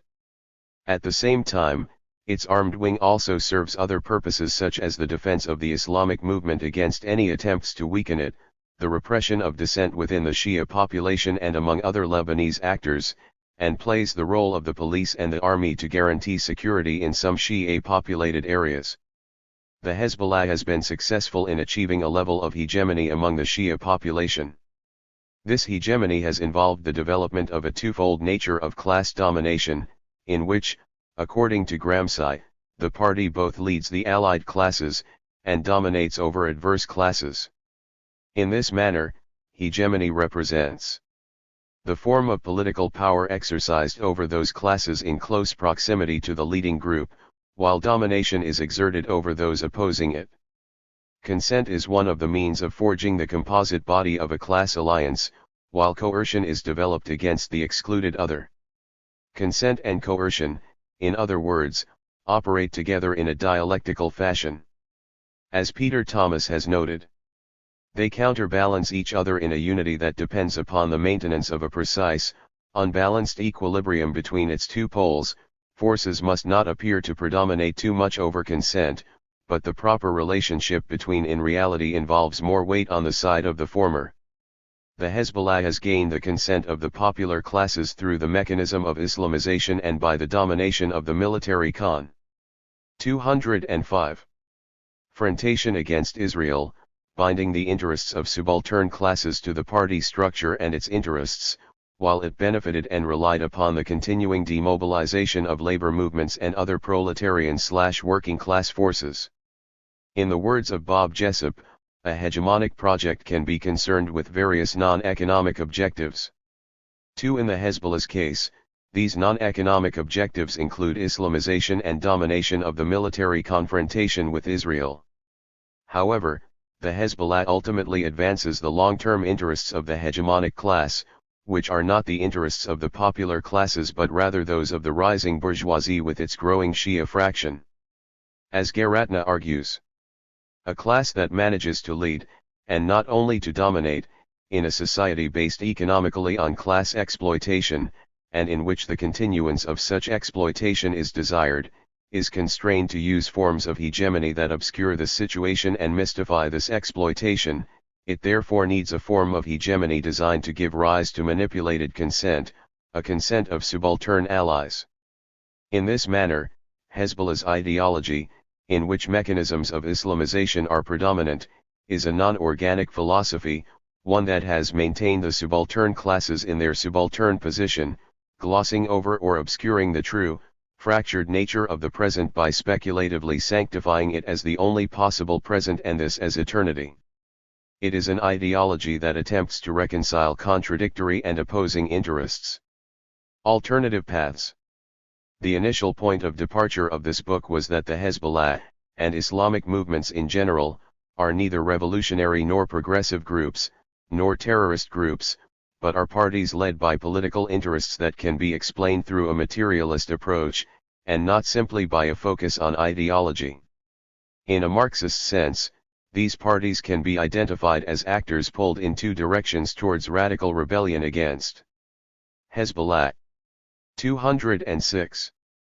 Existing society, and towards compromise with it, increasingly widening its ties to the bourgeoisie in connection to their political leaderships and cadres, while attempting to preserve a cross-class base of support. As we have seen, the Hezbollah has evolved from radical rebellion towards compromise and participation within Lebanon's existing political structures. Its project does not present a fundamental alternative to the dominant capitalist and sectarian system in Lebanon. On the contrary, it sustains it, as it does with discrimination against women, Palestinian and Syrian refugees, and so forth. In addition, the provision of services by its networks of organizations does not differ from that of other political and sectarian communities in Lebanon, except in its size and efficiency, by promoting private, sectarian, and patronal support or management of social risks. The elites of the Hezbollah deal with the important bourgeois families, tribes, and clans in different parts of the country and act as patrons dealing with clients and favoring their own networks, as exemplified by the case of Muhammad al-Khansa Hezbollah, mayor of Gobiri.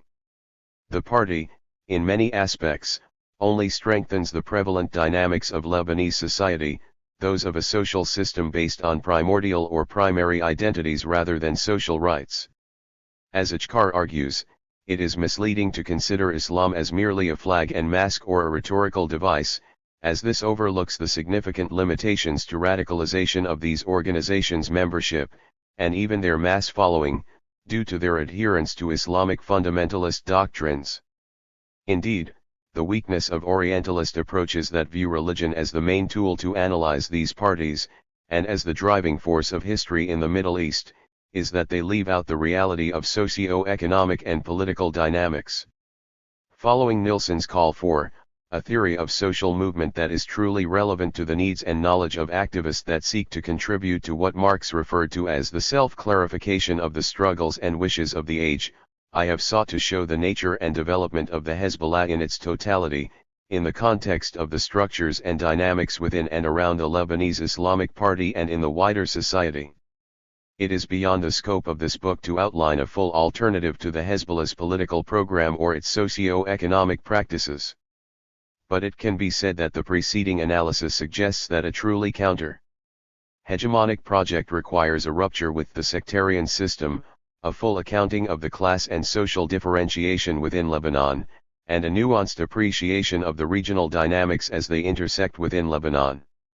Important moments in Lebanese history, notably the labor struggles of the Civil War period, and more recent experiences such as the formation of the UCC, the popular mobilizations of 2015 around the campaign Ustink, the municipal elections of 2016 in which the independent and non-sectarian movement around Beirut Medinati challenged both the March 8 and 14 forces, securing around 40% of the votes in Beirut municipal poll point towards the possibilities and promise that a non-sectarian approach might take root in the country.